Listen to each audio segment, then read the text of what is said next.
I'm married. So one. My wife not a hoe, but I'm married. Yeah, I'm married. Is that?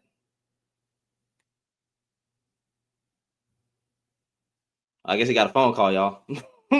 Again, this is the conversations with men.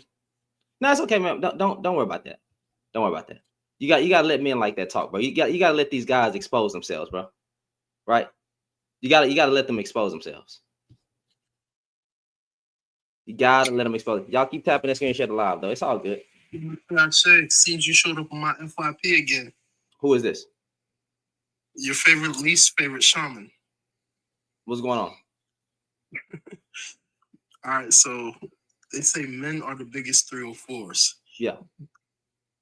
All right, so you're gonna stand on that statement. You stand 10 toes on that statement. Yeah, men created 304'S. Yes, men are the biggest 304'S. So historically speaking, women created the sex trade as we know it. Gotta stop talking to shamans. Gotta stop talking to shamans. Women created the sex trade. You see how stupid the statement be? That is why I don't talk to them quote unquote woke niggas. I can't do it. I can't do it. I don't have time, bro. Women created the sex trade. Got you. Yeah, got you. literally can't do it, bro. I can't talk to shamans, bro. I can't. I literally cannot talk to shamans, bro. But you have a good one, bro.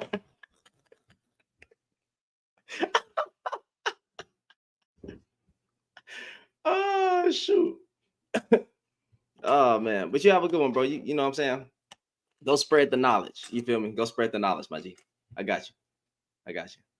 All right. I got you, fam. I can't do it, bro. I didn't. Who has more opportunity? Women have more opportunity for intercourse, and yet they don't act on it.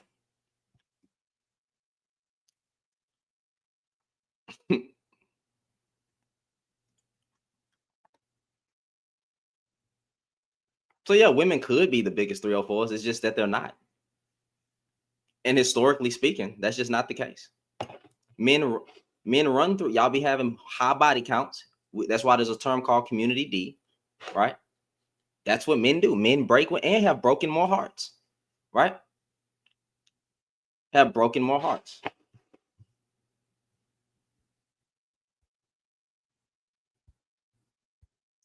Yeah. So men have broken more hearts than women. So to your logic, for a man to be a 304, a woman has to be there. Well, my logic is that anybody can be a 304, right? But men historically have been the biggest 304s. Men always have more of a body count than women. And if you actually go read some, women so focus on their body count, they'll rather go back to an ex or somebody they previously had intercourse with than go and get a new man. But men will just go through any woman that he sees. So you're the biggest, sluttiest gender on this earth. Go read a book. Go read a study. Go read a book. Go read a study. Go read the survey. Men always have more sexual partners than a woman. Men always have more sexual partners than a woman, bro. You go look at surveys too. I know some people don't trust surveys, right? But you can. Oh, but women lie. Women lie. Yeah, I know. Yeah, women lie, bro. Women lie. Got you. We know how we talk about women, like, right? We know about the locker room talk. We know what we be saying in the rooms, like, oh, hey, I got this woman and that woman, bro. I got this one lined up. I'm finna go smash this one over here, bro. I got this one over there and this one over there. You are a man, HOE. That's what you are, right? That's what you are. We got a haterade nigga in the comment. Panda Bear. I know, bro. Yeah. Yeah. I'm gonna invite you up just because you said Panda Bear, fam. I know, bro. Yeah, Panda Bear. I got you, bro. I got you. Gotcha. Panda Bear, y'all. Thank you, bro. Hey, y'all start spamming panda emojis in the comments, bro. King Panda Bear, bro. I like it. I actually enjoy when y'all call me that. That's beautiful. I think that's a beautiful thing. That is a beautiful thing, bro. Yeah. Yeah, Panda Bear. There we go. Y'all, yeah. There we go right there. Panda Bear. Yep. Thank you. I appreciate it. That's what I'm talking about. Yeah, let's start let's start making them mad in the comments, bro. Let's start making them mad in the comments. Wham.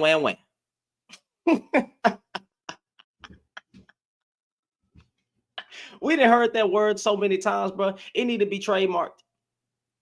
It need to be trademarked, bro. For real, bro. I need to put my face on a shirt and then put Panda Bear, bro. And then sell it. Right? That's what I need to do. I get you. My son dad has been in 3 relationships, and our son is about to be 4. I left him and stayed celibate. Let me read that. I mean, let me put that on the screen. Y'all see this right here?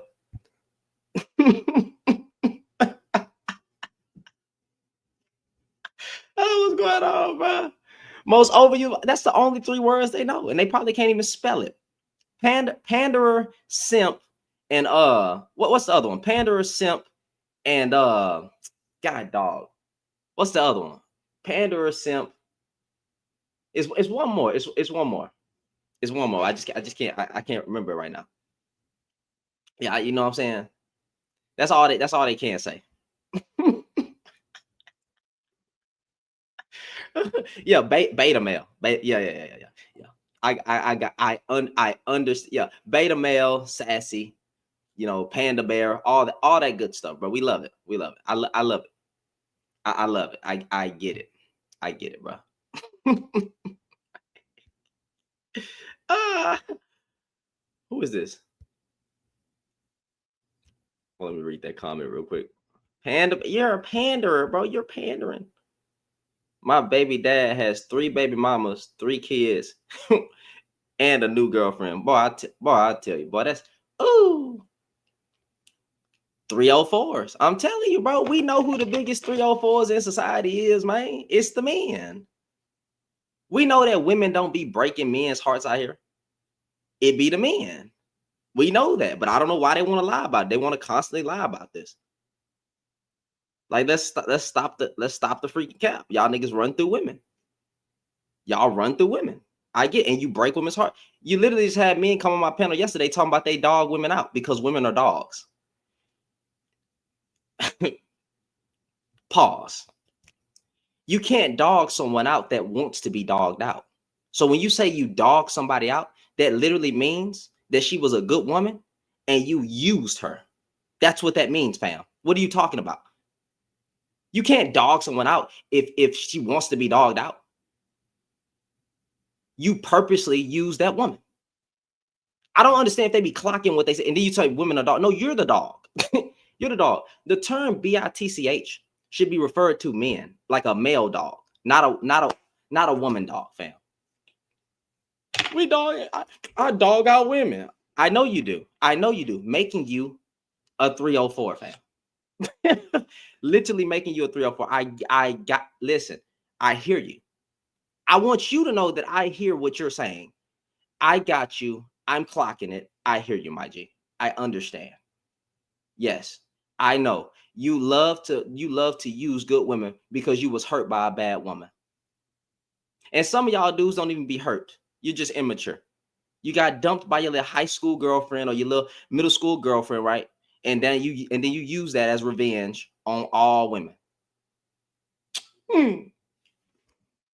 I'm finna go out here in the world when I grow up and I'm going to be a player. I'm going to go use women because woman used me. That's what. And then she didn't even use you. She just didn't want you no more, fam. She grew out of love with you. Y'all weren't married. Niggas be talking about high school relationships and middle school relationships. What are you talking about? Really? How long are you going to go to therapy? Men suck at going to therapy so bad that a black woman therapist said that she can't even deal with us no more. Imagine that. Imagine. And then not only that, when she told y'all to go to therapy, right? Y'all got her kicked out of her job. Y'all harassed that woman. Like, what are we talking about? This guy says I'm annoying. Dude, I'm gonna keep being on. What you in here for? You got 3 followers. Hold this. Hold what? Hold what? What are you talking about? Hold what? I was gonna bring them up. Like, what are you talking about? I just find it funny. Y'all niggas be talking about hold some, and then your print probably fit in the palm of her hands. I'm sorry. I'm not gonna do that today. Got a whole bunch of shrimp energy in my comments. Got a whole bunch of shrimp neat niggas in my comments. Don't do that, fam. I know some of y'all wasn't blessed down there, but don't get in here and come spreading that little thing over here, fam. Don't do that. I get it. Small D energy. That's what we're dealing with over here, bro. That's what I'm dealing with over here. Oh, and also addressing YouTube, MSBG or whatever your name is, bro. I saw your video, but you couldn't tag me. You're the same nigga that got punked by the amazing Lucas on your own panel. So my guy, if you're gonna have a live about me, at least have the courage to freaking tag me in it. It be you old bald-headed dusty men that be the biggest cowards. Go submit to your white boss. Now, with that being said, sick and tired of these prompts. I saw some more prompts today, y'all. Y'all do still talking about black women, so I'm gonna keep talking about us.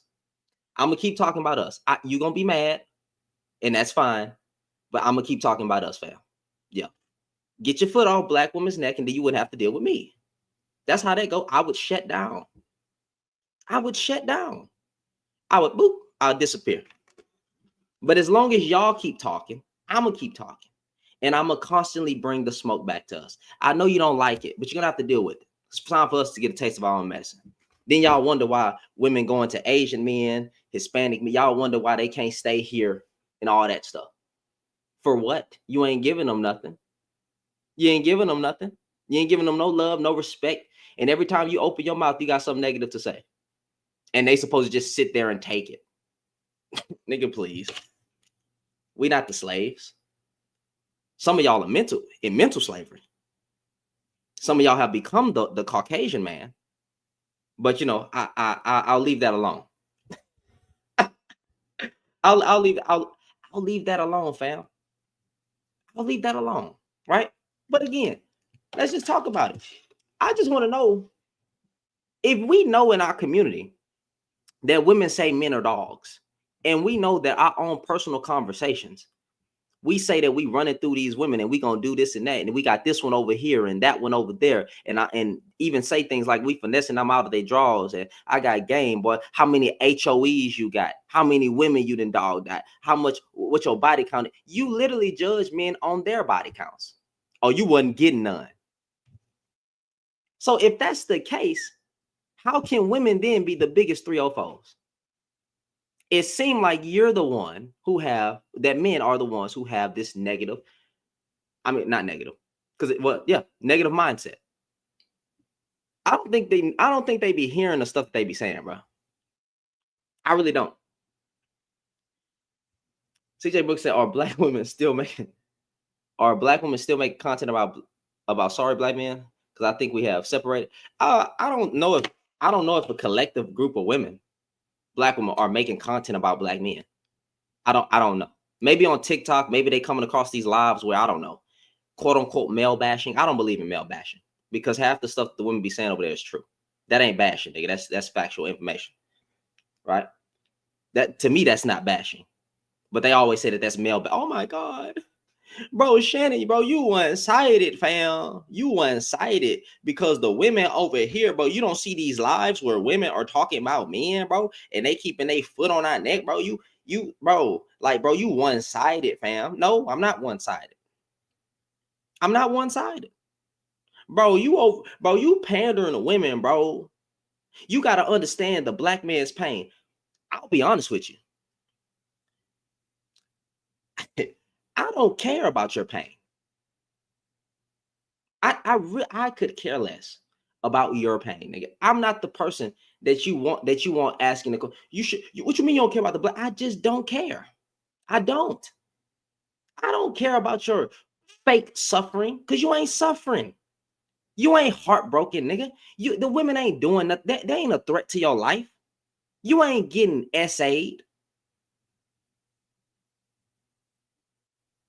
You ain't getting harassed when you walk down the street.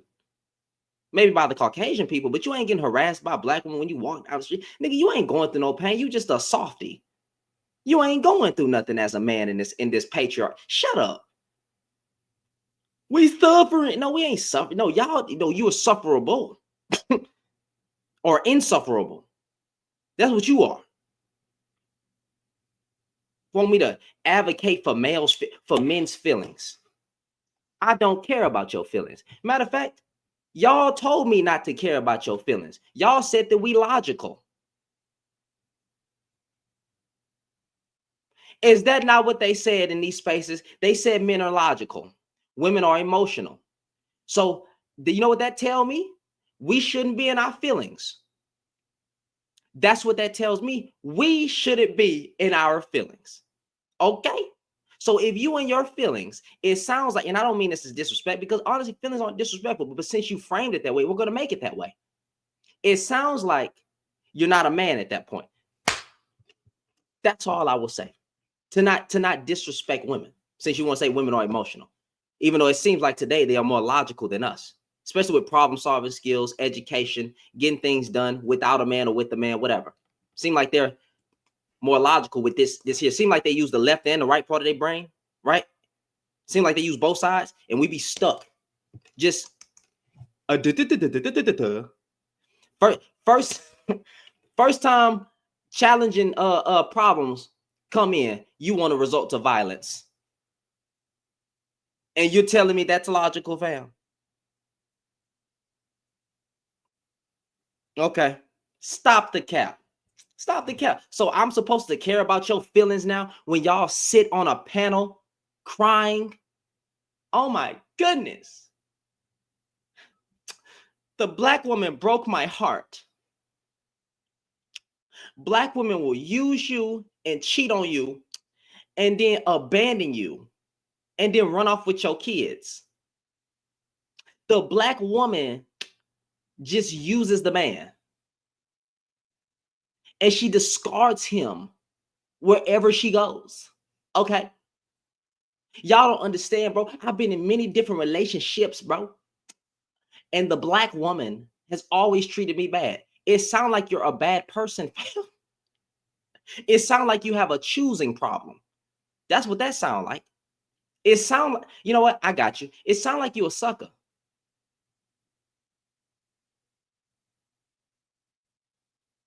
That don't sound very alpha as y'all try to project yourselves to be. Alpha. Alpha. We the most desired. You're the biggest crybabies. No woman wants a crybaby. The most desired and most crying group of men about women. Please, nigga, stop. Nigga, stop. We the most desired. You the most conquered too, nigga. Which one is it?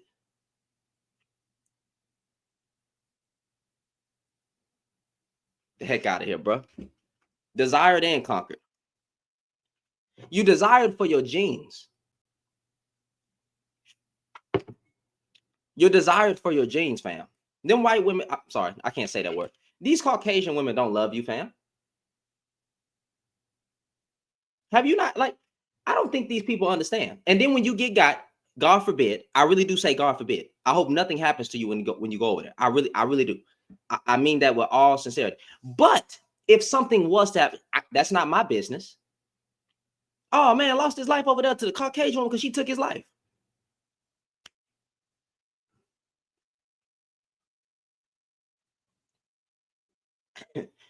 And okay, does he have a history of talking bad about black women? Does he have any tweets Any post, any Facebook post? Is there anything? Because why was he over there? Because usually when these niggas date out, right? Usually when they date out, it's out of a disdain or hatred for their own, right? That's usually what happens when they date out. You won't never you oh.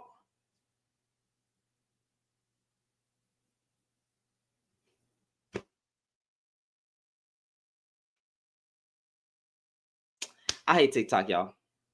They said hate speech. What was the hate speech? What was the hate speech? Because I didn't even curse.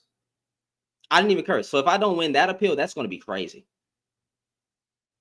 If I don't win that appeal, that's going to be crazy. That's the third time we done lost all 3 accounts. That's literally the third time. Because I said them Caucasian women don't love y'all. Really? Is that what you're gonna get me out on? Is that what you're gonna get me on? Because I said them Caucasian women don't like y'all? Really? I told you this app protects white people. I told y'all that. Told y'all. But that's all good. That's all good, bro. We ain't gonna worry about it. We ain't gonna worry about it. I ain't even gonna worry about that. What is this? We'll see. We'll see. I'm like, what did I say? I was like, what did I say? You're gonna have to have 7 to flagging. I just don't think you could say. You just can't say their name. You just can't. You just can't say white. You can't say anything. And then they always get you for harassment and bullying. And it's like, what are you talking about? Harassment and bullying? Like what stuff? The way you let wrong live. Well, I might win it. I might not. We'll see. We'll see. Because I really do be wanting to have these conversations, but on TikTok, I don't have white in the background. I don't have white in the background. I don't have nothing like that. But they say hate speech and violation, and then I got a strike. It's like where is? It's like where is the hate speech? I just want to know where the hate speech is at. I didn't say I hate white people.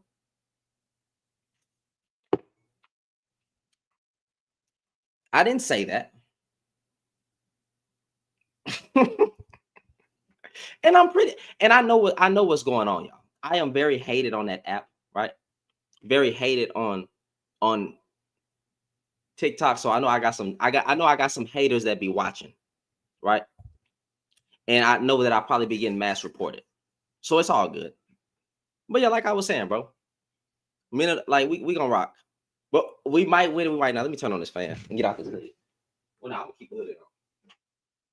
Oops.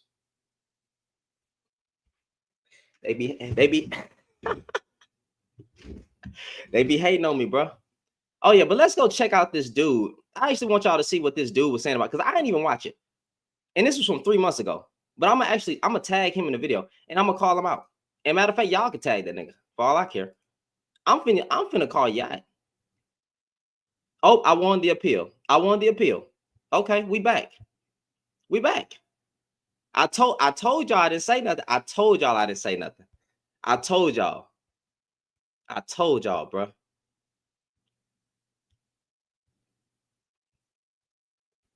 I told y'all. But they started trying to take me out. I was gonna review this video of this dude talking about me. Hey, because I got some things to say. Real talking then. Real talking then. Let's do it like this. Yep. They got me, y'all. My bad, TikTok. They was trying to take me out the game. Too much in the past. You need to move on. I need to move on. Move on from what? What do I need to move on from? Oh, too much in the past? Yeah, this kind of talk is running this course. They need a new topic sometimes. Yep. I agree with you. Yeah, I agree with you. I actually agree with you. They tried to take me out the game, y'all. My bad, bro. I don't know what I said, but we got to be careful. You know, in these TikTok streets, we got to be very, very careful, bro. Very, very careful. Hold on. Hold up. Yes, yes, sir. Yes. Yeah, I can hear you. Yes, sir. Okay. First one or the second one, but it's the best man breaks a lot of hearts. Looking woman. For the first one, unbelievable. What's going on recently? It seems that we're just committed to control so hard that it's like we start calling men hoes now. Like it's just like we're inverting everything. Can a man? So I get the second part, but the first part. So a man can't be a 304? No, he can be a player, and players bring infinite hearts. But why? Why? Wait. What? So a man can't be ran through? No. Hmm. I mean, if you break it down logistically, nothing's going through him. He's doing the thing out. I know we don't agree on this, but I'm pretty sure you're going to be affected differently. Go inside something versus if you're having something invade you. Invade. Invade. Oh, okay, invade. Gotcha. So a man can sleep around with whoever he wants, and that's he can't be judged for it because that's good. But so what do we call him? What do we call him? You call him a player or a trigger or whatever, but the point is, no one really praises these guys. Like I've seen 40-year-old. We literally created a culture where we do praise the player. But we don't, bro. Any 40-year-old is working the dock. All these rich guys. If you don't have a wife at 40 and you're trying to do the entertain, the 21-year-old, you're on the dock. You're not getting acceptance. Society in society. That like even in the red pill talking points and on a societal basis, right?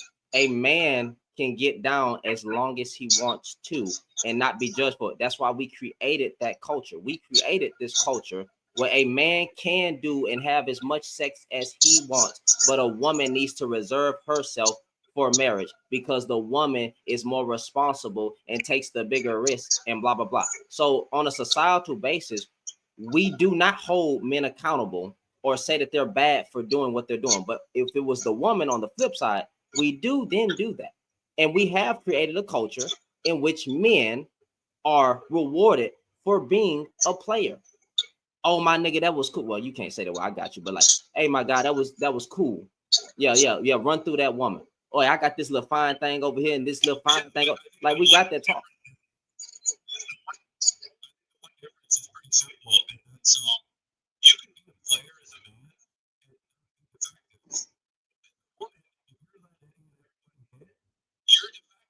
So why is the man not defective?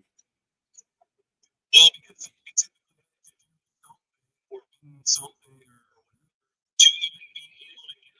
you don't think having a high body count can affect your marriage? Have you looked? Wait, hold on the men's part too. Have you not looked into that?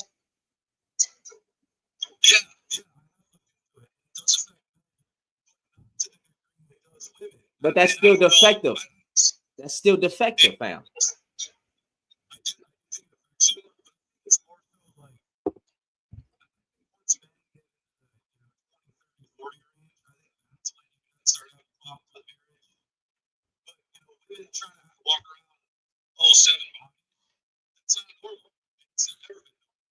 Why is it normal for the man? Again, who normalized it? Why we as men normalized that men could do this, but women couldn't? Why? So, I don't think it's just that. It is It is normal if you're going to be honest because one man can impregnate 100 women. So it will logistically work for a player. That's not a good. It's not morally conducive because a man can't take care of 100 children. So you're still creating. So when you're being irresponsible with your PP and your seed, right? You are creating multiple broken homes, and you cannot. The average man cannot provide for all these all these made babies. That's just the God honest truth.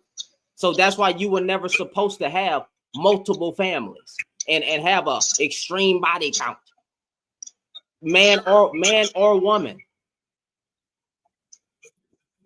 Okay, go ahead. The reason it's even more acceptable for men to do it, it's because it did work until the point some 50,000 years ago or whatever. There was some man and a lot of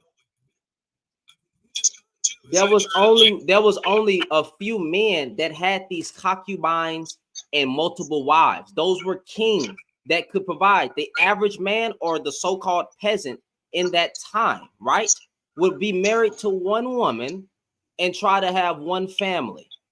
So it wasn't the average man having 100 kids or 10,000 wives or 1,500 concubines. It's not how that works.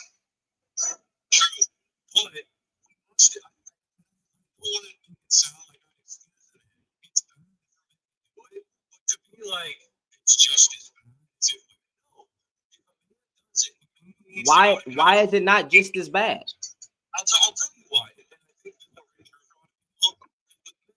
you do have to do something to even get any bit of action. So that's why it's always going to be more acceptable.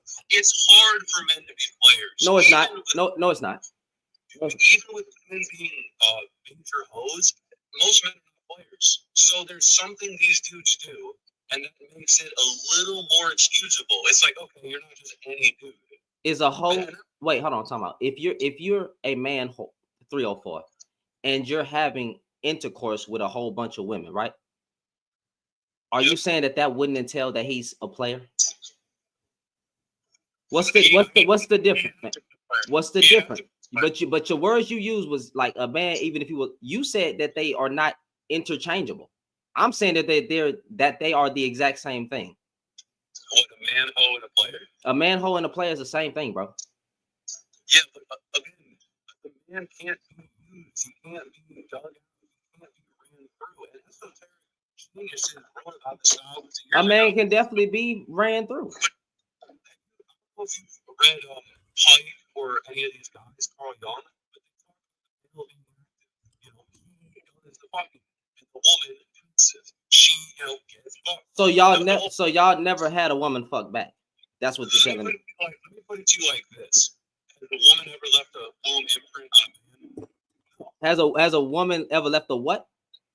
Has a woman ever left a womb imprint on a man? A womb imprint? Yeah. No. How would you leave a womb imprint? A woman has definitely left a man cookie whipped. Cookie whipped, yes. Women have men crashing out over their box all the time. So a womb imprint, no, because men can't get pregnant. But if you talk about being stuck on that woman and can't get over that woman, now I'm not gonna say soul ties and things because I don't know what you stand on. But yes, women have left a man cookie whipped. Matter of fact, so much to the point, if you can't have her, nobody else can. So yes, women have imprinted on men before in that regard, but not in the regards you're saying. Yeah, well, and the other part of that is society can function if a man's tricking around in a couple families. Society can function if he's inside dick. So this all wait, time out. If she getting side intercourse, society can't function? What?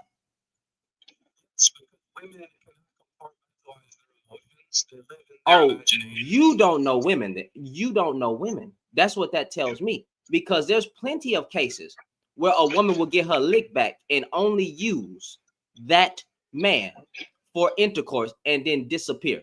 And the husband crash out and be mad over the one time that she I won't even consider that cheating because men typically cheat first. But it's illegal. Like, if a man is tricking a couple women and poor or can't provide for the women, that man maybe needs to go on a no-fat street for a couple weeks. That's the truth. If a woman is tricking on some men, she needs to be sent to Saudi Arabia. Do you agree with me on that? Like, they're both bad, but one is like, come on, that's the one thing you're supposed to do. Wait. Why are you saying that she needs to lose her life? What is going on in Saudi Arabia? She needs to be sent back to a traditional form. Women, wait, time out. So she needs to be sent back to a traditional. Okay, cool. So put it like this: why men created tradition? That's just what goes on. Men created tradition. You can't tell women to be traditional, but then not be traditional yourself. You cannot force standards on a woman, right? That you can't force yourself. And in this patriarchal society, and just like a lot of societies were patriarchal, right? Men set the standard. That's it. You're the leader. You're supposed to lead. So telling a woman that she needs to get back in this position, but the man doesn't, that's crazy. Or even saying that it's okay if the man goes against tradition, but it's bad if the woman that she needs to go way back over here is just completely hypocritical, my guy. Do you hold any type of religion? Do you hold any type of religious view or anything? Or are you atheist? I'm religious, but I don't need it. Oh yeah, you do. Yeah, you do. I'll tell you why. Men are expected to do one thing throughout history. Men are said, give the woman the resources. Now, throughout history, the woman are said, don't track up with 20 different men. That's it. That is not clear instruction, fam. Wait. What Bible or what book? What book are you reading? What are you talking about? This is just common sense. What book are you talking about? So you're telling me that's not the responsibilities? It's not from no book. That is not the responsibilities. No. What you're saying is completely ahistorical. Or if you want to just thoughts about the man providing resources for her and the woman remaining pure. The Bible, the New Testament, don't talk about that. It's certain religions that don't talk about that. So I don't know what you're saying. Every Abrahamic religion, the religions that built the world that we complain about, those models said, man provide money, woman keep it clean.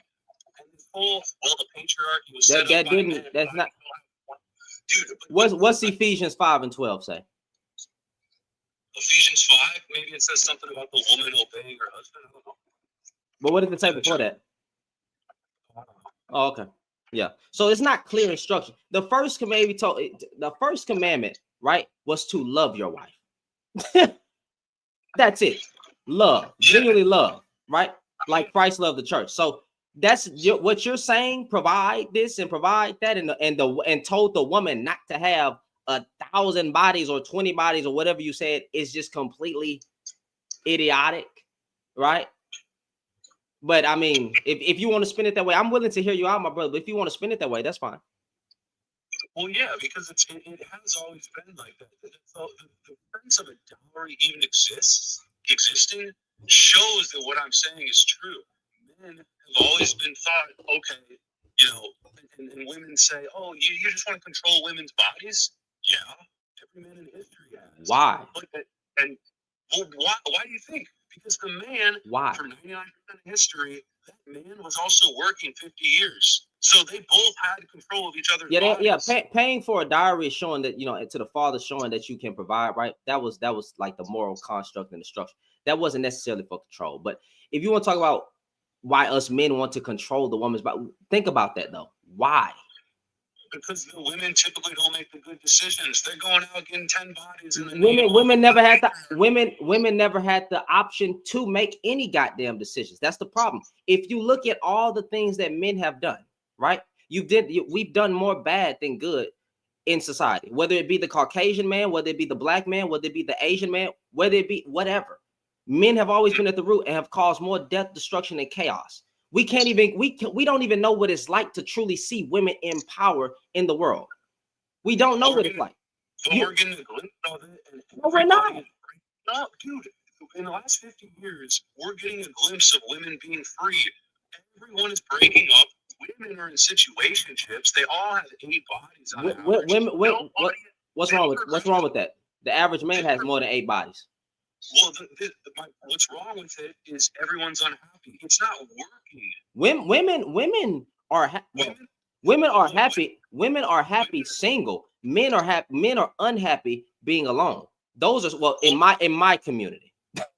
I don't know about. I can't speak for everyone. I think the studies encompass all, but women are usually more average. I'm more not average. Happy with being single than being in a marriage.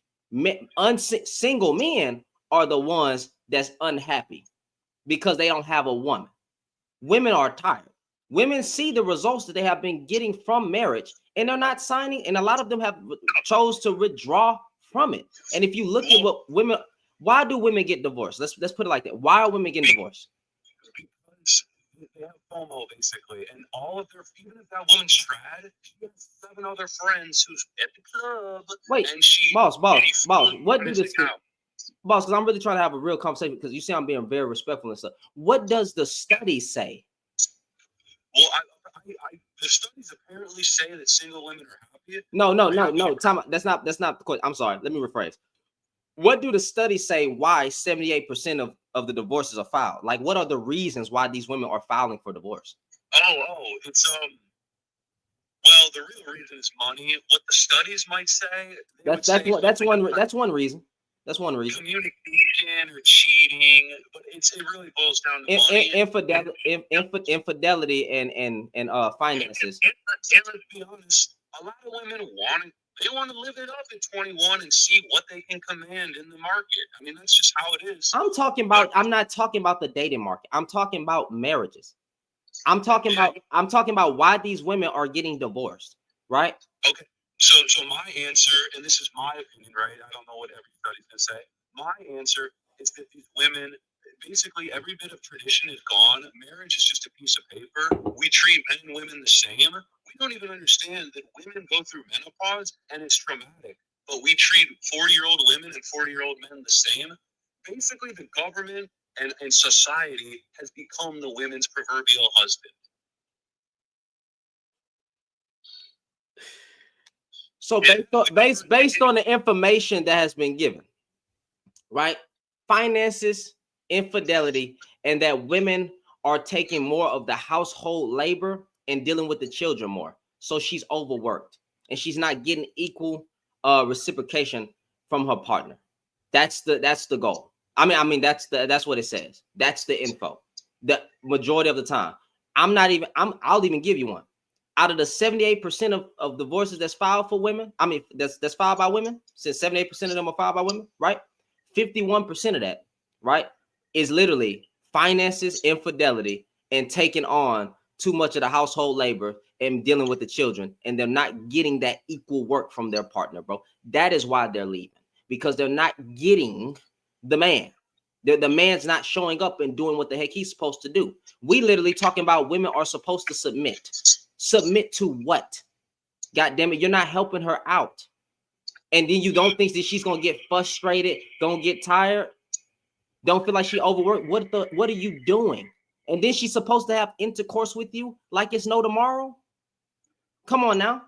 You don't think that women would sign? If you were the woman on that end, you'll probably be looking for a way out too. Like, oh my God, I can't do. I really did mean my vows. I really did mean through sickness and help to death do us part. But this nigga here, or this man here, I'm sorry, this man here, right, ain't doing his part. So it's not even the government is incentivizing these women. The women don't want to go through the divorce and go through the court. They will if they have to. They will if they have to. But I mean, no man in the world has ever said, "Yeah, I had to divorce her." Only women say that type of talk. Because deep down, men are actually the more romantic ones. And this division of the sexes, this division of the genders, men basically do not know how to handle women, and they've been taught just treat her like another person, man.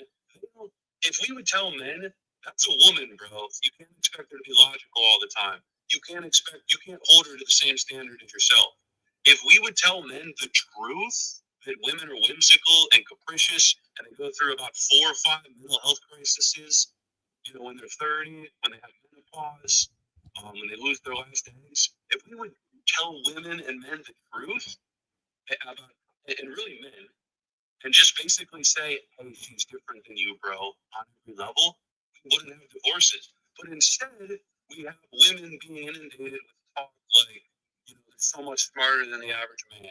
CBS will put any feminist news report on the news nowadays. So we have women thinking they're smarter than men, they know more than men, they're equally as emotional as men. This is all we're hearing, and it's basically throwing everything out of whack.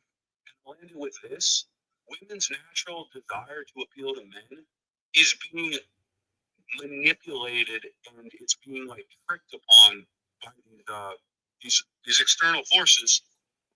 And and again, I'll say it like this: we've tried giving women power. Everyone is unhappy right now with it. We have a so-called gender war. We do not. There's no gender war. Well, on some level, but we do have men just staring at the fucking ceiling in public because they're not trying to get a harassment charge, and then women are like, "Where's the real men?" You have to be okay being treated like a woman, but women are not going to ever relinquish their power they have. Women now have more power. Women now have more implied status and authority than the average man, so they're never going to release it. If you want men to take this so-called responsibility back, you have to give back the authority that men used to have in the olden days. But we're not going to do that. We're just going to keep believing grandma, grandpa hit on me. We're going to keep believing grandma, and we're going to let the genders drive farther apart. You don't believe? Well, I can't speak again. You're Caucasian. I'm black. There was a lot of abuse on my side. Not my family, but in the black households when it came to the older days of the grandpa and the grandma. Right? We even got movies and documentaries about a lot of the stuff that was happening. So when you started seeing in my community, right? I can't speak to yours, but in my community, when you started seeing movies like this come out and documentaries and articles and stuff, that was women finally opening up their mouth, right? And not being silenced about what was going on in those times, right? That is why you had statements come out saying, don't depend on a man and stuff like that. So there's history behind the grandpa beating on grandma. So I don't understand what you're saying now. If you talk, because I missed a whole bunch. I wanted to cue in on one thing, but women don't have as much power as the average man. They're not even represented. Well, think about it. They're not even represented in political spaces as much as men. And if you think about it, they just got rights not too long ago. Like women couldn't even have a bank account or a house. It's only been 50 freaking years. It's been about 70, 80, somewhere around that time range. But like, it ain't been that long, fam. 40, 50 some years. Like, what are we talking about? Yeah, it has not been that long. And now, because the movement is so damaging, we have women. What was damaging, bro? The dating market is perfectly fine. You don't believe that? I do not believe it, because women, regardless of if Drake messages them or Instagram or whatever, it's already in every girl's mind to look for better. Are you married? Am I married? No. How old are you? I'm 23. Okay, I'm 28. How old do you think my wife is? 25, 26, if you got a wife.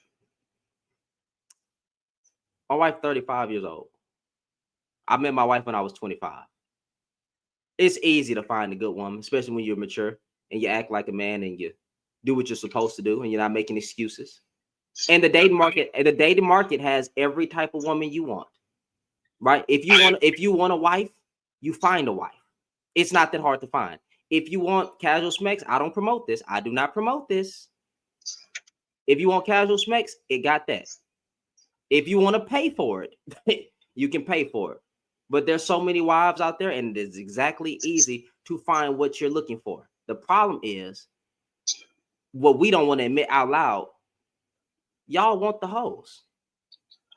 That's just regardless of what you say. You want the woman that is a 304, that is sexually promiscuous, or that is looking like something, or looking like a OnlyFans model, or whatever. Y'all be wanting them women.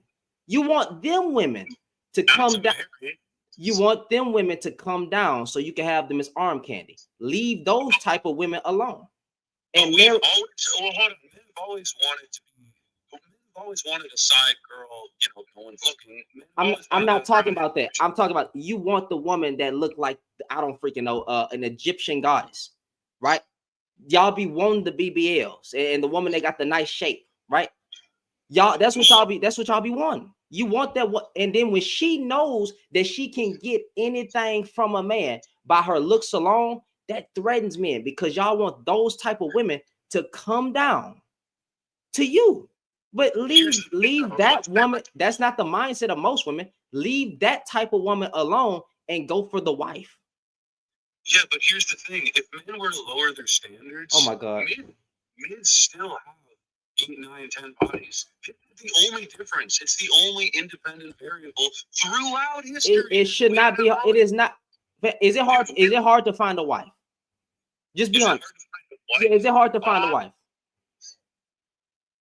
I'm speaking in general, because this is an abstract conversation, right? Speaking in general, I would say for the average dude, it is, yes, it's probably the hard.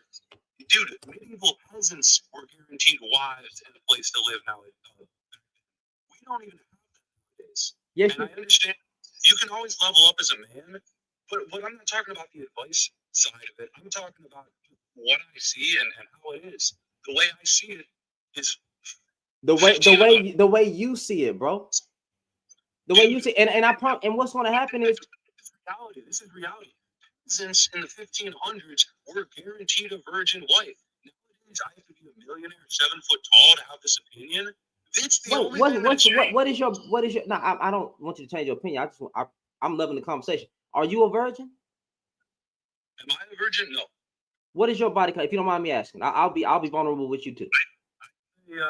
15, 20. Boy, you got way more bodies than me. I got 10. I got married when I was 25. Right? Well, I'll tell you, a lot of men, they look around, and I did this.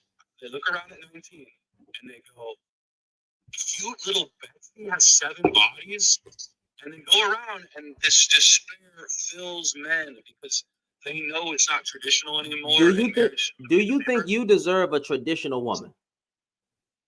Oh yeah. And what do I mean by that? I deserve a normal, non-10-body woman. Yes, I don't. You have more than 10 bodies. Yes, but that's not my job to be pure. Yes, it is. Yes, it is. It is your job to be pure. But the onus has always been on the woman. No, it's not. The onus has always been on the man. You made the rules. You made the rule. You can't make the rules and then go against the rule. You can't make a standard and then tell women that they need to uphold the standard. That's dumb. Think about how illogical that is. You're the leader. You made the standard that this is what we're going to abide by. Even if you wanted to look at the 10 commandments, right? Do not fornicate. It didn't say women don't fornicate. It said do not fornicate, meaning women and men. Don't have premarital sex. Don't commit adultery. Do not murder. Do not steal. All those things. So if you look at the basis of those alone, it is up to the man and woman to reserve their self for marriage. You can't be a man with 20 bodies and then saying that you deserve a woman that don't have 20 bodies. No, that's your equal part. That is your partner. You just as hold out as she is. That's like, dude, that's like saying a poor woman should be with a poor man only.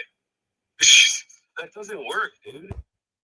Actually, a lot of relationships have started from the bottom with each other, and they build each other up. Yeah, it's actually it's very logical. It's called dating in your tax bracket.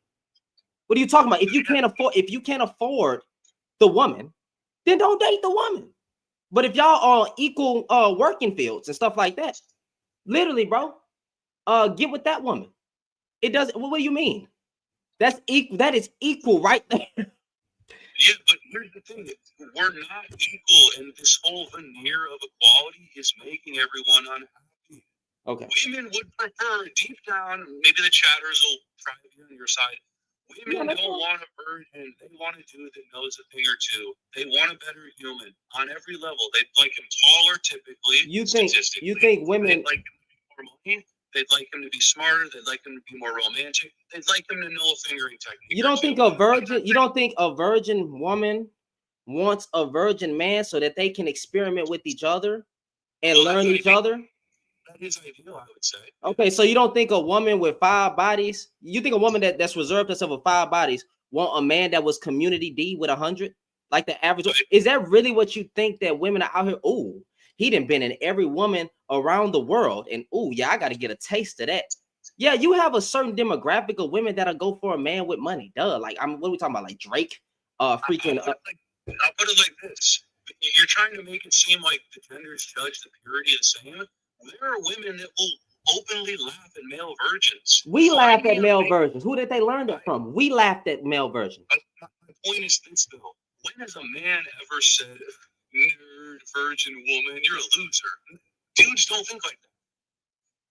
We call other men that don't get none lame, your D dry, right?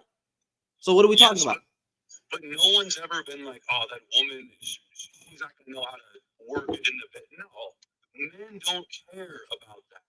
It's not. We're not judging it at the same lens, on the same level at all. It's always been, can you provide for me? Are you sleeping with 80 men? Okay, that's always been the standard for both genders. So it don't matter what I do as a man, right? It don't matter if I got it don't matter if I got 30 bodies. That's the thing. It does, and even religious texts that enforce these strict roles. So here's the problem. Women. So it's not. I don't want to put it like this. A woman's probably in a danger zone if he starts getting, 3, 4, 5, 6 bodies. A man would probably be in the danger zone if he starts getting, 20, 25, 30. The danger zone is when you don't have the danger zone is already established when you're not married. If you have premarital sex, if you're out here fornicating, that's already a danger zone. Matter of fact, anytime you open up your legs, it's a danger zone. So what do you mean when you didn't got to 6, now it's bad? When you didn't got to 10, now it's bad. When you got to, it was already bad. So what are we talking about? What I'm talking about is basically, and it's so true. Everyone knows this deep down. The women cannot be like the boys and be considered ladies too. And men, that's simple. It's just that simple. Is a respectable man a man with 100 bodies and no standards? No, but most men are Mr. 100 bodies. Most men have more. The average man has more sexual partners than women. I don't understand why y'all think about what you're saying. The average. The reason any man would ever run it up is to be able to cope with his once future wife's virginity. Now, what are you talking about? Where did you pull that from? The reason we have intercourse is because we can. The reason we cheat on our wives is because we can. The reason we are unloyal to our wife is because we just want to be. I don't understand what you mean that we just have intercourse to cope with our future wife being a virgin. Where did you read that? I think there's nowhere I've read it, but I think there's a mass unconscious kind of pointing toward that direction. Men look around and they go, "Huh, I'm getting bullied online for saying I want a virgin wife because I'm not a billionaire. I guess I'm just gonna go and get 40 bodies." Who is getting bullied? That way, her 10 bodies don't mean as much. Who is getting bullied? No, I'm just saying this is what can happen. And I don't have any proof of all of this, but this is how I see it. Dudes, the only reason a dude would run it up is because there's no virgins left. What? That's it. So the only reason a dude will run it up is because there's no virgins left. Right. Gotcha. Right. So the onus is always on the women. No, but the one thing I'm trying to really trying to point out that you were saying is I don't like how people are like, well, men shouldn't do it either, so therefore women don't need to be held accountable for the one crime they do. Do you agree the only responsibility women have to society, at least they used to, was to not sleep around, and now that's gone, and now we're throwing our hands up in the air? No, that wasn't the only. I can't. My guy, my guy. I can't speak for your community. I really can't. If I read Black history, Black women have more responsibility than men a lot of the times. I can't speak to what Caucasian people have went through and y'all job with the women. I can only speak on mine. So if I'm speaking from that perspective, the Black woman did not only have a task to just not sleep around. She had to tend the freaking house. She had to make sure a meal was done. And the Black woman has never not worked, even when they were slaves. So I don't know the mindset that you're coming from, fam. I can't relate. But it's not this racial mindset. It's more so, what's it called? I think it's NHS or NIS, NIH, one of those National Institute of blah, blah, blah. They've done studies, and they say they've done studies on the woman's happiness in marriage, and it drops off after about 3 to 4 partners, steeper than the man's. So a woman's premarital partners, her quote unquote bodies, it drops harder for women. And this study was evaluating. Cool. I got you. So you're saying it dropped hard, right? I don't know this. I don't know this study. I will go look this. I will try to read this. But the same has been said on the flip side. But what you're trying to say is that it's more for the woman. It's just more detriment. I've heard this before. Yeah, and this idea that women can sleep with so many men that their pair bonding hormones are just fucked for life. Who said? Pretend that's not true. That's not true. That their pair bonding is fucked for life. Men with a high body count usually ruin the women that they're with. That's also something that you can go look into as well. But we only have men with let me put it to you like this. We can't say we only have those men, because if you're gonna say what I think you're gonna say, bro, I already told you the average man has more sexual partners than the average woman. I don't know if I buy that though. I'm pretty sure everyone's seen that like 80% of men are attracted to women. So it doesn't matter. It doesn't matter. The point is, they've done studies. They've done studies. They've done surveys. They even conducted studies on married partners, where the man has usually 90% of the time has had more sexual partners than his wife. Yes, but why nowadays can an average man get high bodies? Because we were talking previously that, you're still missing the point. Only rulers used to have the high bodies, and now can get it. Not king men, but those somewhat typical men can get the high bodies. It's because men have kind of relinquished, and it's been like, well, I'm going to run it up. Women are allowed to do whatever they want. So I, as the man, I have to be more disgusting. Where are women allowed to do? When you say women can do whatever they want, where are they getting away with doing whatever they want? Well, they turn the kids away from the father. That's a bullshit study. Well, I can't speak for your community, right? That's not happening in my community. There's a certain demographic of horrible women that are keeping the child away from the father, but that's not the majority of the women. There's a certain demographic, and that's a small percentage, right? So I focus on the majority. You tend to focus on some minorities. We just disagree on that point, because I think women and their actions, I think they're so deceptive. Studies can't track it sometimes. I think women turn the kids away from the father. Gotcha. And the kids grow up traumatized. They see mama dominating dad. So if you was to say what you see and then I say what I see, right? Because I'm going by what's actually reported, you going by what I see in the Black community is a outcry of women saying, my baby's dad don't take care of his kids. I try to get him to take care of the child. He don't want to come around. I try to call him. He don't want to come around. I didn't want to put him on child support, but I couldn't do anything else. So I went down and put him on child support.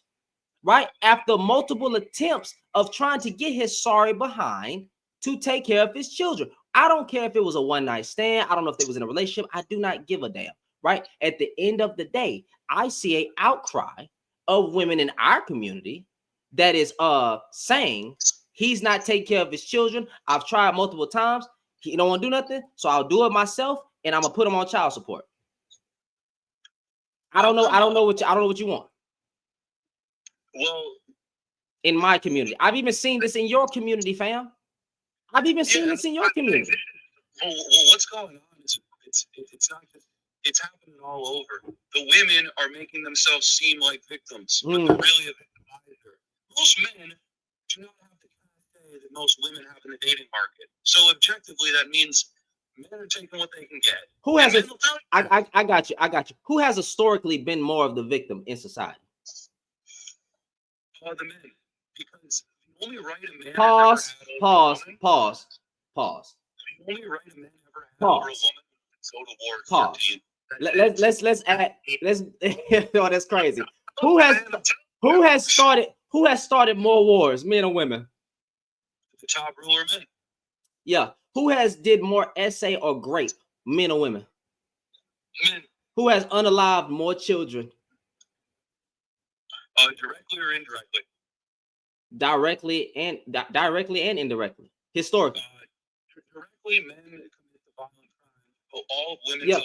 So if men have historically done more harm, right? And even today, if men have historically done more harm, are you really going to sit here and say that men are more of the victim? Yes, because men, you're talking about ruler men. And again, if we keep this conversation to just average people, because you can't, Genghis Khan is not a real, we can't talk about him and compare him to average people.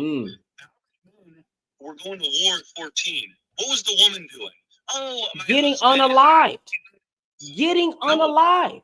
That's the problem. The women were there. The women were there getting unalived by those men. The women in the community. No, it wasn't. Their husband was, and they were taken as spoils of the war. But they were a lot of them was, and even if that was a spoil of war, they were essayed.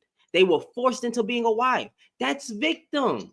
Men were called. You can't be the protector and the fucking victim. Listen, when it comes to the harm, more harm has always came through the hands of the man, and the women were in the way. It was always men's fault. You can't say men are the victim to other men, but women are the women are. Women have to get over that in some sense, because women talk about being victims and all this stuff. But who is the actual force? With this recent feminine worship I've noticed going on, men. They say things like women are a powerful force, but they're also a forceless power. When you step outside, nigga, how many feminist conversations? I'm sorry, not to call you nigga. I'm sorry, I didn't mean that. When you step outside and you speaking to the average woman, right, and you having basic day-to-day conversations, what woman you literally see twerking in the streets or literally be saying something? I don't know. I'm a woman with power. Let's stop the cap. Let's stop the cap. You know your personal dating experiences. You're not even coming in contact with these extreme quote unquote feminist women. Not, but this is how it plays out. There are women right now who will admit in the chat, they won't, but there are women who admit to pegging men. There are women who admit to just kind of running the court. No, I got you. So now that you say that, is that the average woman, or is that a section of women that should be left alone? That's not the average woman, but that's the average woman's friend. Huh? Oh, so it's not the average. It's not. Wait, time out. It's not the average woman, but that's the average woman friend. Yes. So it's the. Don't you agree that every girl, if you're in a relationship with a girl, all her friends are trying to rip you apart? No, I've never had. No, I don't have that experience. No, I don't have that experience. I'm sorry. And majority of the men that talk like that, y'all don't have that experience either. The hell are we talking about? No, you're not getting ripped apart by her friends, right? Single men keep men single. Single men keep. Dude, I disagree with that. Yeah, no, I mean, because if you want to say it on both sides, we can. If you want to say that if you want to say that women keep women single, fine. I know single men that keep men single. Oh no, bro, you don't need none, bro. You giving up the box. You giving up, bro. You'll never get no more box, bro. You signing up for a death sentence. Yeah, we know, bro. That's gonna be a horrible outcome, bro. She gonna take half, bro. You sure you ready for that, bro? I don't know about that. It couldn't be me, bro. Better you than me. I disagree. I think most men know that.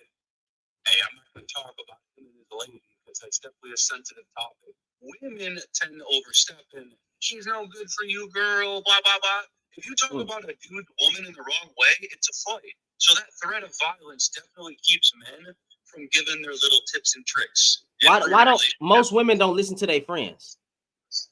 You think so? Yeah. And this is probably a blanket statement, but even when you see a woman trying to tell her friend, hey, probably should get out of that situation, right? He no good, he know this is that and the third. The woman usually would take her man's side and be like, no, I'm gonna give him a chance, I'm gonna try to stick it out. I'm gonna try to do this, I'm gonna try to do that. The woman is usually believing in her man. So these single women that y'all say keeping women single, I don't know what to tell you. That's not my experience. They plant seeds of doubt, and I don't believe the woman can compartmentalize. Me and Tracy, Stacy, and Racy, and Tracy, they all hate Brock, but I love him. No, the women cannot separate their friend's opinion and theirs because they live in their imagination. Gotcha. Okay. And again, I do think men typically, dude, I could go years without knowing my friend's girlfriend's name. Men stay out of business that ain't theirs. It's only women that try to pry into everyone else's relationship and try to be some like arbiter of knowledge. You ever notice that? Women think they're like Oprah nowadays. Every woman thinks that too. No, I don't see where every woman is thinking that they're Oprah. I do see. You're fine. I do see that a lot of men think that they Kevin Samuels. I don't know why you would want to be Kevin Samuels. I don't know why you would want to be a 2-time divorced failure of a husband. I do see that a lot of men are trying to be like other men with a microphone.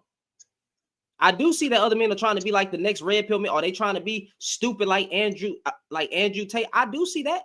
I do see that a lot of men are listening to podcast rhetoric and not touching grass. I do see that instead of actually engaging with a woman and having a conversation with a woman, getting to know a woman. Yeah. So, I see that with the men. Well, I agree. I gotta go, but I want to ask you one more thing.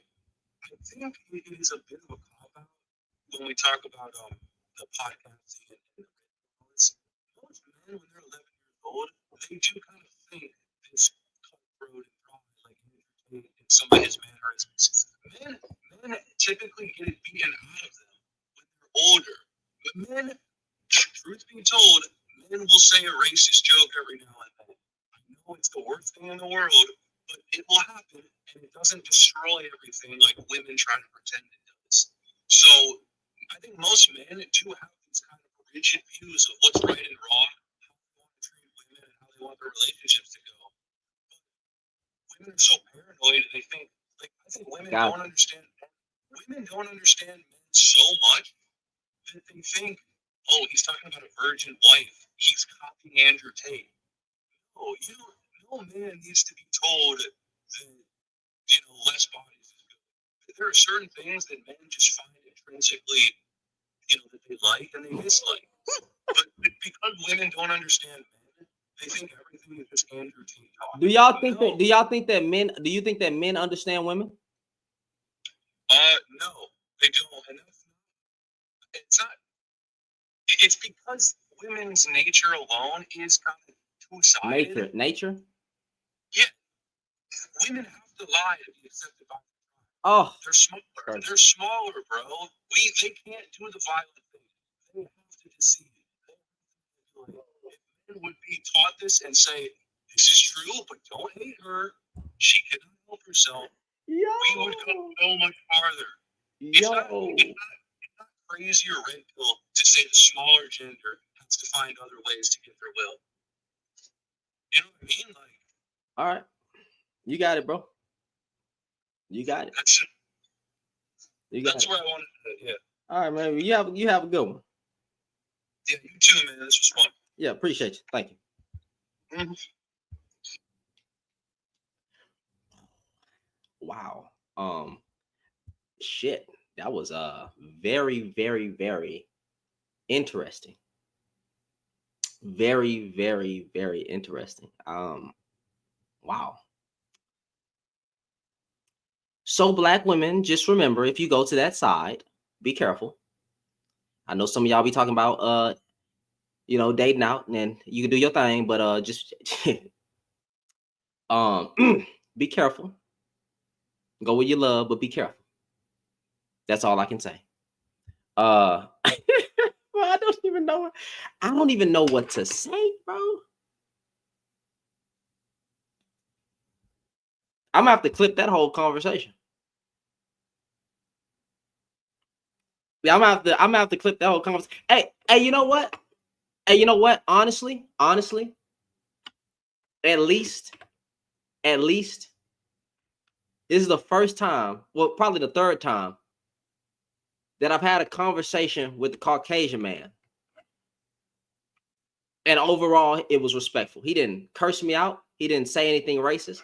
I got to give props where props. I don't agree with nothing that nigga said. Nothing that man said. I'm sorry.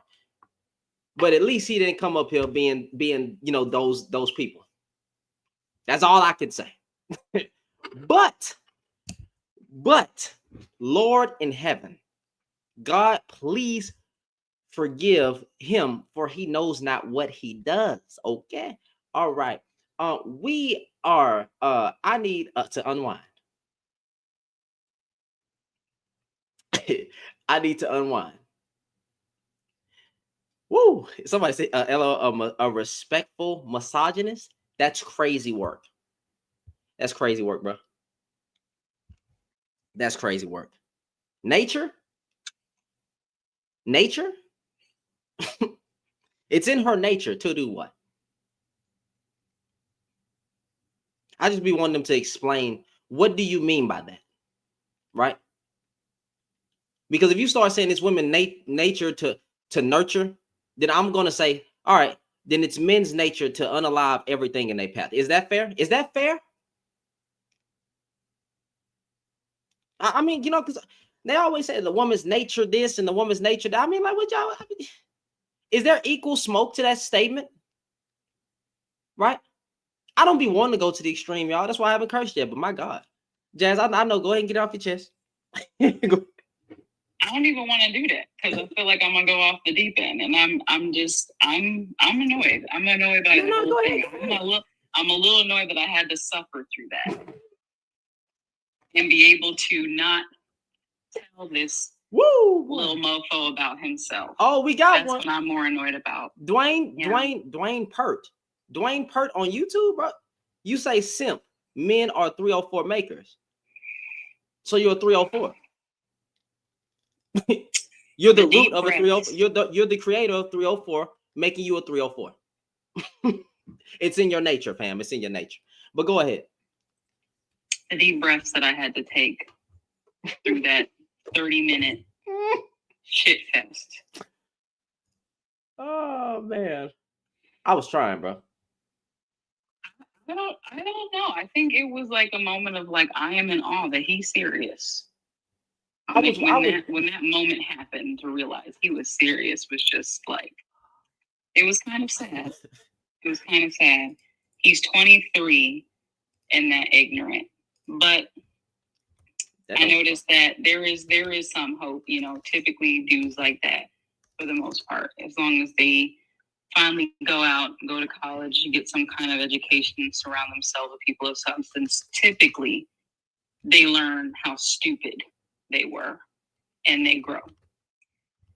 And on the off chance that he doesn't, and the douchebaggery enlarges and it doesn't change, it progresses, then I just hope that women see this and know that he has no business being around any kind of vagina. And I'm pretty sure he was lying about his body count. It's definitely giving like, I only slept with maybe 2 girls that I had to coerce with like candy or whatever, hard labors and shit. And now he's mad that, girls don't want him, thinking that it's because he's not the perfect package, but it's clearly because of his shitty personality. So, I don't know. Yeah, so sorry to that man. I'm a believer. I'm gonna say, hey man, you did, yeah, you was out there putting in work. I see. Go ahead. That's all I'm gonna say. They couldn't have been conscious. There's no way. I don't believe that. There's no way. I'm just gonna let it rock. You want to dissect some of the things? I can't even remember everything the dude said. It was one bad point to me, like, and not to talk bad about it, because I think he's still. I ain't gonna talk about, because you was respectful, right? But we just breaking down what you said. Now, if Jazz go off on you, that respectful. He was not compared respectful. to a bunch of Caucasian men that I had to talk to, that was respectful. At least he was willing to have a conversation with me instead of saying ninja, ninja, ninja, ninja. Look at you, pretty ninja. Much called women children. I heard that we're illogical children. I said respectful to me. Capable. Yeah. I said respectful to me. Mm-hmm. Yep. That mentality is it is old school. That mentality. I mean, that is how men in the prior generations referred to women as children. That had to be controlled, and that had to be monitored, and that had to be redirected, and had to be corrected as children. They were said that we're incapable of making logical decisions for ourselves. We make decisions out of emotions. This motherfucker said all the things that are happening in this modern culture is because women are free. I heard that. I was like, wow. Okay. Women being free is a problem for him. That sent me. And that was about 10 minutes into this fucking conversation. So I definitely suffered the last of the 20. That was funny.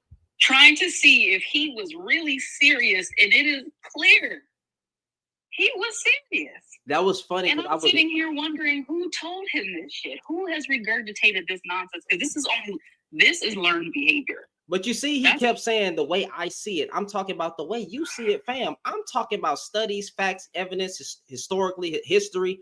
Like, you talking about the way you see it, though. You see, what are you talking? I don't care about how you see it.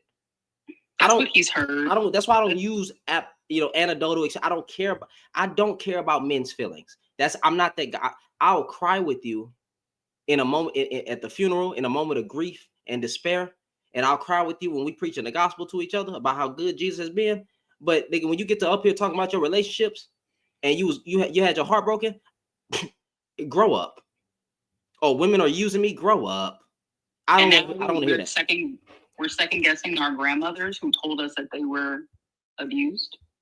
We're even questioning that. We're questioning the validity of an entire generation of women who spoke on how unwonderful it was to be under a man's thumb. Because they just thought that the women in the prior generation just had. He said the grandmother was lying.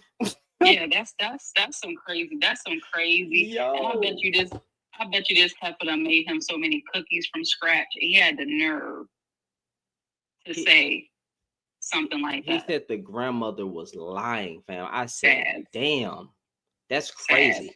So your grandmother should have. He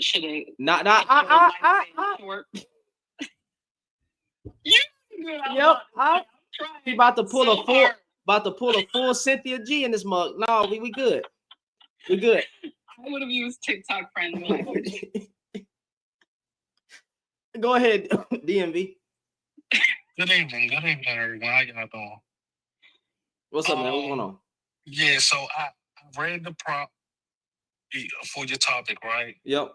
And I don't think that it's necessarily just a man thing. I think it's,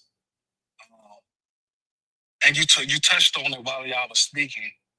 I think that sometimes either a man or a woman, right, they get their heart broken, and instead of them, healing from that and, doing the things that they need to do to go through the heartache and heal from that,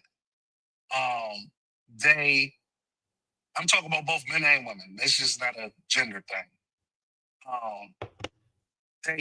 They generalize that heartache and carry that baggage with them into the next relationship and carry more baggage and more baggage and more baggage. So it's like a vicious cycle instead of them actually healing from whatever trauma they went through in that relationship that caused their first heartache. Even with, I would say this about men.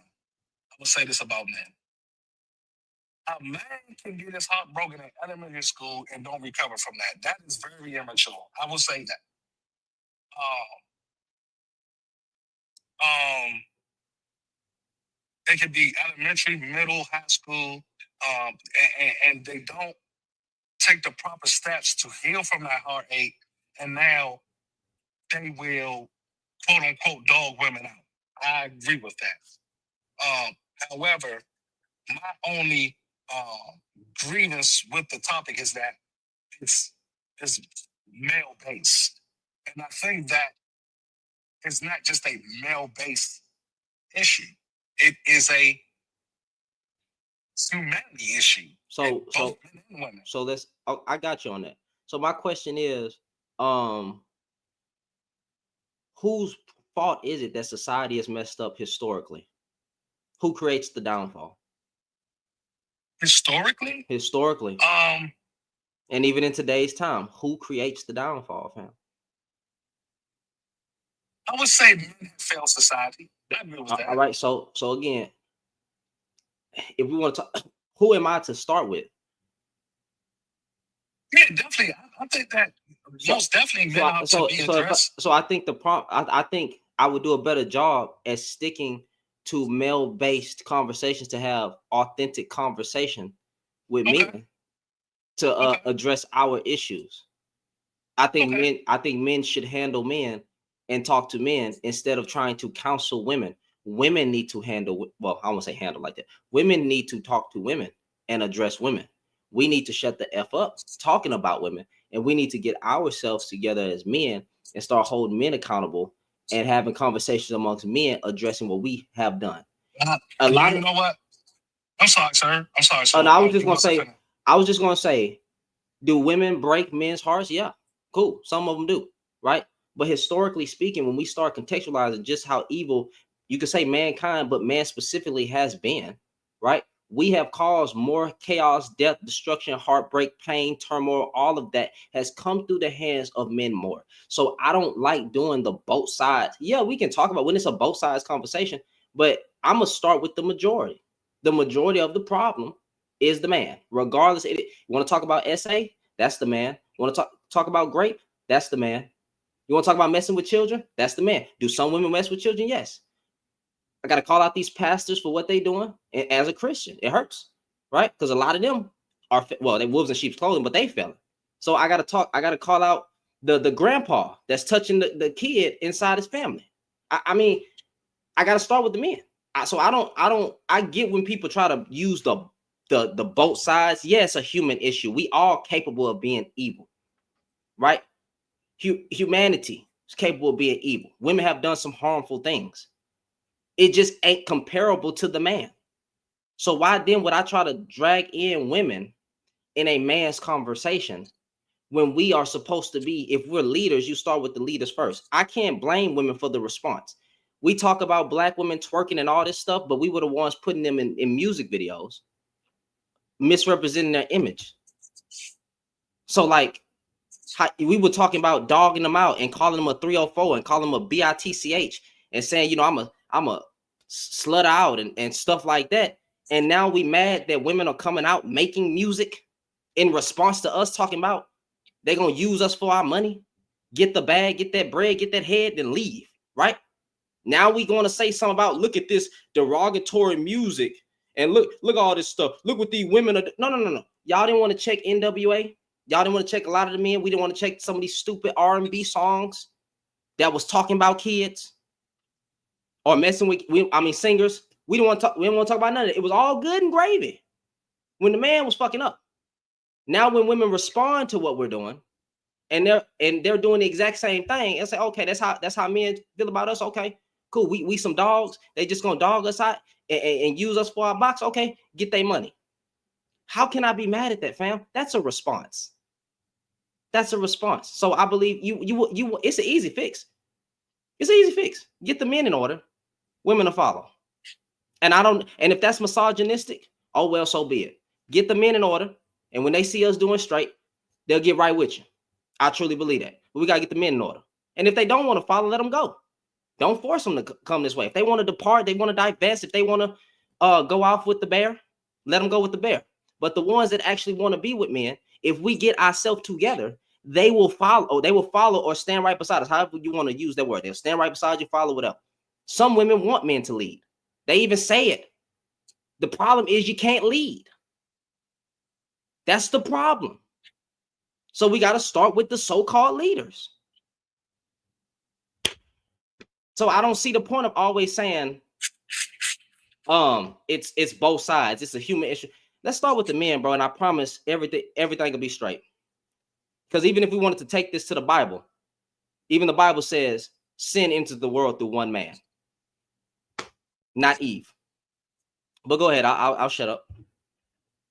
No. I don't have a problem with your rhetoric when it comes to that. I totally agree with you. You make some very valid points about the man and how the man needs to be a leader and how the man, needs to talk amongst each other. I believe in iron and sharpen iron. So you made some very valid points. And to piggyback off of one of the points you said, it does seem contradictory when men do call women female dogs, 304'S and things of that nature, right? And then we criticize women for making music about men and doing things that take advantage of the man, so to speak. Mm. So I don't see a problem with what you're cooking. You're making valid points, and I do agree with you. There are men that definitely need to be talked to, sharpened, and to have a conversation with, to have dialogue with, right? But I came in because I seen this on my FYP, and I was like, when I read the statement, I think about all men, right? Not necessarily, me or you, or if you're doing what you're supposed to be doing, then you don't have to. If it don't apply, let it fly, right? And I don't know how long you've been on TikTok, but there's a term where people say, "A hit dog will holler," right? So, I totally agree with you. Sharpening men and getting men to become leaders only if they deem so and want and choose to do so. Because, like you said, everybody is not going to subscribe to this type of lifestyle. There's a lot of men who won't subscribe to this type of lifestyle because of past trauma, the way they was raised, things they seen with their own two eyes. They're not going to subscribe to this, but there are men who will subscribe to what you're cooking. And, you explaining to me why you put the prompt up I have no rebuttal for that. These are issues and concerns that definitely needs to be talked about amongst men. And the key word is men. People who are ready to heal and have the hard conversations, get through their past traumas and things of that nature. So, what you said, I have no rebuttal for that. And I think that, you having a conversation like this is with men, it needs to be had. It definitely needs to be had.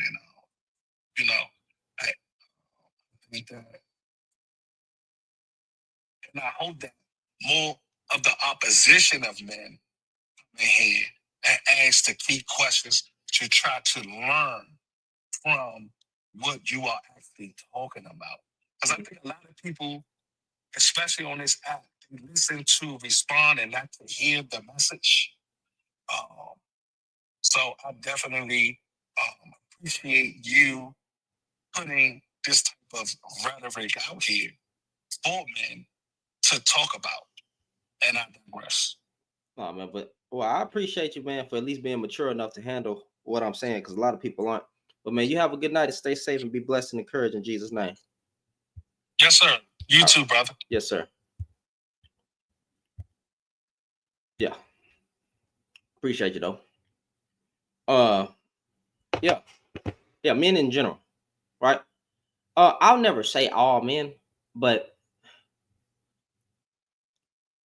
I'll never say all men have committed SA, or I'll never say all men have done something. I will say all men have been the problem in some way, shape, or form or capacity, or have been a problem. But I'm never going to use that.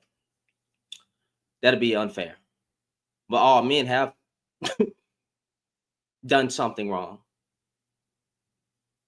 All men, I do believe, have done some harm to women. And it don't necessarily have to be extreme, like, SA or grape or whatever, but somewhere down the line, you cause a path of hurt. Even if you were a player, you've hurted women because you were playing women. That's manipulation. So I'll be honest. I get you. But I won't ever title it all men. So share a fun fact. What'd you say? I wanted to share a fun fact. Talking about the men that are the biggest 304'S. I learned the most about men at a very young age. My biological father, he is 51 years old and he has 6 children. I am the eldest. And he has 4 ex-wives and is currently married to the 5th. Mm-hmm. Y'all heard that right. And my dad wasn't shy about his escapades with women. He wasn't shy about it at all. He almost bragged about it to his daughters. He has 3 girls and 3 boys. And it was almost like he thought it was a badge of honor to be out here in the streets the way he was. And I don't think, clearly he's not the only man that's done that. I don't think men understand the emotional damage that inflicts on their children, the sons and the daughters, because you're teaching your sons that that's the way to be, and you're teaching your daughters that that's what they should accept. And, or just that's all that they should expect of men, which is foul, in either aspect. I don't think men take seriously enough the level of responsibility that they have to be responsible with their bodies, with their words, with their time, how they interact with people, because your children do watch you. Kids aren't dumb. There were things that happened. I was 4, 5, 6 years old that I knew was wrong. No one had to tell me that. I just knew. So I think, obviously there's no secret. Just like we were talking about yesterday, there are bad mothers out there. I've seen it. It pisses me off. Like, there ain't nothing I wouldn't do for my kids or other children. I work with children for a living. There's nothing I wouldn't do for the children that I get paid to take care of. It wouldn't make a difference to me because they're so special in their own way. I don't think people think enough about that. You do have a responsibility, even as a man, to have self-control, because what you're displaying is something that someone is either going to use to decide to be better than you, or they're going to decide to be just like you, if not worse. So, yeah, it should definitely, men need to think about that. I agree. We never have any disagreements. Hey, Bushid, I'm gonna let you talk after Miss Mobetta. How you doing, Auntie? Hey, controversy, how you doing? Doing good. What about yourself? Happy New Year. Happy New Year. Okay. Question. Okay. So, so you said that you understand that all men have done something. Something.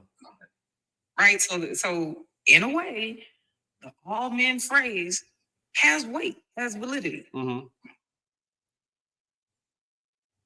So why is the problem? Because I'm coddling.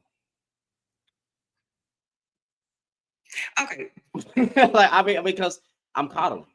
That's all that would come down to. So here's my thing. So so is it truly the case that men, for the most part, more often than not, I'll use that equivocation because you can't say, oh, okay, fine. More often than not, do know that is all. And hearing the umbrage of it is more of either an internalization or a projection. Would that be fair?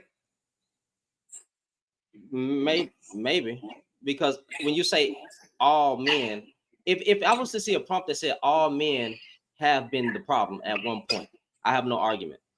But when you say, like, if you was to be specific, all men have done SA, that's a little bit extreme, right? Or all men have hit a woman, that's probably a little bit extreme. But if you was to say all men have been a problem to women, that may, I believe, be true. In some way, men have been the problem to women, or a problem, some kind of problem to women. So yeah. And so I did a post that was the underlying message, and I had a couple crash outs. So that's why I'm trying to ask the honest and earnest question of y'all know. So because I mean, it's not surprising because you got dudes on here that we didn't find. They try to get on here and act like they're a good man. Next thing we know, you got a whole article that came out on you talking about these little girls be fast and that's why they get great. Like, oh, you got a whole article that came out on you where you're freaking a whole pedo on TikTok. So it's like you got a lot of these guys that get on here and pretend like it's good men out there while simultaneously being the bad man. So that's why. I mean, they just getting their feelings. True enough. The other thing that I also find interesting, I'll use the word interesting, is that wholesale statements can be made about women, and we are expected to understand that if it doesn't apply to us individually, if it don't apply, let it fly. I mean, shouldn't they do the same?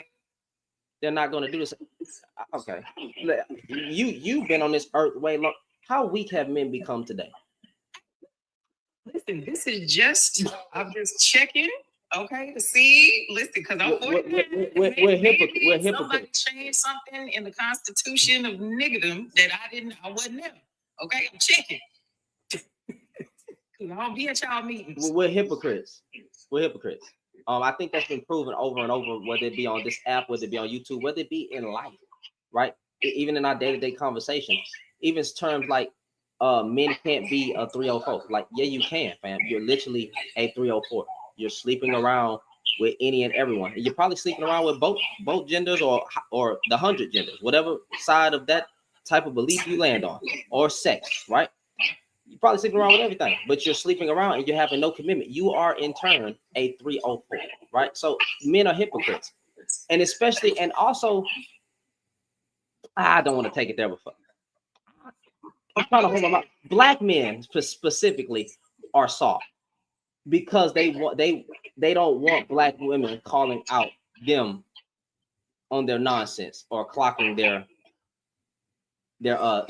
they don't want black men. They don't want y'all calling them out on their nonsense. So if you was to hold a topic called black men ain't taking care of their children, they gonna get mad at that. But if it don't apply, let it fly. Right. Of course. Yeah, absolutely see that. The other shift that I've noticed is, when I either make statements or if I put up topics that are stating what I have been told for years, then it's well, no, that's just the men you would do. It becomes a total equivocation that it's just who I was dealing with. It couldn't have been in whatever scores of hundreds in years that I've heard that. It's just the pocket that I was dealing with is always the. So why women keep dealing with the same pocket? Why y'all? Okay, you know what? Because I'll become a male feminist in a second. Why y'all keep getting the same black man then? If it's just your anecdotal experience, why is that even a term? Yeah, that's not actually how that works in actual life. But anywho, yeah. So I'll go ahead and let Bushido go ahead and rock out. Yeah, see, because like I said, they gonna lie. They just don't want y'all calling us out for anything because they're hypocrites. They want you to be able to sit there and take it, but at the same time, they can't take the criticism on the other side. That's all that comes back down to. It's only a few men that can. Very few. Like like when y'all be holding them decenter men lives. I don't like. I see them. I hear what go on in there. I don't care. Right. I leave. You know, that ain't got nothing to do with me. The topic say decenter men. I am a man. I will walk out. Yeah, I don't have nothing to do.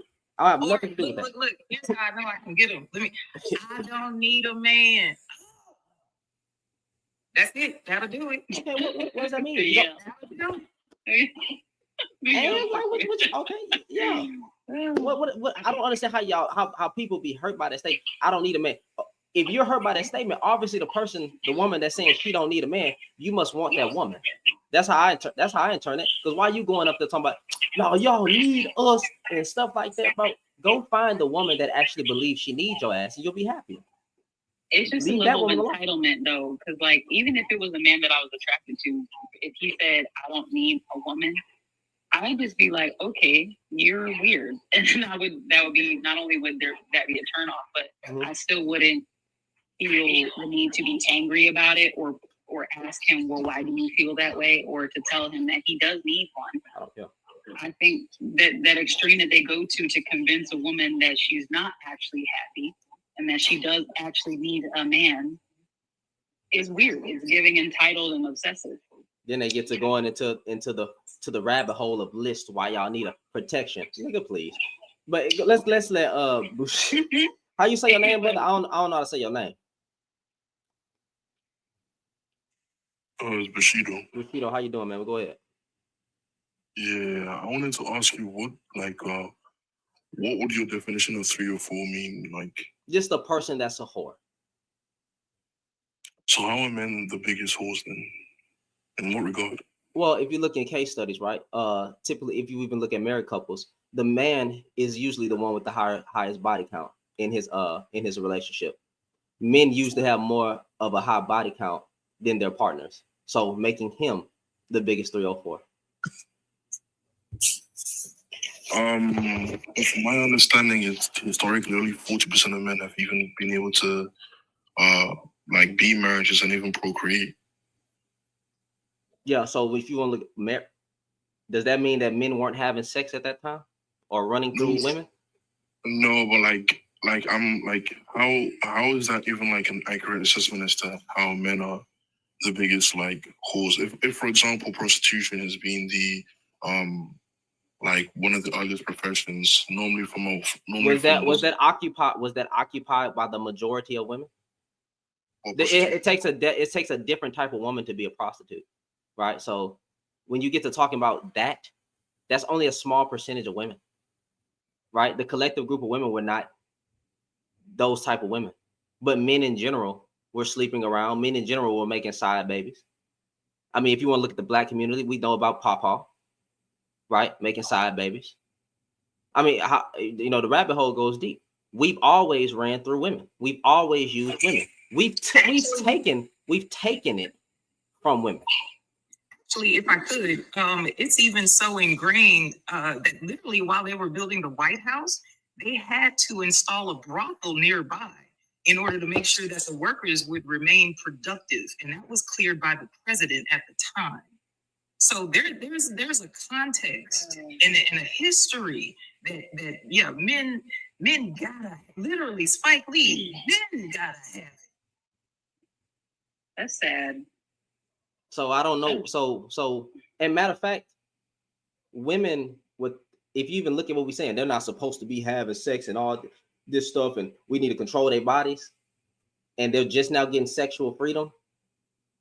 Wouldn't that point towards the man running through as many women as he could? Especially since it's always been very strict for them to do anything. And they would get stoned for it. So I'm not understanding I don't even understand what what's the problem with even saying men are the biggest? Do you think women are the biggest 304s? I do, yeah. Oh, okay, all right. I got you. So historically speaking, women have been the biggest 304s. Yeah, I also think that women use a lot of like their sex appeal to get what they want historically as well. There's only a few women. Yeah, historically, most women weren't coming with that type of energy. Matter of fact, a lot of those women, even in the back of the time, were married off by their. Who am I talking to? What are we? What are we referring to? Do you allow little Bible slander in here? Controversial. What would be their their duty? What would be whose duty? Duty. Yeah. Whose duty? A woman's duty. What would be her duty back historically?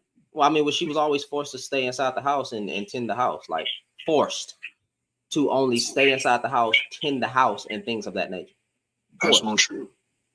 All right. All right, bro. Mo better. I believe in the Bible, but like, I know you don't agree with the Bible, but you can go ahead and say what you want to say. I didn't believe in the Bible. Oh, I thought because you asked if you wanted to say, you asked about the slander, so I thought you wanted to go ahead and get it. What I wanted to ask him, since you want to keep this straight laced version and everything, then what's his take on marriage? No, I thought he try to keep things straight laced and everything. Like, how is he working around the whole marriage situation here? But yes, if anybody has a disagreement with the Bible, I'm open to having a disagreement about the Bible whenever they try to take it into that realm. I don't mind. That's not going to affect my faith, and I can have those conversations. But go ahead, brother. So can you ask me the question, please? What's my what? Since you have such this so women need to be so straight laced and keep it to themselves and everything, that seems to be your line and everything, right? Mm-hmm. Okay, let me address the comments real quick. So there's some comments saying not black women.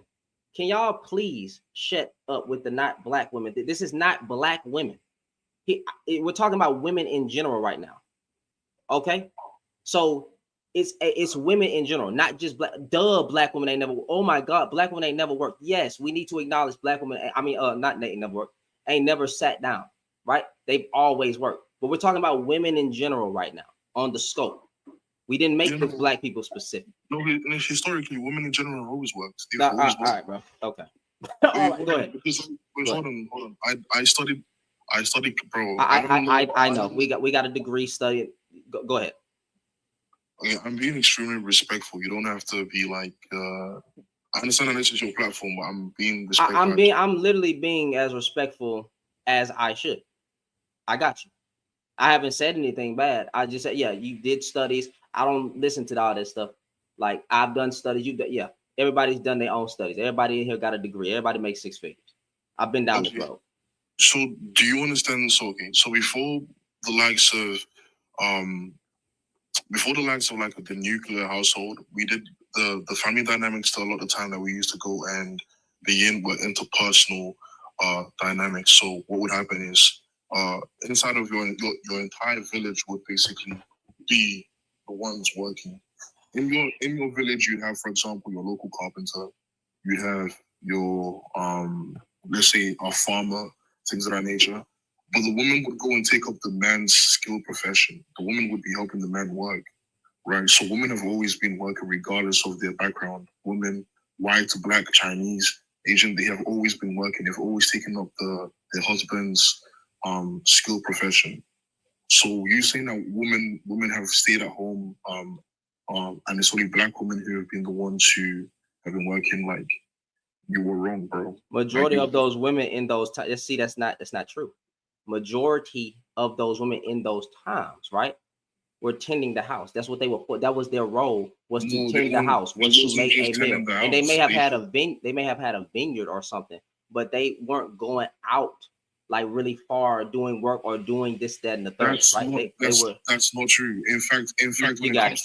You got it. When it comes to like the markets, when it comes to like the markets, women would be dominating those like areas. Gotcha. Women would be when it comes to like marketry, women would be dominating that. Gotcha. They would literally dominating that.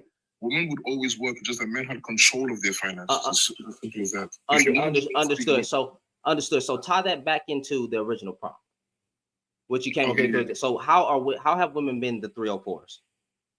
I was just clarifying that. But I think in this day and age, here and now, I think that women are the biggest 304s. So why does the average man have more sexual partners than the average woman?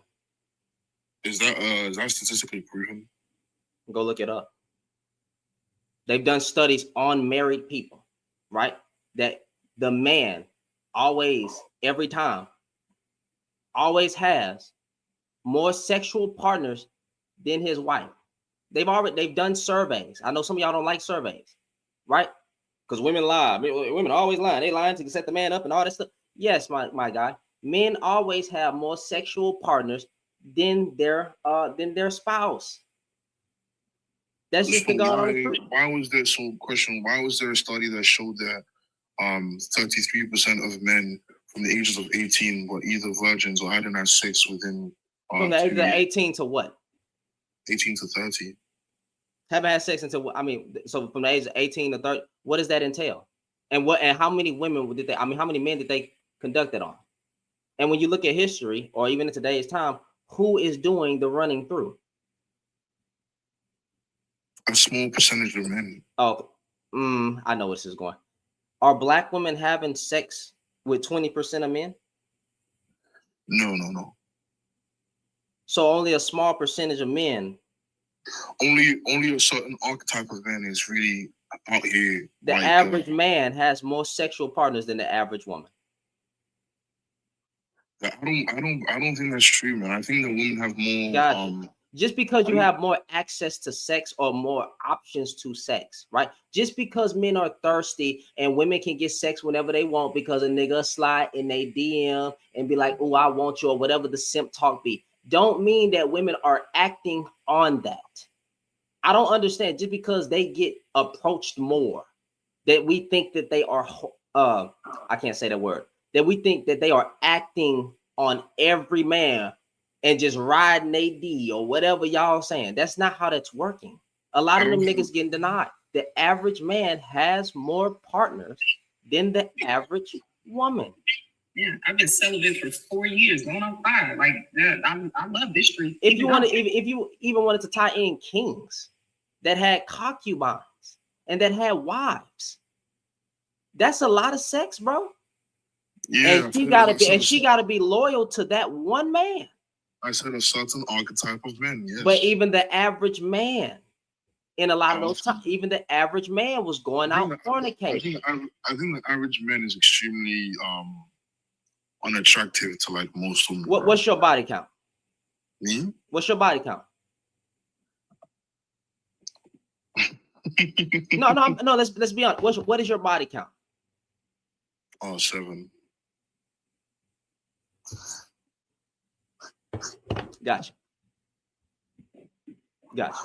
Okay. I'm not lying. I believe you. I believe you, bro. I believe you. How old are you, though? How old are you? I'm 22 in June. Oh, God dang okay. It. Let's tickling my neck. Yep. That tracks. I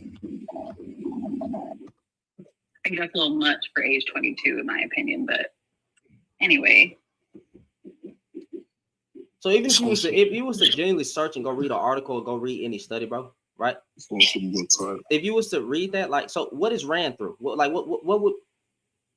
would be in your definition, like, ran through of a woman? No, I'm sorry. What do you think how many bodies do you think the average woman has? Like the average woman, I would say like a good 18, 25. Dumb, because it's 7. It's 6 to 7. I don't know where y'all get y'all. Hold on, is that study cited? You can go. Yeah, you go look it up. Go type in what's the average body count of a woman.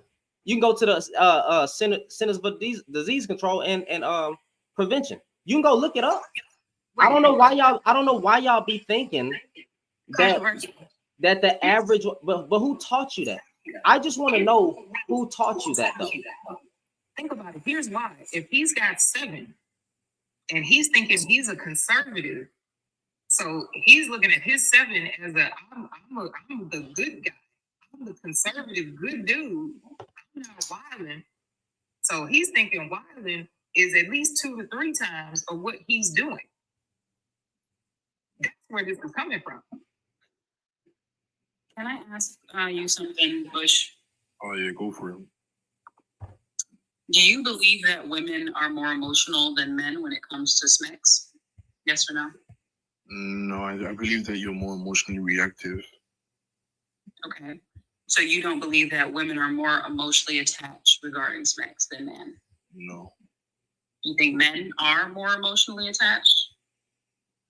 No. I actually see. I think that we have these narratives on men and women, but like I've grown up with women my entire life. I think women are just as bad as men. I really believe that women are just as bad as men. I believe that No, I'm trying to paint a picture here. So you don't think that either gender is more emotionally connected with sex as far as engaging in the act? Because we all know that that's a thing. We all know that that's a saying. Men say it all the time that women are more emotionally involved when it comes to sex in general, right?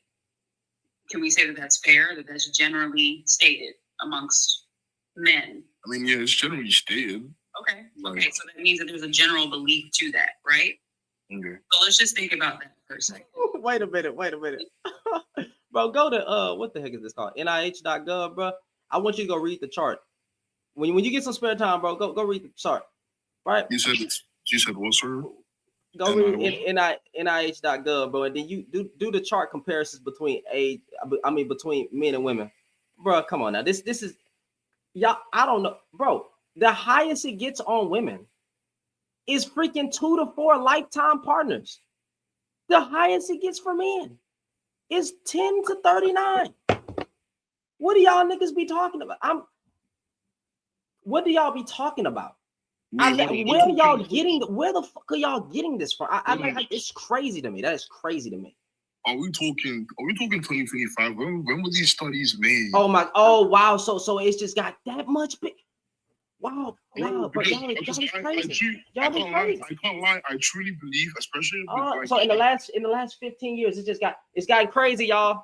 It's gotten crazy, y'all. In the last 15 years, it's just poof. Who taught you that women have 18? Where is your study to show that women have 18 plus bodies? The average woman of certain ages. Certain age ranges. Bro, you asked me what I think it was. I didn't have a study. From what I see, I can deduce certain things. So I don't care about. Okay, so I'm sorry. I got a little too spicy. That's me. Let me calm down. I don't care about what I see. I don't care about what niggas men be talking about. I do not give a damn. I'm going to go look at numbers because men lie, women lie, numbers don't. So I don't care about people's personal anecdotal. I see this happening where I'm at. I see that happening where I'm at. No, I'm going to go look into the people that actually get down and dirty and do some research. Okay? Instead of just thinking, because the way you may perceive something is not the way, the way you may see something don't actually be what it is. That don't make sense. So that's like I see women twerking on the highway in Houston, right? In the car, in the middle of the street. Now I assume every woman in Houston is just shaking their ass at a restaurant or just out in public. But that's the collective group of black women. That is what black women are doing collectively, right? No.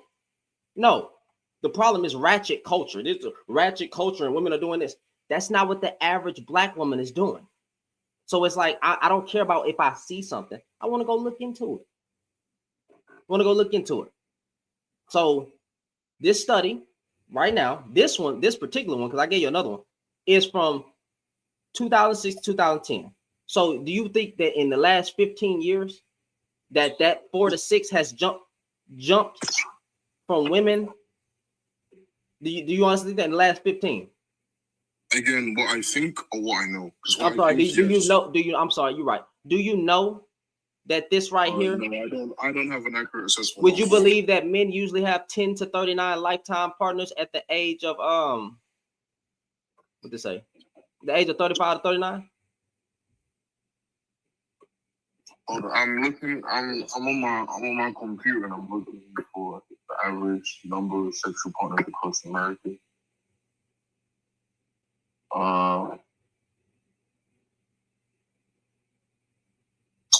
It doesn't distinguish male or female. Hold on. Give me a second.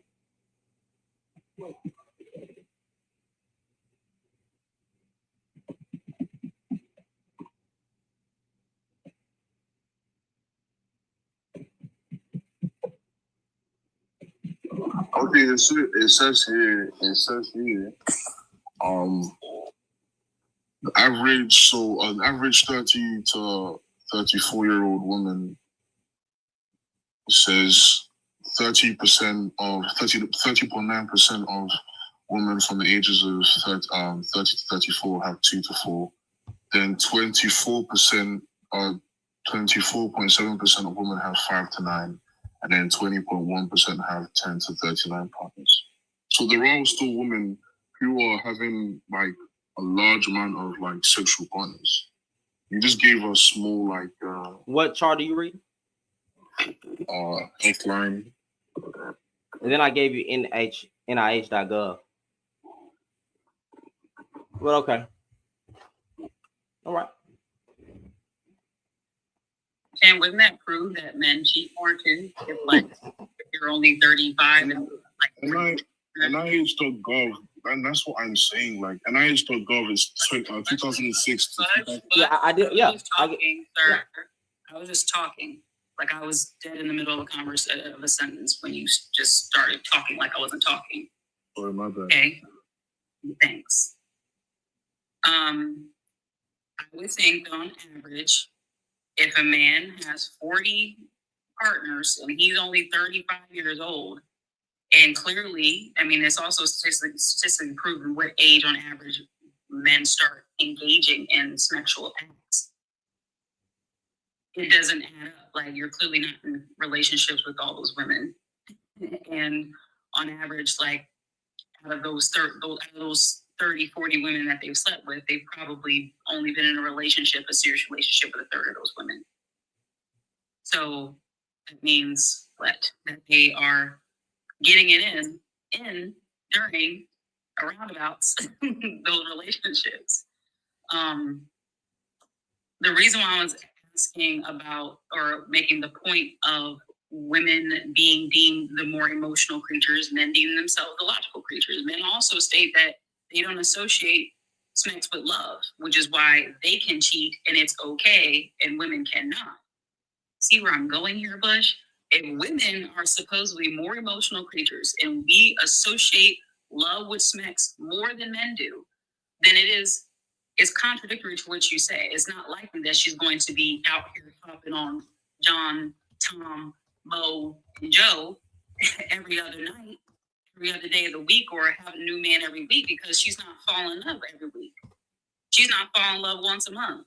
She's not falling in love every 6 months. That's not how that works. So women are emotional creatures or they're not. Either men are the more logical creatures or they're not. And if women are so emotional, then that just proves they're not running through men nearly as much as y'all are. If you don't think that love should have anything to do with sex, that means it's way easier for y'all to go and hop on to the next person because men don't even have to like or be attracted to women that they sleep with. And that's just a fact. You have homies that smash some questionable uglies that you know is not his type. You know he knows nothing about this woman. She was just there. That's all y'all need is for someone to be there and be willing. So that also heightens the numbers for you guys on the amount of women that you would be having access to because you don't have a standard to begin with. Like you just need a whole pretty much. And women need intellectual stimulation and some kind of emotional I guess, prize at the end, wanting marriage, wanting a relationship, wanting something long term. Most young boys are not thinking about that kind of stuff. They just thinking about getting coochie and racking up numbers because that's what they were told to do. If you go to the CDC, bro, National Center of Health Statistics, bro, you can go see the average partners between men and women. You click on the link, and this was done between 2015 and 2019. Okay, so yeah, that's a more accurate assessment. I want to respond to what Jess said. Firstly, I didn't appeal to the whole logical and emotional thing. Like, my standpoint is both men and women are emotional, but we're just on different spectrums of the emotional ladder. To even like everybody's logical, like being if you're able to go and reason, then you are by default acting with logic. But your actions might be deemed illogical because your reasoning might not be sound. It might not be the smartest thing to go and do. So everybody is fucking logical. Everybody is like logical. Everybody is emotional. I'm trying to say it's just men tend to go and practice stoicism, which is a control of their emotions. Or I would say more of like hiding their emotions, rather than women who are, like I said, more emotionally reactive. As simple as that. So that's why I don't agree with your argument whatsoever. Do you think it's logical? Would you say on average women sleep with men that they're not attracted to? I think women are highly selective with who they sleep with, yes. Oh, okay. And we've already established that men are not. No, and this is what I'm saying, like, and so now what we're trying to go and do is we're trying to appeal. Are you going to answer that question for me before you like? Hold on, I am trying to answer the question. We're trying to appeal like body count. So you're trying to appeal like a 3 or 4 to like how much body she has. Yes. Right. A virgin can be a 3 or 4. Right? No, she can't. Yes, she can. No, bro. she can't. What? No, she can't. How the hell can a virgin? That's a new one to me. I'll explain it. Explain. Oh man, bro, you a black man? Wait. Hit you with the No. I want to let him explain. I want to let him explain. Thank you. Go ahead, please. I'm gonna mute my mic. Okay. So. Holy crap. Listen, there are women a virgin can be who are extremely horny and extremely like the way they speak, their demeanor is extremely sexual and things of that nature. Okay. How I define a 3 or 4 is like even leading somebody astray with your words and things of that nature. That is by default, in my opinion, a 3 or 4. If I look at you and you're always talking about sex, you're always talking about men, like you're 3 or 4 to me. Like why is that your purpose? Why have you made that your purpose? I'm trying to say. So yeah, that to me like is 3 or 4 behavior. I'm trying to say. At least the ones who are actually sleeping with people that actually like you feel me like. But that is, I truly believe that some virgins lead a lot of, and especially as a Christian, like you might be around women who are virgins, but they a lot of the time with their words, with their flirtatious behavior and everything, because they center their lives around getting a husband and getting a man. Yeah, they are the ones who lead you astray the most. Like they are actually the ones who can lead you astray a lot of the time. You feel me? I'm trying to say you can be a perverted virgin. I'm trying to say there's something called a righteous virgin, and then you can be a perverted virgin as well. I'm trying to say.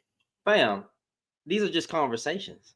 And like these are just conversations. A woman talking about sex but not engaging into, she's still if you want to do purity culture, if you want to go that way, right, she still would be considered you're a virgin until your cherry popped. Until you can do the action, you are a virgin. So a woman having conversation, that's like saying a woman who's seeking out knowledge of sex, right, for her first time, like her and her partner, they're both virgins, and they go read a book on it, but they're talking about sex, or she getting around with more married people or people in a relationship and she's talking about sex. That wouldn't make her a 304. Talking about being a 304, I mean, talking about the action of intercourse and actually going do the action of intercourse is 2 different things. A virgin can simply not be a 304. She can't. It just that don't even make logical sense. Matter of fact, then you try to bring Christianity into it. Do you think you don't think God would uphold the fact that she reserved herself for marriage all the whole way? Yes, she talked about it. You think we weren't intended to talk about sex?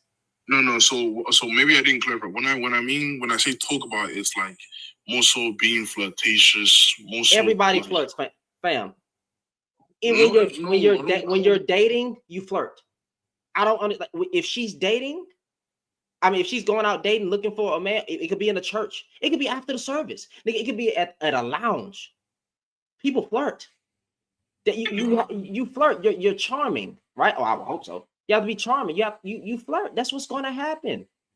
Like I don't. This is new to me. I am thoroughly confused. Right? A virgin. Forget that. A virgin cannot be a 304. I never thought that I would hear that come out of anybody's mouth, because a 304 is a person that is engaging in the action without any regards. That's a 304. I'm going to use it the way that us men talk about it. Okay. So we mean highly sexual, highly promiscuous is what you're saying. Yeah, women that are having intercourse, casual intercourse, however you want to say it. I'm flipping the script to say men are the biggest 304s because we're the ones that do that. I think women do a lot though not to raise their body count. Like they go back to their ex. I literally said that before you came in here. So yeah, so doesn't that still make her like promiscuous? She's just controlling. Well, if you want to say that makes a woman promiscuous, you can. I'm saying that when you talk about body count, men have the biggest body count per capita. That's how that works, right? We increase our body counts. Women are more reservative with theirs. We are the biggest 304s on this earth, historically, and even in today's time. If you just said that women a lot of times go back to their ex, right? That literally means they're doing a lot not to increase their body counts. Or if they go back to a person they previously had intercourse with, that shows that they're doing a lot not to increase their body counts. So you don't think masturbation makes you a 304 either? No, it does. It does. It may be, if you want to look at it as immoral, right? Like you shouldn't play with yourself and have some discipline. Then yeah, you can say that. I mean, you can say that that's immoral, but I'm not. That don't make you a 304. Don't make you a 304. You just need to get that sexual. You need to get your hormones together. So I still think that fornication, in any shape or form, I feel like that's still. Is masturbation fornication? It's a form of fornication. No, it's not. What is fornication? Fornication says sex before. Fornication is sex before marriage, fam. Can I just say something real quick? Listen, this is proof again positive. Not that I need it any more evidence, but listen, you can never be enough for somebody that don't want you. I have never heard. Listen, the standards ain't standards. It is goalposts that will move, that will slide, that will slither, that will roll down the wall. Okay, like it. Oh my God. Are you trolling? Like, are you trolling me? I be honest. If you're trolling me, bro, I will give you I will shake my hands and say you got it. But I want to know, are you trolling? Because this got to stop.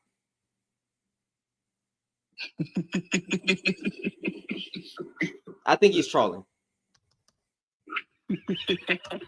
I think he's trolling, fam. Oh man. You got me. I'll take it. You got me. Throw yourself in the dump. You got me. I appreciate it. Good one. I ain't gonna lie to you.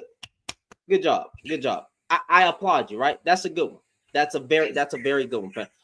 Appreciate that, but we gotta get the fuck out of here. We gotta get the fuck out of here. I don't think he was joking. Sorry for cursing, y'all. Hey, what's up, people? Can you guys hear me? Yes. Okay, bro. This is what I want to say from my experience, right? I don't care. Well, I don't, fam. I'm sorry. I know you don't care, right? This is what I don't care about men's anecdotal experiences. No. Oh, so do you want the truth, or do you want the truth? It's not the truth. It's not the truth. It's your truth. I don't care about my truth. It's not my truth. It is your truth. You just said from my guy. If you say from your experiences, that literally means your truth. No. You, dude. So from my experience, your experience includes experiences from I am not including my experience, though. Listen, we gonna stop this shit. I'm not including my experiences. I keep going to sites. I keep bringing up studies. y'all niggas keep saying from my experience of the things I see. I haven't did that. I haven't did that once in this live at all.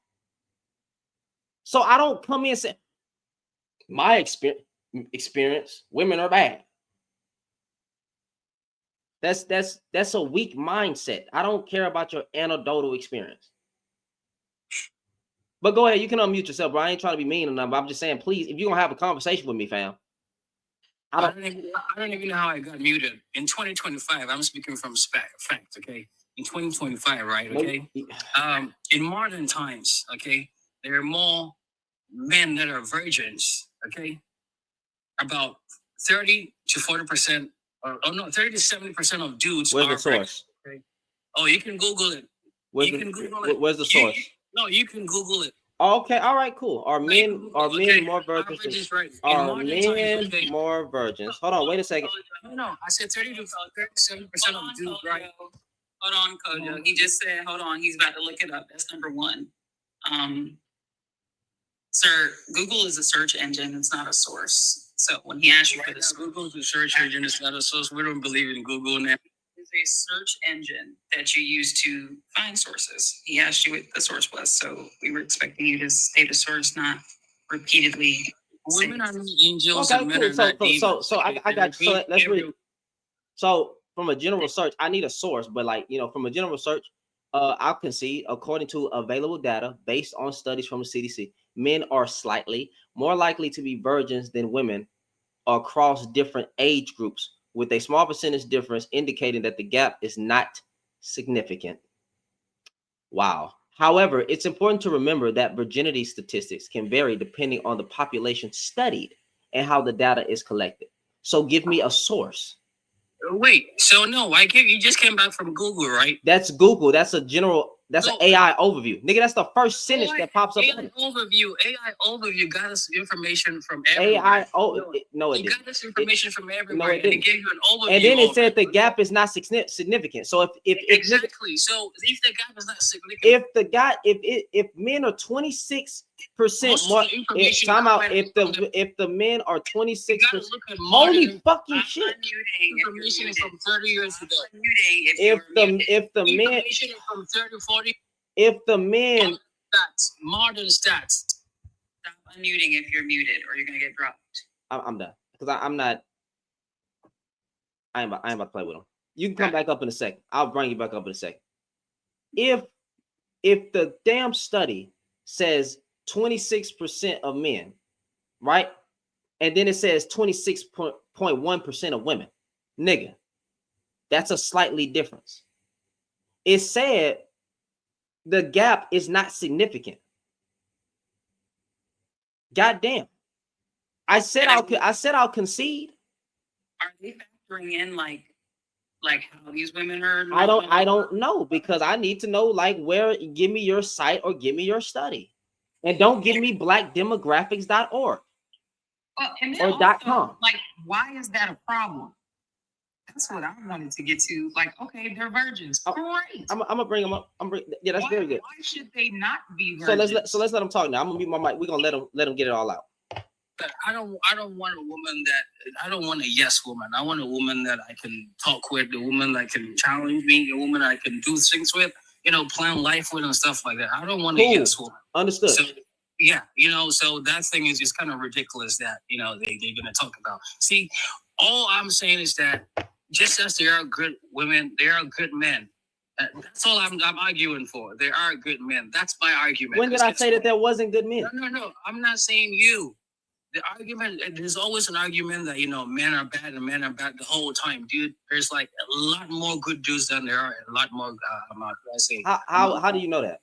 Wait, time out, more better. Give me one second. This is why I do right. I do lots of research. Just because you haven't been to jail doesn't mean you're a good man. Because a lot of crime don't get caught. We're not even talking about jail stuff. What make a man good?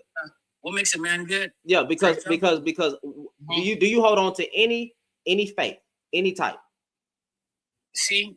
No. I'm saying, answer the question. This is what I believe in. Answer the question. I hold on to faith. So which one? Which one specifically? Well, I believe in what you want for others or what you want for yourself is the same thing. No, nigga, any religious view.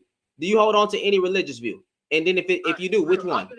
I'm gonna tell you something. Religious views are cultural views, okay? Nigga, do you follow Jesus Christ or not? Like, or Muhammad? Who do you follow? I follow myself. Gotcha. Go ahead, bro. Yeah. So I follow myself, meaning I look at the world, right? And I look at people that are making positive impacts in society and around, and I learn from these people. So if someone couldn't fight the urge to not steal someone's stuff and they end up in jail, if they're repentant, you know, yeah, you can still give them a second chance. So now we're using a word like repentance. That sounds biblical, repentance but is just a word. Repentance meaning if you're what should I say? Repentance literally means to turn away from your own sins. That's literally what the word means. So when I say, right, so meaning we're trying to give someone that didn't fight the urge to say, okay, no, I'm going to work hard, you know, and I'm not going to take someone's stuff. I'm going to work hard, you know, and get satisfaction out of paying for something out of my own, you know, hard work, rather than saying, okay, no, I'm not going to fight the urge and see, oh, I want this, woo, I go take it, be someone and take it, right? We're going to try to give that person a second chance. So for me, if people are able to fight their urges, you know, and do what's right, you know, not break people's heart. Breaking people's heart could be so many ways.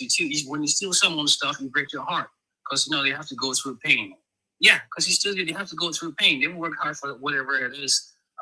You set them back in time because now they have to find different ways to get money to purchase that thing back, you know what I'm saying, to get back on track.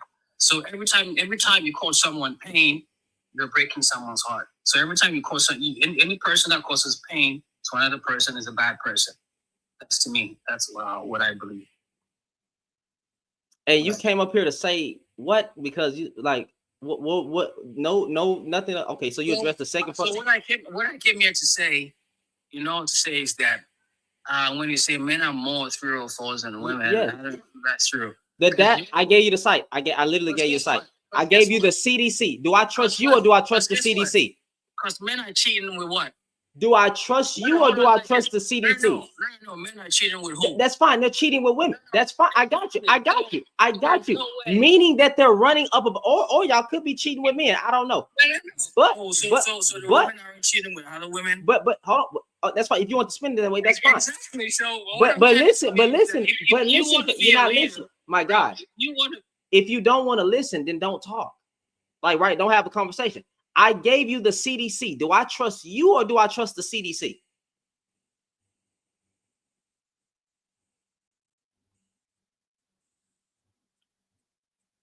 You got to unmute yourself. Do I trust you or trust the CDC? Because you said you follow yourself. No. See, when I say I follow myself, meaning right. No. Answer my question. I don't like. No. Do I trust you or do I trust the CDC? The CDC, bro. Use logic, okay? Are men cheating with dogs for a cat? Or nigga, do I trust you or do I trust the CDC? Answer this question. Are men cheating with other Hey, bro, I ain't gonna lie. I'm finna crash out. Are men cheating with women? I'm gonna have to make a. I'm gonna have to make a crash out button. Do I trust? My guy? Do I trust you or do I trust the CDC? Have a good day, bro. Pathetic excuse of a black man. I'm done. I can't, bro. I can't. Do I trust you or do I trust the CDC? Does it make any sense? Y'all tap the screen before because I know they're gonna try to shut me down because I said that word, right? So y'all just tap the screen, shut it live. But my goodness, fam, I don't care what I see, and we're gonna get that person back into society, and the society, the rule of the society, because we gotta get that person back into the society. No, society. Nigga, do I trust the CDC or do I trust you?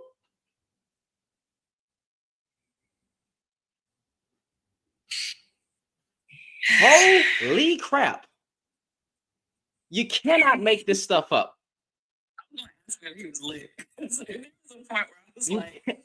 You cannot make this up.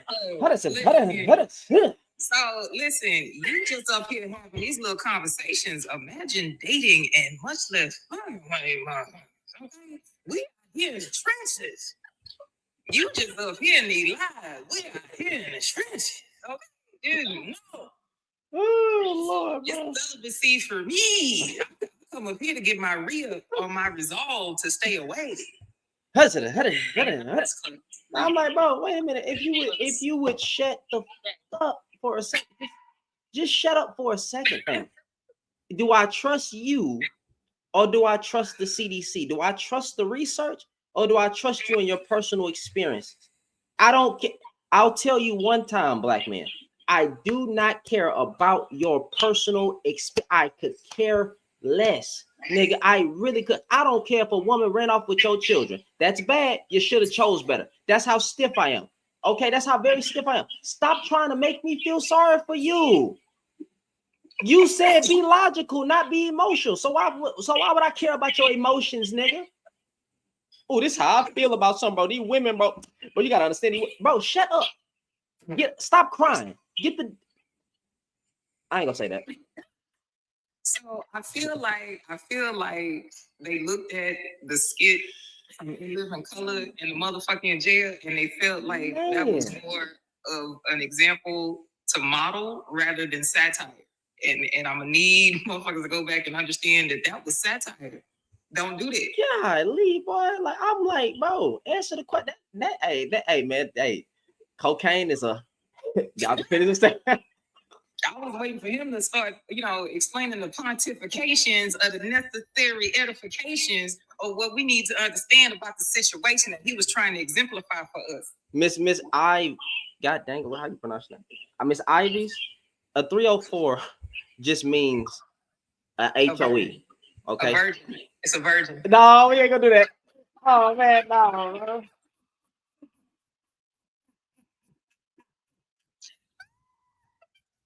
Yo, fam, yo, he really said that. He really said. Somebody said a garden tool, bro. Oh my, bruh. He really said. He got me though. He was trolling. I'm still gonna clip that conversation. We all got. No, that was worse than the Wahite man. That we whitefished ourselves. Like if he was black on Publix Live. That was horrible. Oh, he was playing the dude on Public Live? No, we played ourselves. We assumed he was black, and he was like, "Why did y'all say that?" And we was like, "Because listen, he had the whole black story. He was like, yeah, I've been in, I lost my job. He had all the classic Negro stories. He sounded black. Oh, he got us. Anyway, well, I said, who told y'all that? I never said I was black. In this month. We all crashed out.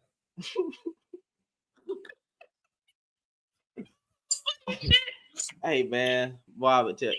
Oh, bruh. Yeah, this is crazy. And here's the thing, men. I have never heard men struggle to claim piety than when this type of subject comes up. Oh man, hold on. But y'all niggas gave me a violation. But y'all do soft, boy. Men are running to the monk, the monastery, and have just fought to escape the life of the eunuch. They're something against you, Shan. Hey man. I reported live and they be like, no fault here. I'm gonna go ahead and restart it. Somebody said your hair is too healthy and shiny. I try, man. That's a black woman's touch. Cause I can't comb, soft and luxurious. I can't comb through this motherfucker worth a damn. Okay? At all. But let me restart this real quick. We'll see. All right. Hey man. Y'all on YouTube, you know what I'm saying? Y'all see I tried to send that dude. It's a messenger here by this man who says, simp, we create 304s. You're trash. If you create 304s, then you're trash, man. Why would you create 304s? So you're out here causing heartbreak and pain. Right? You're out here finessing women. You're out here finessing women. Right? And I sent him the link and he don't want to come up. He don't want to come up. Absolutely trash.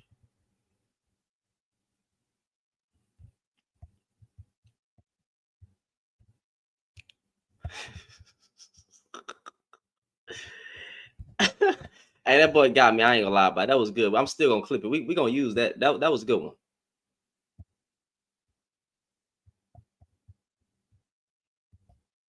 Maybe I should title it "Finessed by a Troll," bro.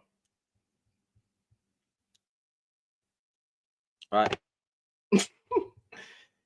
Yeah, they keep getting me. I sent that man the link, bro. Oh, what a loser, fam.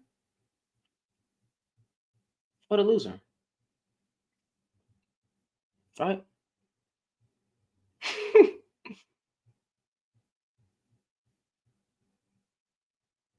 where's I think it came after somewhere. I'm still looking for it. I'm still looking for it, bro.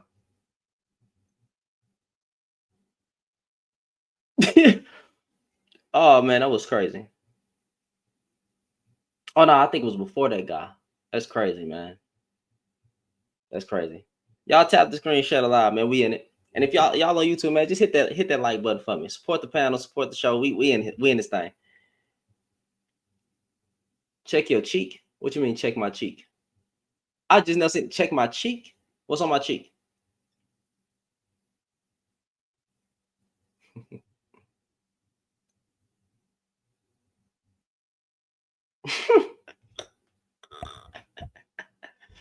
Oh, wait, bro.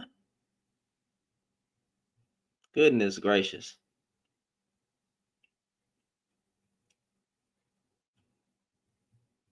Mm.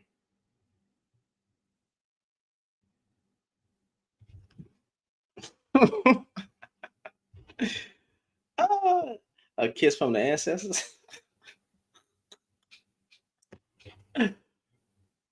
I'm still looking for this dude that said something crazy, talking about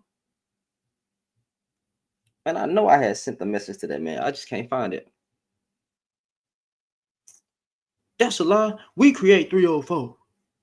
We can't be no 304. I know. That's exactly what you think, huh? That's exactly what you think.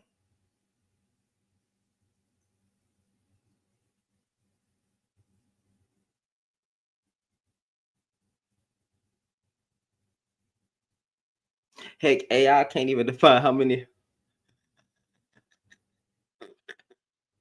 R's are in strawberries. Oh man, boy. I can't find that message, y'all. I think it disappeared. He said he followed. Yeah, he said he followed himself. You follow yourself, but like, man, nigga, miss me with this nonsense, bro. Miss me with the nonsense that y'all dudes be talking about, bro. That boy said he followed himself. That boy said he followed himself.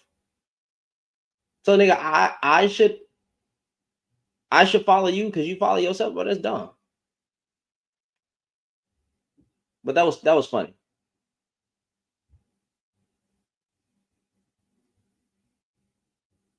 I said this boy mad dumb.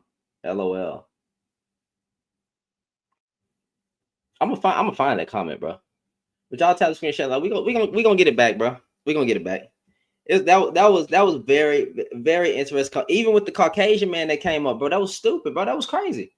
The Caucasian man crazy. That boy said, that boy said, women are like children, basically. I said, oh man. Dang, I do feel sorry for y'all though. Y'all, hey, listen, like y'all said, y'all gotta date them dudes. Hey, y'all have fun with that, bro. I ain't gotta date no man. I don't date men. I'm married to a woman. I'm straight. You feel me? He ain't had. Boy, that's funny. Like, oh yeah, look at this dude right here. I responded to this dude right here. He talking about simp. Men are 304 makers. What? Yeah, I do know that y'all run through women. You're still a 304 fan. All women think they Oprah. I'm like, what did Oprah have to do with? Where is this? Where did? Oh, let me look this up, bro. Because now I'm curious. Because I'll be trying. Where did Oprah diss black men? Let me go look up a clip or something. What did Oprah say about black men? Or blah blah blah blah. Did Oprah? Hold on. Oprah disses black men. Black men finally got their revenge on Oprah Winfrey. What did Oprah Winfrey say? Like what are you talking about? What are you talking about? Black men finally got their revenge on. But what did Oprah say, fam? It's a black woman. Oprah Winfrey hates black men. I mean, y'all tap the screenshot. What do you? Let me see, bro. Let me get some context here. Actually, no. I heard the accent. I ain't gonna even.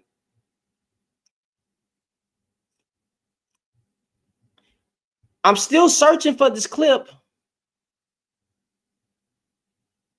Can anybody send me a clip where Oprah said something crazy about black men? I would love to see. If search Oprah show with black men. Let's see. Oprah show with black men. I just want to know what the heck y'all talking about. Oh, like the Oprah Winfrey show, back black for a day. Dave Chappelle in Hollywood emasculating black men. Resurfaced Oprah Winfrey show, she perpetuated negative black male stereotypes. Okay, let's see what this woman says.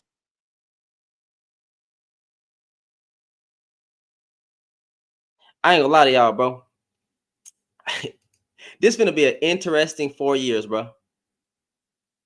An interesting 4 years, because Trump doing everything he said he was gonna do. But that ain't my business. Oh, Ace Metaphor? Ace Metaphor, like, why Ace Metaphor shouldn't be surprising. Like, y'all know the drama that's going on with Ace Metaphor? I think he's a Derek Jackson. If anybody wanted to call somebody else Derek Jackson, right? That's what they should have been calling Derek Jackson. I believe everything Miss Nikki Rose said. Everything Miss, because it was a text message with, bro. Look, I don't listen to. Well, no, I ain't gonna say that. But like, yeah, Mr. What's that boy name? What's that boy? Oh, yeah, I said Nikki Rose. Yeah, Keita Rose, right? I believe her. She said the environment where we're supposed to talk about essay and all this, that, and the third, has exactly become that type of environment. What do you mean? Or abuse, right? They were saying it became an abusive environment. What do you mean, right? If everybody leaving your platform, bro, something wrong with the host. Something wrong with the host. That's what that tells me. And I don't feel sorry for you. I don't care about his platform. I don't care about the money he's making. You gonna have a downfall. That's what you get. That's what you get. That's what you get. So that's why I don't be caring when these dudes be getting hurt and lose their stuff.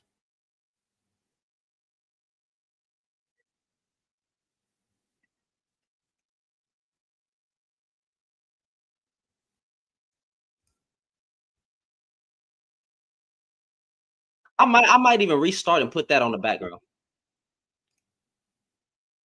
Ace Metaphor drama.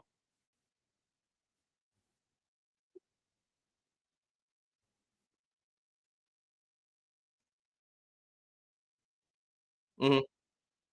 Some of you may or may not know that almost a decade after our dear beloved brother Michael Jackson passed, she went against the wishes of his family and his team and interviewed those considered to be discredited individuals who won no case in court against Michael Jackson. Of course, he prevailed, even through trial. Okay. But yet she went against what Black society said, and she actually even acknowledged the fact that she was going to be accused of taking down the black man by interviewing Michael Jackson's accusers, who failed in court, and Michael Jackson won victoriously, to where no court, state or federally, found that he was doing anything inappropriately with children and so forth and so on, right? But yet she interviews his quote unquote accusers. Well, in addition to that and a whole lot of other stuff that she did over the years, watch this, while supporting the Harvey Weinsteins of the world, one of the most notorious, incredibly alleged sexual assaulters, and he's been obviously convicted of interrelated crimes. She kept that on the low while she used her platform against her own people. This resurfaced clip, watch this. Oh, the clip. As this white woman calls in to the show, and I want you to pay attention to how Oprah responds. I can't just speed up, but let's see. Gentleman with the hair would sit next to me, the way he's dressed. No, you. I would grab my purse and probably move to another seat. It's because of his looks. It's scary. That's because it's out of her culture. Well, that's interesting. Clarify, madam, what you're saying. What does the word scary mean? Oh, gee, I don't know. Well, now would be a very good time to figure it out. What does the word scary mean? That is my question. Well, you would frighten me. I understand that. General. What does the word scary mean? Or, same question, why would I frighten you? I haven't been in a fight since I was in eighth grade. Well, you're probably not normally dressed up in a suit. You just look like you're a tough guy. If she went to Jamaica, she'd be frightened all the time. Well, madam, let me then answer the question. So what is it? Is it because of the way he's dressed, the color of his skin, or his hair? Is it his hair? Yes, yes. And I'm sure he's not always dressed in a suit. What does that mean? You know, so does that mean you're frightened of all men who are not dressed in suits? No. Okay. It's just the garb, I think, that would scare me. Mm-hmm. Well, you know, this is interesting, madam. Let me then advance this point. I speak of the old racism, which was pre-Dr. Martin Luther King. I didn't speak of the new racism. One of the things you have to understand about racists or about yourself is racists are inherently intellectual cowards. They won't come out and say, I hate because I hate. Story over. What they will do is take pseudo-facts. They will take facts that are not true and use that as the intellectual pyramid to come to a conclusion that is inaccurate. If you actually want to talk about the statistics, if you are afraid of me on that bus, I don't ride on buses, because you think I'm going to murder you, there is no statistical basis for that. You are more likely to be murdered by your husband, by your son, by your brother. If you are afraid of me sitting next to you on that bus that I don't ride on, because you are afraid that I'm going to rape you, statistically, your boyfriend, your husband, is more probably going to be the rapist. So I'm saying you are the manifestation of the new racism, and you have used the same pseudo-intellectual statistics to construct a racist position. Thank you, caller. I'm sure you didn't know you did all that with one phone call.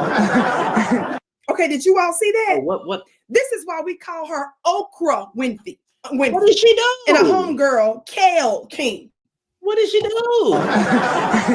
Okay, did you all see that? What did she do? So I'm saying you are the manifestation of the new racism, and you have used the same pseudo-intellectual statistics to construct a racist position. Thank you, caller. I'm sure you didn't know you did all that with one phone call. And you have used the same pseudo-intellectual statistics to construct a racist position. Thank you, caller. I'm sure you didn't know you did all that with one phone call. Was it the little smart, sarcastic remark? Like, is she being sarcastic, saying ain't no way that, you know, she did all that with one call? Or is it that she being spicy with the Caucasian person? Basically making fun of the Caucasian. I can't, this is a nothing burger. Did you all see that? This is a nothing burger. This is why we call her Okra. Why do you call her Okra? Why? Okay, and a homegirl, Kale King. Explain. She was very dismissive of this intellectual black man's points.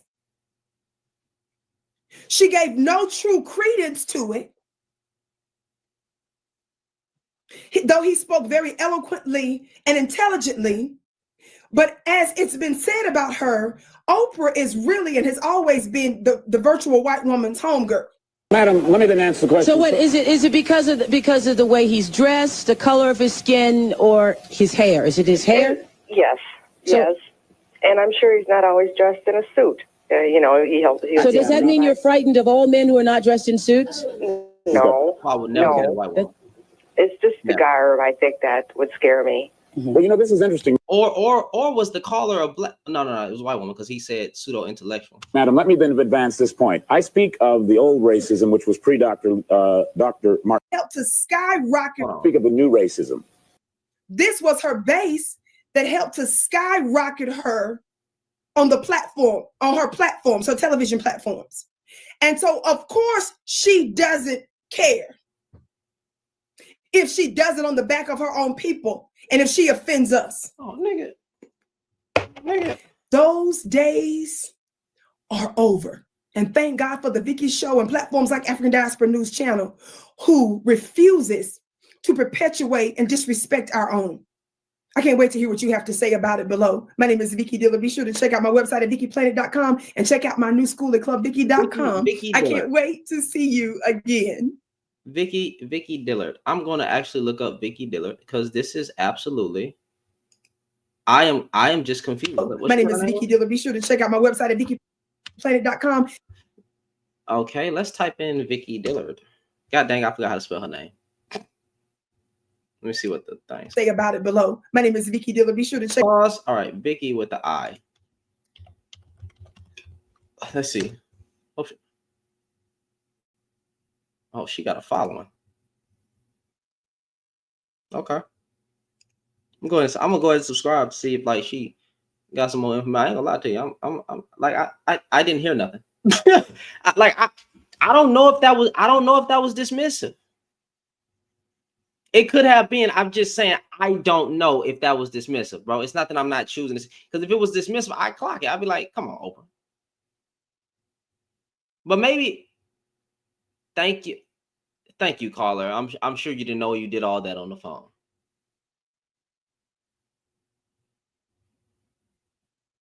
Thank you, caller.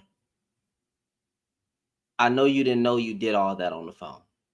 Or surely you didn't know you did all that on the phone.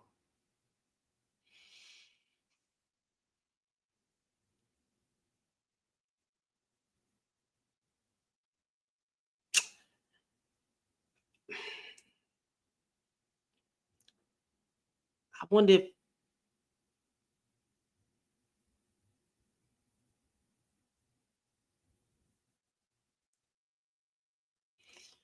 because I could understand like you throwing a jab at a Caucasian woman by saying, yeah, I'm pretty sure, yeah, I'm pretty sure you didn't know you did all that on the phone. Like it depends. I don't know. I can't tell. So this whole Oprah stuff, like whenever they keep saying, I'll be like, okay, where are these clips? Why every time I search up Oprah, I say,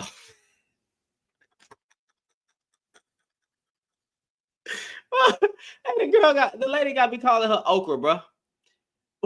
Why every time I freaking search up Oprah, because she called her Okra, that's funny. I never did that. But why every time I search up Oprah, this is black men or anything, nothing pops up, bro? Oh my God, I almost typed in Okra. Oprah, this is black men. I just like, what do y'all be talking about?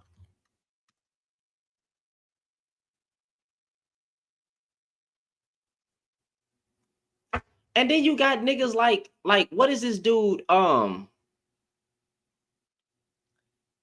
What you got the celebrity junk? So this is O'Shea Duke Jackson. So he has a video called "Black Men Finally Get Revenge on Oprah Winfrey." I don't even want to get this nigga a view, but let me see. Hopefully O'Shea Duke Jackson plays some clip. Give me a. What's good, everybody? Why can't y'all give me a clip? It's your boy. I promise. O'Shea Duke Jackson. I'll cover it.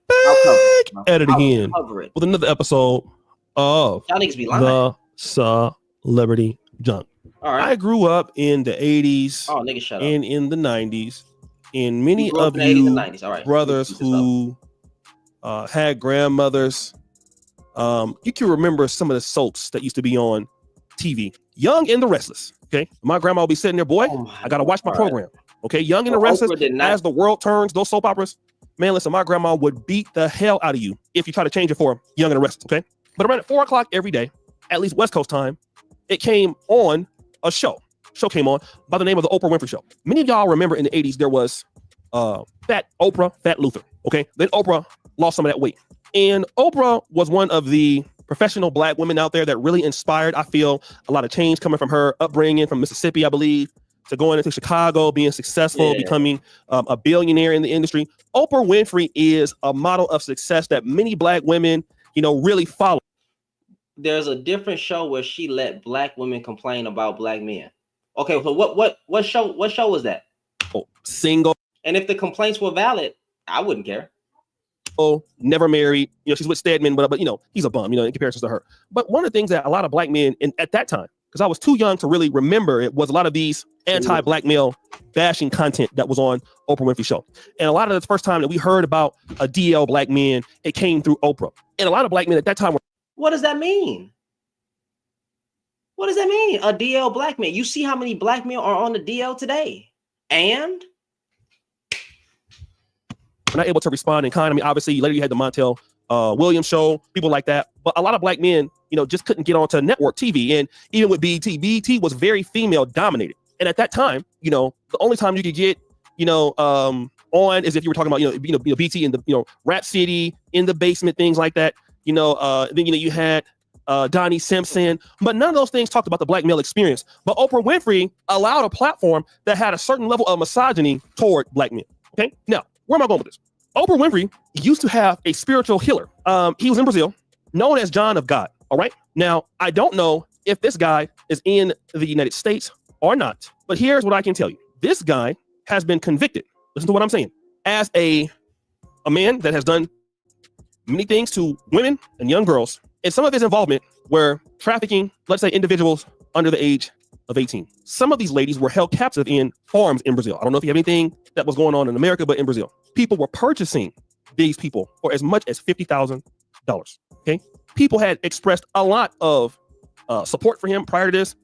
Bill Clinton, Naomi Campbell, Shirley MacLaine, and it's crazy, right? Because Bill Clinton is anti-black, Naomi Campbell anti-black, Oprah Winfrey anti-black male. All of these people were dealing with this guy. We all know how Naomi Campbell is. We all know how Bill Clinton, his crime against black men is. All of these people that supported this guy, this witch doctor, are anti-black men. And look at what happened. And guess what? Today, black men get some level of revenge. Some level of revenge.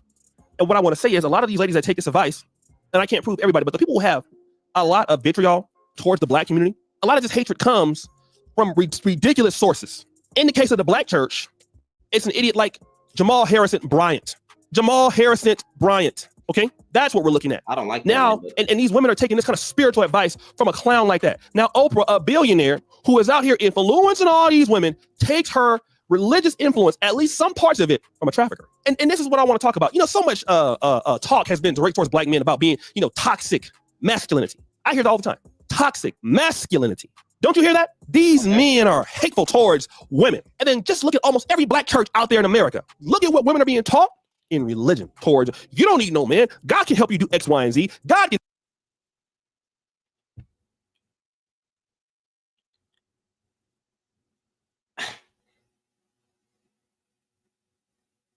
The average church is not even telling women that they don't need a man.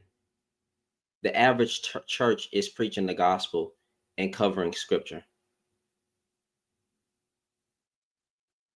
But there's nothing wrong with telling women that they don't need a man.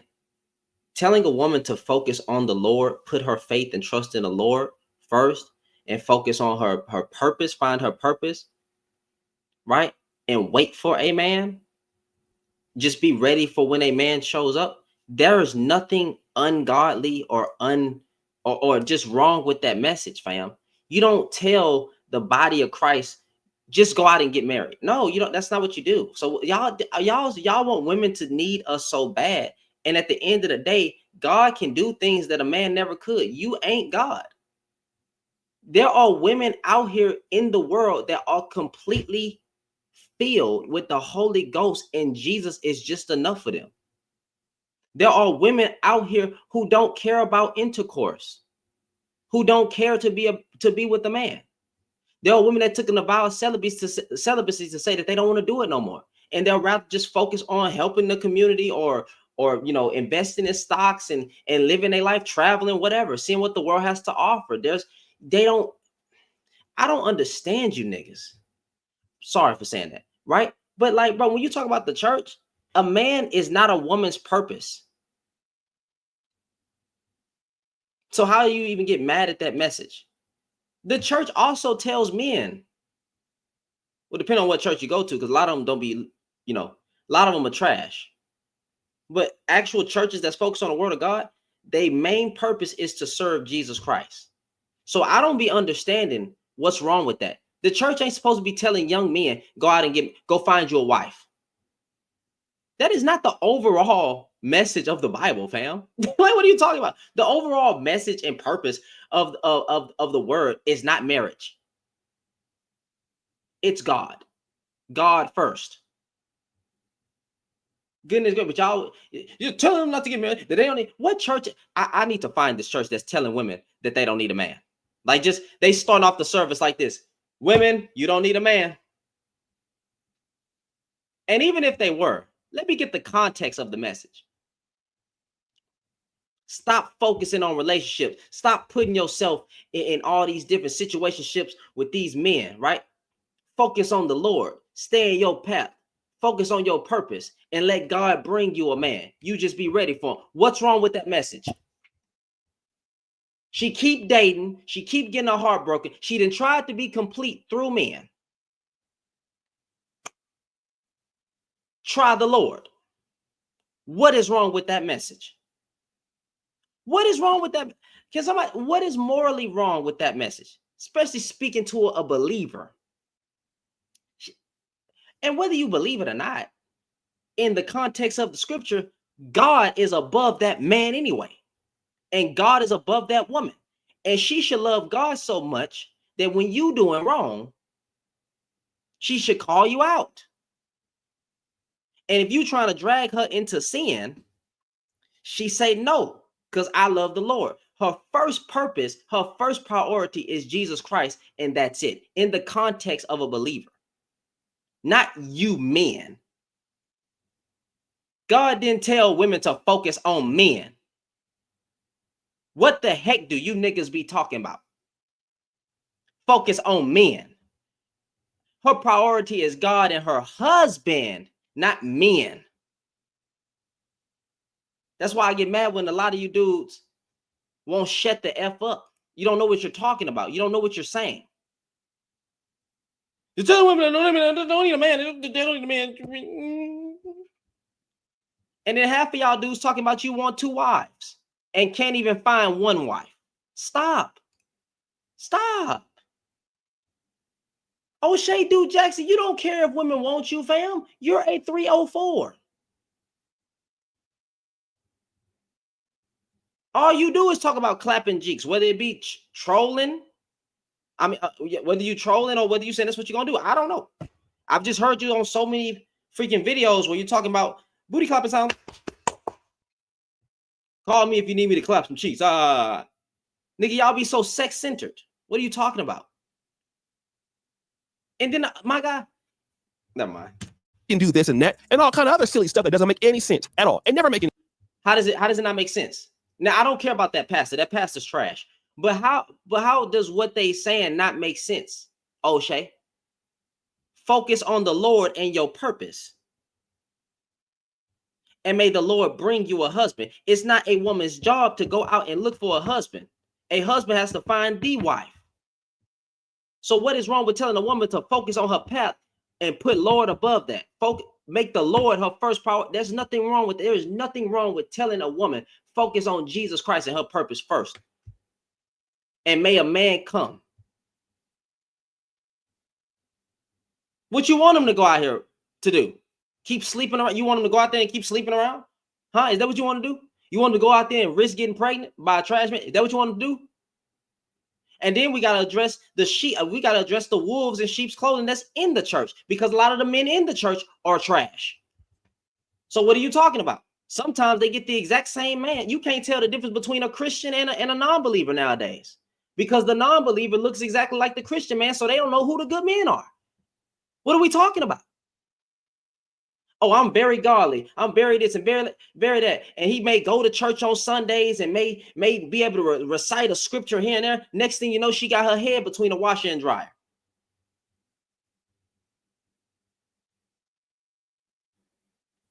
Next thing you know, he's not the man that he claimed to be. We already seen the video of I Married a Monster. How dudes will sometimes use the word to manipulate women and put on a mask to paint themselves as being a good man. And next thing you know,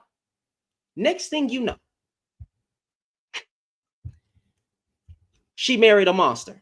That's it. Hey, but guess what? You know what I'm saying? And he wasn't a real Christian. That's fine. But he was a wolf. He was a wolf. But he disguised himself. And that's what women are getting. So stop. And for some dude who never even bring up the Bible, or we don't even know if you're a believer or not, why are you worried about what's going on with the church? Any sense? And then what does it lead them to? What does it lead the black community to? Their own demise. Why? Because a lot of women in the community, from the richest to the poorest, take advice from people who don't know what they're talking about. I want to even clarify something else. Let me clarify this, because now you even have it in hip hop for females. Who are they listening to now? Glorilla. We've already talked about Sexy Red. How much respect Sexy Red has for. Oh my God, I can't stand it, bro. I'm so sick and tired. Oh my God, I paused on Sexy Red tongue. She got so much respect for the youth. She showed. I'm sick and tired of this comparison, like between the Sexy Reds, the Glorillas. Y'all don't care about their music. Let's stop you're gaslighting. Because y'all not saying nothing about these rappers and the stuff that they talk about online. You don't say anything. You don't say anything. You never say anything about the baby. You never say anything about the music where they talking about unaliving themselves, pew in the neighborhoods. Y'all never say anything. As soon as a woman talk about riding a D, now you talking, the music's so bad. The music, the problem is the music. But you didn't say anything to them. Y'all never say anything to the black man's music when he's putting out trash. But as soon as Sexy Red and these Glorillas and Trina and all these other women, that y'all, now the music bad. Oh, so it's okay to talk about women in a negative light, right? But y'all don't have equal smoke for the man. I mean, y'all don't have equal smoke for the man who's doing it. It's wrong for the woman to do all these things, that, and the third. But y'all don't call it out. You don't call it out. So stop. This is gaslighting. This I know what this is. This is selective outrage. This is nothing more than selective outrage. Nigga, and Sexy Red don't have influence on nobody. Stop. Just stop. Sexy Red ain't hurting you, nigga. And women ain't hurting men in as a collective. You know who is causing harm out here? Men. But y'all don't want to talk about that, though. Up to the school, and shout out to St. Louis. I want to say this. I have never met anybody from St. Louis I have disliked. Everybody from St. Louis I've liked. There's only been one person from East St. Louis I didn't like. But everybody from St. Louis, Missouri, I like. I've never met a person from St. Louis I didn't like. I love St. Louis. Every time I meet from St. Louis, they're always very real. Okay? Now let me just say something. She's from St. Louis. She walks into the school throwing up gang signs and flipping off the goddamn students. Flipping off the students. Not cursing at them, but flipping off. And they're excited about that. They're happy about that. Okay? Now, let me get back to Nicki Minaj. Nicki Minaj, who they got Instagram lives going on. You know, so many ladies want to be like Nicki Minaj. This is such a great thing, right? Nicki Minaj is with who? Kenneth Petty? What does Kenneth Petty even do? Who has any level of respect for Kenneth goddamn Petty? What does he do? He's a freaking loser. I'm sorry. He is a beta male. What does any of this have to do with, where is the disrespect? I'm done listening to this guy. I'm looking for videos that have the disrespect of black men coming from Oprah. If you can't provide me any clips, because even the one that the lady's talking about, and even the one that she talking about, I can't tell if that was a sneak diss. I can't tell if she was being smart with the caller. I need to find a clip. Is there a clip? Black men disrespected on Oprah show.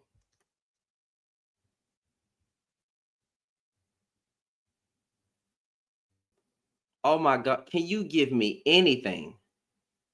1970, black women and black men debate their relationships on TV. Oh, this might be good.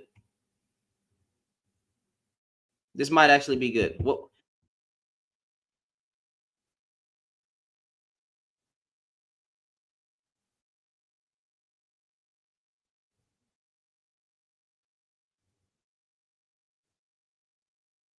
I can't find the new black woman.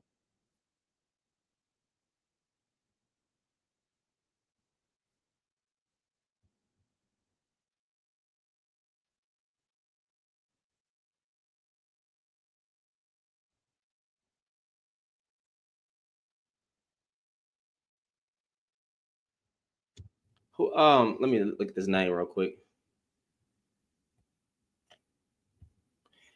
Mr. D, appreciate the $10 cash out. Everything that you send, everything that y'all be sending, bro, it goes a long way and it helps the platform. So I appreciate that. Super chats, cash apps, all that is welcome. Super stickers, all that. I appreciate it every time. Thank you. Let's see. Okay, I forgot to put it on the big screen. Let me. I guarantee. I still haven't. I'm gonna find this clip if it exists. I promise you, I'm gonna find this clip if it exists. I'm gonna find it. Revealing and the most vocal They've statements been running about with what the the same new black narrative man expects from the new black woman came when I met with a group of young unmarried friends one Saturday afternoon. I think that what's happening in America as far as black men, black women is concerned, is that there's a revolution within a revolution. We are fighting our own woman. Our woman will not allow us to emerge as black men. No. But our black women, who's been put in this role of aiding white America, white structure, and castrating the black male, has continued doing this. She cannot live with us. It's not that we can't live with her. Are you blaming us? Are you saying that it's our fault that this happened? No, I'm not blaming black America women. I just said that I'm blaming the system. They are victims of the system, like the black. So go have smoke for the system. So go have smoke for the system. Male. Well, why do you say that we are castrating you? You say that you want to be the leaders. Okay. Well, what about the black professional woman? Are you saying that there should be no black professional woman? Are you trying to deny black women the right to be creative, the right to function? We're not asking for you to take it back. We're saying that you have got to be astute enough and can view the situation well enough where you just automatically know what your role is and step back. And whenever you want to have that aggressive thing, this is a thing that the young black man today is not going to tolerate. My old man tolerated because he was his old man tolerated. It came up for years and years and years. But today, the young black man is not going to take it. He's going to be out there as a leader. White America has used black women to keep the black male in his place. And you're still...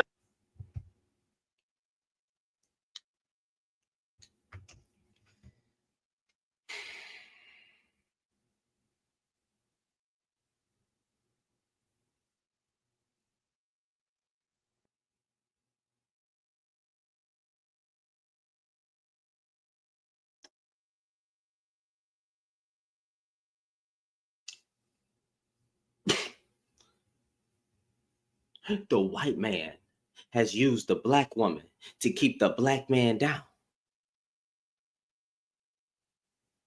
So y'all were weak.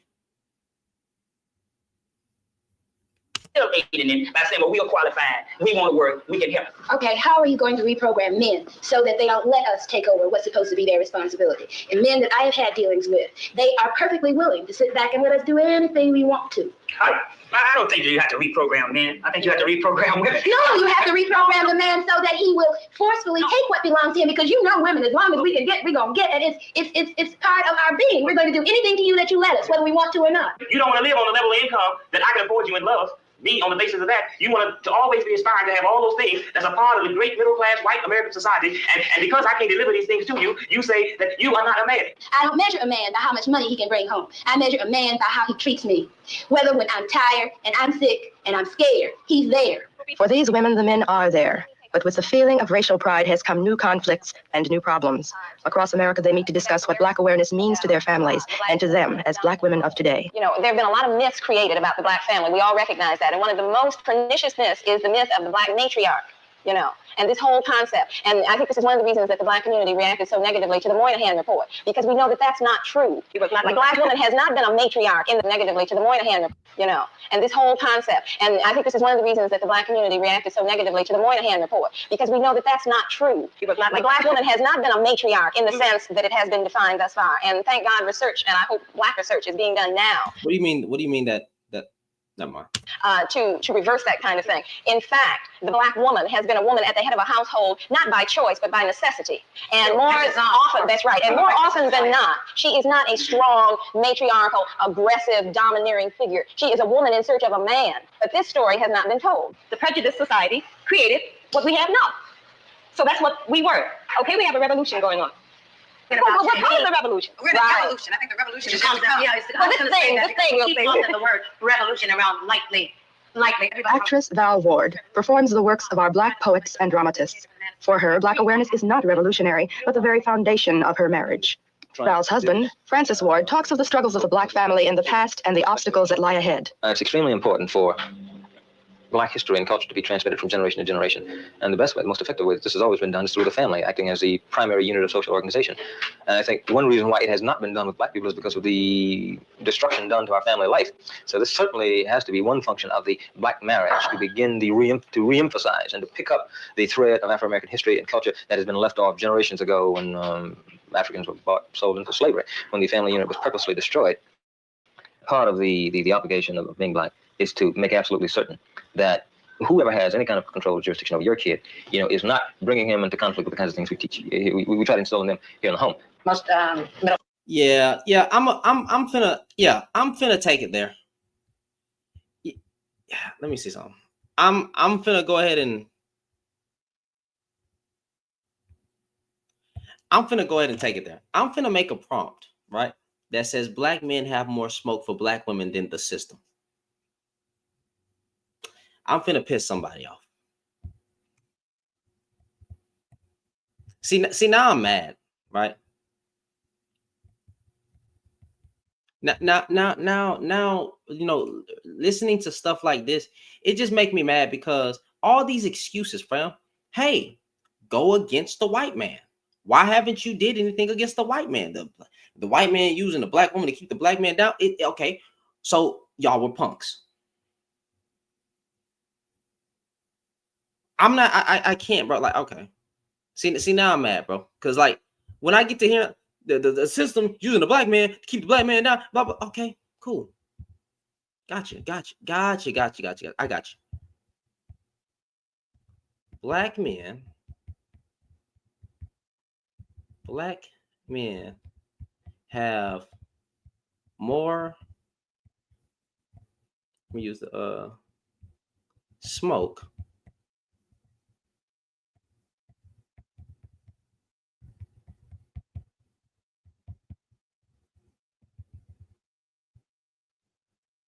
Mm-hmm.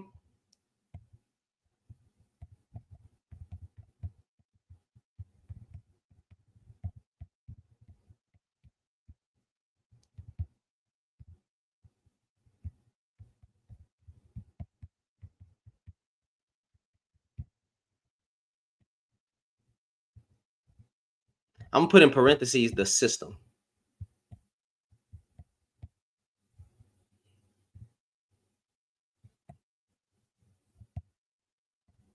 See, because hearing that just made me even more mad, right? You couldn't do anything. Your women have to work, and then they have to be the backbone of the community, right? And do all these things because what did you expect? And then to this day, they still, right? To this day, we as men still, we want to bring up the system. We want to bring up the system, but don't want to but don't actually want to go against the system. So now I'm going to talk about it. Yeah, I'm gonna go ahead and talk about it because it's something that needs to be addressed. Let me see what public talking about. I become the enemy of my own life. Are modern women worth the trouble? What the hell is a modern woman? Yeah, she know. I'm pretty sure that's gaslighting. She knows she can do whatever. I don't give a fuck. Well, not gaslight, not gaslight. Because public don't gas. I'm pretty sure this is like to get the men to come, get the men to come in to see why they don't like Oh yeah, why they don't like modern women. Step up here. Hold on, I'll be right back. I'm gonna use the bathroom. I'm gonna let y'all listen to what public's saying though. Let me take this thing down real quick. Invite Steph up. I can't find her in here. Where's she at? Comment, Steph.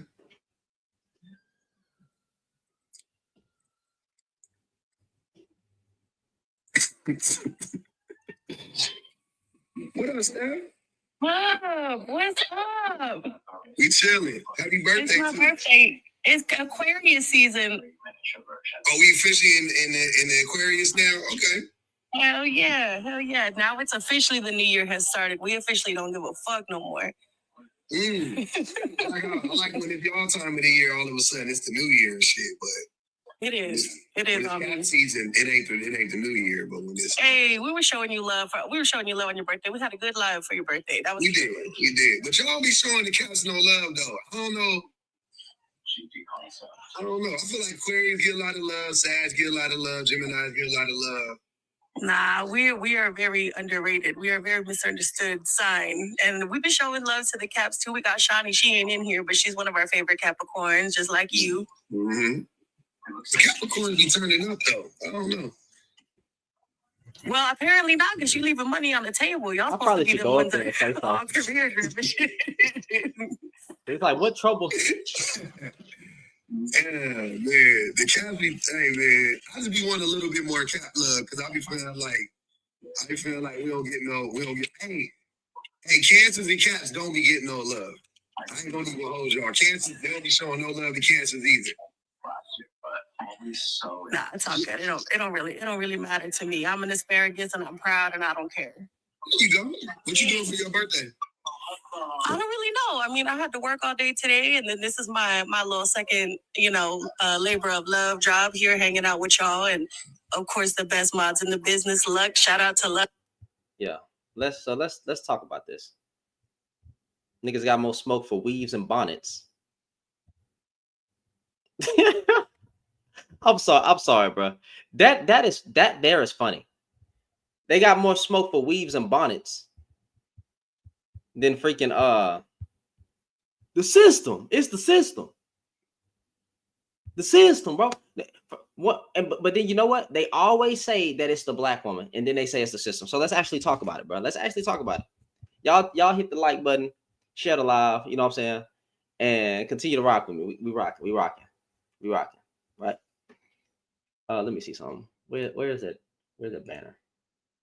Not banner. What am I looking for?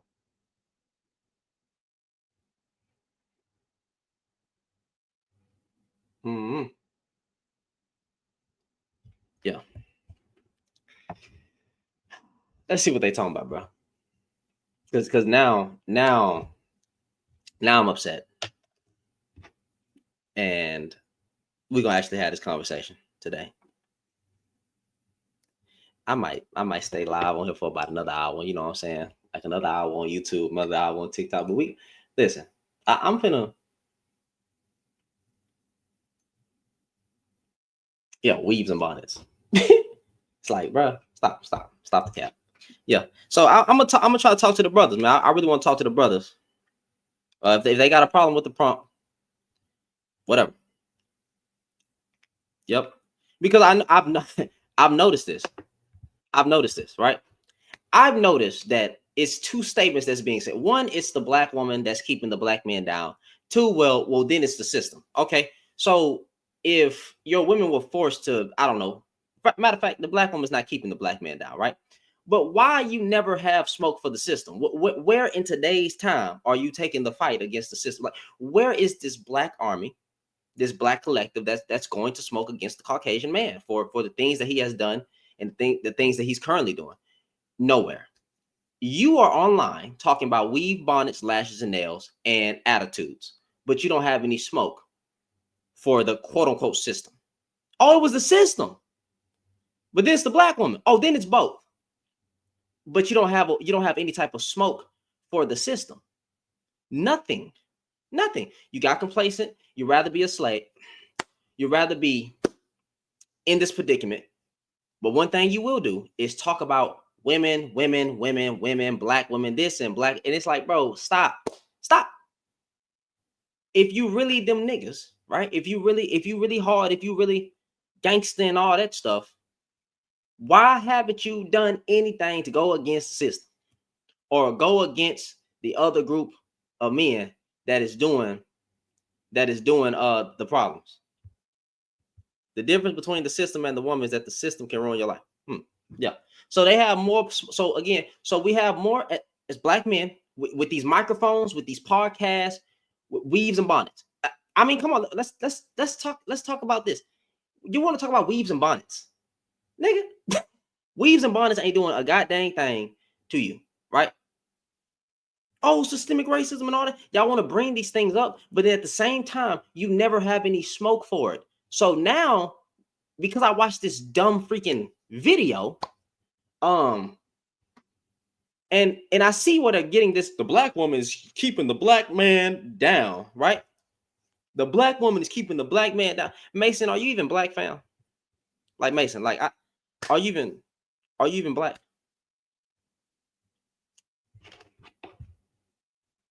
You don't agree with feminism? Why are you asking me if I'm a feminist? Why are you asking me if I'm a feminist? You don't like feminism? You think women should go back to the Stone Age? I'm just a man that I'm just a man that calls out what needs to be called out. Since a lot of people won't do it. That's what I am, right? I'm just a man who checks other men. I know that's so hard for us to do nowadays because we got more smoke for women.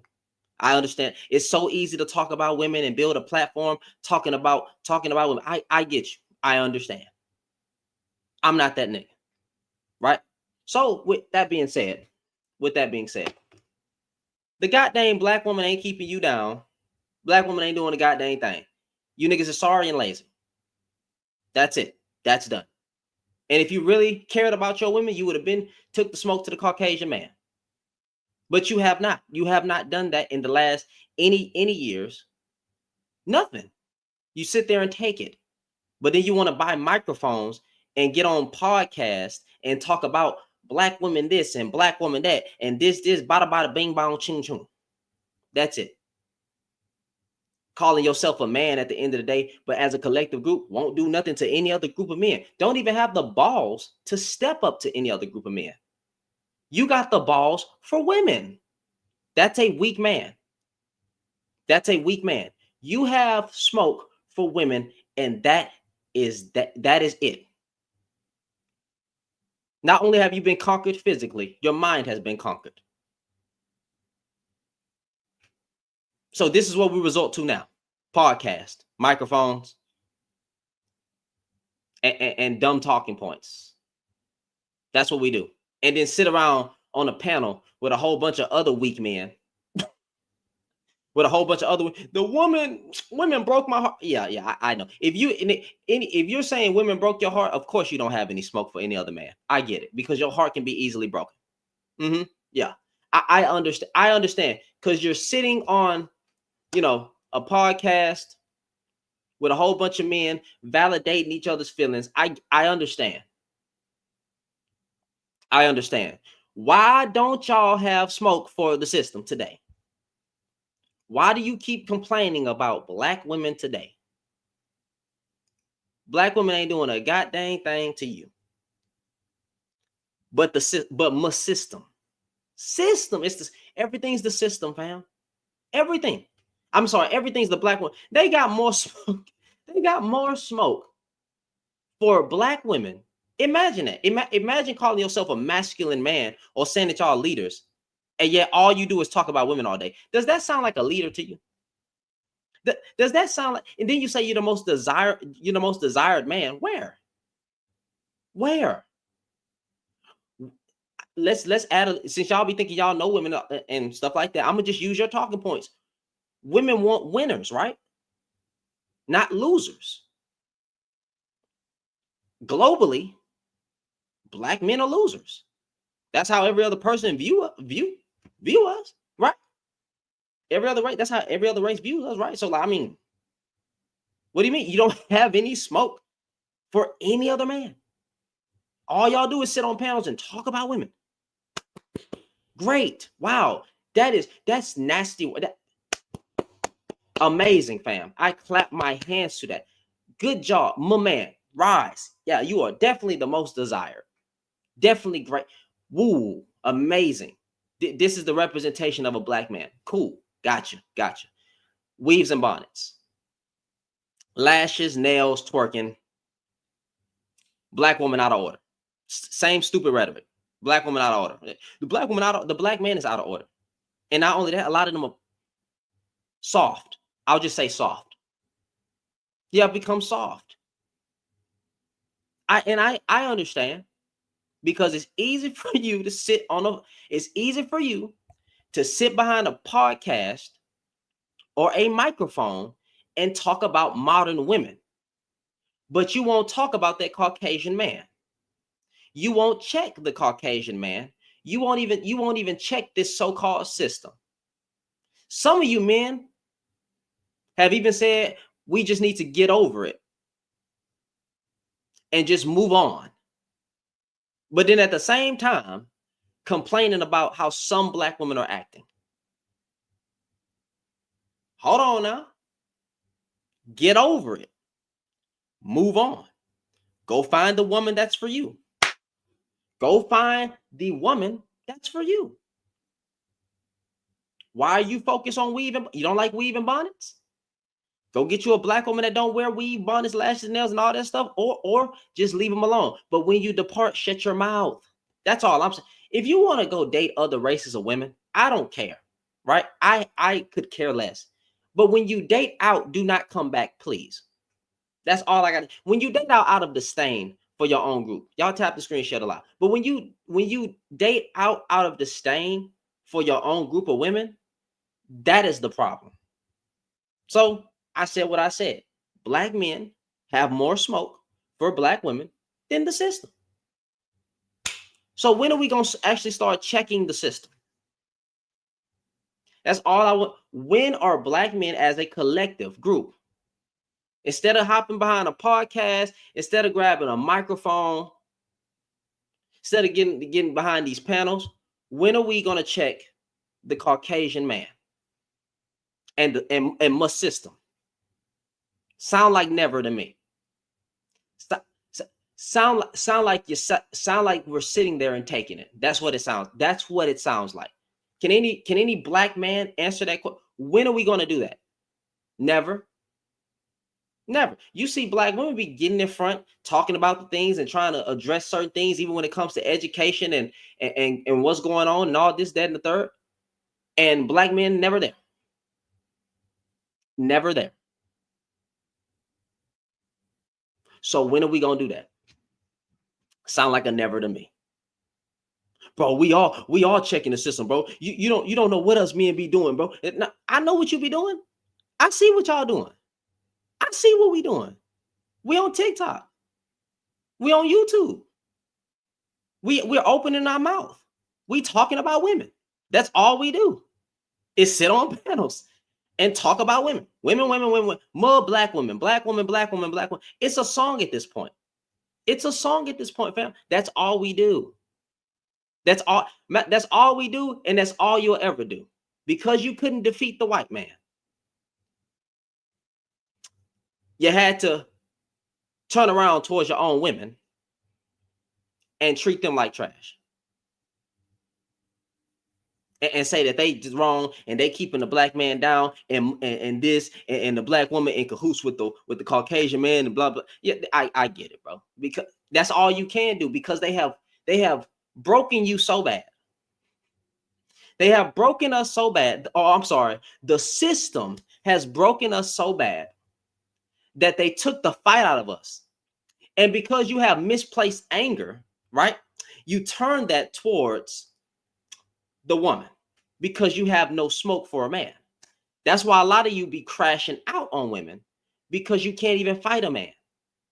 I get it, because that's easier, because you're soft. You're soft. That's what that comes. That's what that come down to. You don't care about your mama. You don't care about your daughters. You don't care about your nieces. You don't care about your grandma. You don't care about your wife. You don't care about your girlfriend. You don't care about none of them. None of them.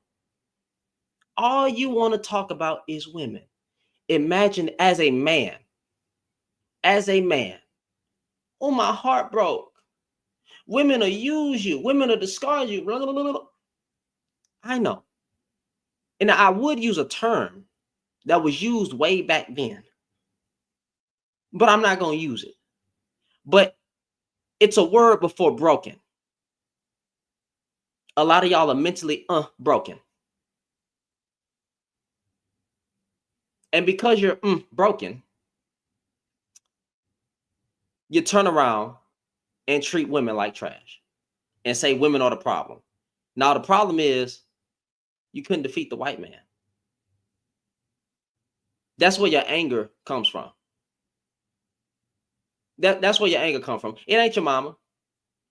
It ain't your daddy.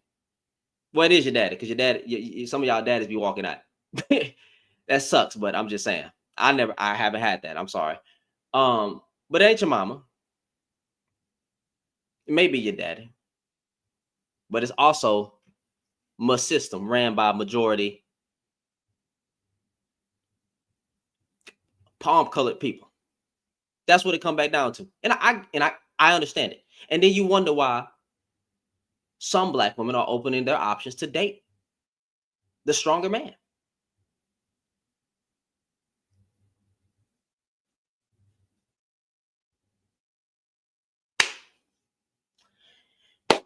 I'm trying not to go full coon.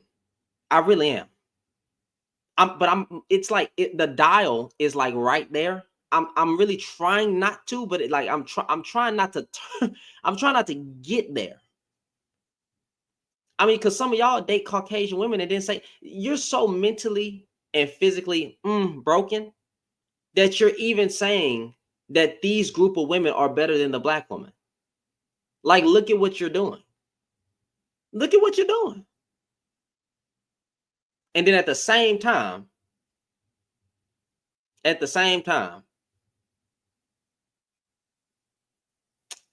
man, I'm just, yeah. So we're gonna try to have this. I'm gonna try to get it popping, man. I'm trying to talk to the brothers. Why do y'all constantly talk about weed, bonnets, lashes, and nails? And then we even have a stupid men are better parents than mothers. Well, then take the child. If that's the case, I think women should drop off the children with the child and let y'all handle it. But you don't want the kid. I don't believe majority of y'all want that responsibility. I just really don't. Right. So yes, this topic is black male specific today. And I think it's a true statement. What army do we have? Nothing. What army do we have? Nowhere. Where is it? Where is it? Why y'all not on that energy? I mean, y'all be having all the energy for women. Why you can't have nothing for that white boy? Why when your own kind lose their life to one of them, you just say, man, it's just another day in America. Dang. That's sad, man. Hope she get justice. Hope he get justice. All right. That's it, nigga. That's it, bro. Really? Really? That's it? Stop. Hope this and hope that. Hope. Everybody, hope. Just hope. Like, come on, man. Come on. And then it's supposed to be the most desired group of men. Come on now. Really? How the most desired group of men always complain about women, bro? Where are you desired at? Nobody likes us. Nobody likes us. Why are some of y'all willing to give away y'all genes to them people when they literally say that they want to have mixed kids? Why? Stop getting in cahoots with them. Stop well, you can do whatever you want. You could do whatever you want, right? If you think black men are the most attractive man on the earth, you believe that and go over there, right? If you want to be a tool for pleasure, go ahead. If that's your image, if that's what we're saying the black man's image is, then by far do what you want to do. But them women don't like you. Them other cultures of women don't like you, bro. They don't care about you, bro. They'll use you though. They'll make some mixed kids with you and literally say because they want their kids to be exotic. I mean, if that's what you want, if you okay with your genes being used because that's how they view you, then go right ahead, fam. That's your choice. That's your choice, bro. But understand, black men, you are not loved or liked by any other race of women. Stop. Y'all be really falling for these videos with these Caucasian women talking about black men, we love you. Then why they tears keep getting us killed?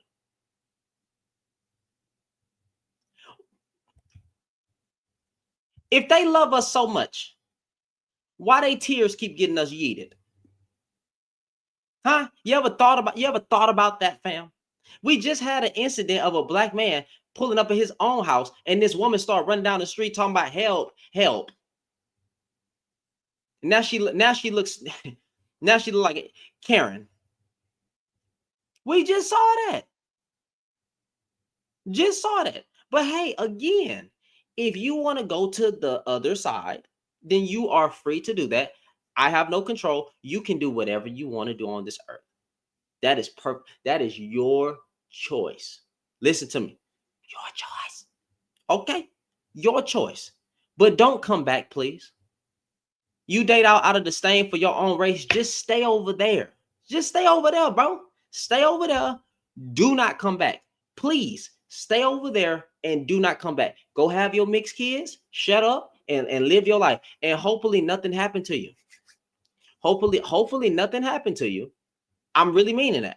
I'm being sincere. Like it's not a troll. It's not a joke. Hopefully nothing happened to you. That's all I can say. But if something does, that's not our problem. Because you got a history of talking bad about women. You traded. You were a race trader. Right? And you went over there and you got what you got. Don't come back. Don't come back, black man. Stay over there. Stay over there. The grass is greener on the other side, right? The grass is greener on the other side. So please go over there. Why are you here? Why are you here? Stay over there. Have your kids and raise your little family. But don't come back. Don't try to spin the block. This ain't spin the block over here. This ain't community. Don't talk about community and stuff like that. No. You made a new community, fam. Stay on that side. Stay on that side. Right? Stay on that side. So again, having this conversation, black men, you have more smoke for black women than you do the Caucasian man. And I want to know why.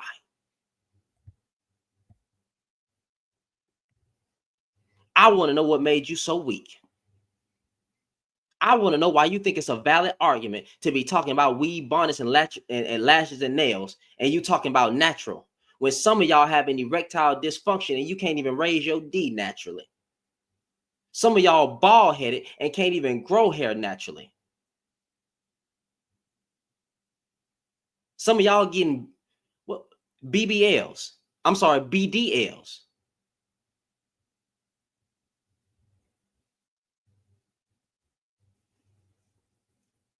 But then we'll talk about natural. Talk about natural. Miss Milton. And then y'all be liking the Bugs Life booties. You know what? Y'all be loving the Bugs Life, right? That's what y'all be calling them. Them booties, right? That's what y'all be loving. You just mad because you can't get them women. And them women don't want you. And you wish you can control women again. That's what it come back down to, control. Just like these stupid interviews, these old interviews. Or Ant's Life, or whatever that was Buzz Life. Big wagon back there because she didn't win and pay for it. And you see it because it look nice. It look nice when it's done right, but she don't want your behind. They getting BBLs. They going to the doctor. They enhancing themselves, and yet you looking like the letter O or a zero. And now it's a problem because you couldn't pay to look better. Actually, you could. You could pay to look better. Ozempic. Some of y'all are overweight. Y'all be talking about black women look like linebackers. Look at you. I mean, come on now. Angry man can barely get out his seat. Some of y'all dudes are big and stuck to the chair. Anton Daniels look like a milk dud. MSG, or MS, whatever your name is, who tried to call me out on YouTube, you're old and dusty. Cooley was a nobody. Mr. Let Go, bald-headed again. All you men are bald-headed. Y'all all bald-headed. Y'all all bald-headed. Are you trying to make black women happy that bad? No, I'm just calling out men, bro.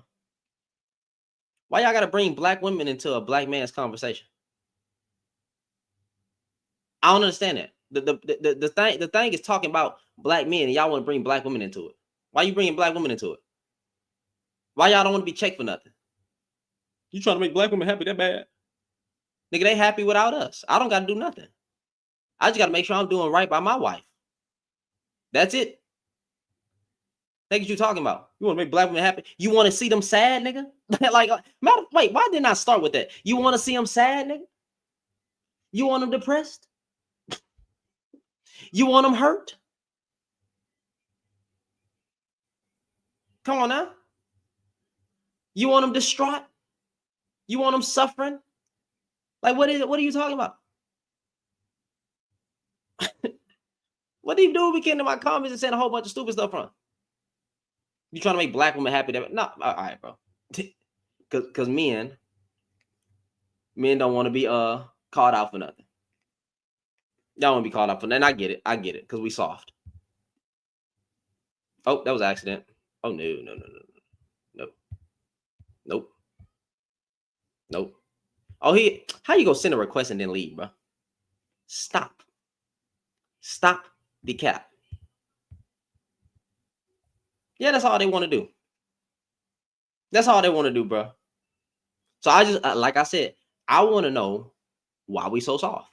Don't say that this is male bashing, because it's not.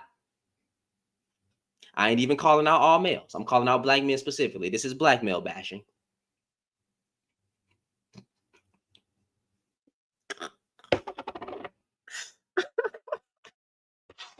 You're male bashing. No, I'm not. I'm not bringing everybody into this. I'm bringing only in black men. What you talking about? No, I was just playing. This ain't bashing. Who better run? What happened? Somebody said something in my comments? Who said something in my comments? Oh, I thought somebody said something on YouTube, bro. We was gonna check that real quick. I thought, boy, man, don't, please. We got all the energy for that, bro. I said what I said, bro. I want to know why y'all are broken why. You know what? I won't even say y'all. Why are we broken as a collective group of men? So much to the point where we're soft and we keep having more smoke for women. I just want to know that. Why are we sitting around on panels talking about weave, lashes, and bonnets? Why does Black Guru, a lame, a dusty, have a following? Why did Kevin Samuels get big? Why did y'all support a 2-time failed divorced man? Because I'm trying not to be mean. Why? Why do y'all follow fat men? They can't even walk. They wobble. Why do y'all follow people who don't look like anything? Y'all we know as men that them dudes don't be having no pool, man. We know that they drink any woman's bath water that they could. We know that, and y'all steadily be following them type of lame men. Why do we do that, bro? Why do you keep giving lames a platform, fam? Why? And why you got more smoke for women than the Caucasian man that had you in chains and that's keeping you down, so to say? But y'all want to say it's black women. Stop, bro. Your butt broken. Your butt broken. That's all it is. So stop being butt broken.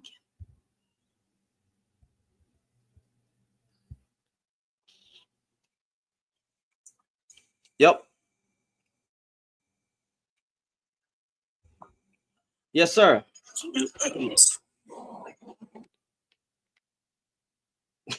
What you send a request for then? I couldn't hear him. Would he say something? Why did you send a request, Maji? Yeah, black people always. Yeah. That boy about to cast a spell. Like Charmed. Oh, my bad, bro. I'm clowning, bro. Don't worry about it. I'm clowning. You didn't mean to join. It's all good. It did sound like he's about to cast a spell, though. What the girl be saying on, what that woman be saying on, what's that show called? Charmed. At the main. Season 5. Prue Piper and goddamn, what is that girl? What is that woman's name? Prue Piper. I forgot the other P. It was P3. Dang, I forgot it. Anyway. What's up? Phoebe, thank you. Appreciate it.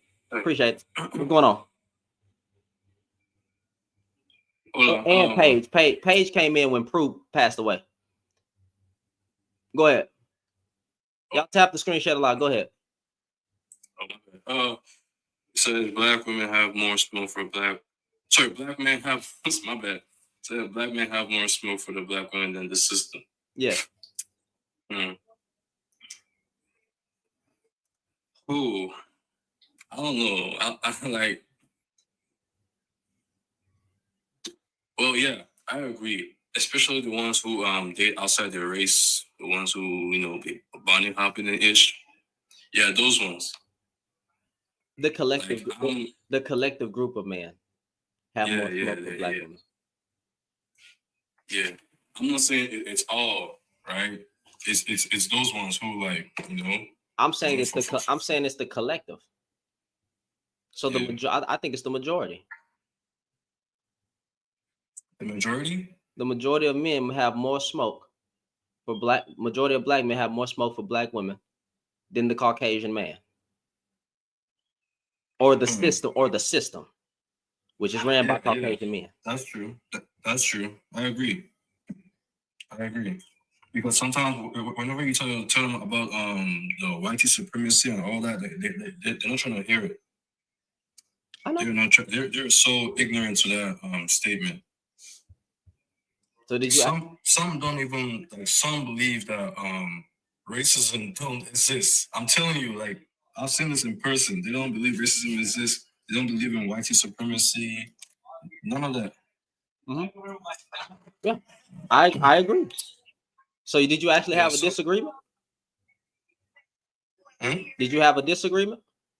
No, I love black women. No. I'm from a predominantly black country. I'm from Nigeria. No, I was saying, did you have a disagreement when you came up? Oh, no. Okay. Well, brother, go ahead. I cannot hate black women because I grew up around them, so nah. Okay. Well, I appreciate you coming up, man. You have a good night. Yeah, good night, bro. You too. All right. Appreciate you. Yeah. It sounded like a little. He scared me in the beginning. I ain't gonna lie to you. He scared me in the beginning. He was like, I was like, come on now. You know what I'm saying, bro. You know what that prompt say. The prompt, just the prompt right there. You know what that mean, bro. Just let it come out, bro. You gotta activate the coon a little bit, because sometimes the coons be right. Okay. Sometimes the coon be right, bro. You gotta just turn the knob, bro. Don't be afraid. Right? You feel me? You gotta it's okay. When it's the truth. Just turn it off, man. He was scaring me though. He was scaring me. I was like, man, don't do it. Don't do it to yourself, bro. Don't do it. No. But he conceded, bro. And I'm glad he understands. So yeah, black men have more smoke for black women than the Caucasian man. And that just is what it is. And they're gonna always have, listen, tomorrow you're gonna see, well, y'all always gonna see it. You can't help but see it, right? Especially with the algorithm and the way it's running nowadays.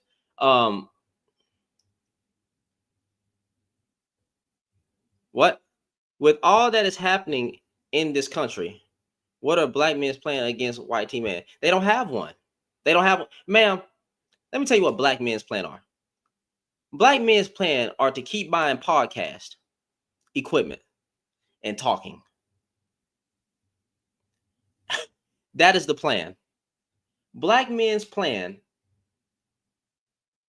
Yeah, who yapping in the comments? Who yapping in the comments?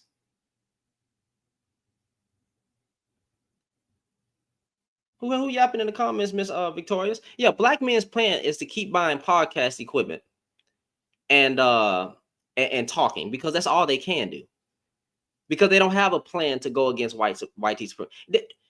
They won't even unite to go to war against the system. They don't. They keep all they do is talk. We need to do this and we need to do that, and then the black woman. Blah, blah, blah, blah, blah, blah, blah, blah.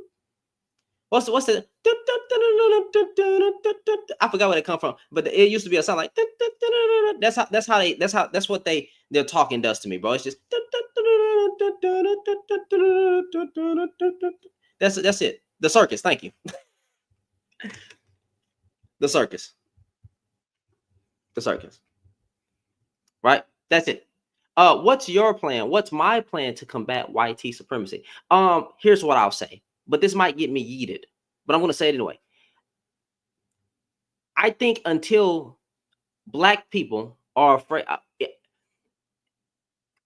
if you're too afraid to lose your life for your community, then there will never be a true change. That's all I can say. Take that how you want. Take that how you want. Okay? That is the safest way that I can say that without getting shut down on TikTok. You can say it on YouTube, but until you have that type of energy, nothing will change.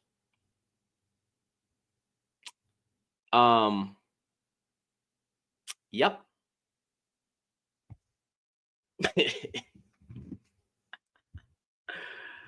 Yep, that's all I can say. That's all I can say, fam. I'll be right back. Y'all give me 10 seconds. I'll be right back. Yep. Until you have, like I said, until you're willing to die for your community, nothing's gonna happen, bro. That's it.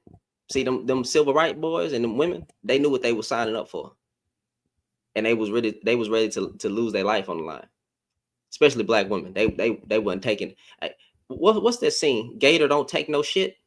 Black women weren't taking no shit. Black women weren't taking no shit. That's what that was. Gator don't take no shit. That's it. But I'll be right back. Go.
But the fact that she focused so much more on the fact that the mother decided that her happiness and her sanity was more important than saying that her children grew up in a 2-parent home, that there speaks to the lack of like mental support that people get. Because I'm like, you as a grown woman, you should know better. Like, how can you blame your mother for not wanting to stay with a cheating ass man?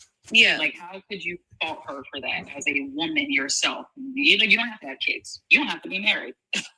Hell, you don't even have to like men to understand that that's no way to live. And the fact that you think that your mother simply didn't value marriage when your father made one decision that created a domino effect of issues in your life and the lives of your siblings, and is still affecting your grown ass to this day, that should speak to you more than your mother making the right decision to leave a toxic situation. And that is just that's not even the cherry on top of how these things affect our kids and how that trauma is passed on to the next generation. I think also people, they are used to Black women sitting in misery. And like if a Black woman rejects it, then people get offended and they're like, what? Like, you're refusing to like be miserable and like participate in struggle of. So people like, they get offended when Black women will not allow that for themselves. I think that's also like a factor as well. It is. And one thing I want to say is, it's like a lot of the times, like when Jazz said that the men feel like they can't be a parent outside of the mother's household, that's how we always end up as the custodial parent. And it's never fair to us because they get to, oh, I'll just get the kid on this day or whatever day or that. But think about having to tell your child that, oh, your dad's going to come and get you, and they just stop showing up or something like that. And then people wonder why we break contact and all that other stuff, and we start having to depend on the system to support us. And then it's like, why are you putting me on child support? Why are you getting WIC? Why are you getting food stamps? Because you didn't stand on your word as a man and do what you were supposed to do. Like, at this point, I'm the custodial parent. I have to do whatever it takes to take care of this child. Where are you? Why do you hate me so much? Because we split to the point where you're taking it out on the kids. Because 9 times out of 10, most of the time, anyone with a right mind, first thing they think about when it's time for them to leave that relationship is, I got to put my babies first and make sure they can have a much better life than what I had. They don't need to be drugged through this. They don't need to be traumatized. Staying in relationships, especially bad ones, don't do nothing but traumatize the kids. That's all it is. That kind of makes me wonder if there's, and this is no offense to like men who obviously don't operate this way, but I do feel like there's an inherent like narcissistic gene or something. It comes to be men, because it's like, how can you guys collectively think this way? How can you wake up in the morning knowing that you have a child out here that needs to eat, that needs to go to school, that needs health insurance, that needs to get back and forth to places, that needs clothes, and you not think about any of those things, and you're out here living your life, traveling with one girl to the next, working, like, I mean, I can never understand it, but the root of it all, and even what I personally experienced and what I grew up watching, was that it is based on their access to the mother. 9 times out of 10, it doesn't even have to necessarily be hate. It's a control thing. Yeah. These men want to isolate the mother of their children. They know that she's not going to be able to go out and party like he does if she has to stay home with the baby. And if she's a good mother, she's not just going to leave the baby with he. And he already knew that. Let's just with the semantics. My daughter's father already knew that about me. I'm not leaving my kid. My daughter is 7 years old. She has never been left with just anybody. It's only ever been my parents. That's right. My parents, or one of her school teachers who has known her since she was 2 years old, who she was genuinely comfortable with, and I had to watch her in my parents' house. There was no her going over somebody else's house. That's not going to happen ever. He understood that, and he used that against me. You know, and they do the same thing financially too. Oh, yeah, you taking care of 2 kids on how much an hour? Wonderful. work harder, enjoy that, have fun. They know what they're doing when they do this, and they know that they would never last in the shoes of the mother.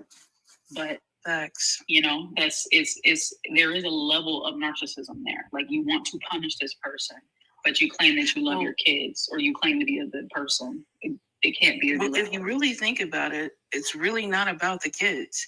They literally use the children to kind of tether themselves to the children's mother. This is why they don't care to see the kids once they break up, because the only reason why they, you know, and it's usually a lot of the times it's multiple kids, it's so easy for them to just walk away and not take care of the kids, because they look at the kid as an extension of you. Even that horrible comedian, I can't stand him, Corey Holcomb, he said something like that. He's like, once he broke up with you, he broke up with that kid too, some stuff like that. And that's because it's not about the children. Even when people are married, because I was one of those kids who prayed for my parents to get divorced, not because, like, I love my father, I love my mother, they're good parents to me, they just weren't good to each other. And as a kid, that's like very damaging and traumatizing growing up. So I don't think that the solution is always, oh, I have to be in the home.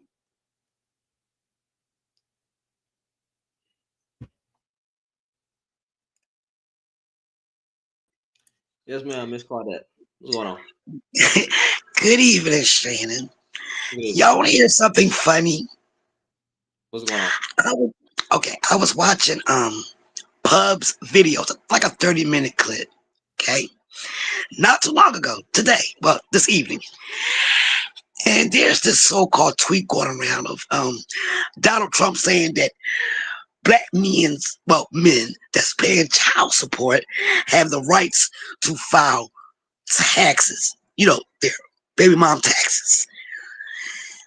And there were different videos of black men was extremely excited.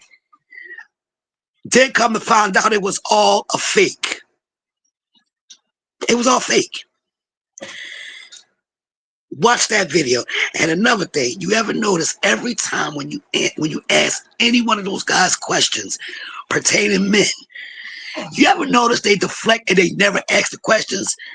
But if you ask a question pertaining women, they have no problem automatically blurt out women. What women? It's like a dog chasing its own tails that deems insanity. 2025, and they still talking about the same thing. When all this thing's going around, the only thing they can talk about is black women, black women, black women, black women, women. I thank God, Jesus, that there's someone like you and Bub and men like y'all, okay, that stand on business, because we need more.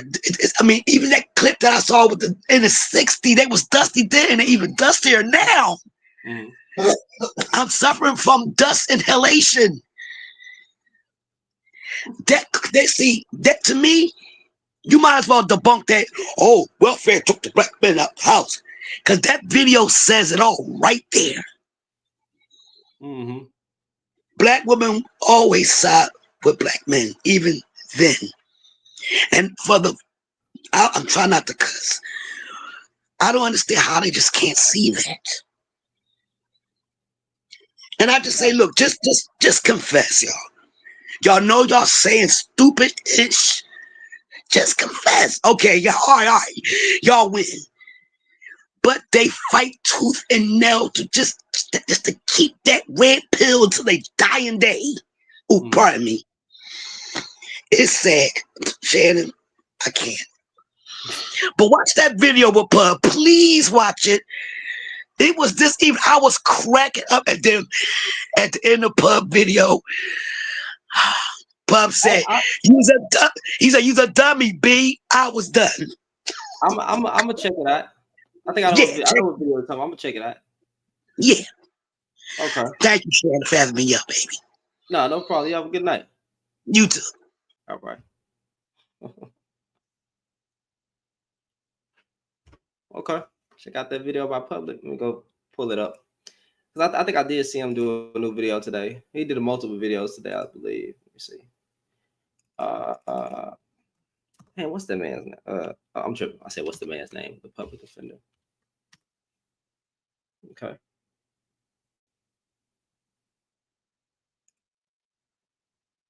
Let me get it pulled up right now. Men are excited about Trump's child support tax, but there's something they're missing. I'll go ahead and pull it up. Okay. Okay.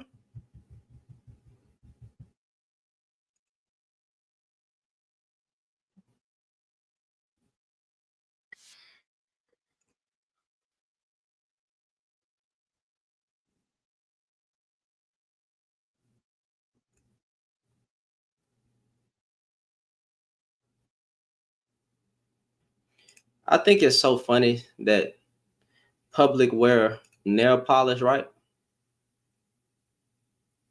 And that'd be the only thing that men can say is that he wearing nail polish. Dudes don't ever combat what he talking about or like have a argument. Like, let me show y'all this. I mean, y'all already know, like, it just be funny to me. I don't wear nail polish, right? But it really be hilarious to me that they be so keen in on this dude nails. I don't give a crap. Like, if I go up to talk to you, I'm not talking about what you're wearing. I'm talking about what you're saying. You know what I'm saying? Like, look at this. And me in public be laughing at it. I don't wear like let me show. My bad. I thought look, he wear nail polish, right? Nails clean, nails painted. I just find it funny. I don't wear this. But I'm not even like, I don't even be detailed on what's going on, like all with the man on the camera. I be literally like trying to address what a person be saying. So if a dude is wearing nail polish, but I got a problem with what he's saying, I'm not gonna go up there and be like, real men don't wear nail polish and blah. It's like, okay, like, hey, that's you. That's what you decide to do. You decide to wear nail polish, but I'm going to address what you said. It'd be so funny when you see that.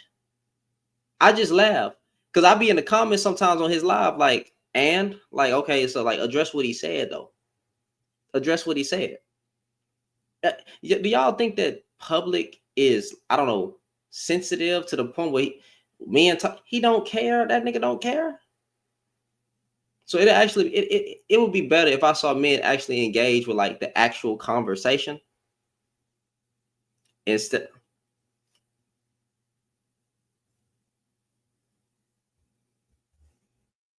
I thought I saw a stupid comment, but yeah, we could keep that video right there and then talk. Yeah, we could do that.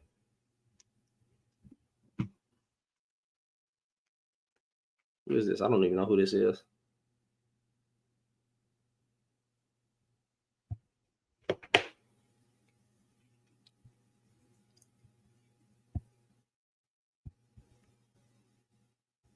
Okay. What's going on? My bad. Had to step away. My fault. How can you fight for your people but go against them at the same time?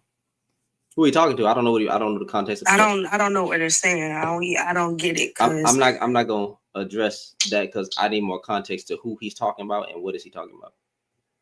I don't know what he means. How can you fight for your people and go against them at the same time? Like, who is that referred to? I think he's trying to direct it towards us.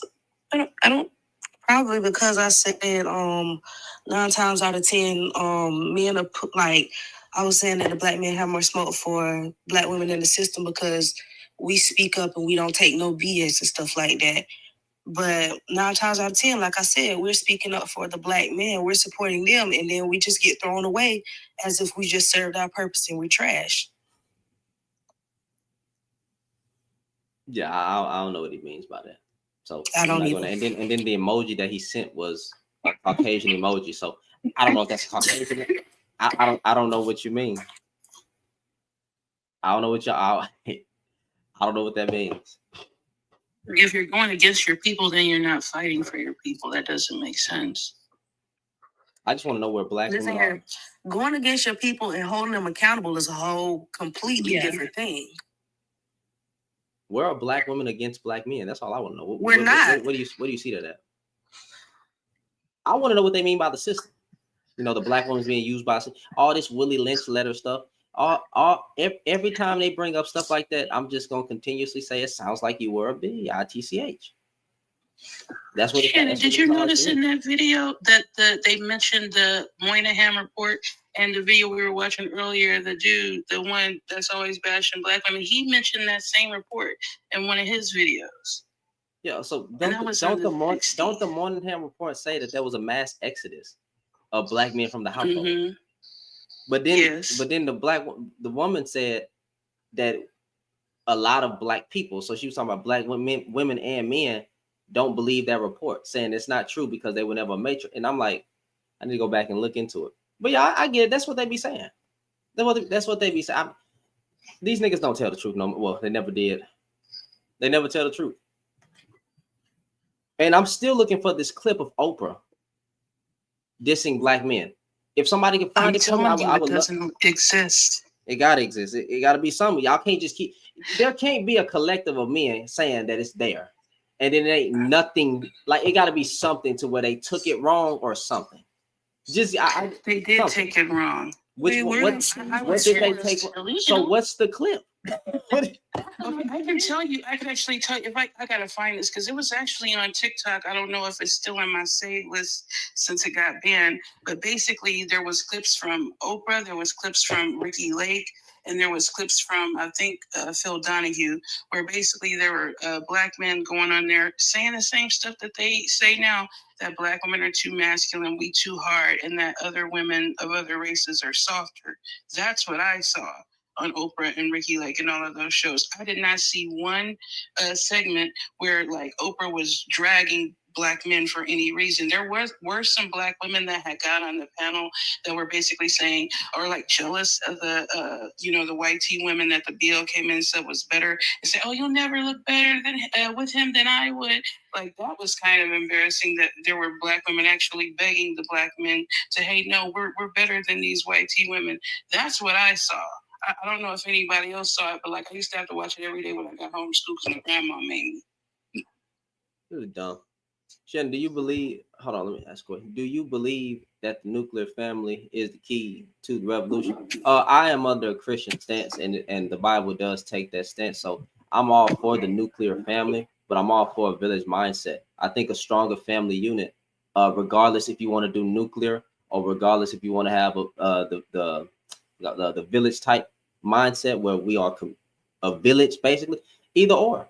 I think both the village type family system still incorporates a somewhat nuclear thing because your immediate you're still with your immediate family, so you're still gonna have father, mother, children, but the rest of the family as well. I think we need more. But if I was to be honest, I think we should be more of a village. I think the village would be just a stronger family unit in general would be the key to black people's success. The mother's there. No matter how we spend this, the mother's there. She's with the child majority of the time. That don't mean there ain't no bad mothers or whatever, but the mother is already there. I think the men need to get back in the house or forget the house, get back in your child's life. Mm-hmm. I would love to see nice, healthy marriages. I would love to see more nice, healthy, long-lasting, truly in love marriages, right? But if you can't do that and you have a child, at least stay there for it and be part of his life. Don't see him every other weekend or every other day. Make sure you see your child every day. Hey, though me and your mama not together, we gonna be there for you. Regardless, yeah, that's just my opinion. Ain't gonna happen, but oh, that would be terrible. Oh, which one? What'd you say? Which one? having to see you every day. No. Man, We're gonna do this 2 day on, 2 day off, rotate the weekends. If you want to take them for 2 weeks, you can do that. But I don't want to see your ass every day. I'm sorry. I mean, we arranged it so that I don't have to. Like, you know, we drop off at the school, but like when those holidays come up and the school is closed. Yeah. Well, now we got to meet at the police station because the nigga be crashing out. Oh, that's crazy work. Crazy work. So yes, that's it's been, I wish I was making this shit up. Oh shit. He almost got his ass thrown in a crazy house at the court one day. So yeah, I don't know. But in a perfect world, that's what it would be like. Yeah, in a perfect world. Like I said, that's why I say I would like to see it. I would like to see more long-lasting marriages where the woman's getting equal reciprocation. But you know, I don't know what to tell you.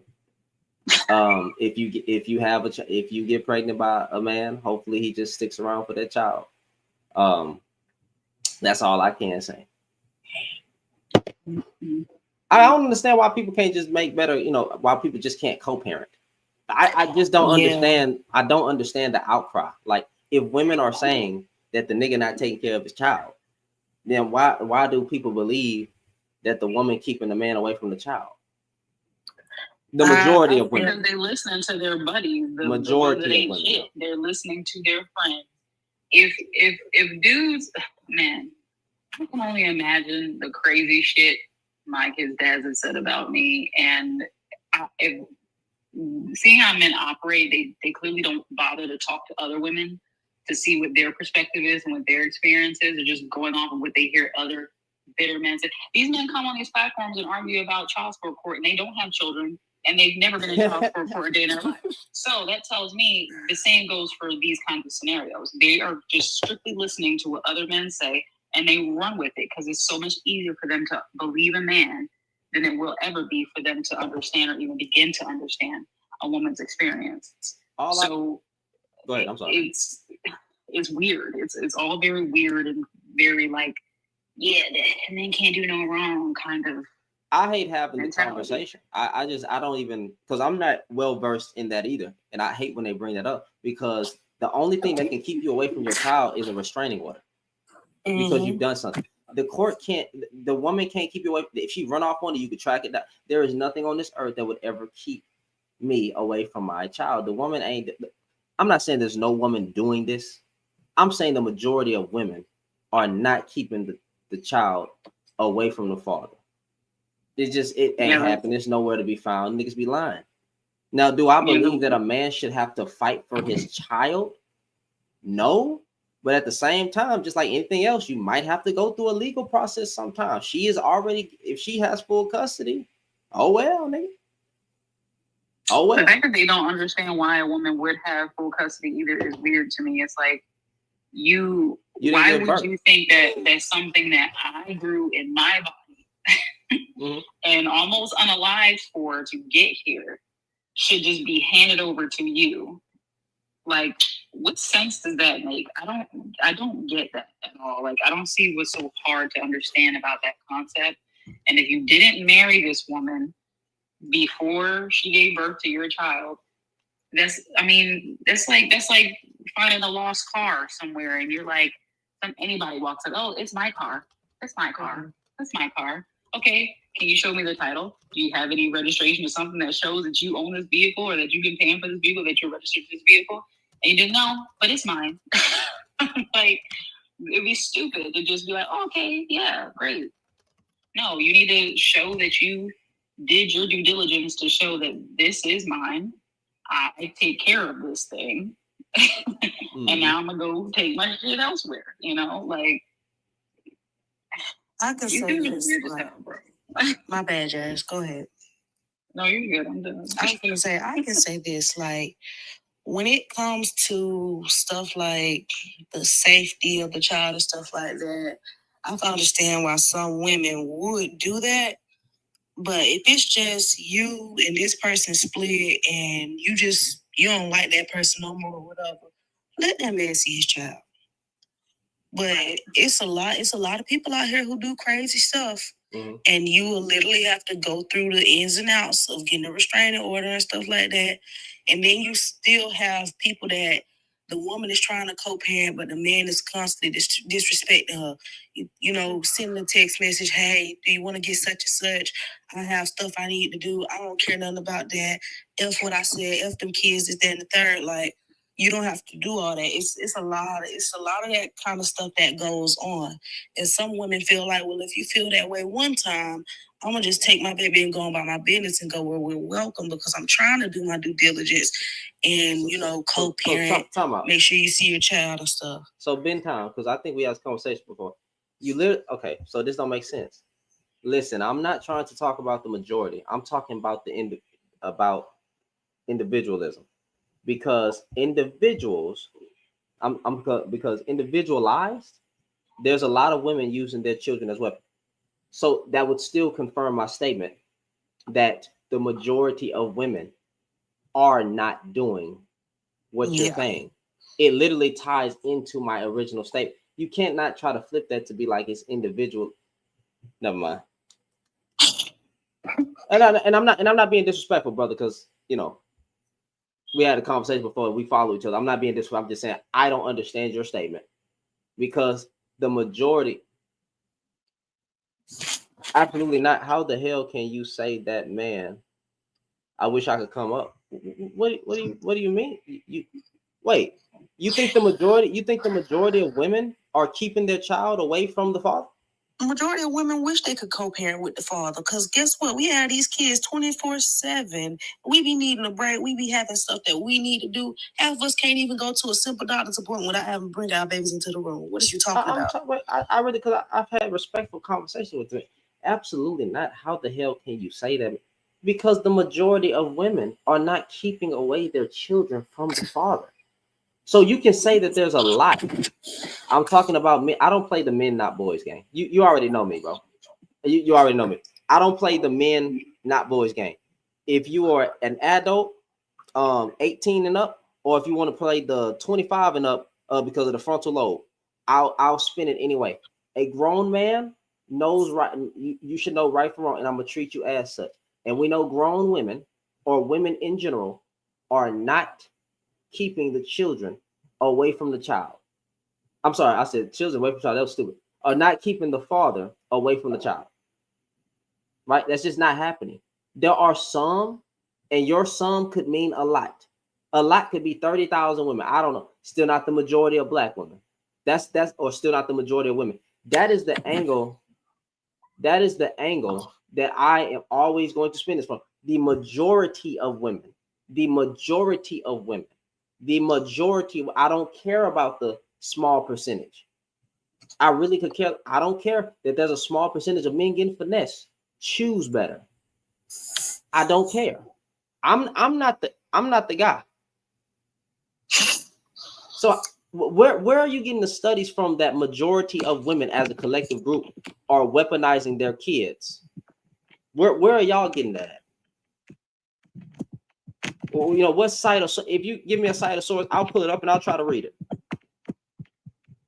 Like where they encompass the entirety of women, or just show me where the majority of women are keeping the child away. I'm sorry, keeping the father away from the child, purposely running off with anything. The majority of women. He's trying to use his one experience as proof that it's majority of women. Yeah, one experience don't speak for all women, unfortunately. I'm sorry, but that's just how it goes. Apparently choosing better is only something women should have to do, according to these days. If you have intercourse with a woman and she runs off with your child, that's what you get. I'm not nice, because I hold myself to that same standard. If it would happen to me, that's what I get. If you have sex and you catch HIV, that's what you get. If you were burning, that's what you get. If you catch anything, that's what you get. If a man impregnates a woman and he leaves, don't agree with it, but hey, that's what you get. That's the choice that was made. That's what you can't get. Expect nothing after that. You just got to stand on business. And if you and that woman can't co-parent, stand on business. Do what you got to do to make sure that you see your baby. Mm-hmm. That's all I'm saying. That's what you get. I don't agree with men, but hey, we gotta keep this consistent across the board, man. Like, We know for a fact that niggas just don't. I'm sorry, men just don't want to be there for them kids, bro. They don't care. Like let's just stop it. In the majority of the case, if y'all really want them kids, y'all to be there for them. It's just like the same talking point about ABs, right? Everybody knows I don't agree with ABs, but I know that that's just a talking point, because if you really cared about ABs, you would be at the abortion clinics, right? Telling women, hey man, if you just spare this child, I got $10,000 as a starting point, and I promise you, you will never go without. We just want to save as many children. If you view the life inside the womb of a child or not, we just want to save as many as we can. And if you actually gave women that type of community, they'll probably keep the freaking child. There's multiple reasons why they go and get I don't agree with it, but there's multiple reasons, bro. And that's her choice. I don't agree with the choice, but that's her choice. You have free will. But if you actually went there and actually, you would see men actually at the AB clinics if they really cared about them children in that womb. Them niggas don't care. And some men have paid for. Yep. Some men have paid for the woman that they accidentally slipped up with, whatever, to get an AB because they weren't ready for a child. Yep. And some niggas probably have got a woman pregnant and had and never mind. We see what old buddy tried to do to Miss No, we see what he did. What was that? What was that case? Kaya. What is that little girl's name? Because that's what she was, a little girl. 13-year-old with Mr. Briggs. Kaya Harris. Kanaya Harris? I think it's Kanaya Harris. Y'all heard about Kanaya Harris? Oh, Nazaya. I'm sorry. Nazaya Harris. Bruh. Oh, sad case. Somebody said yes. Didn't he unalive her or something? Yep. Yeah. He needed to be in the dirt. I said Kanaya here. That's crazy. Yes, sir, Mr. Chubby. Oh, Miss Chubby. He really does need to be in the dirt because that was not okay at all. Understood. Okay. I was reading the prompt and I think it's just I don't. Emojis are so hard to understand. What does the prompt mean? Oh, so it basically means like black men have more aggression towards the black woman than the Caucasian man. They have more vengeance to seek out against the black woman than the Caucasian man. That's what it means. How do y'all feel about the subject? I think it's true. I see black men every day talking about black women this and black women that, but yet they have no smoke for the system, which is ran by the Caucasian man.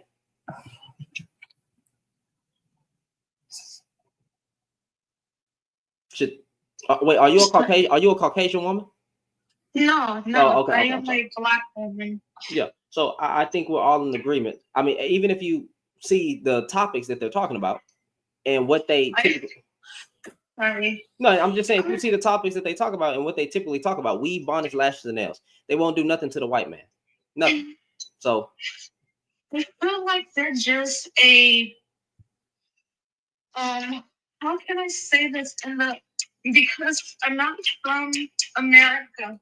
I live in America, but I moved here for school, and I do feel like learning about history. I do feel like that some people that are my brothers and sisters, they did because what the government did and what the white folks did up at the top, they made sure to break all of our black organizations.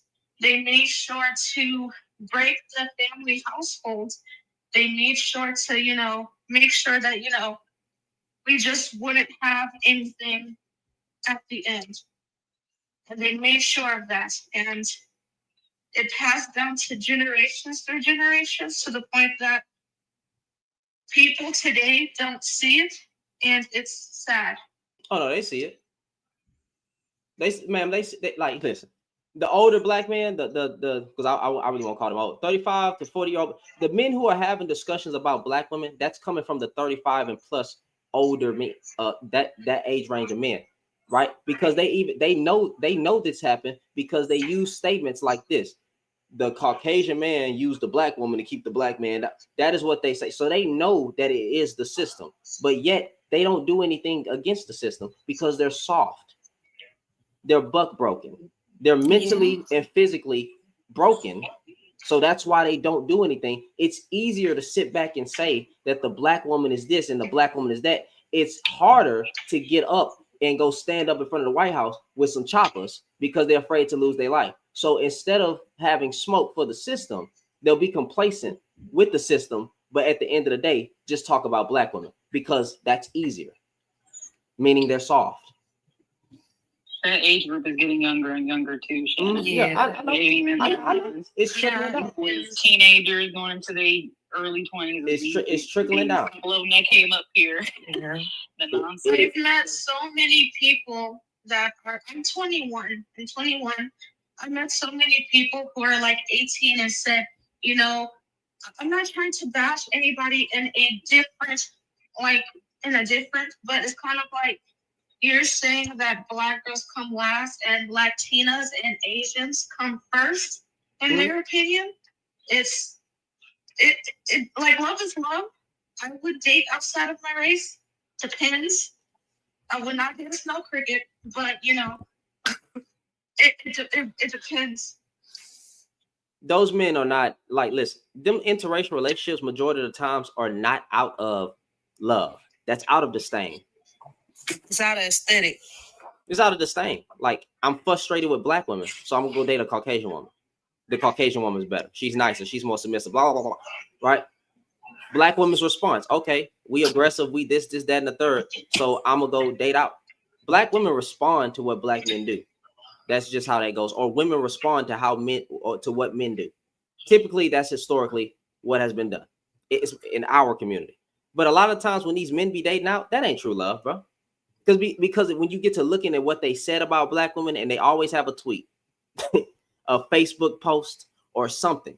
Black women are this and black women are this, blah, blah, blah. You need to go get these other groups. The white woman more nicer. And I know. So majority of the time when these niggas date out, it's not out of it's not out of love. It's out of disdain for their own. So that's why it can't be love, in my opinion. Because it wasn't authentic. Wasn't authentic. Ain't nothing better than a black queen. Oh god damn, I messed it up. There's nothing better than a black king or queen. It's such a tongue twister. You would think that. Shit. It's a lot of things better than these batch of niggas out here. Yeah, I ain't gonna lie about it. I ain't gonna lie to you. I could be a queen. Straight up. Because I have that type of energy and I have that type of smoke for these guys, right? Because I know who I'm addressing. So hold on, somebody told me to cam up. Give me 1 second.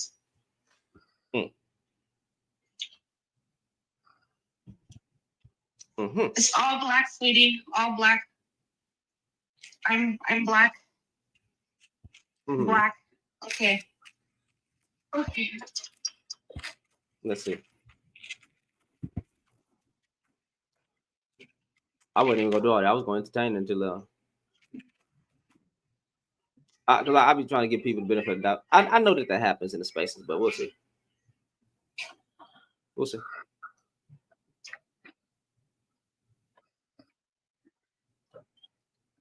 Did you press your camera?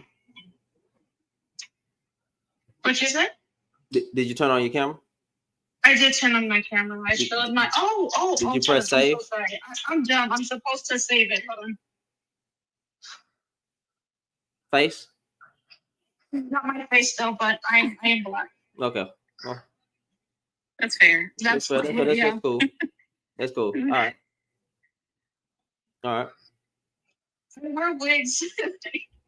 I'm trying to grow my hair out. Wigs. All wigs are welcome. We don't discriminate against wigs. Wigs ain't killing nobody. And bonnets and weaves. I just find that fun. Weaves, bonnets ain't never stopped nothing from going down. Never. They gonna try to pull it off. I would hope you don't pull a scalp off, but some people don't know what they be doing. You know what I'm saying? I just feel like we should just go back to the village mentality that we had when we had our Black Wall Street and everything. Like, because honestly, you got the big mama down the street. That's everybody, big mama in the neighborhood. Everybody supporting each other. We flourished. No.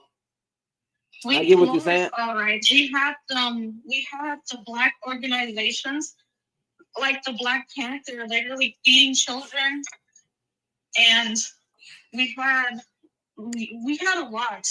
I can say y'all as the African Americans, y'all had a lot. Hold on, man. I'm sorry. I'm sorry. Give me one second. Give me 1 second. I'm sorry. Hey, Dan Hunter, you were defeated by the white man. Okay, you couldn't defeat the white man, and you got stripped and taken everything. You're a conquered race of men. Okay, understand that. So why wouldn't your women side with the winners if that is true? What you're saying? Because you couldn't even protect them. I'll be right back. If he wants to come up, you can let him up, Jazz. I'll go ahead and dip out for a second.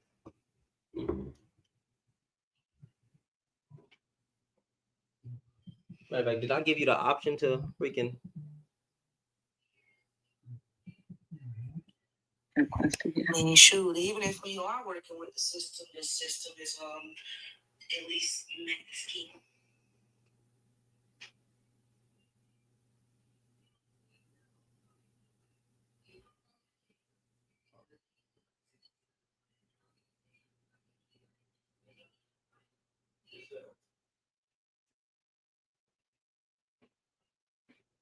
No English.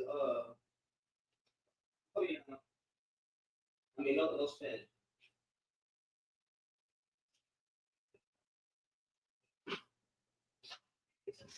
Okay. I'm gonna take it.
My bad, y'all. I'm back.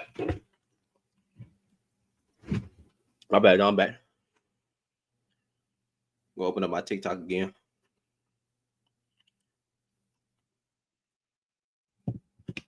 And take my phone. He'll be like, I react. Oh, nigga, shut up. Well, second time, first time actually talking, but this is like my second time seeing him online, and I like the brother. He's young, and he got a good head on his shoulders, and he's doing the good fight right now. Because if we can't stand up for our women, who will? Oh man, I appreciate the encouraging words, man. I had to step away, but appreciate it. Oh yeah, I was just telling him about we write about men being defeated, afraid, and they don't know how to deal with their feelings. So instead of standing up, whether it's economic, whether it's legal, because you know they use instinct, so they're gonna want to get physical with the people who they can get physical with. But when it comes to the power structure, they got no smoke for them at all.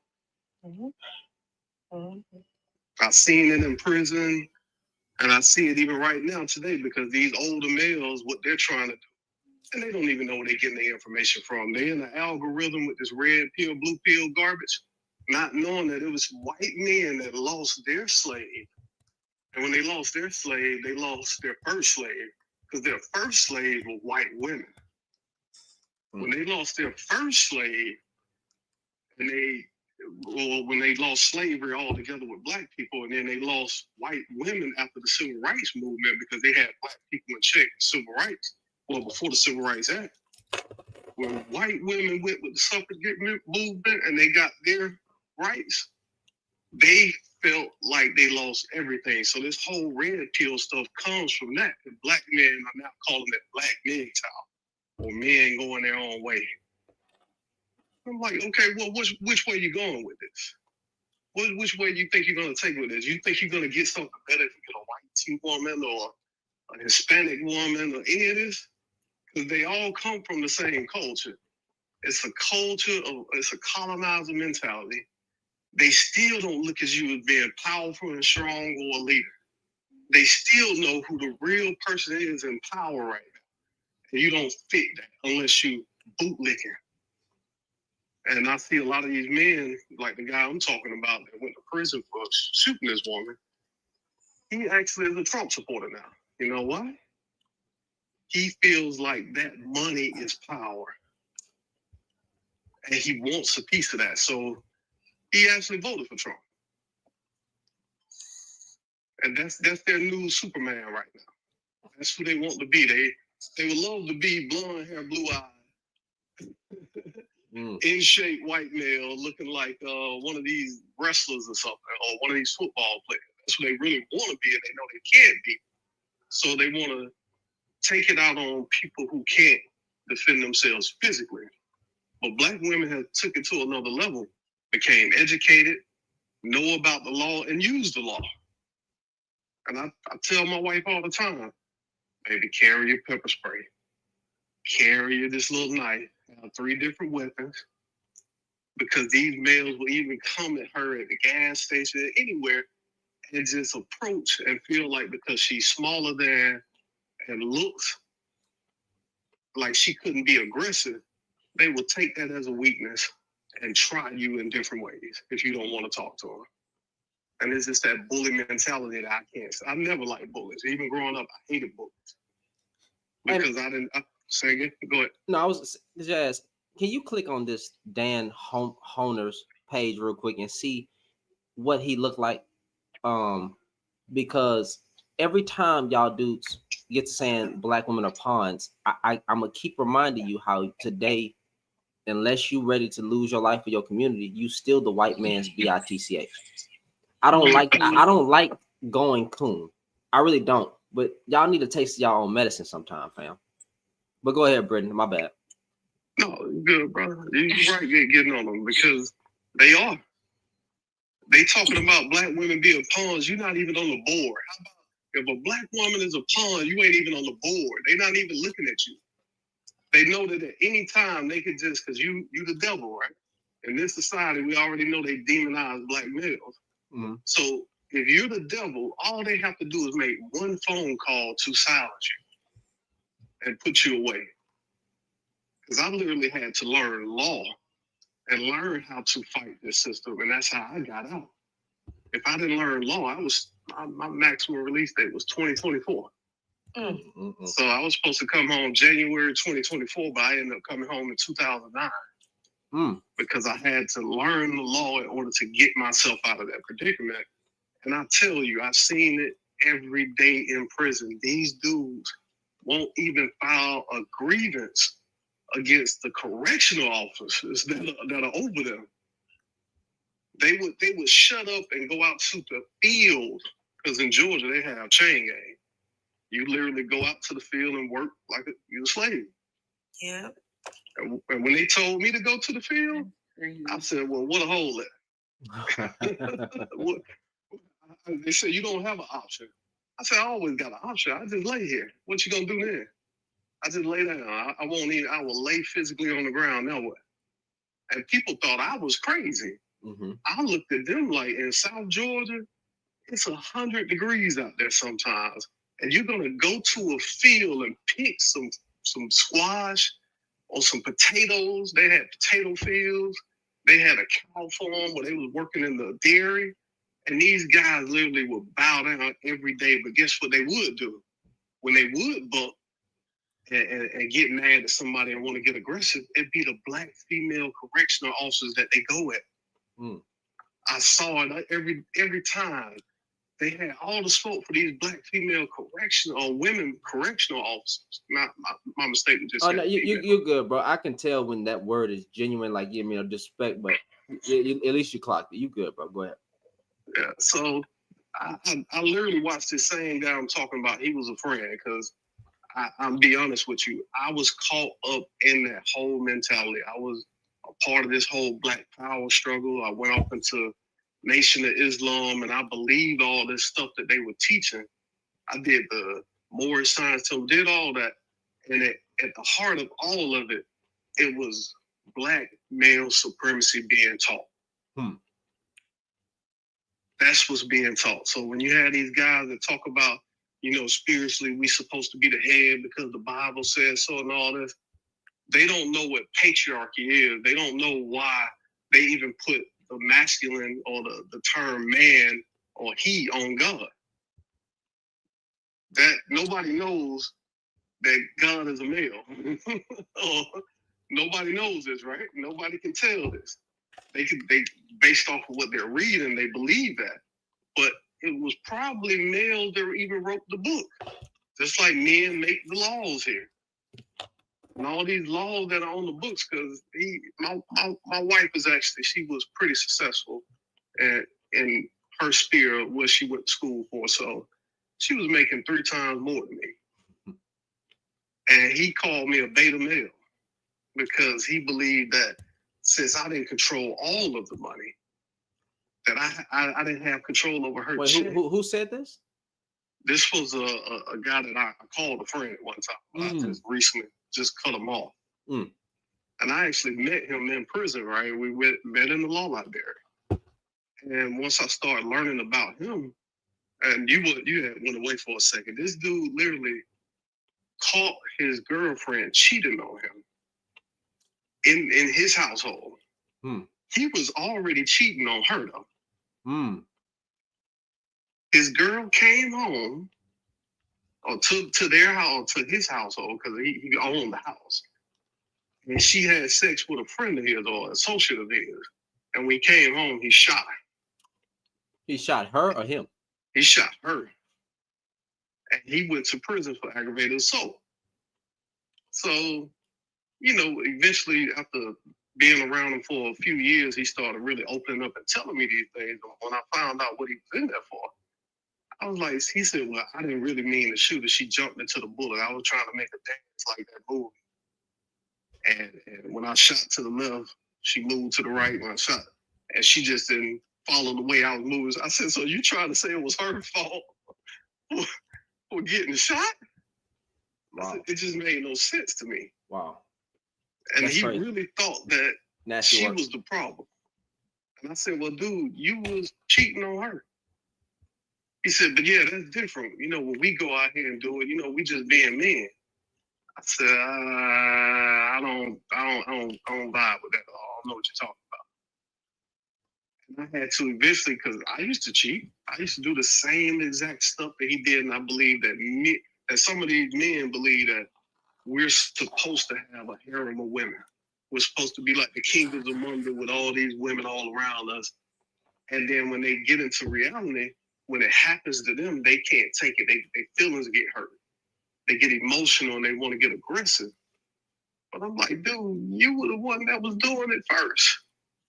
She was actually there for you until she found out what you was doing, and she just tried to get you back. And you got aggressive. That shows me that you were wrong. Because you got mad about this instead of going on about your business and accepting that loss. You couldn't accept that loss. And that's the problem. They already accepting the loss with wait, Paul, did she die? No. Oh, okay. Because I was, my bad. I was waiting on that to come in. So she didn't. Okay. That's good. That's good. All right. Yeah, he just got an aggravated assault for it. He couldn't. They didn't hit him with nothing else. But he actually spot. Why did you ask me to look at that dude's profile? because they always have a look. Know what it say? Oh, I didn't know if like he blocked you or you like weren't. No, I wanted to see like what does he even have any posts? He had a couple. He like can you see his face? I didn't care to look for it, but I can see it in some of the profiles. Yeah. Yeah, like okay, so some of the little, so he like it looks he like bald. a legitimate profile, just not a very active one. Okay, so I'm pretty sure I invited him up. He didn't. He said he's driving, so I'm pretty sure this is a bald-headed man with a beard, and we have a woman hating man. I already know how it's gonna talk because he's saying, "What do you expect? How do you expect men to come out when they raised by a woman? This, that, and the third." Okay, I'm just going to say every time. This wouldn't have happened if you would have defeated the white man. Every time you look at a dollar bill, it's a white man on it. When you drive a car, it's a white man who made it. When you buy a house, nigga, it's a white man that built it. All facts. So again, you couldn't defeat the Caucasian man. So please stop the cap. Stop trying to blame women for everything. I don't mean to go full coon now, but I can. That's not even going cool. That's speaking facts, bro. I could become Charleston White up in here. I got a phone call. I'm about out, but thank y'all. Oh, no problem. No, but Dan, you say I don't know history. It's literally written in history, and it's right before your face. Look at the dollar bill. Show me a black person on a dollar bill. It's called the White House, not the Black House. You think I feel good about saying what I'm saying? I don't feel good about it. I'm just saying, like, it's called the White House, not the. We were slaves over here. And see, they try to romanticize Africa, right? Man, they romanticize and they believe that we were kings. Everybody couldn't be a king, first of all. Everybody wasn't no king. I'm sorry, no king. You said it right. Everybody wasn't no goddamn king. Everybody couldn't have been. That was a falsehood, and they believe, okay, I get you trying to say you need to be a king in your household. Well, guess what? Being a king don't necessarily mean being aggressive, being disrespectful, being having multiple wives. Now, if that's y'all thing and she agrees to it, I don't see no problem with it. But don't make it seem like y'all out here, as they would call it in the South, you pimping like that. You're not pimping like that. You're not coming to her and telling her what it is. You hiding it. You sleeping with multiple women.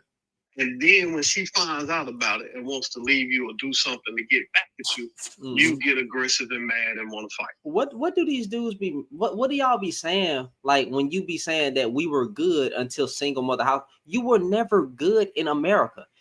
What what books are you reading? What history lessons are you taking? You have never been at peace in America. You were never safe in America, right? Your women were getting taken.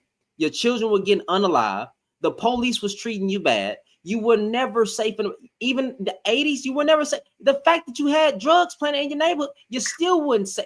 They have tried to come for you. Your Wall Streets wasn't safe. What do you mean you were good? You were never good. You were just getting by. What are you talking about? You were just getting by. You've never been okay as Black folks in America, ever. Every time you tried to rebuild, every time you tried to build, we got whole lakes over townhomes. I'm sorry, not town. We got whole lakes over. Didn't the Lake Lanier documentary just come out? Like, what are you talking? Like, what are y'all talking about? A whole neighborhood, a whole community underwater. You have multiple Wall Street. It wasn't just one. It's multiple Wall Streets all burned down, fam. So what? This idea that y'all were good because there was not single. You were facing the constant threat of Caucasian men every day, and sometimes y'all had to sit there and take it because you couldn't do anything until a few group of men and women decided that enough was enough. One tried to go, well, it was multiple good men, but even in those, like, in the 1800s, one man wanted to go the peaceful route. One man wanted to go the other route, and then they started to meet in the middle and respect other sides, and then both of them died. Because a mixture of both is what it takes. But my thing is, even after all that, why do you feel like it's because of the single mothers took over the household? Like, who else is going to step up if y'all ain't gonna do y'all job? Well, I believe to a certain extent there was oppression to the man to make him not be able to work. I do see it. I got you, but at the same time, that is where you have smoke for the white man. Because at the end of the day, the kids still gotta eat. Goddamn, you can't work. The kids still gotta eat. So, of course she gonna become the head or something like that. That is where you should have had smoke for the Caucasian man. But they got all the smoke for each other too, brother. They wanna hurt each other more than anything. They won't come together because they got this aggression in them, and they feel like this aggression is power, and it makes them masculine. Aggression doesn't make you masculine. That's not a part of being masculine. Anybody can be aggressive. Women can be aggressive. Matter of fact, Fannie Lou Hamer, she was a gangster. She was tired. She was tired. Her feet were tired. She was tired of being pushed around. That woman stood up when none of them other males that were on that bus wanted to say nothing. But she was tired, and she spoke up, and she put her life on the line, sending her death threats just because she was tired and she spoke up. Yeah, they love to say that these ain't the same caliber of women. What are you talking about? It's more women involved in community activism than it is Black men. And that's sad. Yes. That's absolutely sad. It's no knock to Black. I'm not saying that Black women shouldn't be. I'm just saying, like, it should. If you would think the leaders would take more of a leadership role, the quote unquote leaders, right, would be in more of a leadership position.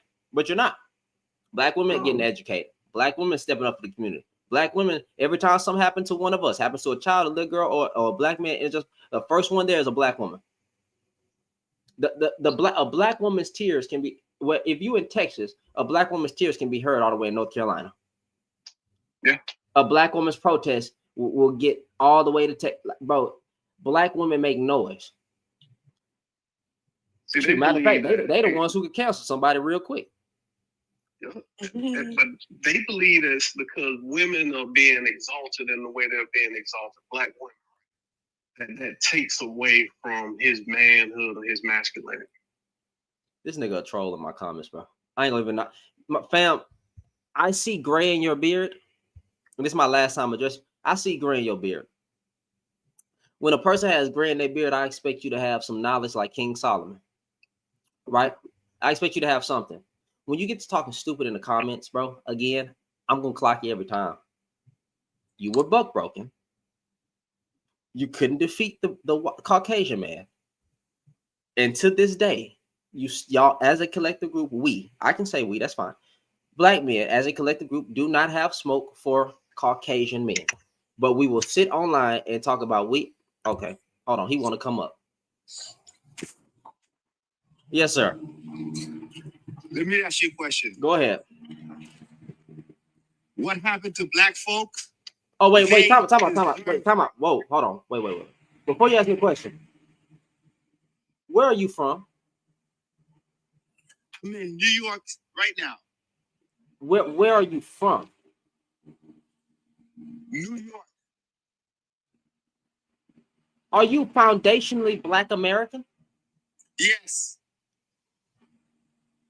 Go ahead. What happened to black people? It's well deserved. They deserve that because they have disrespect. They have fundamentally disrespected the Most High. You cannot disrespect your power. It's okay, Britt. Stay with it. You cannot disrespect your power source and expect. Listen, it's not the white man that put us in bondage. The Most High put the white man on top of us because that's where they belong on our necks until we get our acts together. Okay, every day we walk around here unaliving each other every day, acting like a bunch of animals every single day. And I can't blame those men because they were raised by dysfunctional single mother household. I can't really blame them. So you want to blame men for everything. But what you got to understand is this. You cannot expect a man that was raised by a woman to act like a man. That makes absolutely no sense. Okay, so a man has to raise a man. I got you. I talk about Brittany. It's okay. So a man has to teach another man how to make good decisions. Okay, let me interject. Let me interject. A man how to be a provider. Let me interject. A woman cannot do that. She's a female. Let me interject. Let me interject. The only thing she's raising is simps and buffoons and bitches. That's the only thing she could raise. Let me interject. Let me pause. No, don't mute him no more. Mr. Dan, it's okay for you to talk, I promise. Don't mute him no more. Because I got you. This is light work. What the fuck are you talking about? Exodus had nothing to do with black people, right? This whole we disrespect the Most High, every race disrespected the Most High. Jesus' death on the cross took away all curses. So pause, brother, pause. You talk. Now you're gonna listen because a man has self-control. We want to talk about what women do. A man has self-control and can be quiet, right? So pause real quick. So with that being said, Exodus has nothing to do with black folks specifically. Let's stop the BS. You are not God's chosen people. I don't know why y'all keep thinking that thinking it's like you're not. You never have. You're not God's chosen people. Okay, you are a freaking Gentile. Yes, a lot of this stuff happened in Africa, but it doesn't have nothing to do with you. You're not under any type of curse, fam. Let's stop. You're not under any generational curses. They're not even in the Bible. So pause on that note. Okay, that's over with. So you saying a woman can't raise a man, and you say a woman is raising nothing but simps and bitch. I have my father and my mother in my life. I didn't come out like you. I didn't come out like y'all. Okay, I don't speak this way. I don't call women bitches and hoes. How you gonna talk about getting your act together with representing a Hebrew Israelite when you can't even be respectful with your mouthpiece, being a representation of Yeshua that you claim to follow? The white man, the black man, whatever. Okay, that Hebrew Israelite stuff, fam, that's dead weight. That's dead weight. You talking about we deserve, the white man deserves to, we deserve for the white man to keep his foot on our neck. That is, you're an idiot. Respectfully, of course. An idiot. Because you are not God's chosen people. That was for a specific time. That was for a specific time. And God actually in the New Testament said how a slave should treat their master and how a master should treat their slave. And he abolished that. It was done with. It's over with. So this new slavery that you had with the white man, that has nothing to do with Exodus. That has nothing to do with slavery. It was for that time period, fam. It's over. So what are you talking about? I love the Bible. I'm very dedicated to Jesus. I know y'all don't like the J, so we can go with the Y. Yes, you are. Right? Yahweh. But go ahead and respond, because I would love to see how Exodus applies today. This is a gospel according to a dude that knows absolutely nothing. I do know the gospel. What's the gospel? What's the gospel? You are listen. What is the gospel? Listen. No, nigga, what is the gospel?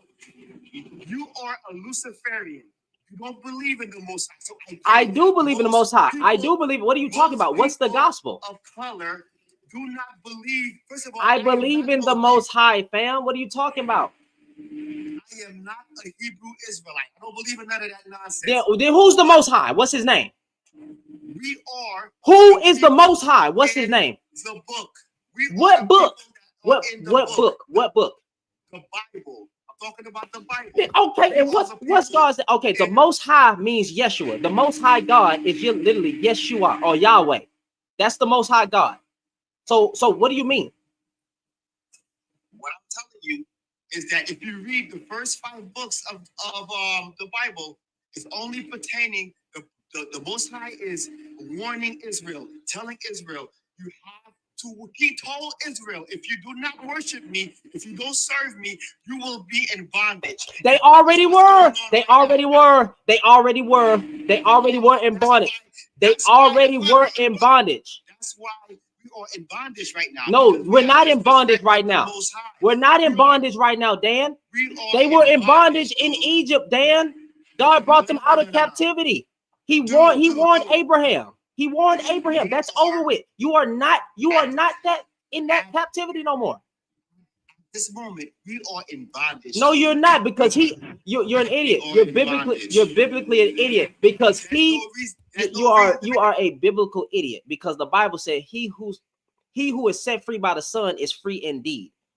Exodus was for a certain time period. They were already slaves, bro. He brought them out of that. We are not in captivity no more. And matter of fact, you're not God's chosen people. It's not you. It's not you. It's not me. What are you talking about? I don't understand why y'all keep thinking that the Exodus applies to when the white man had us in chains a few years back, 400 years back. The Exodus had already happened. Doesn't mean that we can act any kind of way. If you can't tell, we unalive. I ain't got time. Because I know what I'm arguing with. I'm arguing with a biblically stupid man. And that's why I can't do it. I'm arguing with a biblically stupid man, because Exodus had already happened, nigga. And Jesus had already came. That was for a time period. It's already done with. What are you talking about? This is why I'm not a Hebrew Israelite. And you say you're not an Hebrew Israelite, but you're biblically stupid. You are biblically dumb. Don't you? The Most High, say his name. What is his name? I did that Hebrew Israelite stuff. I did the Moors. I did the Wahabian Nation, and I was a Hotep, as they call them. I did all of that. And what I come to find out is none of that stuff matters when you don't have an understanding of reality. The reality is the only way Black people as a whole will get out of this is that we need to educate each other.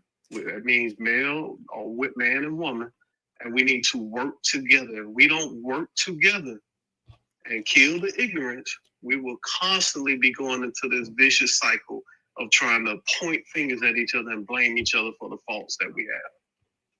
I'm not wrong, Olivia Mitchell. I'm not wrong, right? Because you can be smart and dumb. If you're biblically stupid, you're stupid, right? So y'all talking about you are wrong. I'm not wrong.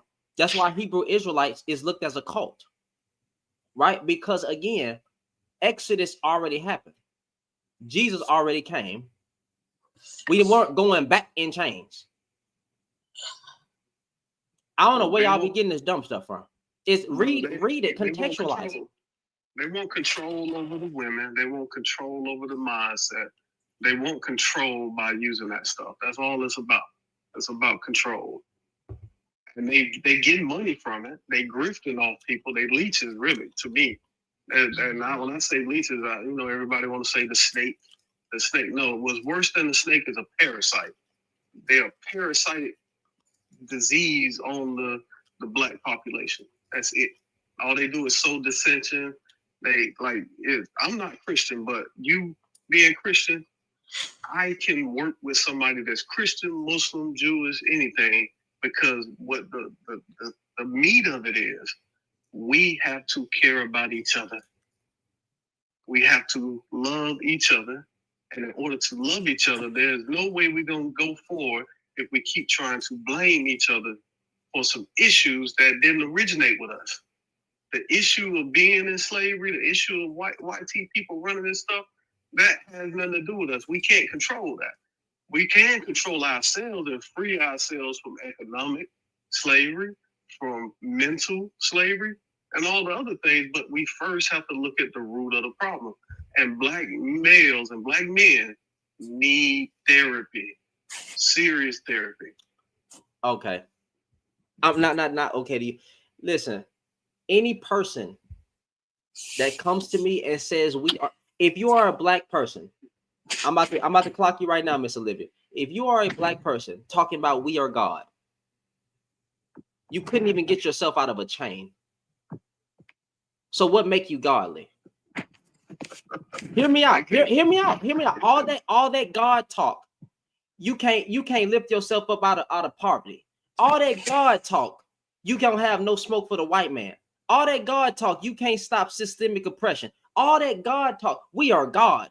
If we are God, because you're not, why are you a peasant when it comes to every other race of people on this earth? But we are God. No, you're not. There was nothing godly about you. But there is one man who proved him he was God. He got out the grave. It's your choice to believe that. But if you're calling yourself God and we are gods and we are this and we are that, we are goddesses, why couldn't you get yourself out of the white man's boot? You're not a god. You're a human being. And when you die, you ain't getting up. So stop. Stop the cap. Stop the delusion. Stop the cap and stop the delusion. Like I can't. You did not say let there be light. You didn't say none of that. That is pure blasphemy. If you really want to talk, we are gods. No, you're not. No, you're not. And the black man and the black woman being gods, where you're conquered. You're conquered. Ain't nobody ever conquered Yeshua. Ain't nobody ever conquered Yahweh. You're conquered. How are you God? How are you God, it says, and how are you gods? Gods. Please tell me how. I don't mean to disrespect nobody. If you want to hold on to where are you a God at? See, and if you really want to talk about it, seem like the white man is God over you. Right. God's I don't want to hear nothing about, we gods and then we suffer from systemic oppression. Stop. I don't hear nothing about God, but we got drugs in our community. Stop. I don't hear nothing about we gods, but we got all these problems. Stop. You ain't no goddamn God. You's a fraud. But you ain't no God. I don't hear nothing about we gods, but we suffer. We gods, but we on the white man. We gods, but we keep getting unalive by the cops. We gods, but child support. We gods, but system. We God, but welfare. We God, nigga, please. We gods, nigga. Yeah, we gods. Okay, No, you're not. No, you're not. They listing a week away from we gods, nigga. Homeless and foodless. If you don't grow your own food, you don't even purify your own water.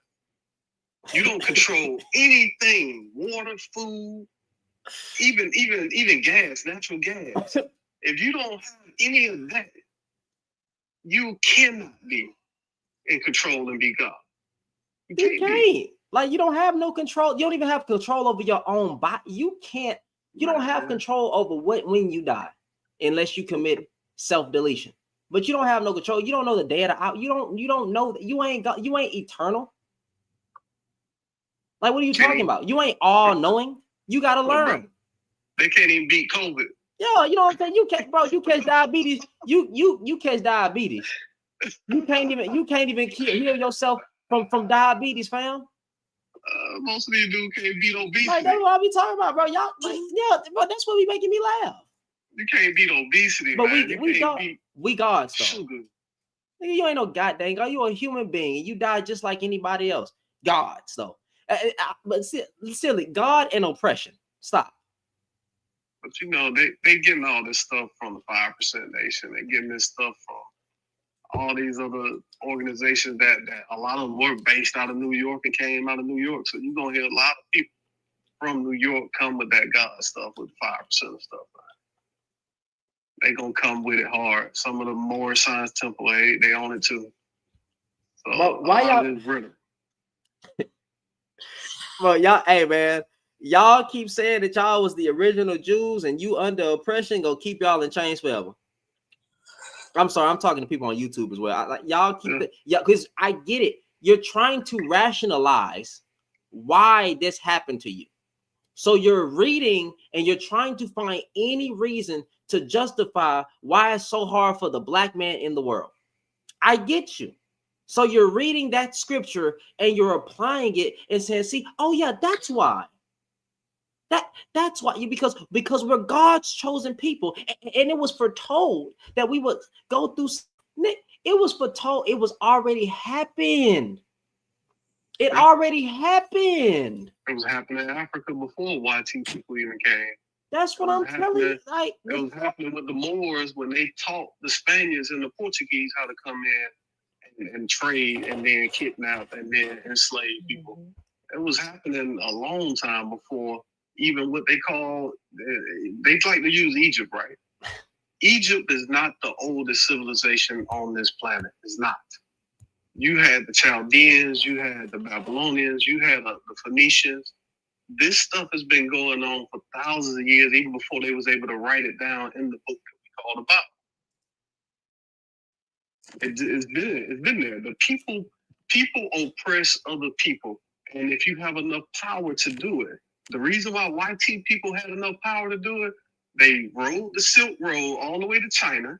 And when they got to China, they found out these Chinese people were using gunpowder for fireworks just because it was pretty. And then they invented a flintlock, or they invented the first pistol lock. And when that happened, that changed the game all the way around for aggressive people to be able to take and enslave other people on a mass scale. It was happening on small ways. The Arabs was doing it.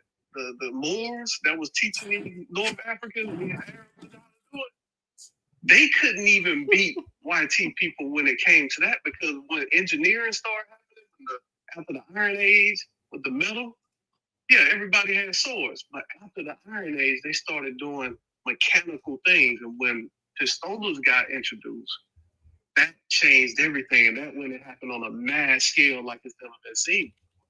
And they always keep their game up. Right now, a pistol, these dudes think they got power because you got a Glock 19 or a 40. That's nothing compared to what they got in the United States military. That's nothing. They let you have these little AR-15, these little stuff that is for civilians. And then guess what they got on the other side? They got now drones that they can get on their computer and just program your GPS in there, and boom, you gone. Mm-hmm. Yeah. So that's the type of weaponry they dealing with. So we have no power to fight them on a physical level. That's not gonna happen. Y'all gotta stop trying to stop. Black folks, listen. You face a lot of things on this earth, but I can 100% guarantee, I'll say 99.9%, almost guarantee, bro, that you are not the chosen people in that time, and there is no new slavery. Like, that scripture was not what was going on with Caucasians and black folks. I'm telling you, it already happened. It already happened. So stop trying to rationalize why you may suffer and why that's not what's going on. You gotta get out that mindset, fam. You gotta stop trying to rationalize why this happened. Okay, it does not correlate with what was going on in Exodus, because again, they were walking after God freed them from captivity. They was walking around in the desert. Yeah, you got grass in America. What are you talking about? Stop trying to rationalize your history. But see, they want to steal their legacy too and say that Lord in heaven. They want to steal their legacy. They want to say that even you're gonna run into these other guys that talk about the Americas and say that black people were the original Native American. And when you run into them, you think, God, dog. First and ask question later. Never trust. Oh, I just got shut down. I'm gonna get it back. I already know I'm gonna get it back. Never trust a person. Never trust that rhetoric. Okay. Never trust that rhetoric. Never trust that rhetoric. How can it be that when God is said in the same scripture that they talking about slavery, in the same scripture that they talking about slavery, people, it says God brought them out of captivity. And when he brought them out of captivity, they were walking around in the desert. So how then,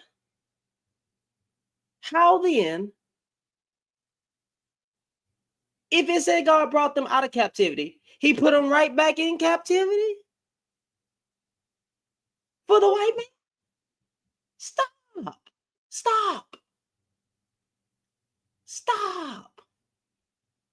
You gotta stop. You gotta stop, people.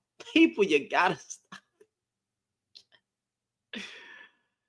Oh, you gotta stop, bro.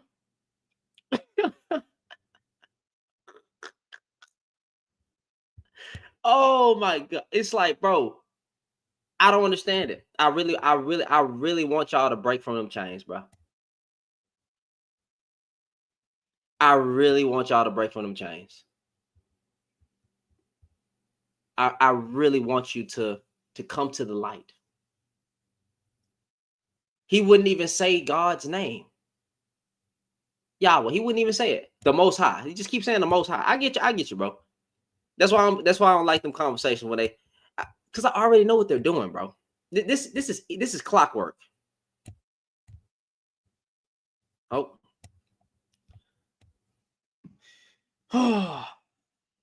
Lord in heaven. And yeah, that lady said that she unfollowing me and stuff like that. That's fine. I still wish her nothing but the best, Miss Olivia Mitchell. Because I didn't go off. I said I'm finna clock what you're saying. Right? So I was just exposing that what she's saying is just not right. Shannon, she was spamming in all caps. Shannon, you wrong. Shannon, you this.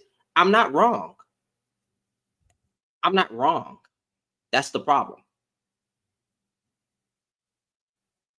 Nowhere did it say that he who set the sun, who was set free by the Son is free indeed, and then put you right back in captivity. Y'all got to think about what they be saying. You gotta clock. You gotta clock it. I can't let. Yeah, it's all good. You know what I'm saying? And maybe she said she won't be back, but that's fine. You know what I'm saying? Like, I still wish her the best. If she a black woman, because I mean she didn't have no profile picture, but I still wish her the best. Still wish her the best. So that's why when the people get saying we suffering because of this, that, and the third, you gotta call it out. You gotta call it out, bro. Gotta call it out, bro. Let me see. Is this person coming yet? Let me see. Okay, cool. We good. Yeah. We're gonna try to get back into it.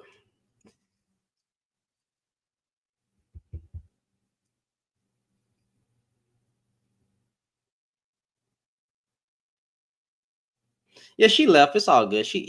Miss Olivia, she gone. But she's always welcome to come back. She's always welcome to come back. Oh, excuse me. And then when people say that they are gods, right? If you are gods, why were you in chains?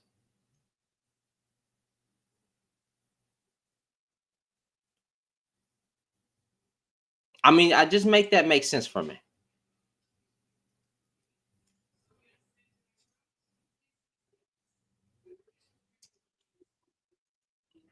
Hold on.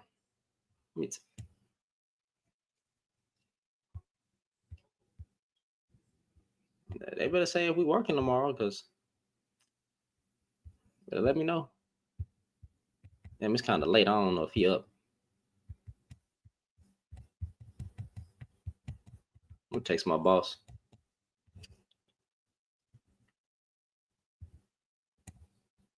I should have texted him. I should have texted him earlier, but we'll see. He might be up. But hey, better say something, bro. Better say something. Hey, man, but y'all tap the screen, share the live. We're gonna have this conversation, bro.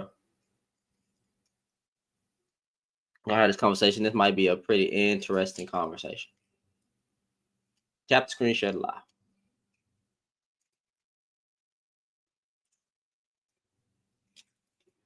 Tap the screen, share the live, y'all. We're gonna see what they talking about. We're gonna see what's going on. We back. We back in action.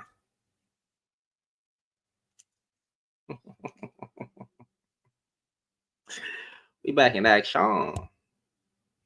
Right? Back in action. They keep trying to take me out the game. They keep trying.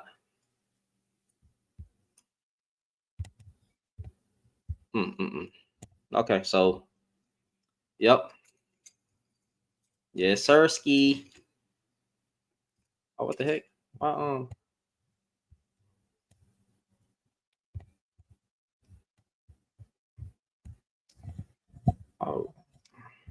I just noticed that my camera is not on. That's crazy. Hold on. Let's close that out. Let's come back into it. Yeah, I need to actually review that Donald Trump stuff. What he talking about? You feel me? I need to actually let me change this real quick. Yeah, I need to actually look at that. All right, look at see what's going on with that real quick. Because that whole like what he trying to do, what his plan is, and that boy coming for everybody, huh? Hey, it's gonna be interesting for you. Y'all tap the screen, share the live, man. We back at it. We back at it. We own it. You know, we're gonna try to talk to the fellas, see what they talking about, see how they feel about it. But I know they're gonna be sometimes they get mad, but it is what it is. It is what it is, man.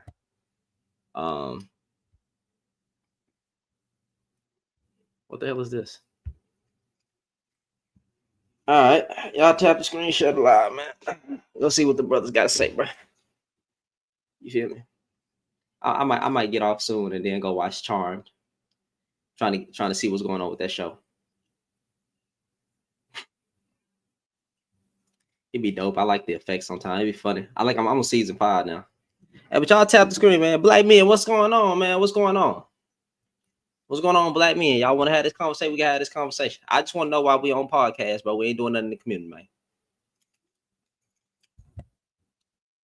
So it's up to y'all. You know what I'm saying?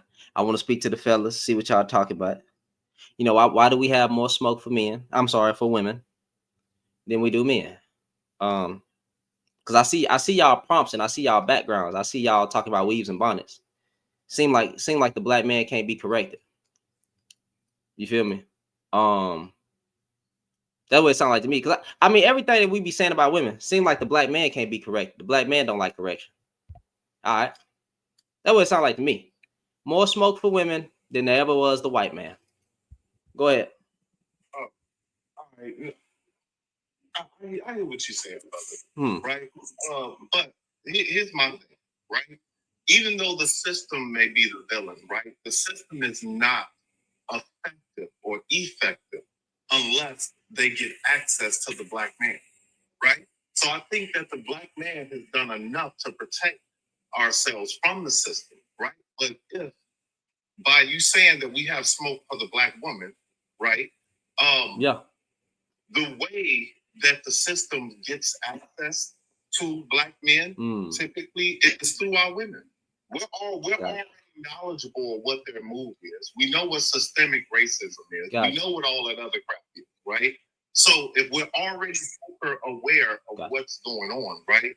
Then how do they gain access to us? How can they bring down the black man? How does the black woman? They're too afraid to approach. How does the black woman hold down the black man? Give me an example. What is stopping the black man from becoming successful? What? Well, hold on. I didn't say anything about the black woman holding the black man down. I didn't say anything negative. Well, how is the black woman being used? How is the system effective? And how is the system using the black woman against the black man? I think you have bad connection. I think that's why you going in. I didn't say that the system is. Okay, I apologize. No, I'm saying that the only way the system is effective, right, is if they get access to the black man, right? And that access typically comes by way of our woman, correct? So how is the so how does that work?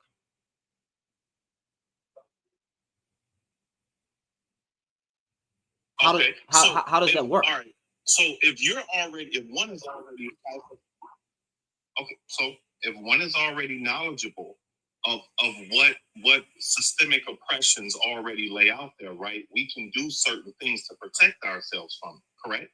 But if our counterpart, right, whoever that woman is, right, if she's not, leery of what those dangers are, right? If they're able to coerce her, then that woman would give them access to you. So so if you're saying the only way that they get access to us is through our women, what is this access and what are black women doing? What is the system doing to black women against the black man? How is that working? How does that go hand in hand? Well, okay. Well, okay. So I'll put to you like this.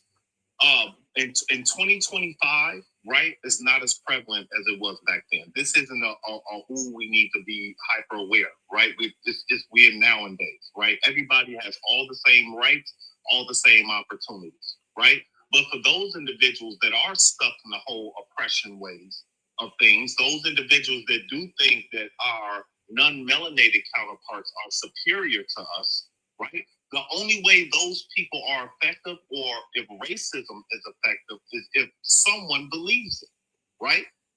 So black men typically are hyper aware, right? But if they can get somebody that's not as hyper aware, then they get access to you. You think black men are typically hyper aware of the system? Is that what you want to say? Well, that's what I said. Usually the ones that so brother, look, let me tell you this. I'm saying, like, usually the ones who's even breaking down like what goes on or educating people literally be the women holding various topics around misogyny, around patriarchy, around systemic oppression, systemic racism, right? Redlining. That's usually coming through the women. When we as men, and Earl, you see this as well, we as men, we don't focus or talk about those topics. We talk about lashes, weave, bonnets, and women twerking and dumb shit. That's usually what we're talking about online. That's usually what we're talking about on YouTube or any panels. And I know you see them. But when you go to women's spaces, they're the ones who's talking about misogyny or patriarchy and systemic oppression and trying to educate people, therapy. So I'm trying to figure out, where is this black man are hyper aware about what's going on as a collective? Okay, well, I mean, simply listen to what you just said, brother. So as a collective, right? So if all of this stuff, if women are the ones that talk about patriarchy and all this other jazz, right? Yeah. If these things were actually true and they didn't just exist, and they didn't just exist hyperly on social media, don't you think that more men would be having more conversations about it? No, because no, I don't, because we already know that. There's a reason why we don't.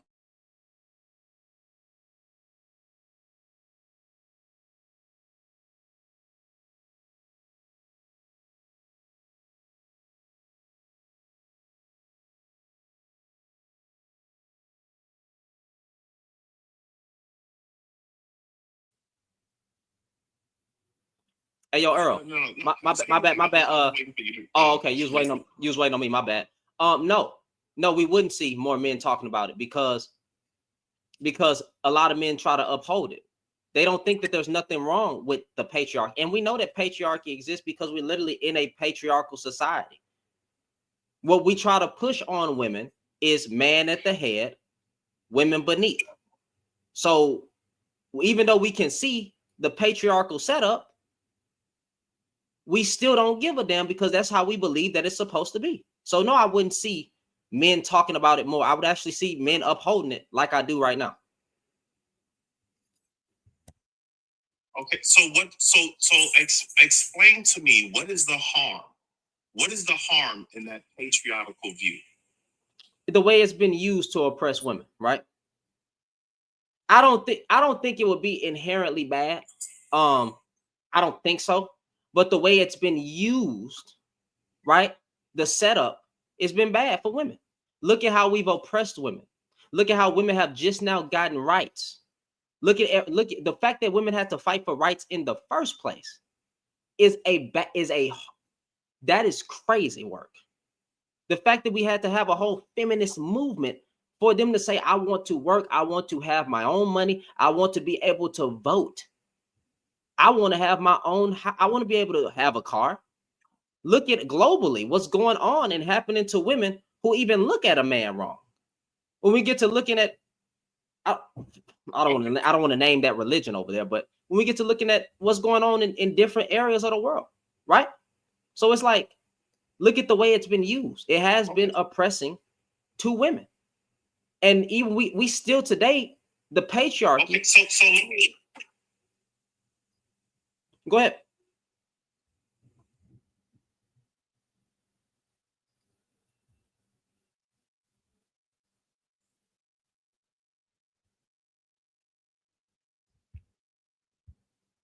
I'm sorry, can you hear me now? Yes, sir. Okay, so my thing is, when you say that hypothetically we're oppressing women, right? And then you brought up the feminist movement, right? Explain to me. I didn't say. Go ahead. Melanated women, how they were oppressed, right? No, okay, because in my opinion, the feminist movement wasn't even for our sisters. That wasn't even made for them. That was for the white tea woman, right? The black woman has always had a voice. The black woman has always worked hand in hand with their counterparts.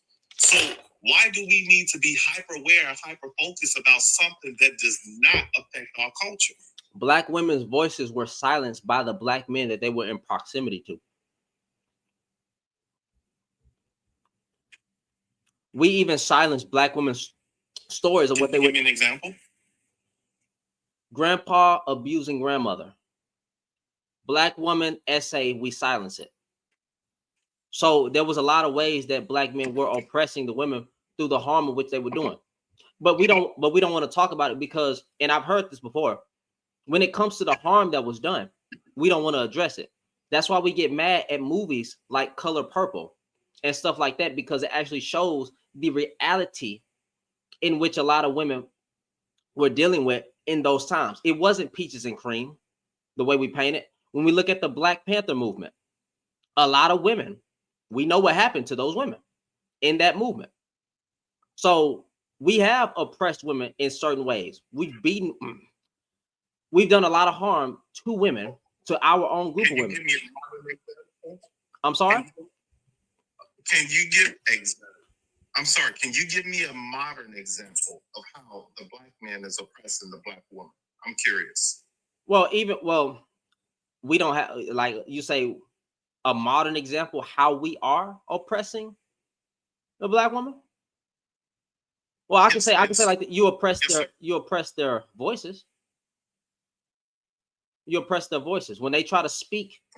They can speak, but we silence them. We quick to not believe them when they come out and say their stories of SA, when they explain their dealings with us. We dismiss it and we always say everything's their fault. That's their fault. That's oppressing. So it's like if she gives her truth and gives her experience, we can't validate it. We don't validate. We even say, and I've seen us in those spaces where men say we don't believe women when they say that they were raped, but we know that women get raped.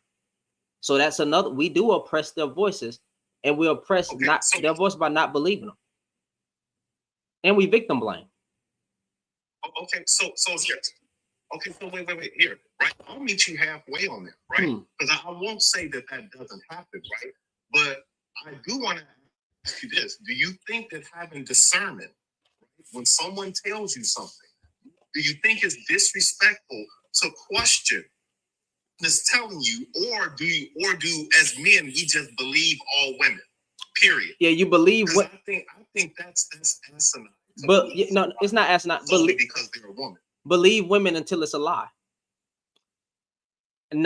So when we look into SA cases, right? Okay, so have we not seen that? When we look into SA cases, right? When we look at majority of women that filed SA case or said that they were SA were actually SA. The 1% that lied doesn't even apply. So yes, I would believe all women, or you don't have to say all, but believe women until proven it's a lie. Because 9 times out of 10, which has been historically true, that's what happened. That's what happened. So why would I focus on a minority that lied about grape instead of the majority? But you keep saying historically. You're not giving them anything. Well, when you look at the data of SA, right? SA statistics. When you look at the data, so look at the way that our court system is set up. Oh God.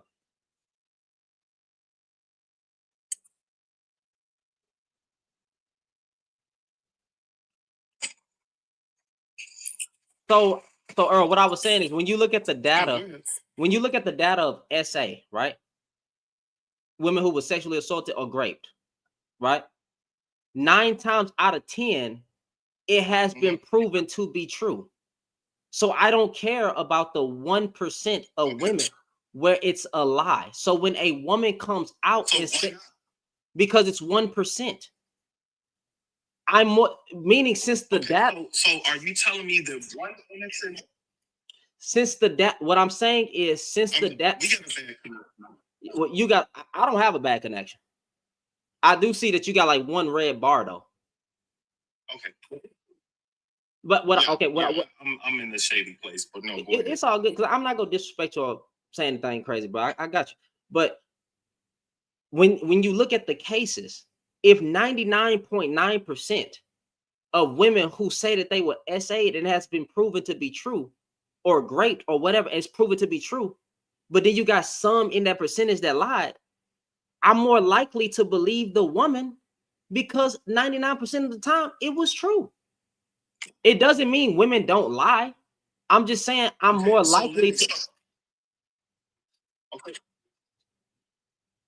Okay, I hear you, brother. Well, let me ask you this. Is one innocent person falsely accused or prosecuted, is that enough to make you question someone else with a similar story? Nope. Or is that one person collateral damage because 100 other people actually committed the crime?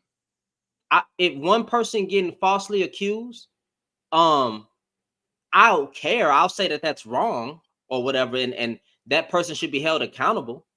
But if the 99% is proven to be true, I'm still going to be more likely to believe the majority of the. I'm more likely going to side with the woman when she says this because it's. So why doesn't the court system side with them? Why does the court system force them to prove, unfortunately, force them to prove their allegations and or trauma, right? Why does the court system not take them at face value? Well, I think, that's what I'm saying. But I literally started my statement out by saying 99.9 of those 9% of those cases have been proven to be true. So what do you mean they're not? They still have to prove it. 99% of the time when a woman says she was great, it was proven to be true. So what do you mean? I'm going by what's proven. So I don't understand the question. Okay. So, but you're throwing. Okay, so you're throwing numbers out, and I mean it's your get down. I'm not going to refute that, whatever, right? But if I know in my 43 years of living, right, I'm fortunate never to have a woman lie on me, right? But I can't say I haven't witnessed promiscuous women make up lies when they get caught. They get embarrassed. They're held accountable for the choices that they made. But you're telling me that as a man, right, if you question a woman when she says that she's assaulted, that's disrespectful and everything else. So my question is, what makes a woman's livelihood Earl, more I didn't say that. important than a man's livelihood? Earl, I never said those words. Never came out my mouth. But no, when you say, but hold on, no, you never said that verbatim, right? But if you're saying if 99.9% of women tell the truth, we shouldn't care about the 0.001% that actually lie. I'm saying that 1% that lie is enough to question everybody. No, it's not. It's not enough to question everybody. If we're going by stuff that is proven, when we look at the data, that 99.9% of the cases were proven to be true. Like they had to prove that it was true, right? That is enough. So I'm not saying you don't hold the 1% accountable or shame the 1%. I'm saying because it's more likely that the woman's telling the truth based on empirical data, then why wouldn't I side with why wouldn't I side with the women when they're coming out telling these stories and when they're proving it? That's what I'm saying. I don't even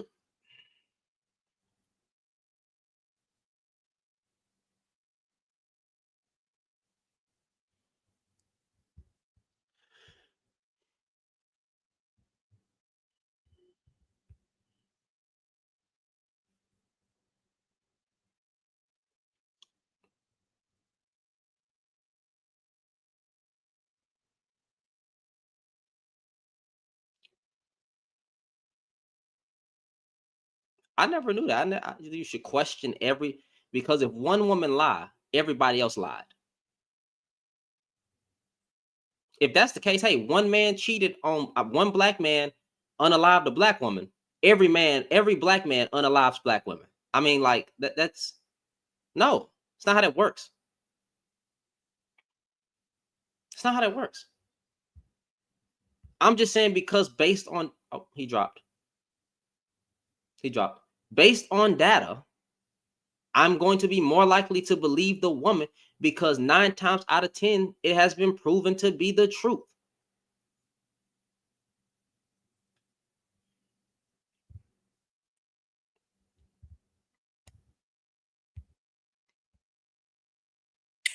Yeah, I'm sorry, brother. I had a phone call. Mm-hmm.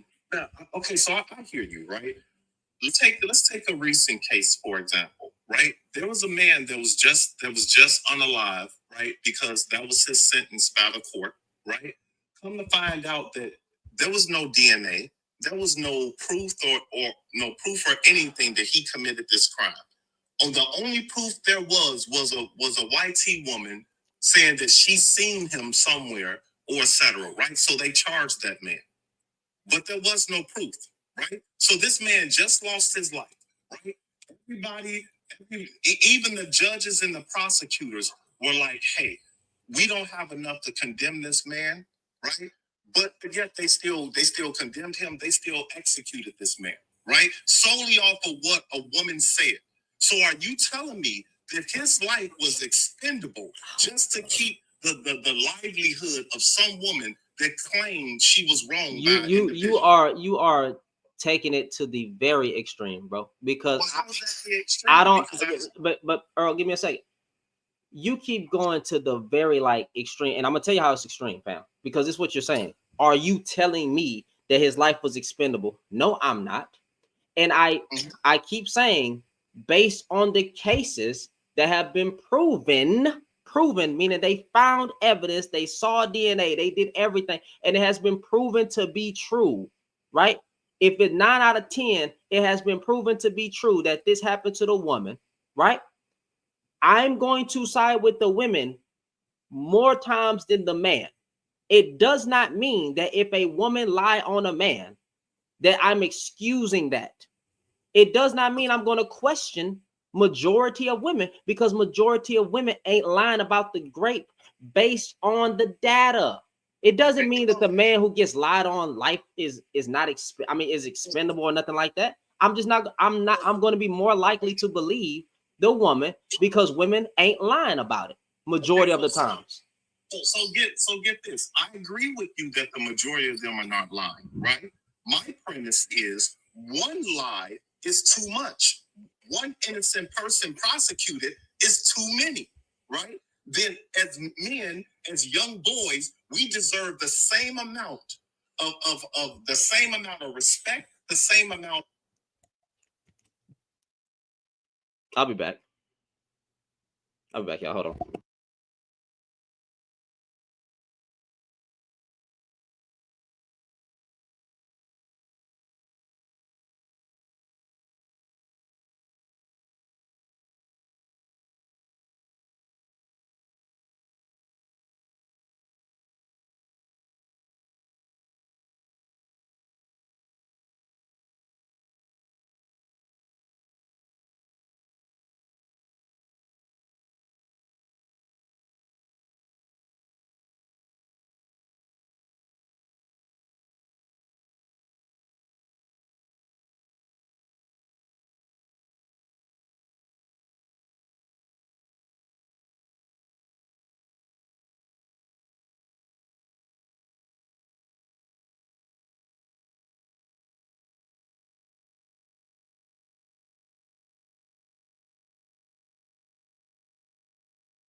My bad. I thought I unmuted on mic. Yeah, what I was saying just now is like, you want me to focus on the 1% of men that get lied on? I'm not saying that I don't feel sorry for. I'm not saying that I don't feel sorry for that person. I'm just saying like, I'm focusing on the majority. If they prove it, if they're going to court and it's proven to be true, why would I focus on 1% of men? I don't understand. Like, that's crazy. Oh shit. Hold on. Hold up, y'all. Hold up. Cause I forgot. Hold on.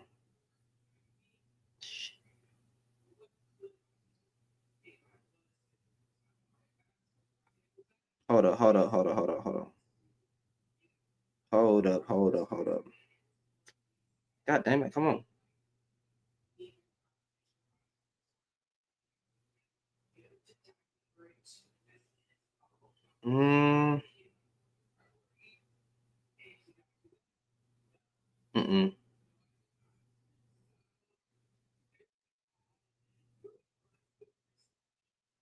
It's okay. Y'all give me a second. Give me 1 second. Oh.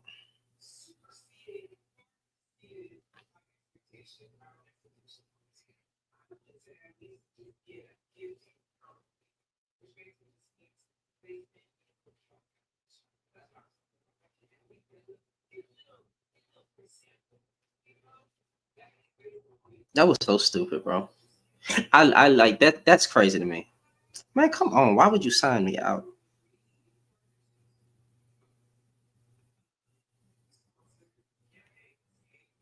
Oh man, come on now.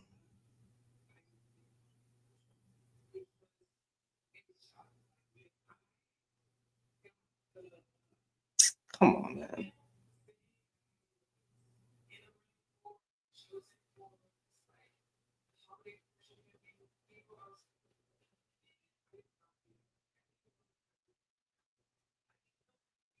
That ain't fun. Come on.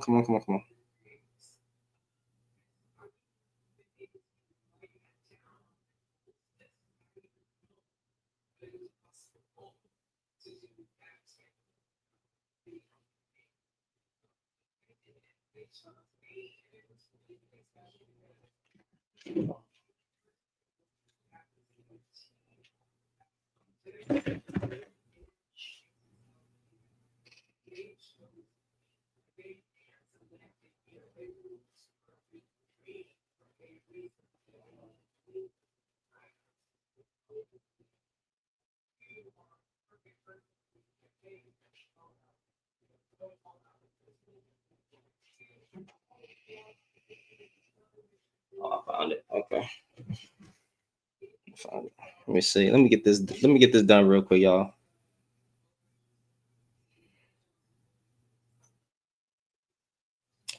Oh man, come on now.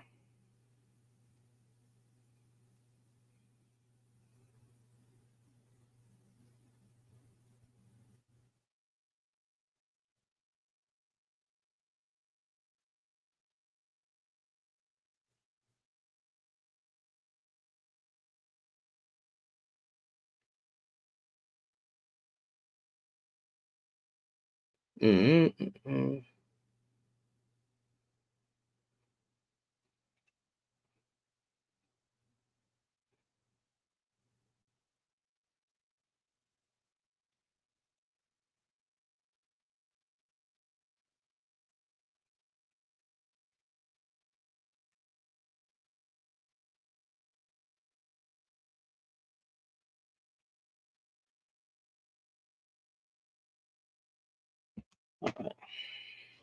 Yeah, I ain't gonna be on here much longer, y'all, cause I gotta get off here.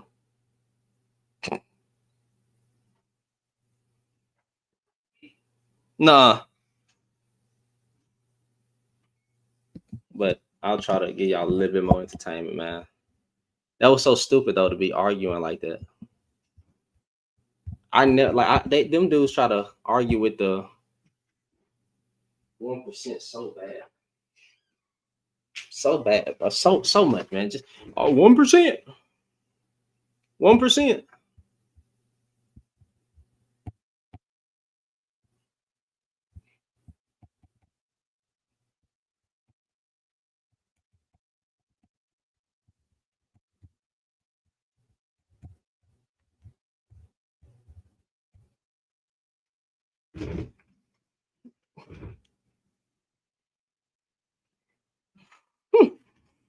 Man, boy.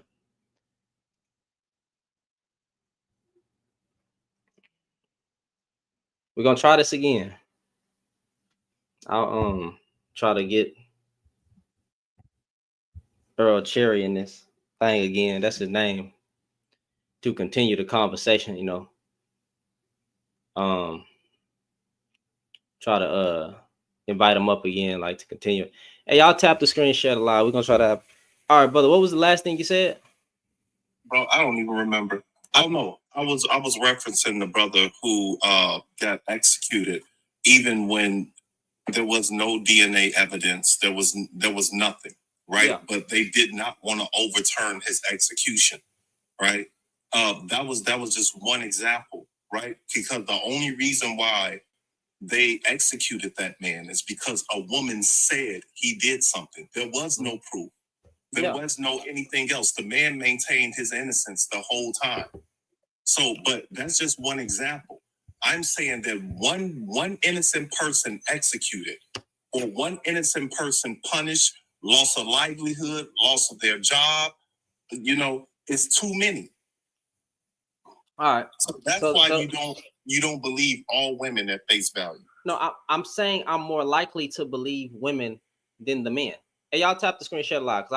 I'm saying I'm more likely to believe a woman's essay story because the majority of the cases have been proven to be true. I'm going to focus on the majority and not the minority. So it's like this. Do you want me to say, so one black man essays black women? Do I then go out and say majority of black men essay black women? No. All right then. Like it's the same reverse rhetoric. I'm going to focus on the majority of the problem. Okay. I wouldn't. So why do I question all women on the base? I'm sorry. Why would I then say, well, now we got to look into all the cases because of one woman's lie? So I got to hold women accountable because of a few here and there that lied about it. But here, let me ask you this then, right? Who causes more harm? A man that commits SA or a woman that lies about a man committing SA? A man who commits SA causes more harm. Okay, so how is that? Okay, so if let's take it off the men for a second. Any person that commits SA or assault, right? They have that victim, right? A person that lies about SA or assault, right, has discredited all victims. No, they didn't. No, they didn't.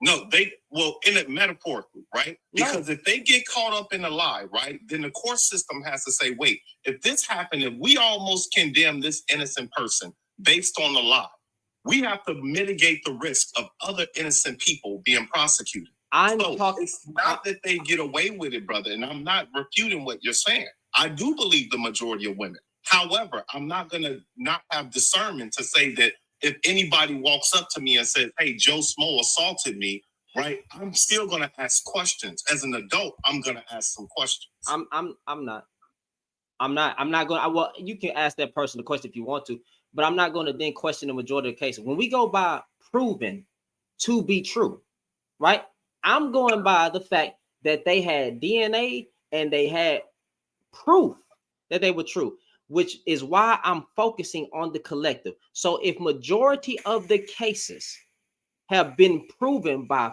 facts, evidence, DNA, all that, 9 out of 10 times, why then do I say now I got to question all these other cases that was proven based on these few that lied? That don't make sense to me.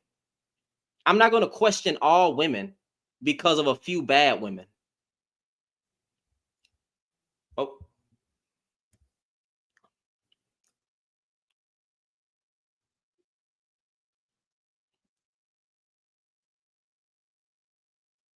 Y'all tap the screen, share the live. I'm just not going to do that.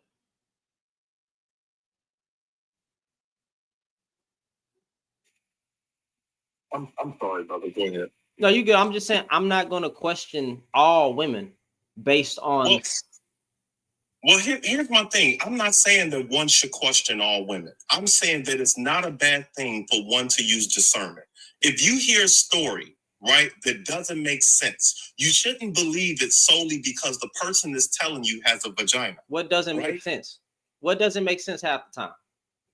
Okay, so listen. If an individual is a very promiscuous individual, man or woman, right?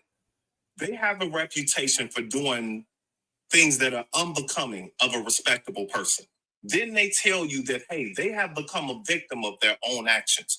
You mean to tell me you're not going to question when they say, hey, I was victimized, right? And this wasn't my fault. Even though they carry themselves in a certain manner, they have no way, they have no problem, they have no sexual discipline, right? But then when they become victims, you're saying that we should still take them at face value. Wait, hold on, time out, because now I got a question. Y'all tap the screen because this is scary work for me. Does a SMEX worker not deserve respect? Does a woman who's having casual sex not deserve it to not be taken from her if she's not consenting? Well, I'm lost, because what do you say bad behavior? If she's even if she a 304, she was choosing to have casual intercourse with men. Or we didn't say if she didn't come out and say that she was SA because of her quote unquote character, I should not believe because of her quote unquote box and high body count or whatever, I shouldn't believe it. No, I'm saying you should exercise discernment. Oh, what's wrong with that? What is wrong with asking someone clarifying questions? You're not just right off back discrediting them, right? But if we know what the extent we're willing to go to protect our sisters, right? Before we cause harm to another human being solely off of the words of one individual, you mean to tell me that one should not have the discernment to ask clarifying questions? We should just hear, oh, he raped me, and we should just go unalive that person without asking any questions. Based on the data and statistics that have been proven that 99.9% or 90%, I'm sorry, 90%. That number from, brother? Majority of sex work, majority of rape cases have been proven to be true. So even if, let's say it was this is. Well, look, brother, I'm not refuting the majority part. Okay, all right then. So I'm only going to focus on the majority. If the number would be flipped to say that only a minority of these cases were proven to be true, then I would say don't believe, don't believe women. But since they have been proven to be true, right? Then I'm saying I'm more likely to believe the woman because we know these things happen. But I agree with you there, brother. There's no refuting that. But I am only saying that if you're saying just pay attention to the majority, one innocent person is too many for me. One woman or one man that's assaulted is too many for me. Okay. That's where discernment comes in. Okay. When you just take someone's word at face value without asking clarifying questions, that's irresponsible. How many black women are SA'd? I don't know that. As a child, right? How many little girls are touched by uncles and grandpa them? What's your point, brother? I'm saying believe women. Because we know that a lot of our young girls in our family are being touched by uncles, grandpa. Who am I to believe when we know it's been proven to be true that this has happened in a lot of families? And then when we talk about cases, right? I'm saying because I know how men operate, because I know this has been a thing, and because I know that when they actually take it to court that majority of the times these cases have been proven to be true, I'm saying I'm going to believe that woman. I'm going to believe the woman 9 times out of 10 more likely than I believe the man. It does not mean that if a woman lies on a man, that I don't think she should be thrown in jail for the rest of her life. It don't mean that I don't think she should be thrown under the jail. But I will not fault the rest of these women who really have a true story and really have proven this and got a man locked up legitimately. I would not then question those cases or start questioning women as a monolith. I wouldn't do that. But look, you hear how I'm conceding to what you're saying, right? But you're saying use discernment. However, exactly, the discernment is important, right? Because yes, there are victims, right? But the bigger problem is, Earl, what you did said scared me a little bit, because you said if we notice she has promiscuous behavior.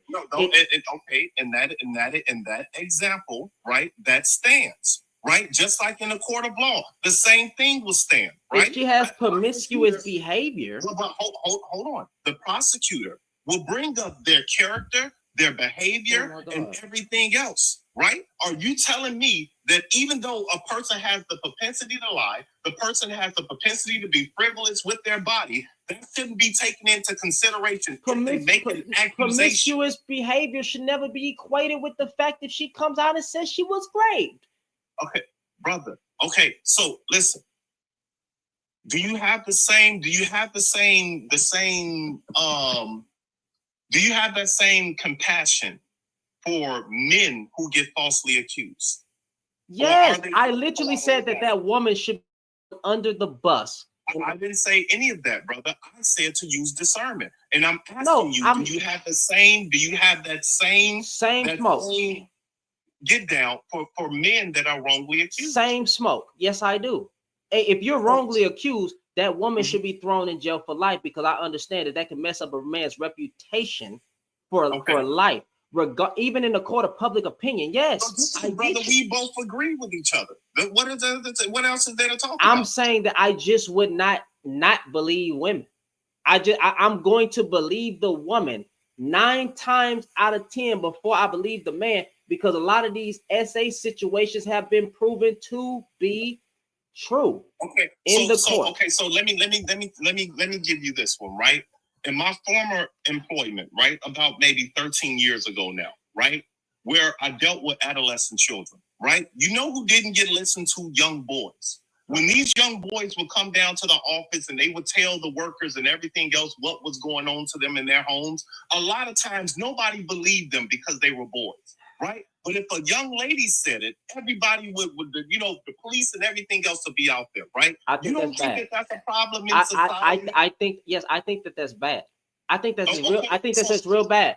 And wait, hold on. Let me finish. It is, brother. Right, but I'm saying I'm not knocking you for your views. I'm just saying have the same compassion for everybody, not just a specific gender, and that's where discernment comes in. Why would I not have compassion for Why would I not have more compassion for women, knowing that women are always at the majority of the time on the receiving side of harm? Why wouldn't I not, like, if we wanted to, because I really wouldn't even spin it like that. Why would I not have compassion for the women, knowing that their voices have been silenced, knowing that we as men silence them? Why would I not? Why should it be equal? We, brother? Who is we? Because in 2025, right? We still victim blame. It's Earl. They literally tried. We literally was on, not you, not me, but black men in general. Were literally on this app on YouTube trying to say that a black woman was just trying to take Diddy down. Every time there's a major case, we're dealing with a black man with money, resources. He is perfect, and we can see the shit on camera, and we still will say she put herself in that situation. It's her fault. We do that all the time. You know about the niggas. I don't gotta sneak this their name, but you see them on this app. I see them on this app. I see them on YouTube. I'm in the space. We do that every time a woman come out and say that she was great, and we can see the shit on camera and not believe it. Just a bit. Wait, 1 second, brother. Quick, last quick point. aggressive, right? If we remove race from the equation, right? In 2024, in these United States of America, any man that has power, what do they use to humble any man of power, even if he's innocent? They use a woman to do it. Who is they? Who is they? Who is they? Hold on. Wait, hold on. Who is they? That every politician, if they don't want this politician to come into office, miraculously, some woman comes out of the bushes and says, it was me too. I got assaulted. I got this. That's always the first go-to. Right? Wait, was there any cases in 2024 proved to be false that I missed by any chance? Your boy that just hold on. Your boy, what's the boy from the Black Panther dude? He just got his whole case dropped out, right? I'm not. Who are you speaking of? The celebrities that are. You got a man that was just executed when there was no evidence. If you got one case here, I'm just trying to get the names. I'm trying to see who he's speaking of. I'm not familiar. If you got one case, right, or a few cases versus the majority of the cases where it is true, why am I then supposed to just have more compassion for the man? That's confusing. It's very confusing. I'm trying to understand. And Shannon, here it is. I give it to you. Because according to the National Sexual Violence Resource Center, only 2% of these cases are proven to be false. Only 2. Okay, he said 1, you're saying 2, right? There's even a discrepancy. Come on, man. There's no way you're going to harp on that. I don't believe you're going to harp on 1%. I'm not going to harp on that, brother. You just did it. Listen, I'm making the stance that one innocent person prosecuted is too many. One person. So, but here's the thing: you're making the argument with vigor on behalf of the 1 or 2%, more so than the fact that the World Health Organization tells us that 1 in 3 women and girls are being abused daily, and oftentimes by the men in their own homes. Okay, no. I don't refute that, brother. I don't refute that. But if I were to ask you the same people in the same demographic that recorded those statistics, what if I told you that those were the very same demographic of people that were committing the assault? You wouldn't think that the numbers would be skewed for a reason? You wouldn't think that certain laws would be passed to get lesser sentences to certain people if they commit certain crimes? I'm respectfully, I'm going to need you to run that back. I'm sorry. All I'm saying, the short version is, brother, is what I was telling the host is nothing wrong with having discernment when it comes to someone telling you they were assaulted. There's nothing wrong with asking clarifying questions. I didn't say you don't believe them. I'm saying that as a responsible adult, right, you have the onus and responsibility to get clarification before you carry out a sentence or a persecution of somebody solely based on an accusation. So here's the thing about that. When I hear that 1 in 3 number worldwide, y'all tap the screen, share the live. When I hear that 1 in 3 number worldwide, it's not just America. Yes, I am more likely to believe something happened rather than not. And here's the thing about that.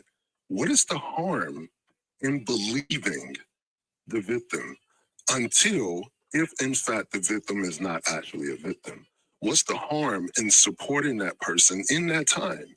Because if it comes out that it was a lie, what has it done to you that has set you back in some way that now you have to go on a crusade, basically being an investigator for anybody who shares that information with you in the future? Because these are the social norms. This is the way that the court system handles it, right? We can't take the law in our own hands. Right, so before. But I didn't say you do in that example I just gave.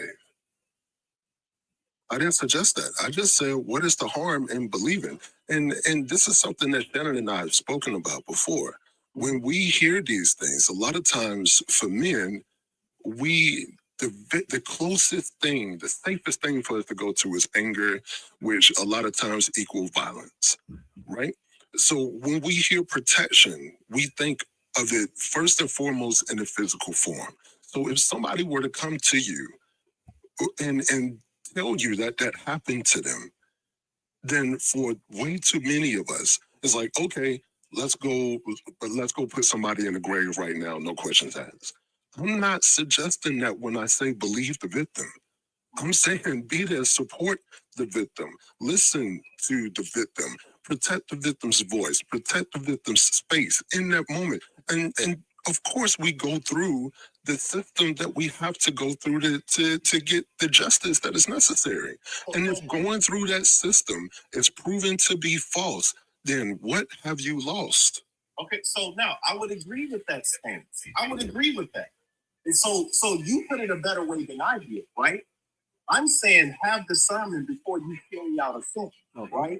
Ask questions. There's nothing wrong with that. I also agree with being supportive to that alleged victim when they tell you, right? I'm just saying don't crucify somebody right off of face value just because someone made an accusation. Ask clarifying questions. The only thing about that is there are, let's see, 61 people in here right now. Of them, I'm sure the majority are women. There are likely people watching from the quote unquote hallways, as they call it. There are women who are listening to this conversation right now. And honestly, unfortunately, and dishearteningly, there may be a woman close to you who's listening to this, who's going to feel like if that happens to her, you are not the person she can come to and tell that. Because she's going to feel like you're going to take out a notepad, you're going to turn on a light that's too bright, and you're going to ask questions until she says, you know what, forget about it. It didn't happen. I'm sorry. Okay, so is that a bad thing? 100%. Okay, so a little bit of transparency. I've had to have this conversation with my own daughter, right? About her telling lies or non-truth, right? Oh my God. Hold on, let me finish. I went to the extreme of taking my daughter to the police station after I found out that she lied. Because as her father, she didn't know the extent I was willing to Wait, Mr. Chair, I'm sorry. I got to cut you off. I can't let you do that to your daughter. I can't let you do that to your daughter in front of all these people. Come on, man. Don't do your daughter like that. No, hold on. You want to go ahead? Wow, bro. Mother, no, it's respectful. There's nothing I'm saying that any father wouldn't do, right? Because she didn't accuse somebody of raping her or anything, right? It was a stupid lie that she told, and that's her father. I was prepared to protect her, right? But when it came out that she lied, when the schools rolled back the cameras and saw that she didn't tell the truth, I looked like the dumbass. Now, I still stood by my daughter, right? But she needed to know the extreme of her lying. So guess what? I took her to the police station, the same place where that man would have went had she been telling the truth. I showed her she would have had the same repercussions that this innocent man, somebody's father, probably some dude standing there waiting to pick his child up, innocent guy. But because a young lady told a lie, all the teachers in the school were ready to go out and persecute this man. As her father, I was ready to carry out the ultimate sentence. Do you get what I'm saying? So imagine how heartbreaking that was to me to find out that my own daughter was even capable of telling a lie. That didn't make me love her any less. That just made me know that as a father, I need to teach her the importance of telling the truth. And there's nothing wrong with that. I'm just going to say respectfully, I heard all of that. I just have no comments because that's involving your daughter. I'm not doing that. I have nothing. At this point, I can't. I can't take that story and say anything about it. It don't feel right for me, man. It don't feel right simply as a person and as a father. I can't do that. Look, I respect that, brother, but I gave that little bit of transparency because a lot of people get on social media and they just say stuff just to get clicks, likes, and views. What I say, I live by in reality. You see what I'm saying? I know I can be unpalatable at times. I know I can be non-empathetic at times, right? But if there's a bigger message there, right? I believe the host. You should believe most women, right? You should believe them. You should be their support. But we cannot turn a blind eye that women have now weaponized the fact that men do believe just that we will believe them at face value. How many times have we seen the videos up and down this app of a man leaving a woman, and then the one woman was telling her daughter to tell people that man touched her? Like, hold on, pause. There may be a few videos like that, but I haven't come across them. But there may be some. I'll concede that. But as a collective, men don't believe women. We never have believed. We actually even, it could be, you could say man and woman on this part. Even when it comes to women or kids coming out to say somebody touched them, usually a little girl, we quick to say, or we quick to try to cover it up. Oh, that didn't happen, right? And then when a woman reports her essay and tries to come out about it, you sure it wasn't just you being fast? Did you lead him on, right? We know these conversations. We know that happens. So we really weren't believing men. I mean, believing women on a large scale. It was always question a woman. Our men, but you're saying okay, okay, so it's not. I don't want to say what you're saying is wrong. I'm just saying that the male species is just as important as the female species. So to believe a woman at face value, nobody said they aren't good, brother. Hold on, wait. To believe a woman at face value is to condemn a man based off of her accusation. No, it's not. No, it's not. I can't condemn you. Wait, time out. I can't condemn you. I have no hell to tell you. I cannot condemn you. I'm going to believe your story, right? And I'm gonna tell you to take the necessary steps to seek out your justice. But I'm going to believe you. When I'm saying believe the woman, I'm saying don't just discard her story. That's what we agree there. That's what we do. That's what I'm saying. That's what we do, brother. We as men do that. And we've seen it. We've seen it happen last year. We've seen this happen plenty of times, plenty of different cases. Oh, it's just a woman trying to take down a rich man. Come to find out, the nigga got videos of him doing all these nasty things to women. Right? And we've seen how men try to protect Diddy. Especially in our community. Oh no, man, I don't believe that stuff. It took a Cassie, bro. Cassie and TLC. I'll do you one better. Before this stuff blew up, what's the woman from TLC? Not TLC. It's a black woman. She was in a making a band. He put the group together. Anyway, Danity Kane. Danity Kane. Who's the black woman though? The dark skin woman. I Chocolate don't woman. recall the name. Chocolate woman. All right, chocolate woman been talking about Diddy. She fine. Dawn. Thank you. Them women been talking about what was going on. My bad, bro. I was choking on this chicken, bro.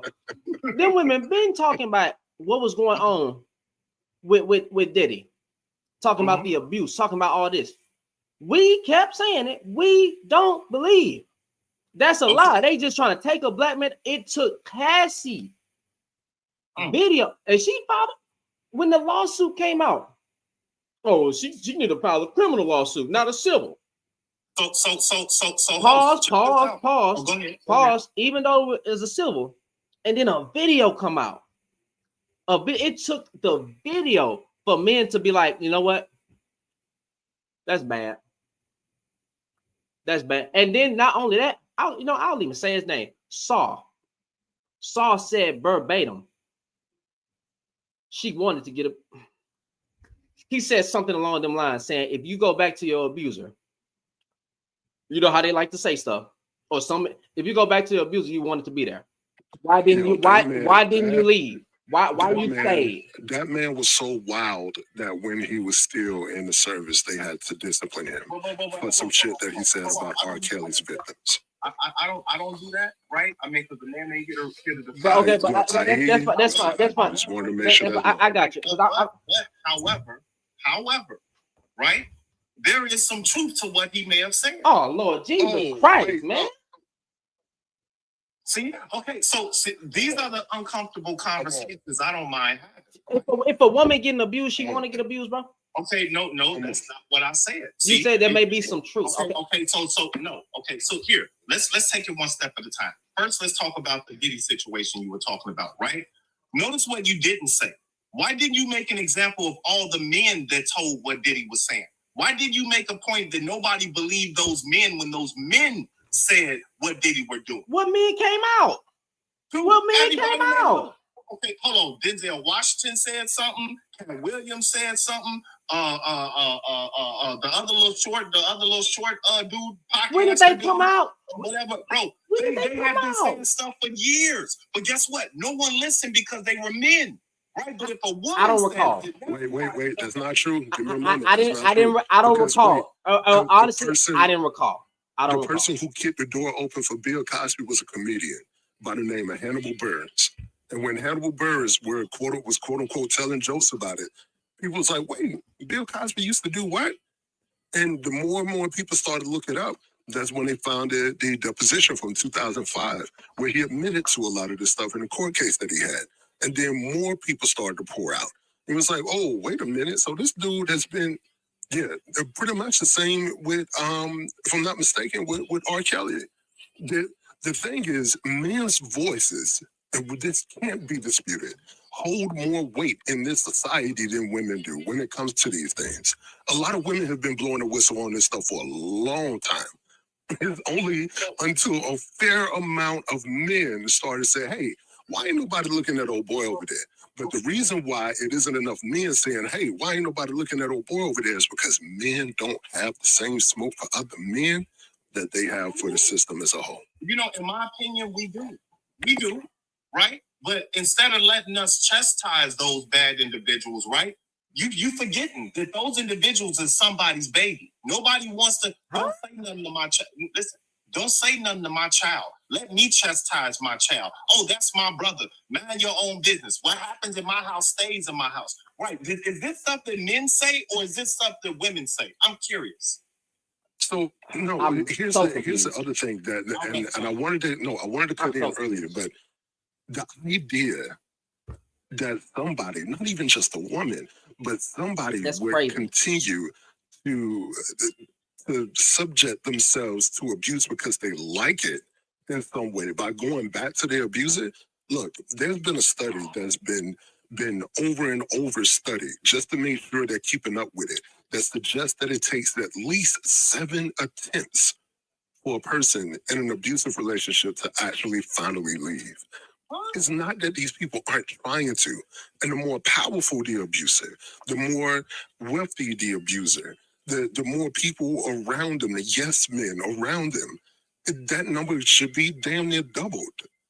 And to believe that they were abused in a way and they went back, so now that means they want it, is because most of the time that abuser have isolated them to such a degree that they can't give out to anybody else. So hold on. I wouldn't go as far as to say that they wanted it, right?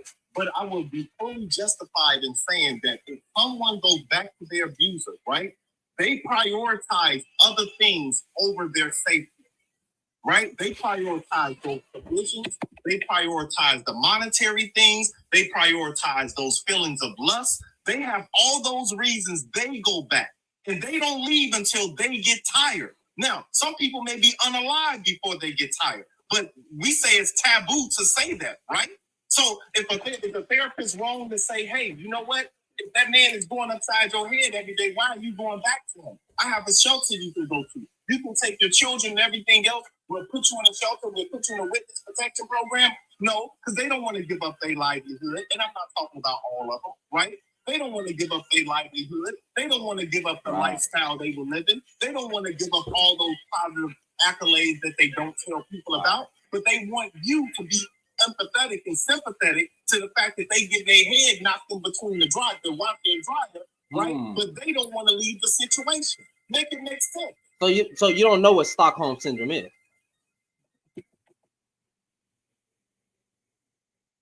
Earl, you don't know what Stockholm. I'm sorry. So you don't know what Stockholm syndrome is. Okay, so Stockholm syndrome wouldn't apply to all cases. It's a valid case, but it wouldn't apply to all. So if the average one, if it takes them about 6 to 7 times to get away, bro, right? Obviously, that means there was attempts of them trying to get away. I can get you all the various studies where they came from. I have no problem with providing the sources. So here's my thing, right? I go off of my reality, right? I can't do that. I don't do it. No, wait, hold on, Earl. I got respect for you. We never had any arguments or nothing like that. We've always had conversations. This is the first time we ever been at odds, right? When it comes to this, but we still keep respect. I gotta say this. I don't care. I don't care about my own anecdotal experiences. I don't care about no man's or no woman's anecdotal experiences.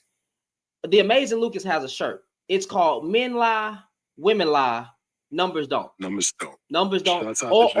Or don't believe men, don't believe women, believe facts and evidence. If the facts and evidence has been proven that women are more likely all the time, or I'm sorry, more likely telling the truth of these situations because of empirical data that says most of the rape cases have been proven that the woman is telling the truth, the majority, then that means I should more likely side with the woman. So, point blank, period.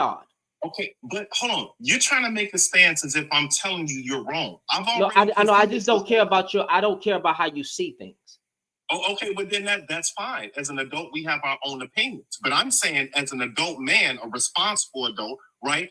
To use discernment is my responsibility. To take someone at face value and prosecute someone else without due process, it's irresponsible.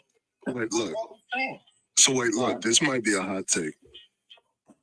But women, for the ladies here, and honestly, men, if you're in an abusive situation as well, I want you to remember this name, Francine Hughes.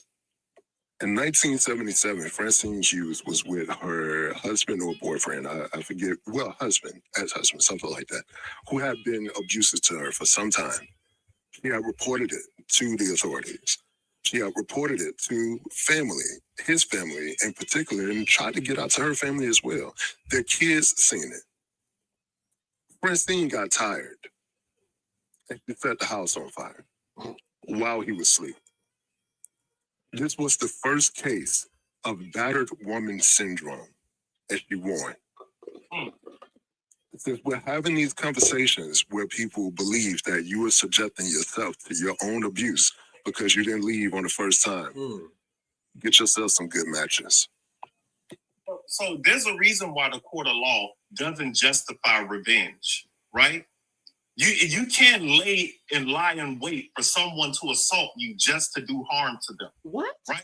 You have the onus to remove yourself from that situation, right? To give out that type of message, and okay, maybe that woman did in that one instance right there, right? But if she had the opportunity to go somewhere else, go to a shelter, go to a friend's house, move out of state, with program, but because an individual did not want to put the effort in themselves, we're all supposed to have compassion for them going back to their abuser. Make it make sense. Hey, check this out. She did leave once. And you know how she got back?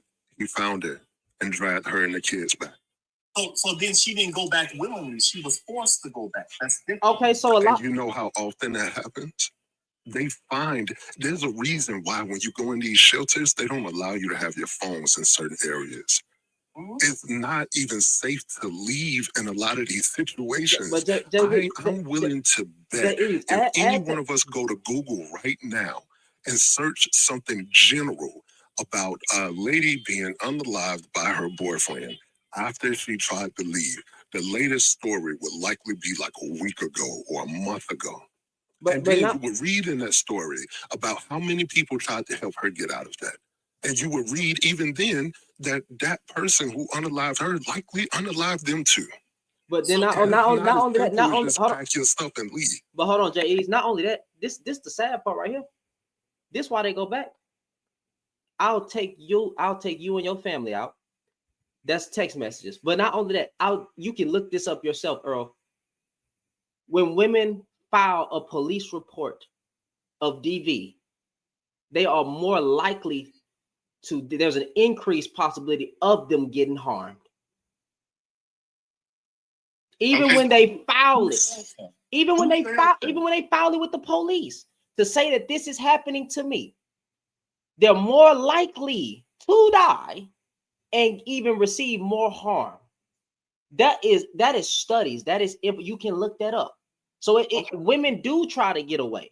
There's financial abuse sometimes. There's mental abuse sometimes. There's the filing a police report and still get hurt because the police don't give it. They do everything that they do. They do a lot.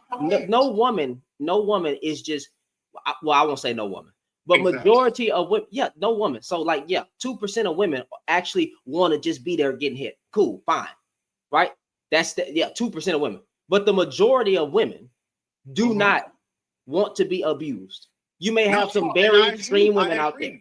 No, I agree with that, right? But just because I agree with that stance doesn't mean that I can't openly acknowledge the few idiots that go back into that situation and they crave that empathy. No, hold on. They crave that empathy. They crave that attention. Right. Look, pain is the most addictive emotion ever. Pain is. That attention people get from being a victim, this is why people never go through therapy. They never get over it because they thrive off of all the attention that people give them. Most people don't go to therapy because they don't know they need it. But brother, okay, I'm saying that we all know an individual that is a victim of their own choices, and they stay there because people keep patting them on the back and saying, "For you, for you, for you." They love that. Come on, oh my God. John Muhammad. A lot of people, if you're not familiar with his name, that was the DC sniper. A lot of people don't know why he was doing what he was doing. He was doing that because he was so angry at his ex-wife that he figured that if he did a bunch of random unalivings that way, that by the time it reached her, nobody would assume it was him so that he can get his kids, the same kids that he practically kidnapped from her and kept away from her for a year.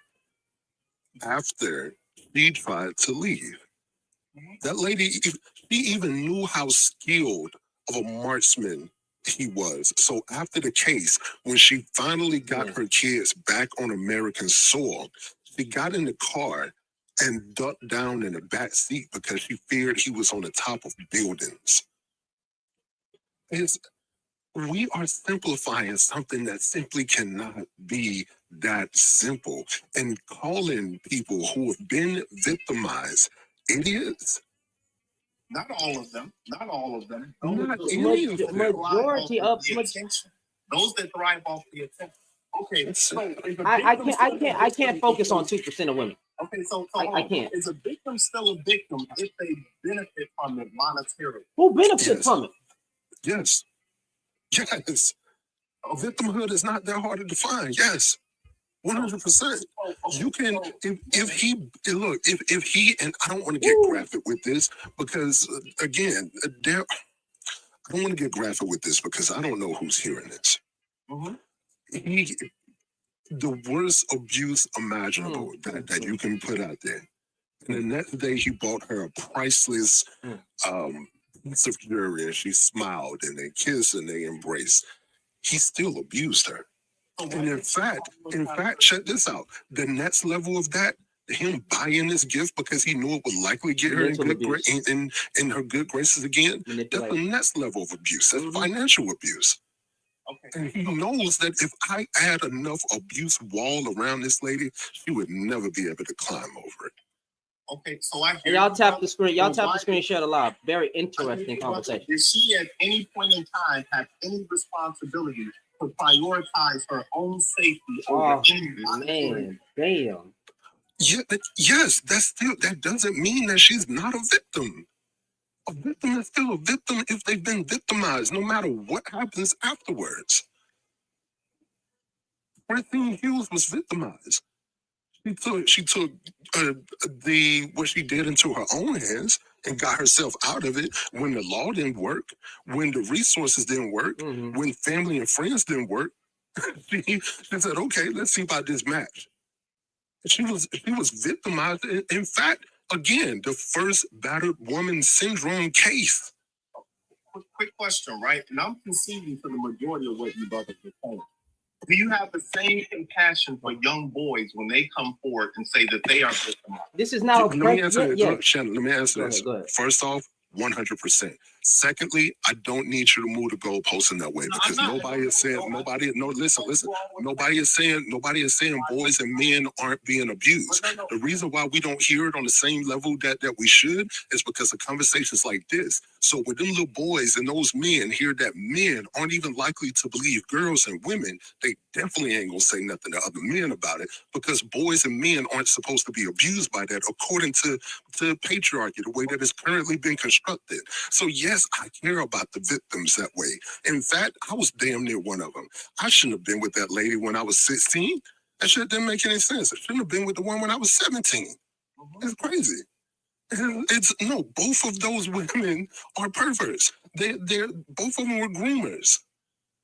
And I know that boys as victims that way exist. I know that men that way exist. But when we're talking about one subset of people, we don't have to move to the other just to see if somebody is keeping that same energy. You have to. Well, I'm sorry. No, we don't. The way that I mentally process, I'm trying to see if your stance is the same across the board. That was my only reason for asking that question. It wasn't to move the goalpost. I didn't say that neither one of you brothers were wrong yet. I just brought up the uncomfortable part of the conversation. What's the uncomfortable part? Okay, the uncomfortable part is that women lie. The uncomfortable part is that men lie, women lie. Men lie, women lie. Numbers don't. Okay, but see, you say it as if that if a man is victimized, right, by a lie told by a woman, that's acceptable. I never. No. See, this is why I don't. Wait, time out, Jay, because I gotta clock it. I gotta clock it. Earl. You're hearing. At this point, brother. You're hearing what you want to hear. That's what I'm like. Respectfully, I ain't saying nothing like that. I ain't spinning it. Nothing like that. Never. But when we focus on the women, right, and we talking about SA and stuff like that, because I don't even know how we got here. We fall off the prompt, but we can talk about it. It's a very beautiful conversation, right? When we talk about SA and stuff like that, I'm saying, hey, I'm going to most likely believe the woman based on the numbers that have come out. Just like JE said, that only 2% out of all of these nationwide, worldwide, was a lie. I didn't need to question the majority. Yes. Oh my God, that's dumb. You should not hold the majority. Listen. If the 98% of those cases were proven, do we know what proven means? It means they went to court, they had data, they had blood work, they had all of that. If all of that was proven, that means they went through the legal process, that it was proven to be true, and 2% of women who tried to take it all the way to the court, or they found out they was lying or whatever, 2%.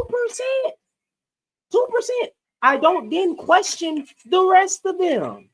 Right. Why not? But see, wait. I'm gonna try it this way.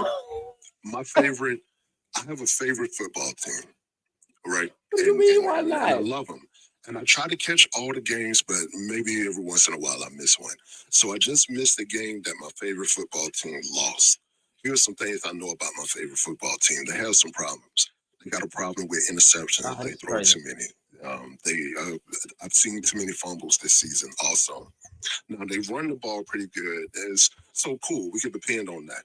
But there's this one thing over them throwing all these interceptions and all of these fumbles. They also have a problem on second down. They don't have it all game in every game, but they have a problem on second down. So if I didn't see my team just lose that game and my team lost that game, I'm likely to believe more so that it was an interception or that it was because of interceptions or fumbles, not because of their problems on second down. Because you know what? That second down problem is only 2% of the problem with my football team. Okay, so without even seeing them play, I'm more likely to believe what happens more likely than not. So here, this will help you all understand my point of view, right? I would rather, and hear me out, I would rather let a few guilty people go free than risk locking up one innocent person. Any victim, anybody is a victim. Victims do not have the right to victimize innocent people. That's why you have discernment. You cannot convince me. And I'm not saying don't believe them, brother. That's not the same thing. I'm saying have discernment. Ask clarifying questions. There's nothing wrong with that. The moment they shame you into not asking questions, they can then weaponize. I have this. So let me tell you what the discernment is. The discernment is me having, based on empirical data, that 98.9% of the time women are telling the truth. My discernment is to not believe the man, but believe the woman. Based on the study, that is my discernment, because proven more times than not, 99.9% of the time, or 98, since you want to talk about 2%, women are telling the truth about being great. That is my discernment right there, by believing the numbers. Did those numbers include you and I? Did those numbers include the men in our circles? Were we even born? You and I. What does that mean? But no. I'm saying you saying because of the data. Yeah. I'm saying when that quote unquote empirical data came out, did that include every subset of man? Did that include every community across the United States? Multiple different women in that data of all races were in there. Did it include every denomination? Did it include every subset? It includes all types of women. Okay, brother. Okay, that's fine. If you want to go by the numbers, that's fine. I'm standing firm on. I see nothing wrong, right, with asking clarifying questions. I will still believe the victim. However, as a part of me consoling you, I will be asking clarifying questions. So why were you there? What are these questions? Like I like if a woman say that she was great, or she's about to go down to the court, or I mean not the court, she's about to go down and file a report because this happened to her, right? Explain your environment and why were you there? Why? Dangerous concept. Dangerous concept. Why were you there? And here's the thing about that. Because another one of those questions, and I'm not saying Mr. Terry will ask this, another one of those questions is what were you wearing, right? There's a museum. Clothes don't equal great. There's a museum that shows the clothes of the girls and women and what they were wearing when they were victimized. And so I refuse to look at those pictures. And look, it hit me. It hit me, but I didn't go look it up. I'm not looking. It just happened to be. And what happened is I seen the ones with like the jeans and just a regular T-shirt. I seen the dress and stuff, and I'm thinking, yeah, I know this stuff from what the numbers have already told me. This shit is sad, it's disgusting, but it got all the way down to a onesie. Yeah. It got down to a diaper. So why is something like that disgusting, right? But even when I'm telling you, I'm conceding to you all, right? However, I'm saying that there's nothing wrong with asking clarifying questions. I said, explain to me your environment. It ain't my job to ask the clarifying questions. It's not. It's not my job. It's not my job to ask the clarifying questions. In that moment, I'm not asking her anything. In that moment, I'm not asking him anything. When they are ready to tell me, they will tell me, and I'm gonna help them with the resources that they need. If we're going to the hospital right now, if you want to, we're going to the police station right now, if you want to. I'm not moving anything. I'm certainly not asking any questions. The thing that you said about you would rather one or two or three guilty people to go free than one person to... So they can get out and do the same shit over and over? Have you heard of the Innocence Project? Wow. The Innocence Project is, they are an organization that looks into all of the cases, pretty much, where people said that they have been falsely accused of a multitude of crimes. And they get exoneration. They get a lot of them exonerated. So there are people who are working in that favor for, get this, that 2%. But what do I have on the other side? Working for the 98%. And here's the thing about that 98%, it's likely larger because we know 1 out of every 5 of women who are abused in that way are either underreported or not reported at all. Okay, so here, brother, I give you this, right? With the agency you just mentioned, right? Shannon, somebody asked if there's a lady who could come up. I don't know if there is, but somebody told me to ask you that. But I wouldn't even think a woman would feel comfortable in this conversation to be. I'm only having this because it's only men up here. To be frank, I mean just to be respectful. But nevertheless, the agency you just mentioned, right? Why is there even a need for that agency, right? If someone falsifies the truth, right? I'll tell you why. Can I finish the statement? Go ahead. Why should there even be a need for that agency? If someone falsifies the truth, they should receive the same sentence that alleged perpetrator would have received if they get caught lying. They should be incarcerated. They should not get a slap on the wrist. They should not go just be told, got you. No, they should be thrown in jail. Got you. I got you. I'll tell you why. Because our justice system ain't perfect and people aren't perfect. That's why. So there's going to have to be a counterbalance to filter out the lies, the bad, the injustices. So that's why you need that other side, because it's not perfect and people aren't perfect. I just said women lie, men lie, numbers don't, right? So even though women may lie, 98% of the time when it comes to rape, women aren't lying. That is what I'm saying. So I'm still going to believe the woman more likely than a man. And here's the thing, Shannon, I would go a bit further and say those numbers. I would go a bit further and say those numbers may be similar or even higher for boys and men who report, because we know that one is very, very much underreported and not reported at all because of the standards that we have in our society. Yes. One other thing that was mentioned earlier that is extremely dangerous, and I think we kind of just brushed over it a bit there also. To hold a lady's past or present of promiscuity, if you will, or if she's a sex worker, I'm gonna tell you how dangerous that is. There's a guy who was known as the Grim Sleeper in California, whose crimes spanned from the 70s all the way up into the early 2000s, and he targeted specifically sex workers because he knew that people wouldn't believe them, even if they did get away, and which a couple of them did, and reported, and gave the sketch and all of that. It took them all the way down to him finally abusing a kid for them to try to track him down. And even then they couldn't get him. They had to use DNA analysis from like those resources that people use now for like to track their family lineage and shit. Like they had to do covert operations and shit to get them. There's that other dude, the Green River underlobby. He did the same thing. When we suggest stuff like that, there are people listening who know that if they are going to do something like that, then they can do it and will do it to those women specifically, because they know nobody is going to believe them and nobody is going to protect them. Because like you said, even if it go to court, you're going to find a lawyer who's doing their job, who's going to try to weaponize them against them.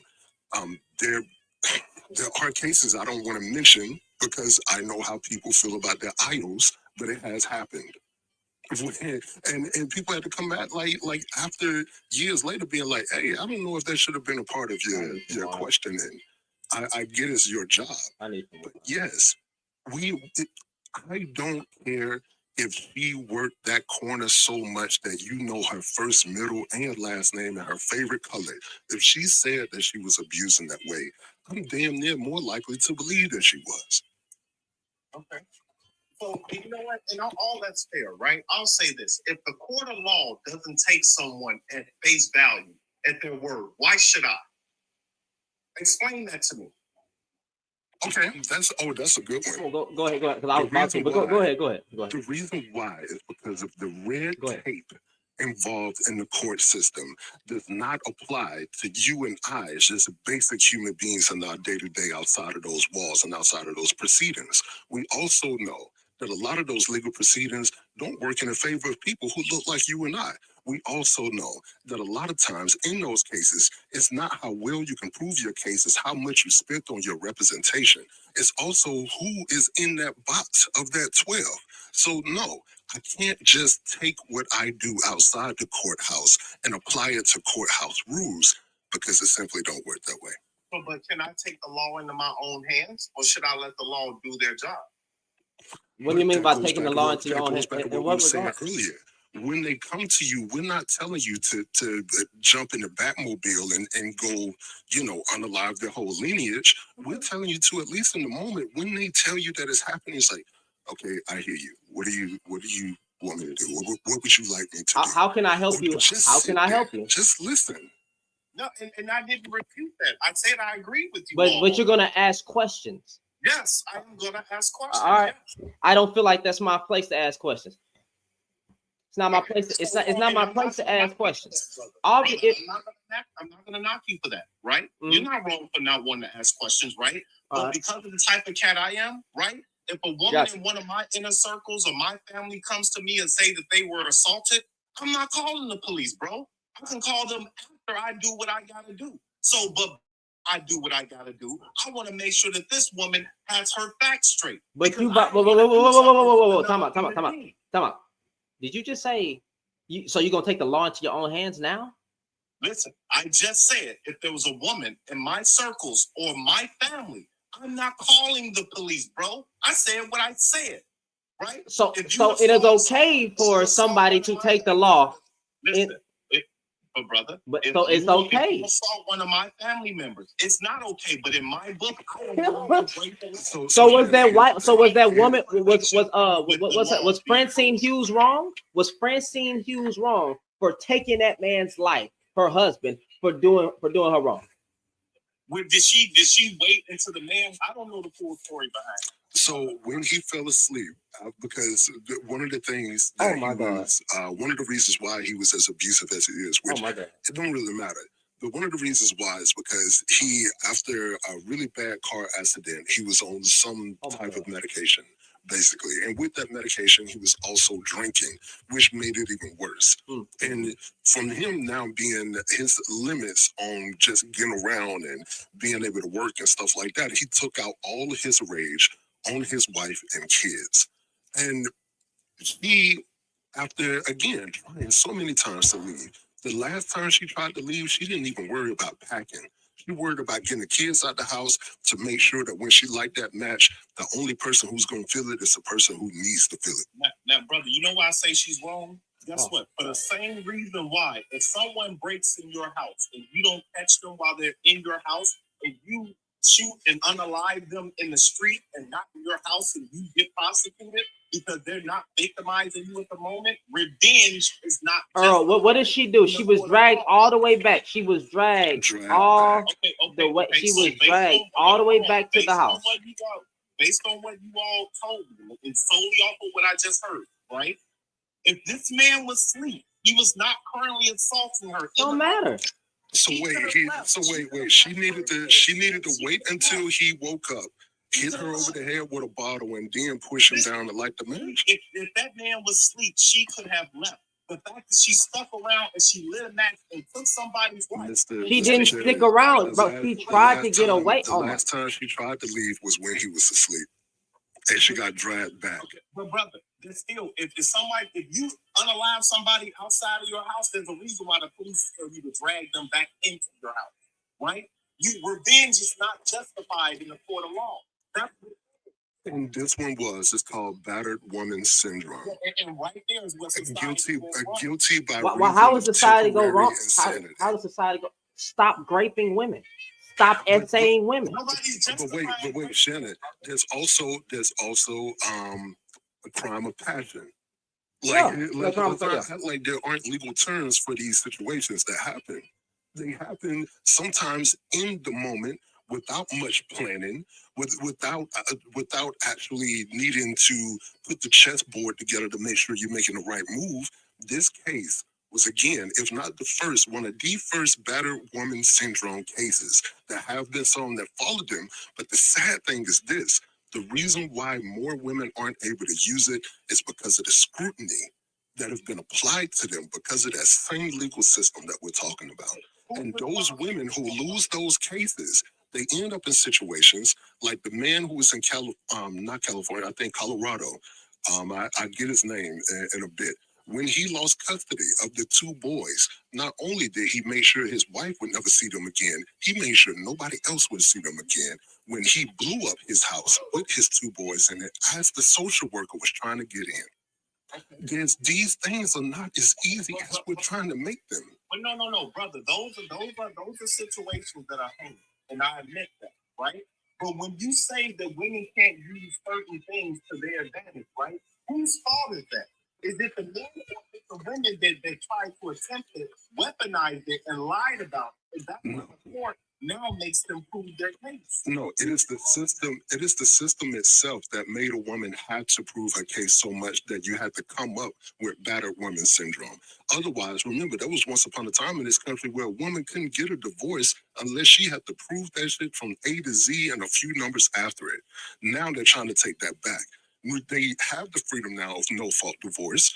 Even then, you still have to prove a little bit, if I'm not mistaken. But then who created like, this alimony and shit like that? But then who created the system though?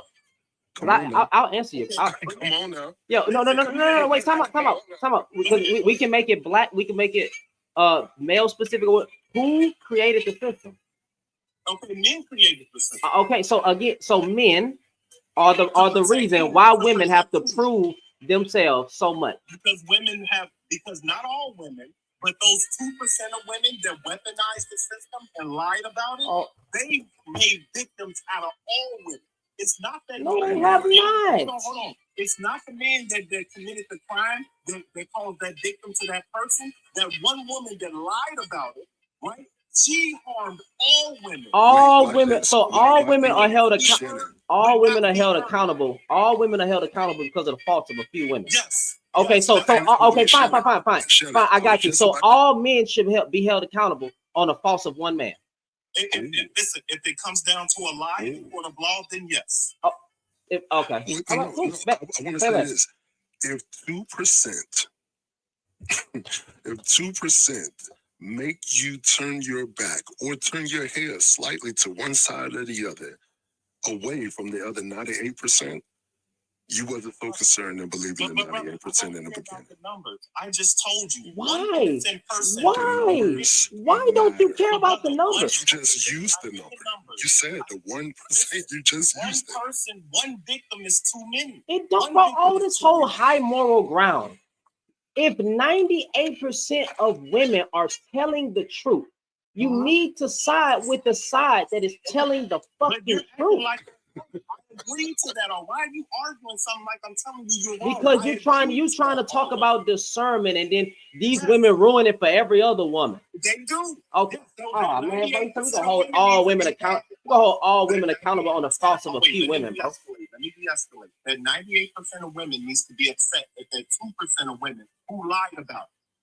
That's who they need to be mad at.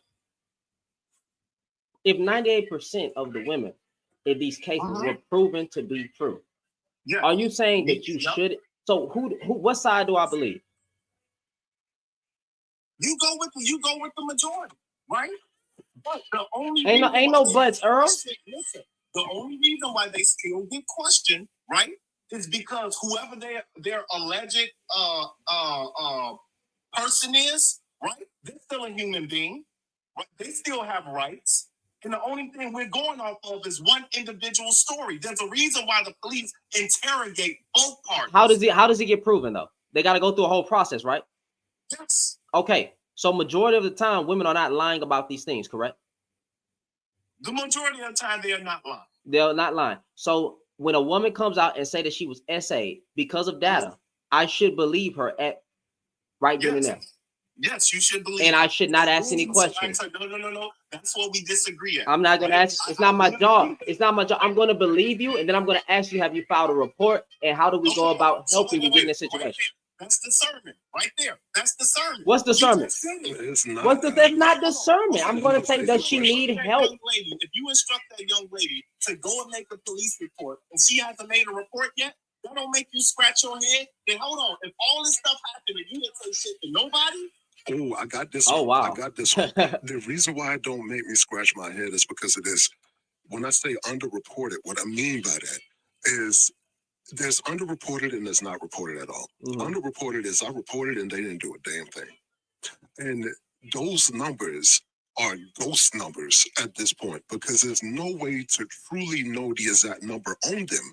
But when we consider the worldwide numbers of 1 in 3 girls and women who are experiencing it, we have to also know that if that number is that large, then the number of underreported and not reported at all is so significant that it would even close that small gap itself. So that is the reason why I wouldn't scratch my head if they didn't immediately go to the hospital or immediately go to the authorities. Because again, When you go to the police, they're going to give you the third degree in such a way that you might just walk the hell up out of there. If you go to the hospital, it's no telling the type of the type of attention you're going to get, especially if you're a Black woman, and we know about medical racism now. We know how these things work. I'm not, and especially if this isn't their first time being abused in that way, so they know how this works. Oh, brother, let me ask you this: since you brothers are very fluent in the statistics, right? What are the numbers of women that weaponize intimacy towards a man, or the accusation of intimacy? We're moving the goalposts. I don't know what this have to do with the current conversation. I'm so sorry. The fact, the premise is, right, if you don't know the subset of women that will weaponize sex, excuse me, hope if you don't want that said on the panel, right, that will weaponize intimacy towards a man to get their will, to get control, and anything else, how could you, with no equivocation, say 99.9% of women are telling the truth if you don't know the reasons behind why? Because the fucking number, because the numbers indicate that they already went through the legal process. That's what those numbers indicate. Thank you. But also the line that we're going down here, because if I'm not mistaken, the ideal of weaponizing SMETs is an idea that, you know, we haven't did anything in 3 weeks now. What's going on? And it's like, well, if you do this, that, and this, and then maybe we can look. We're not having enough this is a side conversation. We're not having enough conversations about what is actually happening there, because men will usually simplify it to, oh, either she's with somebody else or maybe I'm not doing the right thing. When we're leaving out the scientific reasons for sometimes the reason why women aren't even interested in that. It's not just from being exhausted from you not helping around the house from other shit, but it's also science and the fact that some women's libido dropped to damn near zero. Just because she was well, you know what? I can use that word freely because I can use it because I'm pro freak. I'm pro SMETS worker. I'm pro all of that. Just because she rocked your world in the beginning don't mean that it's going to be like that 5, 10, 15, 20 years. So if you're suggesting that now I'm SMETS deprived, so I did something, this is a dangerous line we're going down. Negative, Batman. That's not what I'm saying, respectfully, right? Okay. Let's lighten the conversation a little bit, right? As a man, we're adult men here, right? Respectable men. What has been your experience when you reject a woman? Let's say you reject a woman publicly or maybe privately. What is often in the last 5 years the modern woman? What is more than likely her response? I don't believe in the term. So I don't believe in the term modern woman. Especially in our community. We didn't erase that word, so we don't go down that route. So and you give your answer, I give mine right after yours, Shelly. I go right after you. What happens? I reject the woman. She says okay, and she walks away. Okay. See, so for me, the time they call them sassy. You have women say, "Oh, when you scared of this box, you don't want this pussy." So wait. Here's the thing. I can't relate to this 100% because I've been married since 2013 and I've been with this lovely lady since 2009. But no, give me a moment. I've had women to come in the inbox and say certain things, as well as shit when I was still performing, when I was still like on stage and shit. And usually when I say, hey, look, I appreciate it. I promise you I'm flattered, but you know, there's a whole ring on his finger over here. And the responses I've gotten for the most part is, you know what, my bad. She's a lucky lady. Or is, oh, your wife don't like friends? She don't want to add something? I was like, look, I would just rather, go to my car. I got these wings that I've been waiting on. I don't know about you. So I did the reason why any woman, and what's interesting? I understand the distinction that people are making between modern women and traditional women. But I'm going to tell you something that shouldn't be all that surprising. The modern woman isn't saying anything negative about being turned down. In fact, it's the traditional woman like, what's wrong with you? You don't want this? I thought you want this because you're a man. The modern women are usually respecting the agency of men's bodies and choices out here. Okay, so it's right there, brother. And we got a good laugh. We lighten the conversation a little bit, right? But if we know that women have now, we know that this hookup culture, we know this bodily autonomy, We know that they don't have to respect themselves. And we know that they have taken, society has made a full 180, right? When it comes down to how well they carry themselves, how they consent to intimate, the whole 9 yards, right? Why would you not take into consideration that someone may weaponize something that did not happen? Okay, can I just throw in one cat? Jay, I got you. I'm gonna let you respond. But Earl, even if you want to go back before, like if you want to talk about now, if you go back to way back, right? Women were the spoils of war, and there was grape going on back then, right? Even with them being more, I don't know, freaking conservative with their body, a lot of women were still experiencing grape in those times. Matter of fact, marital grape, right? Marital grape, that didn't even become a real thing until recently. So, like, the grape aspect has always been there, fam. So then I think So wait, here's the thing. The thing about this conversation that I think cancels it out. The thing I don't know what you said. I don't know what you said. Cancels it out is, believe it or not, people today are having less sex than ever before. Okay. Like the peak was around, of course, the baby boomers when all them soldiers came back. We're looking at the late 50s and the 60s and the 70s. You remember the free love time that we've read about. The 80s was so wild that we started to discover some of the viruses that pass around when people ain't, being safe. And well into the 90s. We're in a time now, people aren't having that much sex. And here's the thing. Here's one of the more interesting things about it. Young men ain't having it a lot either. And some of them is by their own decision. So this conversation right here don't stand in the present time that we're in. Well, what it does, and I'll tell you why, right? Lord. As men, you all are professional men, right? In your career, right? You deal with the public, I'm assuming, right? I'm a truck driver to a degree. Okay. So, as a man, would you purposely put yourself in a room with a woman, right, with no other staff there and nobody else? Would you put a woman in not purposefully, but if you know that a situation may be uncomfortable for a woman, but you're working and doing your job, would you mitigate the risk by not putting that woman in that It is less likely that she's in there by herself? I am more. Are men statistically not more safer around women than men? I would wait, time out. I would no, we're gonna talk about it. I'm gonna answer your question. Listen, like, because I can answer your question with question, I can answer it directly. Men are more statistically safer around women than other men. So if I have to go into a room with a woman, right, then I have to go into the room with that. If I have to get on the elevator with just me and a woman, right, I'll just get on the elevator. I'd rather trust a woman, and you know it too. I'm not talking about safety. You just said what I purposely put myself around a woman. Look, not even just safe. Not even just safe. The reason why I'm not afraid to be in the room with a woman one-on-one is because, one, I know that I'm going to see that woman as a human being. I know I'm not going to do anything. And two, I'm going to make sure the space is safe enough to where she's not going to feel like I'm not going to do anything, so that she would go say that we did something. Yeah. I'm not afraid of those moments because I know who I am in those moments. But Brother Jay, that's cool. We know you're a good dude. We're all good dudes, right? But so we're all.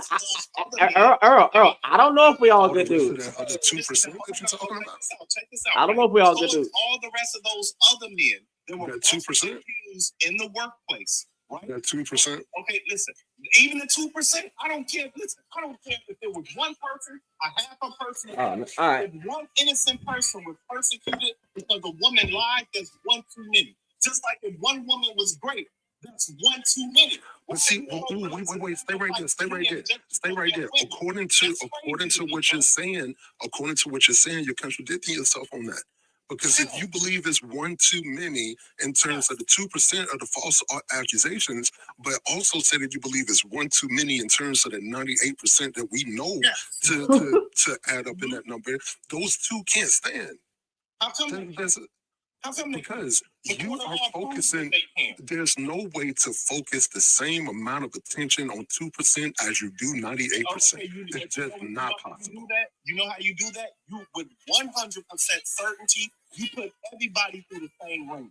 If you can't prove it, it didn't happen. They do put everybody through the square. What do you mean? What do you mean? Wait, Earl. Listen, just Earl. because it doesn't sound Earl, wait, pause. How do you think they found out the 2% were lying? No, Earl, pause. Answer my question.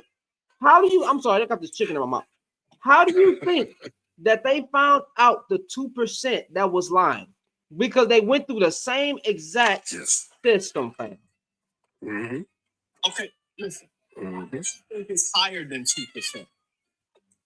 I don't care what you think. Like, if the as a matter of fact, these are one of those numbers that I don't think is higher than that. You know why I think it's higher? You look at the P. Diddy situation, right? Hey, Jay, I'm gonna let you handle it, bro. They would have believed those women a long time ago. Oh no, we look. 2%. Well, I had to come back. What? Wait, good brother, Mr. Cherry. We are not in a society that leans towards believing women. That's not what we do. We don't do Listen, you all ran for my other example. What was the other I example? was trying to say that, hey, even as men, we know even if we're good dudes, we're gonna mitigate risk by not putting ourselves in those situations, right? But you all are saying believe women by any means necessary. That we should still sacrifice ourselves as men just so they can. Because no, I don't. I didn't say nothing like. I won't run from it. I run directly into it and give you the scenario on the other side that I believe you're looking for. In this situation, me and this lady is in this room alone. Nothing happened. Whatever business we were conducting, we conducted it. Whether I conducted it or she, etc., whatever. And it came out later that she said that I did something to her. What I'm expecting in the moment, because of the way that I believe and stand on things, I would understand if people believed her first. And I would even tell those people, I get it. But we are going to go through the legal process so that I can prove my innocence. And I have no problem with that because I understand that 98% versus that 2%. I have no problem with risk your livelihood. You're willing to risk your livelihood for a strange woman that you know nothing about that made a false. But how am I risking my livelihood? What do you mean? What do you mean? What do you mean though about risking your? Where am I going that I'm purposely putting myself in these rooms with women? What do you mean by that? So here, walk with me, fellas, right? If you're saying believe all women, right, or even the majority of women, right, then don't ask questions. You're saying that men are collateral damage. Yes. You're saying that those other women are collateral damage. But if the three of us can all concede and say that yes, women weaponize sex, women weaponize the truth. No woman is weaponizing sex. We have to, and I'm gonna tell you the reason why we got to stop using that phrase. There's a weaponized sex. The reason why we got to stop using it is because there's a wait. I'm gonna tell you, and I promise you, it's gonna make sense. And it's unfortunate. There's a group of men. There's a lady right there. Case in point. Go ahead. There's a that's not a good one. Y'all, please stop calling that lady that. That lady's name is Ro. I don't know how to pronounce her full name, but she was just on here a few days ago, actually. There's a group of men right now who call themselves incels. That's INCEL. It stands for involuntarily celibate, which means I'm not celibate because I want to be. I'm celibate because they're not choosing me. They're not giving it to me, i.e. they are quote unquote weaponizing sex. And here's the problem with that. That group of men have become so empowered that I think it was between 2010 or 2012. It was one of those, maybe even 14. There was a young man in California who got in his car one day and decided that he was going to take out as many people as possible because women weren't giving him none. And at the end, he took out himself, thankfully. I wish he would have did that first. In Toronto, there was another young man with a sharp object who went around assaulting people. And I think he may have unalived a few. And when he was in police custody, in the interview, he said, I did this on behalf of the other incels so that we can stand up. And their idea is, again, involuntarily celibate, which means the women who are not choosing us have weaponized sex against us. We have to stop using these phrases that are dangerous, that embolden other people. Involuntarily celibate. Right? Because in 2024, men are afraid to be effing men, right? Men are afraid to say what needs to be said. What's a man? Oh yeah, I want to hear this one. No, hold on, wait. Those men are afraid to say what needs to be said because they're afraid of losing access to the box. They're afraid of hurting somebody's feelings. So therefore, they are ineffective as men. If you can't properly lead people, there's nothing wrong with saying that, hey, if this happened to you, I'm here for you, sister, right? However, I have some questions. Right, there's nothing wrong. Not my job. It's not my job to ask questions. It's not my job to question her in that moment. It's not. I'm not the person that asked him. I'm not the one doing the investigation, fam. I don't want to get tied down on it. Look, I don't want to get too tied down on the minutia, but I'm always interested when I hear this. What does it mean to be a man? What are we doing there? No, you have a greater responsibility outside of somebody's emotions. That's what it means to be a man. Time out. So being a man, like I get this argument, right? My idea of being a man would be being a biblical man. Jay's idea of being a man probably be something unpacking our misogyny. So everybody's going to have a different idea of what a man is. That's going to in turn, fam. No one's saying you should be confident and speak your mind, but no, that's not. It's more than speaking your mind, brother. I'm saying that when you speak with compassion and you speak with love, even though you know it may hurt somebody's feelings, but if it's going to create a better outcome, you should not be afraid to say what creates a better outcome. If a woman tells me she was great, I believe you. Okay, now how can I help you go file a police report? Are you too afraid to go over there? Do you need a shoulder to cry on first? Like, are you in shock? Do I need to call the hospital? But I'm not. No, I'm not. Oh, hold on. Pause. One second. Just give me 1 second. I am not saying the same thing that you're saying because I am not going to question her at all. I'm not going to do an investigation. I believe you. Okay. Do you need a shoulder to cry on? Do I need to call the police? Hey, do I need to do do I need the police gonna do it? That's their job, right? So do you need me to go down to the police station and file this with you? The only question I would ask probably, what the fuck did he look like? So we can get to so you'll be ready. No. Why would you ask what he looked like? What are you prepared to do? I'm prepared to help her. I'm prepared to help. But it's okay. Know what this person looks like. I'm prepared. Earl, I'm prepared if she can't talk or if she in shock and she can't speak when she gets there, or even have a second thoughts to turn around because she afraid nobody will believe her. I'm prepared to say she told me that the nigga had dreads, that he I don't know. It was Mufasa for God. It was I don't know. It was a nigga that was a copycat of Aaron Pierre or something. I am willing to tell the police what that person looked like based on what she told me. That's the only question that I'm going to ask. What did he look like? But I'm going to believe. And I'm only asking that question just in case she has a nervous breakdown and she can't get out her mouth because she's in shock. I never been great, fam, but I know a woman that get great is in shock. Wrong with that. You're correct in everything. But you gonna be like this. You gonna be like this. Why would you gonna ask questions like, because you already said it? You're gonna be like, where were you at? Why were you there? What were you wearing? Mm-hmm. Exactly. Yes. I'm not gonna ask what you was wearing. Well, hold on, wait. Now, here's the difference between you and I, right? Because for one, and with all respect, brother, right?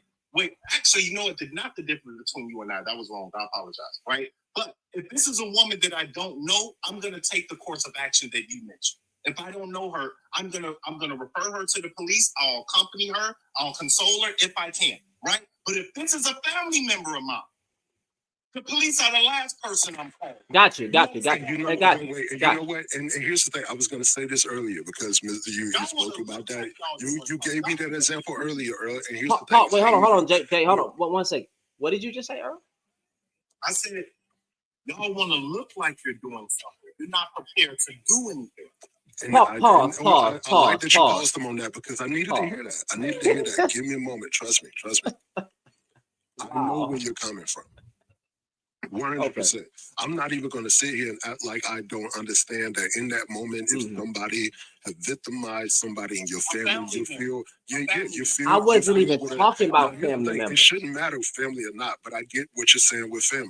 that you're filled with a level of rage that I don't care about the proper channels that I need to go through. I hear that. But here's the thing. As men, the lack of emotional regulation when it comes to these things lead you to say things like what you just said about brothers like me and Shannon, who would be like, you know what?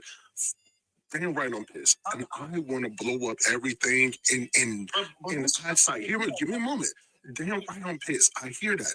But the lack of emotional intelligence in that moment will leave you in a situation that will make the person who has just been victimized more open to be victimized further in the future from acting simply first off emotion alone. And So that is the emotional regulation that us as men don't have. So when we're talking, when we're talking about what men should do and what a man should do and what he should say and what he should sound like, we're saying these things because it's been given to us for so long, we don't even know where it came from first. We have to get to a point where we redefine this shit as a healthier way to go forward. Because let me tell you, without that emotional regulation, so many of us that look like us, black men, black boys are taking themselves off this planet. And black men over the age of 35 on up taking themselves off this planet from lack of emotional regulation. So even when we say something like that about how easy it is for us to go to rage, and how easy it is for us to act on that rage, that in itself is a problem. Okay, so but no, I just want to. I just need 5 seconds. I just need 5 seconds. You can talk. We let you talk, fam. When you were speaking about women, because I got to clock you on this. I'm not talking about my own personal family, bro. I was thinking so far outside of my family. I was thinking about when women have tried everything and come to the internet, so they put it on the internet. I was thinking about if a random woman was running down the alley, help me.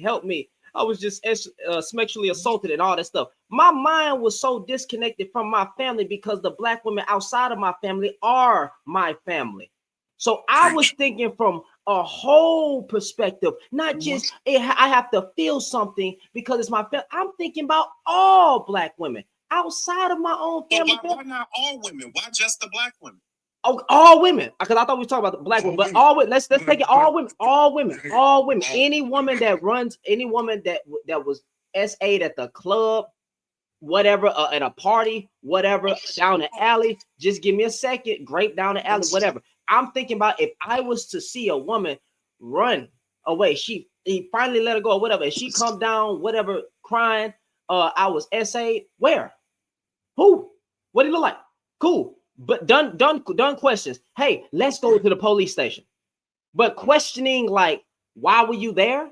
What were you wearing? And stuff like that. I'm not doing that, fam. I want to know what he looked like. I want to know what he looked like just in case I see the nigga, right? So Earl, give me a moment because I'm gonna say a few things and because I got a load in the morning, man. Okay, go ahead. You know how that truck it is. And look, I give you this. This is a good example of this. Although it's a little adjacent, but it's still I think the example apply. That's crazy. A couple years ago, here in Alabama, a case that caught national news was Carly Russell, who at the time we believed that she had been in fact kidnapped. Ooh. And we went through those few days or so of looking for her and all of that, right? And when it first happened, I remember a bunch of people out looking, because I'm in Alabama. I remember a bunch of people looking for it. I remember a bunch of people online praying for it. Everybody looking for all the resources. Cool. When it was found out that she was likely lying, I was like, you know what? I prayed that she would get home safe. I prayed that she was still alive. I prayed that she was some form of fashion healthy. When it was proven that she lied, I was like, you know what? I prayed that she would get home safe. I prayed that she would be found. I prayed that she would be healthy. And the reason why I didn't have any vitriol or hate for Carly Russell is because I am not the justice system. When it was found out that she was lying, she got an answer to the justice system. My care and concern at the moment wasn't when we first heard that she was kidnapped. I was like, oh, nah, she probably lying. What was going on? What was happening? Who was she with? Who was she on the phone with? who was likely in the car in front of her, behind it. Nah, I was hoping, praying that she would be found safe, alive, get home. That was my only concern. So when it happened, and still to this very day, I'm still pleased. Whatever she got to deal with, the penalties of the law, that's something she got to deal with. So that 2% that we're talking about, for the person who lied on the 2%, the people who lied on the 2%, that's what they got to deal with. And in closing, I'll put it this way. Focusing on the false accusations, it distracts, honestly, from the much, much larger and more pressing issue of sexual violence itself, where the majority of incidents go unreported and unpunished. False accusations, I say again, everybody, 2%, and fixating on them can perpetuate harm and stereotypes on a way that undermine survivors' credibility and discourage them and make sure nobody in the future come forward the way that they did in the past. Meanwhile, millions, I don't say that number lightly, millions of survivors face obstacles every day in assessing justice, including the fear of not being believed, the victim blaming, the stigma associated with coming forward, all of that. By prioritizing false claims over the overwhelming reality of sexual violence, societal risk, minimizing the pain and the trauma of the victims, and creating an environment that perpetuates it goes unaccountable. Instead, this is what I would do. Instead of focusing on that 2%, we should be far more laser focused on ensuring that survivors feel safe to report the allegations and thoroughly get investigated, while still safeguarding against the genuine false claims of the only 2%. Because here's the thing, they work hand in hand. Because remember what I said, making sure they're reported and thoroughly investigated. That is where we get these numbers from. And look, with that, gentlemen, I would love to continue, but I really have to get this load to a place I don't want to drive to. It's all I want good. you to get to your destination, brother, but I do want you to hear this, right? Please. Right? Oh, okay, I hear the whole praying and the whole 9 yards, so you're a good dude. Me, God's still working on me, bro. I'm from the south side of heaven, bro. I ain't built that way. You feel me? I hold people accountable, right? If I'm willing to lay down my life to preserve yours, yes, you have the earnestness to tell the effing truth. And if you lie to me when I'm willing to lay down my life to preserve yours, you deserve to be punished. You would get no grace from me at all. Earl. Do you know what happens when you give those people grace? You perpetuate that bad behavior. That 2% of women you're telling us that we should ignore, that means that 2% of women victimize all those 2% of people. Those 2% of people, right, that you're saying that we shouldn't focus on, right? Who are their victims? Who did that 2% of women make victims? Victims don't reserve the right to victimize innocent people. They don't, brother. Now, I get all the other nice stuff you said. We should do all of that warm and comfortable and kitchen stuff. I get it. All women feel safe. I get that, bro. But you do not allow room for any of that nonsense. That's why we got to the room is not allowed, Earl. That's what the problem is. And that was the last thing I was going to say. I never said ignore the 2%. I never said that. You're saying about being on the 98%. Yes. Don't pay attention to the 2%. He didn't say don't pay attention. I never said don't pay attention. He said safeguard. He said safeguard. He said safeguard the 2%. Listen, I heard God damn. I heard what he said. I'm not saying there's no way if you're giving back to me that you interpreted that I said ignore or don't pay attention to the 2%. There's no way you heard every word I said, brother. Okay, listen. It's cool, Shannon. I feel you on that. Listen, Vanessa. I don't know who's doing that. I can't even see who mute them. Right. I get it, right? And it's not, you all are, I feel like you all are opposing it as if I'm disagreeing with you all. I have agreed with everything that you said. No, you did. Then why keep slipping our words? Wrong with questioning people.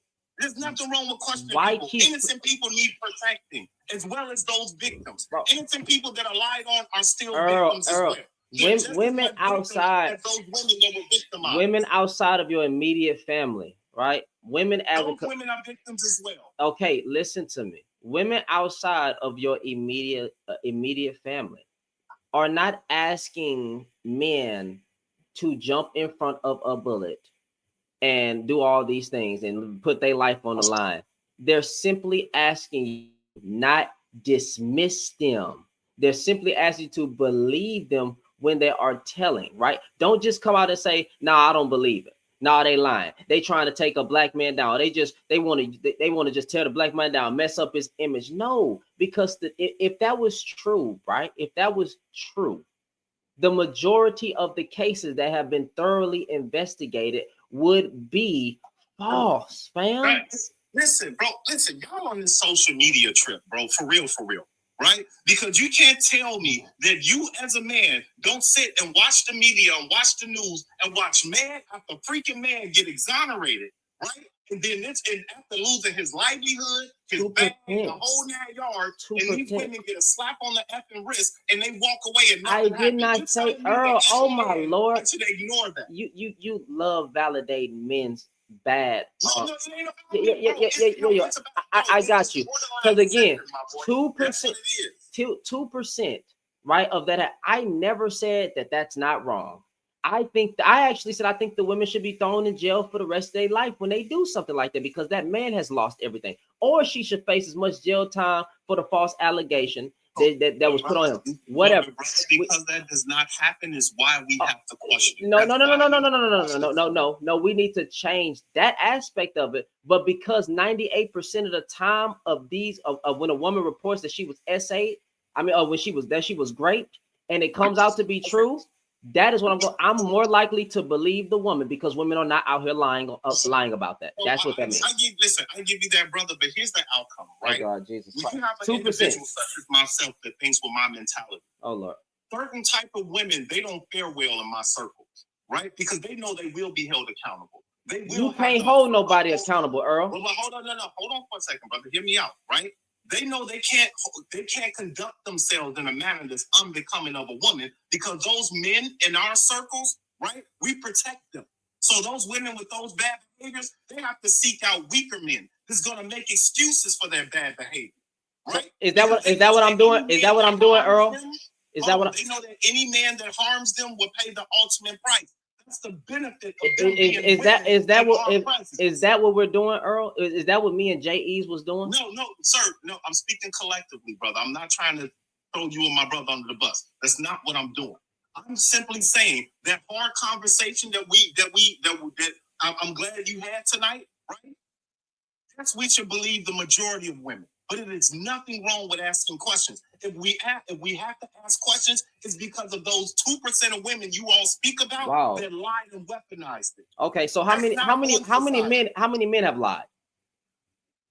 Lied about what? If you said 98%, then that means because y'all niggas look. I mean, you know, black men love lying, saying that. You keep making it black, bro. I got men. Okay, men lie when they say women are keeping them away from the child, knowing damn well that they don't want to be there. Oh, come on, bro. That's a no. That's a lie. That's a lie. Okay, majority of women are not keeping you away from the child. You don't want to be there. I don't have those problems. I don't want to have that conversation. You don't. Whoa, wait a minute. You said have uncomfortable conversations. The truth of the matter is. Okay, so let's talk about that then. The truth of the matter is, men don't want to be there for them kids. Why not? The women are not weaponizing or keeping the child away from the father. Okay, so did I make the claim that they are, or is no? I know. I just gave you an example. What I was trying to do is give you an example, right? Tying it back to great, right? Because you saying, so now should we question all women because some women do that? I say have discernment, brother. That's what I said. The discernment is already there, Earl. Hey, 98% of these things have been proven that women are telling the truth. I'll concede. So you brothers are just going to call the police, then yes, do what you say do. Oh my God, because you keep trying to relate. You keep trying to relate. Earl, you keep trying. We ain't getting active nowhere. We don't even get active with the white man. Listen, why do you keep making it about race? We don't get active with nowhere. Listen, why do you keep making it about race? Because y'all keep talking about getting active. We ain't got active. It would literally tie back. It would literally tie since a black man conversation. We don't get active. No, it doesn't. Hold on, you're talking about ill-minded people. You're not talking about white men or black men. You're talking about people with mental Look illness. at the goddamn prompt. I was trying to bring it back to the prompt. I'm sorry, brother. Let me turn down. No, you good, bro. Yeah, look at the prompt, fam. It is literally tying back into the prompt. Let's take that away. Let's take that away. Since we went to talking about Action Jackson, where are black men getting active? I mean, where are men getting active with other men? We spend most of our time complaining and crying and bitching about what women are doing. But if you want it, let's talk about it. The 98% of women, black, white, Asian, whatever, are telling the truth. I am not finna then say we now question them all because they went through the legal process. I'm going to question all these other cases that have been proven. The ones that got disproven, Earl, was because they went through the legal process. They go hand in hand. Okay, I hear what you're saying, brother. What happens if a prosecutor is caught doing something disjust in one case? Do they not go and revisit every single case that prosecutor has heard? Yeah. And what happens if one judge gets caught doing one underhand transaction? Do they not go back and retry every single trial? Yeah, that's their job. So what's the difference? That's their What is the difference, job. bro? It's not your job. They're trying to see if he may have cheated the system or lied about this or her. So what's cheating the the system. difference? It's not you. You're not in that field. It ain't up to you to question. For the women in my family, I am that. I don't care. Like, I'm not trying to say I don't care about your family. You keep making this about women in your family.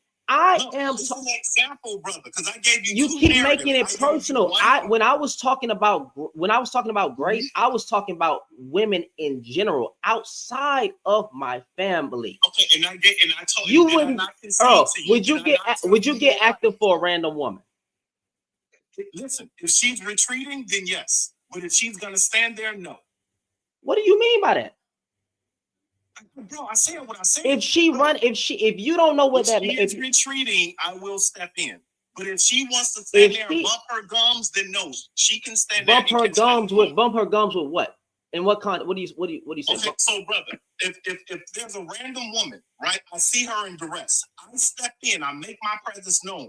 I tell this woman, a young lady, hey, excuse yourself. I'll deal with him. But yet she wants to stand there and be verbally combative. We're talking about in the context of grape. I'm not talking about that. I'm sorry. In the context of grape, if a woman ran up to you, a random woman ran up to you and said that she was just raped in that alley, please help me. He looked like this, he looked like that. Protection. What are you gonna do? Protect her. How? Protect her. By getting her away from that environment, getting her out of that environment and dropping. But you're not gonna get her. But if that man's already gone, how do you step in? Nothing. Listen, I do exactly what you said. Take her to the police station. Okay, so I don't make things about my personal family. I was thinking about women in general. Okay, in general. In general, I agree with you already. You're arguing back as if I told you were wrong. Because you keep making it about your family. I think you are morally wrong when you want to question all the women that went through the legal trial to then say, well, now we got to see if all of these women were lying. Listen, one innocent person, I'll say it for the last time. One innocent person. It's not worth it, brother. I got you. I don't believe that. I love the dialogue. I don't believe that one, bro. You said you would let out 3 criminals. Okay, I'll say it again. I will risk letting a few guilty people free than take the risk of incarcerating one innocent person. So they can get out here and do more harm. What about the innocent person? You have no compassion for that innocent person. I do have compassion. I wouldn't compare it. Brother? My compassion, bro, is that they went through the legal if they can get exonerated for it, bro. I'm saying, hey, it is very bad if one innocent person gets convicted of something that he did not do. But to let out the 3 bad ones, for the sake of one good one? No. Bro, and listen, this is why everybody can't be lawyers. This is why everybody can't be police officers. That's why we not. That's why we not. Exactly. So okay, thank you for saying that. So why then are you questioning women if they were raped? Why then do you not believe the women? Okay, so listen, I only question a woman if I'm willing to take action myself. If I'm going to turn it over to the police, that is not my way. Pause. When you see these national stories of women getting raped and stuff like that, do you believe it or you don't? Sometimes I don't believe it. I know. So thank you. You don't believe that, and that's not even in your proximity. Okay, so and I'll tell you why. Right? That's not even your proximity. Okay, let's look at. And I'm not trying to go political, brother, but let's look at this last election, right? Why is it that we're just now hearing about all these quote unquote alleged assaults when somebody wants to take an office? Why didn't you come forward? He was convicted, though. He was proven guilty. But hold on, wait. I'm not talking about one individual. I'm talking collectively. Who are you talking about? I mean, who are you talking about? No. I'm talking about everybody, the majority of people in Trump's cabinet when he wanted to get them, in the office or etc. Right? All these women are now coming forward about this man raped me. The women, wait, time out. Wait, what? This was going on for years prior. But brother, my question is, why were we not making a big deal of this until these men? They were already. What are you talking about? They were making a big deal out of it. What you just started hearing about it? What when Kamala and Trump was on stage and that's when you started hearing. But when did you start hearing about it? Why is it that why do we have senators and congressmen, right, that have to have their records sealed, right? But then because there's an abuse of power. Then here's the thing: if one person doesn't get what they want, then they threaten to tell the public, "Hey, you may be a sex offender, you may be a predator," right? As a means to get the in and outs of the in and outs. Are you in cahoots with the elites that be doing stuff like that? No, sir. What I'm saying is that if we actually cared about women, half of those men wouldn't even be in office right now. We don't care about, as a collective group of men, well, regardless of any race, we don't care about women. Women are disposable. Okay. So your words, not mine. That's how we treat them. Okay, that's how we treat them. Okay, so and based on your rhetoric, it literally would be your words. Okay, but no, because listen, when I'm speaking, I'm removing the empathy, right? That's the only reason why it sounds alarming, right? Now, with this whole Me Too movement, right? Where were all these women before these men came into power and money? Why didn't they speak up then? These women were always speaking out about that. It just made it to the light. What are you talking about? What are you talking about? Literally. So you think bro? This out of the air, oh my goodness. What is it? What is the band with Don again? I forgot. Not TLC, but Vanity Kane or whatever. Right? Those women were talking about Diddy and the way that they were being mistreated. All the way, right? So pause. They were talking about it. Multiple of Diddy's artists were speaking about it. These women have been speaking about these things for a long. Cassie was speaking about it for years. What are you talking about? Okay, so question. Did any of those women, and this is not me saying they deserve it or they want it or anything, right? But here's where the discernment comes in, right? During any of these women's career, did they turn down any of the money, any of the advancements, any of the fame? Did they ever prioritize their own safety and or trauma before their career? Yes.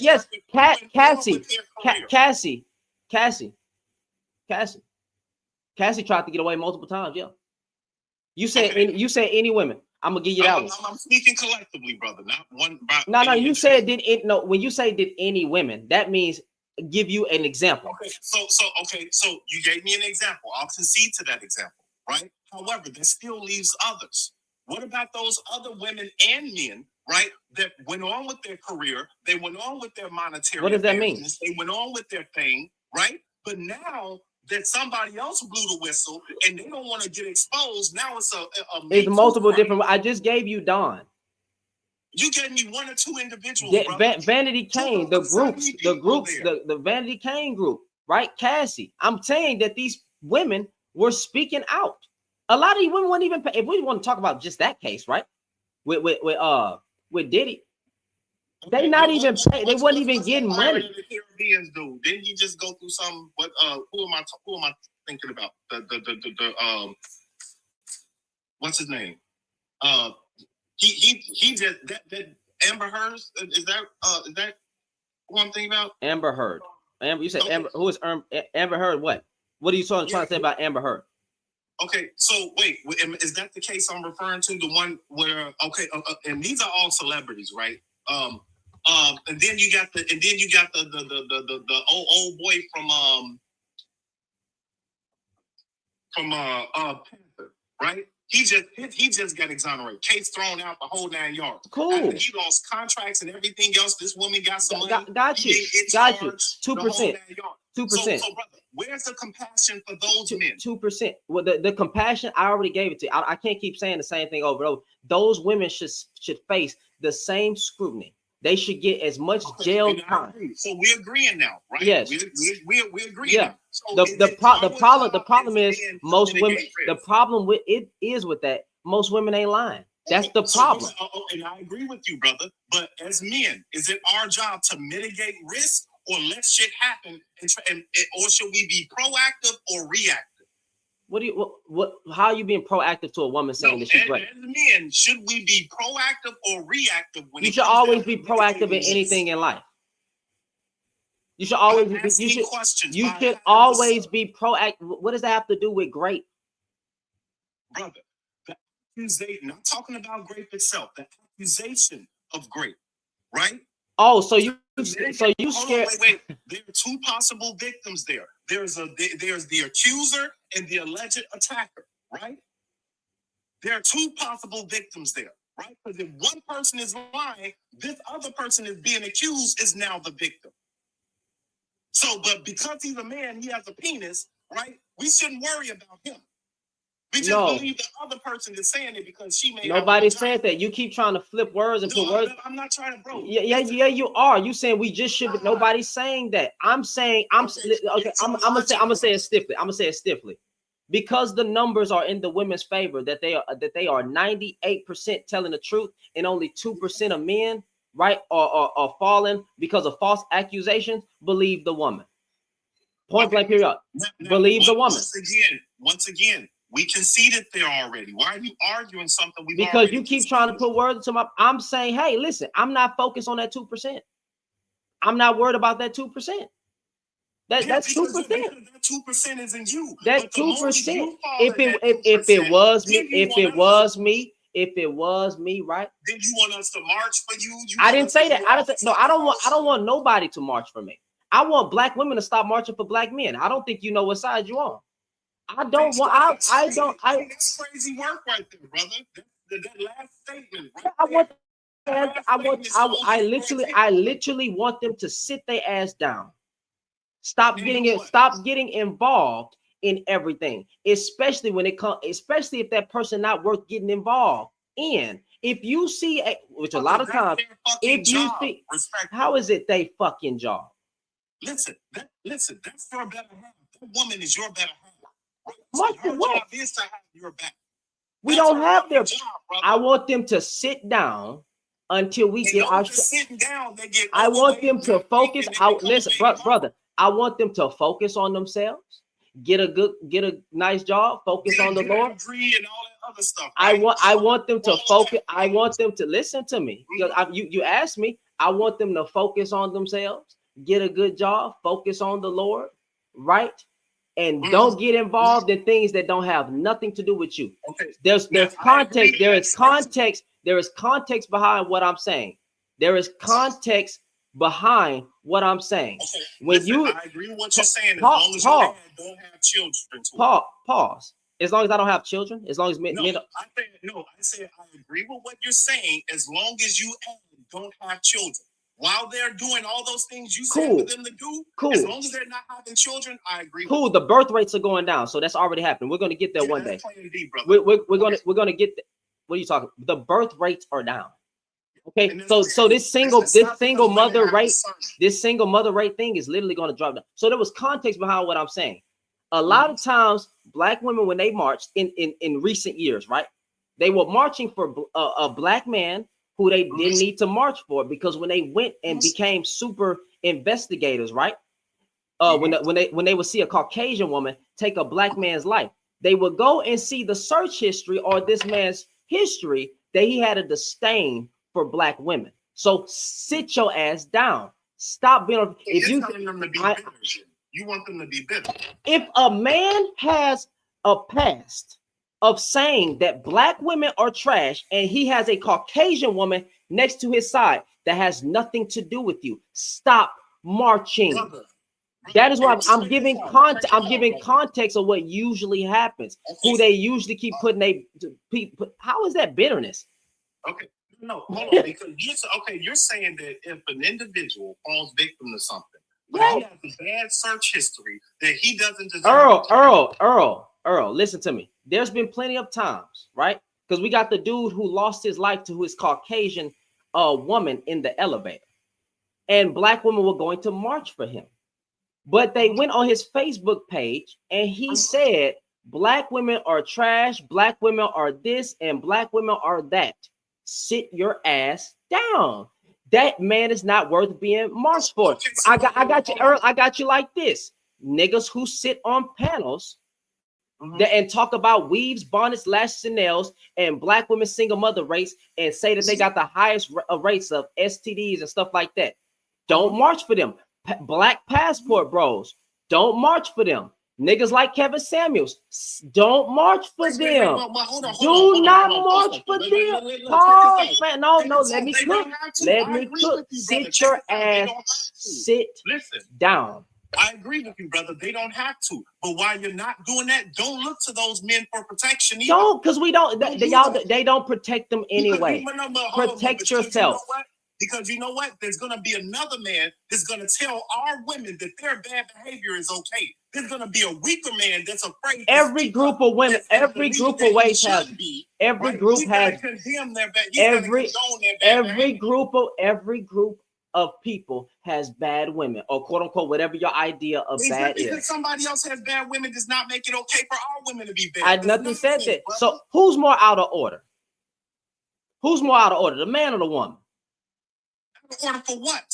Well, what's your idea of order? Because you saying that our women are bad. So as a collective of, hold on, Earl, as a collective group of men of women, are black women are the majority of black women bad? Hold on, brother. We're not gonna manufacture something so you can. No, it's fine.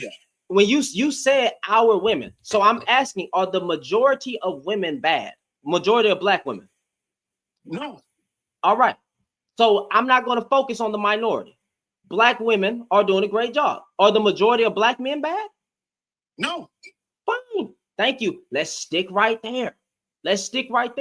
So when I said don't march, hey, don't march for certain type of Negroes. If a nigga's on a pod, if something happens to any of the podcast bros, do not march for them. That ain't got nothing to do with you. So guess what? So answer me this, right? Answer me this. Gotcha.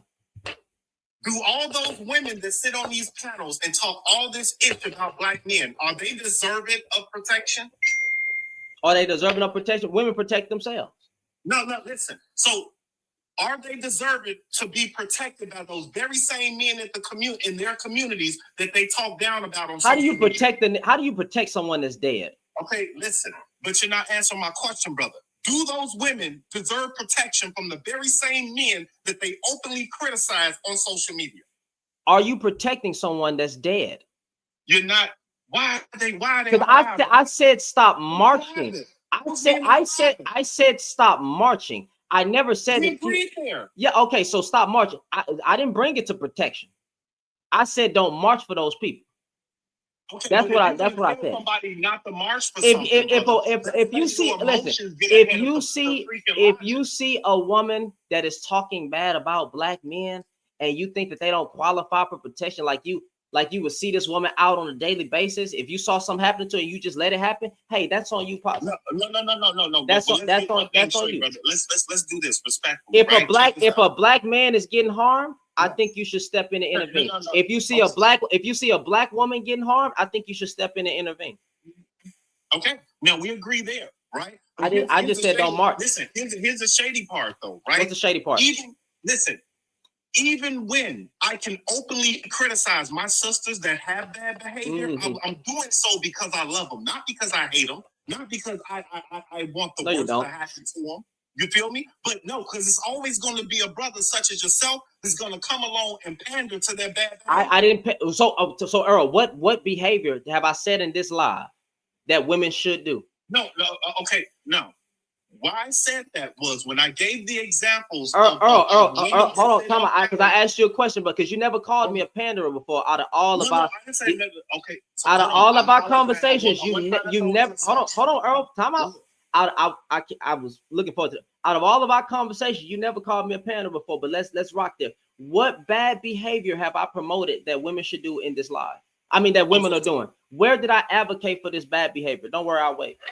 Okay, where did you advocate for? Yes. The bad behavior would be what we talked about an hour or so ago, them lying about being assaulted, right? That we shouldn't pay attention to the fact that they lied. I didn't say we shouldn't pay attention. We should just focus on the ones that's telling the truth. I never said that. Again, we're not going to spin my words into something I didn't say. I said because of the data that 98% of the time when women are making these allegations, and it came out in court to be true, that when a woman comes out and says that she was raped, right?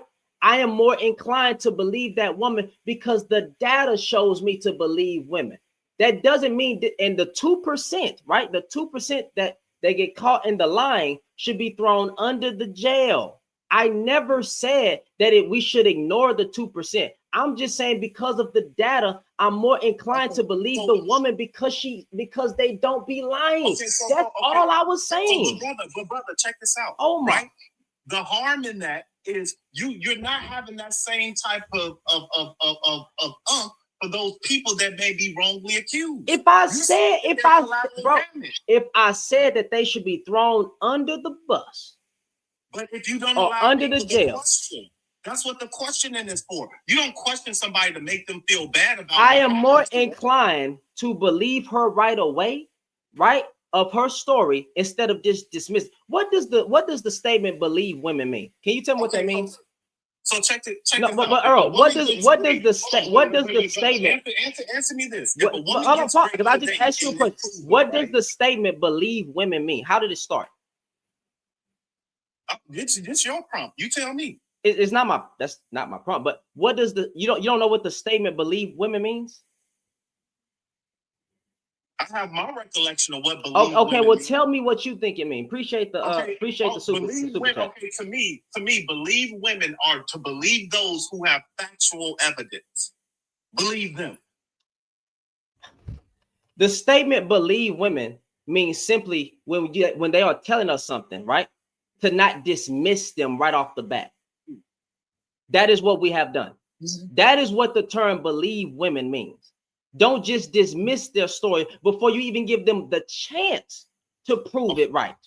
But that's what we do. I agree with you, but why do people do that? I agree. What you mean? Why do people? Because y'all so focused on the small minority. Because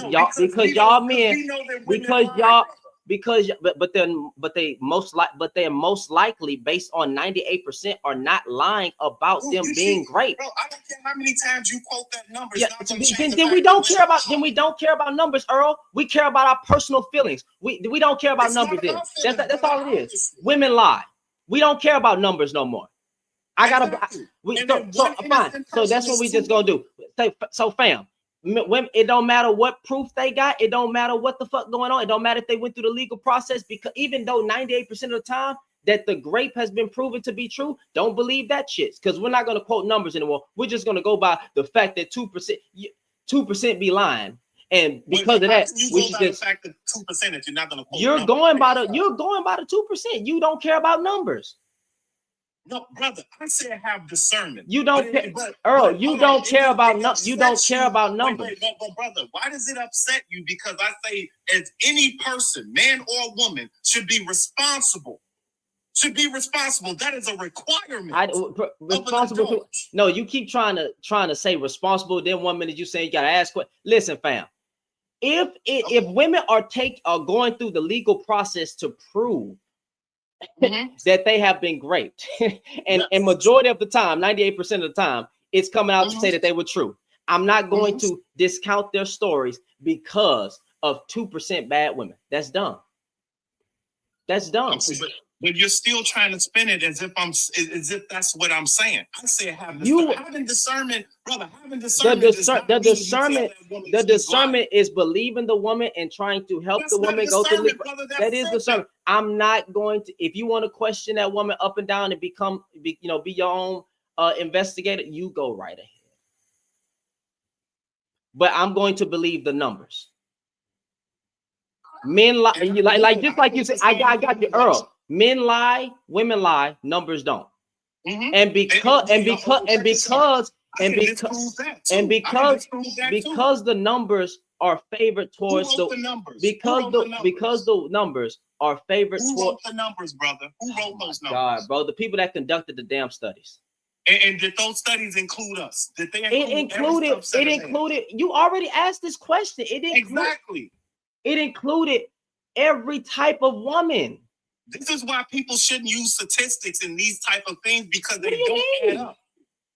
So you believe you don't believe majority of women are lying. You don't believe. No, I did not say that, you said brother. You said you don't.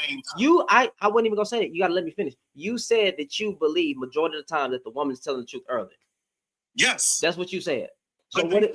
Question, even if she is telling the truth, she's still getting questioned. It's not your job. And that's what we differ, and that's fine, right? But and I agree with that. It's not my job if I'm not prepared to take action. My job. It's not your job. Period. Well, that's what we differ. All right. And that's okay. That's okay too. All right. So we agree about everything. But the pandering though. The pandering. Out of all the conversations, never heard the pandering come from you. So where was the pandering? I haven't even brought women up to have women. I've been listen. No. I don't want to. Break it down to you. This is your piece. Let me break it down to you, right? Whenever you have these type of conversations, anybody, right, and they try to focus it around race, they want to make it about the black man or the black woman and our struggle and all this other BS. Yeah. Right? That's somebody that's scratching for something. If it had any validity to your argument, it would apply to all women and all men. The statement, but I'm gonna make it about race every time since y'all keep doing it on your side. What's my side, brother? I'm sorry, on the other men's side. Since they keep doing it, I'm gonna do it. You're gonna have reverse rhetoric on this side. Two wrongs make a right? No. Oh man, I don't play the moral code over here. If y'all want me to stop saying the things that I say about us, then y'all need to go out and check them for what they saying. The fact that you say those things about us, I just want you to say them fairly across the board. Don't just where am I not saying it fair? No. Come on. Them dudes over there ain't saying anything fairly. Every goddamn prompt that they do is about black, and you know who the fuck I'm talking about. Yeah, why are you in them spaces, brother? I know who you're talking about. All right, bet. So bet. I've had conversations with the men. I've been called out by the men. I even checked those men. Shit, I'm on Anton Daniels' page, and that nigga said black women have done more harm to black men than any white man. So how many of those men pulled up on your joint? How many of those men? Only a few. Only a few. So what does that tell you? That they are pandering to black men and their ego. That they are soft. And because you have no smoke for the white man, you're gonna continuously have it for your sister. But wait, why does the white man deserve smoke? Because 1 minute on that side, they keep saying it's the system, and then they say it's the black woman, and then they say it's both. But yet you have no smoke for the system. They don't sit on panels addressing the system. They only talk about weave, bonnets, lashes, and nails looking like a damn milk dud with no sex appeal.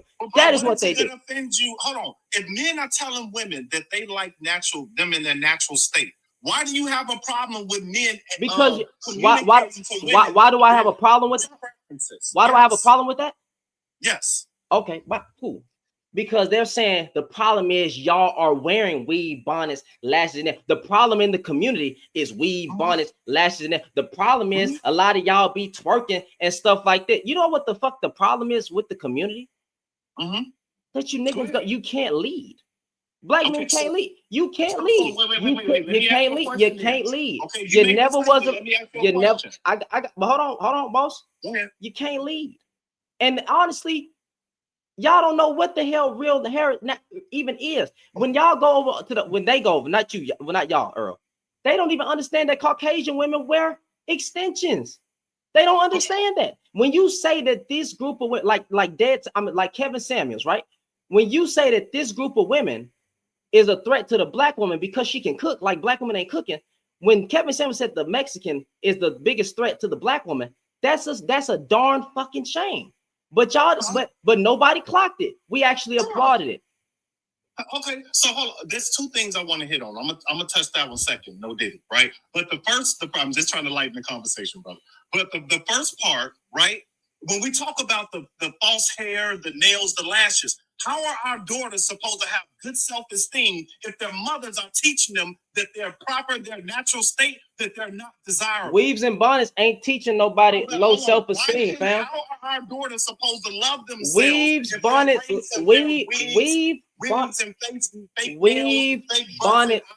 weave bonnets, lashes. That's an aesthetic. That's an aesthetic. Weave bonnets,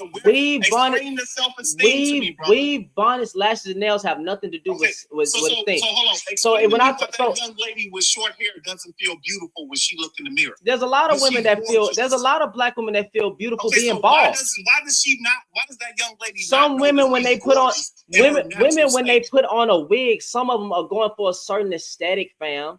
That's all it is to match the aesthetic. That's what they wanted to do.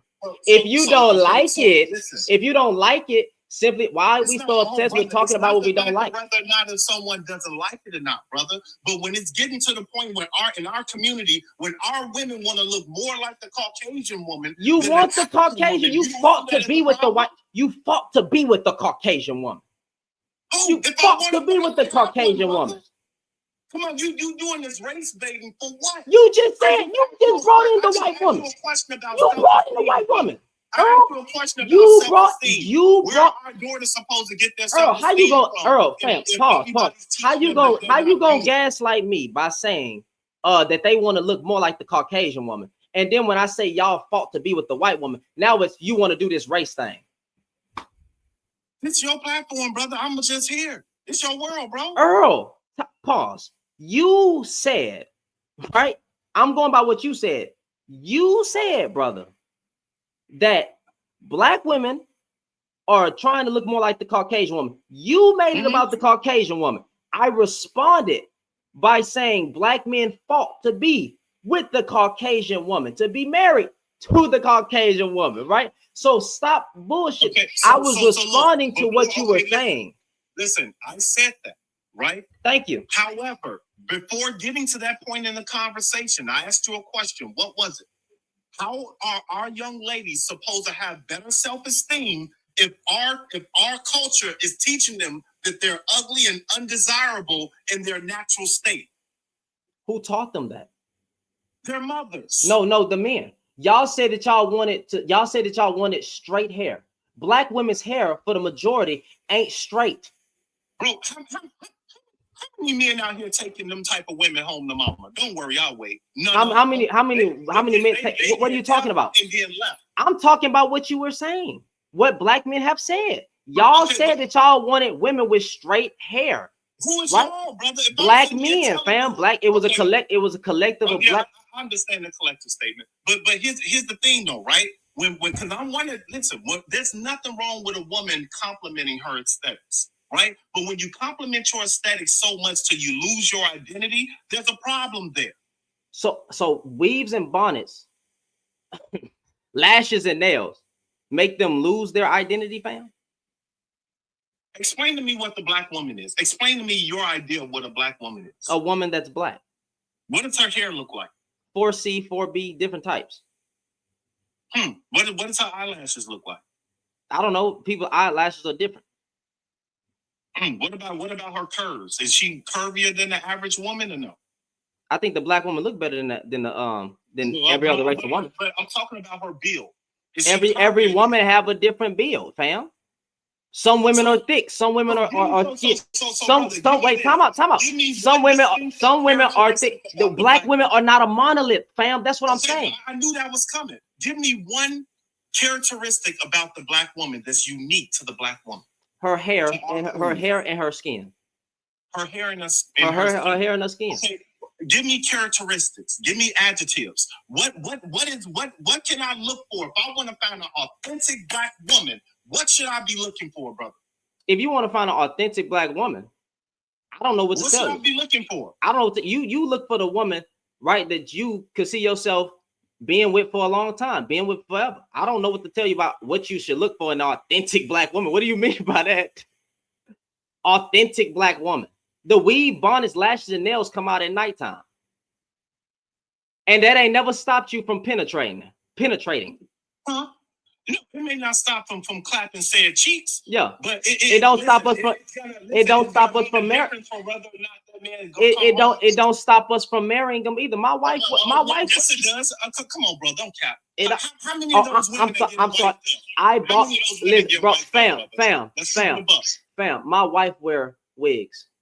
My wife wear weave, and you know what, and when she take that weave off, her hair come down past her right here. Okay. Yeah, and I bet you she's comfortable in her natural state. She comfortable. Okay, and now who reinforced that? Did you reinforce that? No, I met her while she was wearing weave and bonnets and lashes.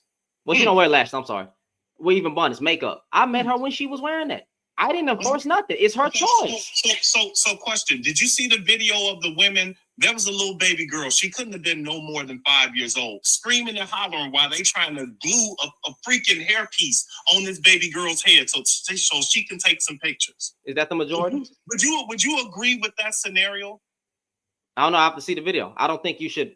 I don't know. I don't think you should force. I don't think you should force nothing on the child or force nothing on the person. Okay. So what about there was another video, right, where a man came to pick his daughter up because it was his weekend for visitation, right? Yeah. His daughter walks out the house and she has, and this is once again, the baby girl was younger than the age of 10, right? She had weave down past her butt, a little 10-year-old, and that dad flipped out. Why is this crap in my baby's head?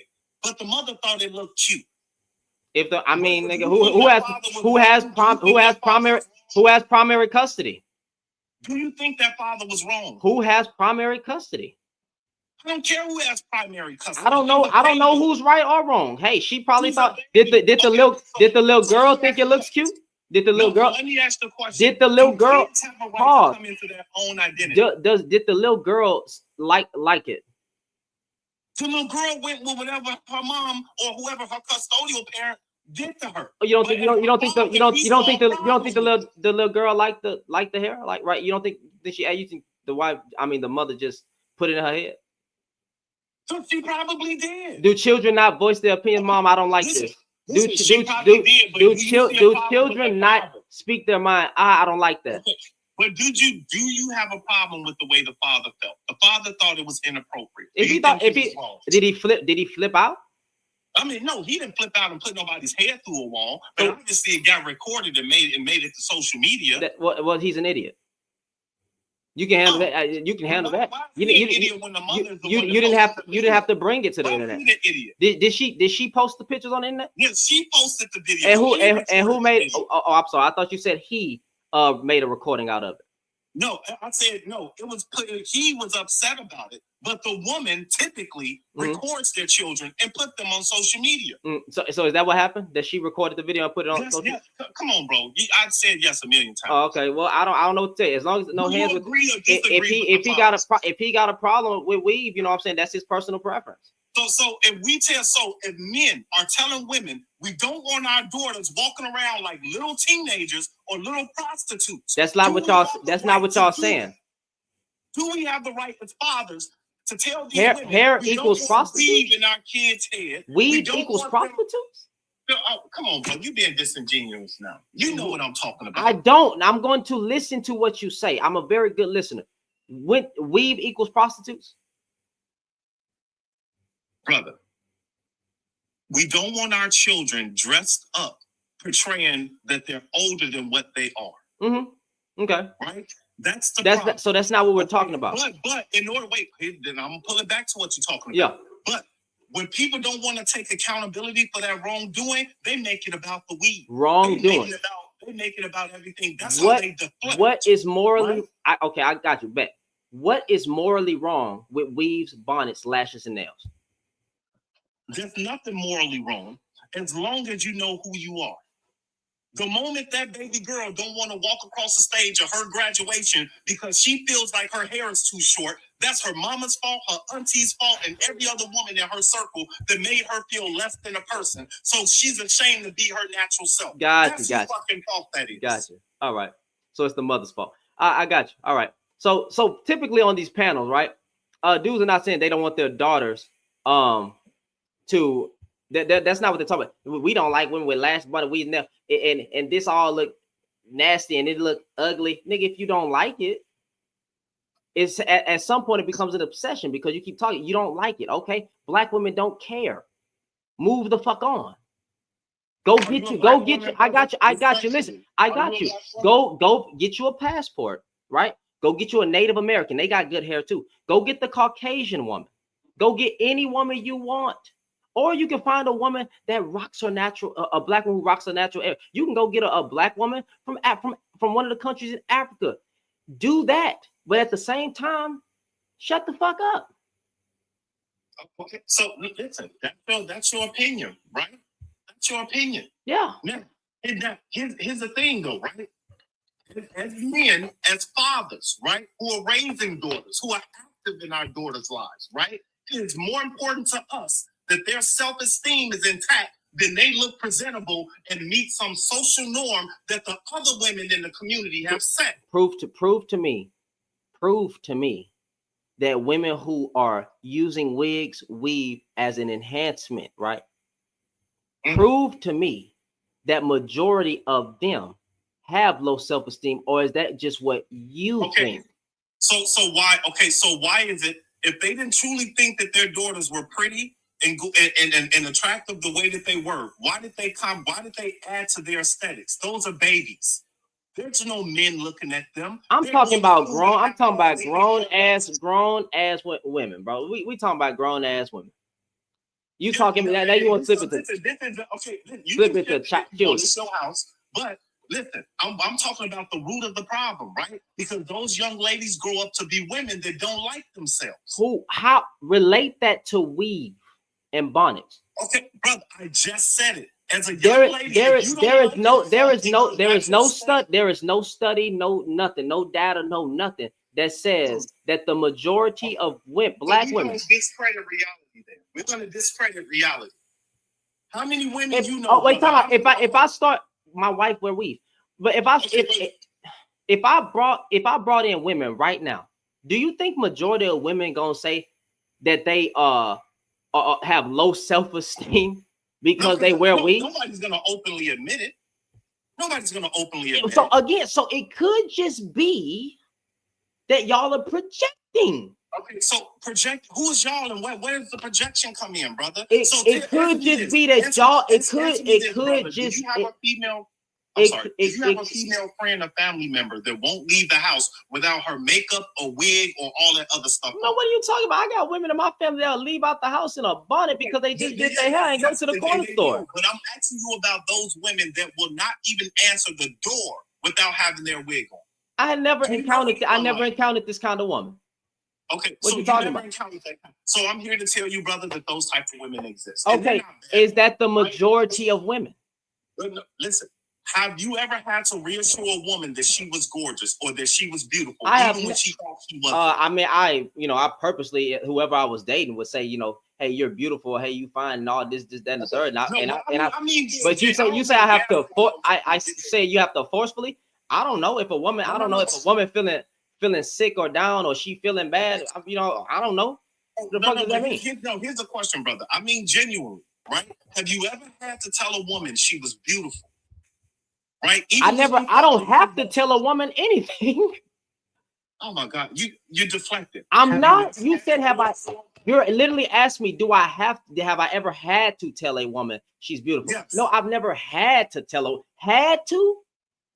Okay, well, okay. Even have you voluntarily just told a woman she was beautiful, even when she thought that she that's what a man should do. You tell your girlfriend. Okay, so what do we tell those women that you know what? We meet them in the club when they all weaved out and nailed and polished out, right? We finally catch them in the grocery store, or we catch them at Target, right? When they're in their natural state, and you like, oh man, you gorgeous, man. You like, oh, stop playing. No, I'm not. I ain't got my hair done. We like, no, you are gorgeous, right? Mm-hmm. But they think that they get to tell men what we like. And men are telling those women that, hey, you are still gorgeous in your natural state. That's the only that there is no bashing women for wearing weaves and all this other stuff. It literally is bashing. There is a collective. You know those men that literally be in those spaces, and all they can talk about is women and the way that some women are acting, and the way that some women are out here twerking, and the way that weave bonnets, lashes, and nails and stuff. Pause. Okay, so Earl, I let you. You notice how I let you talk and I don't interject. You notice how notice how I let you talk and I don't interject, right? Because I wasn't done. But you know that it be a collective group of men on this panel who can't conduct any type of other conversation except about what the hell a woman is doing. Weave, bonnets, lashes, nails, makeup, and all. We want women to be natural, but then they go get a Caucasian woman and she pulling out extensions. You niggas don't even know what the hell natural is. Not you niggas. I'm sorry, not you, Earl. But when I say I'm speaking in general, right? Every culture, white women wear extensions. Hispanic women wear makeup. And no, a lot of women ain't just walking out straight up, nothing on. They're going for a look. They're going for a look. If you don't like it, okay. If you but don't, you still didn't answer that one question. You didn't give me one characteristic. I asked you if I wanted to find an authentic black woman. Give me one characteristic. Every black woman is authentic. Okay. You know what I'm asking. I don't know what you're asking, bro. Every black. So there's different shades. There's different shades of. First of all, there's different shades of black. Every black woman is authentic. You're dancing around the question, bro. I am not dancing around the question. But you know what I'm asking. I don't know what you're asking, fam. I asked you, hey, where can I find a white woman? What would I have to look for? You could tell me that, right? White. You would go to the Caucasian community and look. Okay, so wait. If I ask you for an Asian woman, you can give me characteristics. A Puerto Rican woman, Mexican woman. It's mostly going to be. It's mostly going to be related. It's mostly going to be related. It's mostly going to be related to skin tone, fam. Okay. All right. So go there. You said it's going to be mostly related to skin tone. You would be looking for a woman. You would be looking for a woman that's this color. That's black. That's authentic black women. But we know that black women come lighter than white people. We know that. Okay. Well, how is their skin tone? So okay. Well, let's talk about. So you would look for a black woman, right? You would look for a black woman that is authentically black by her skin tone. There's multiple different shades of black. You will go get that type of black woman. Just a black woman. A black woman is a black woman. She's already authentic. I don't know how to spin this. But brother, you're chewing that statement. But I'm not chewing that. I'm literally not. You about characteristics that are unique to the black woman. Are there any characteristics that are unique to the black woman? Their skin. Every other culture has their unique characteristics. Their skin. Ours is so diluted that I know other cultures copy our women. I know their skin. I'm not taking that away from them. But if I ask you right now, if I want an authentic, genuine black sister, right? Give me some characteristics I should look for. Their skin.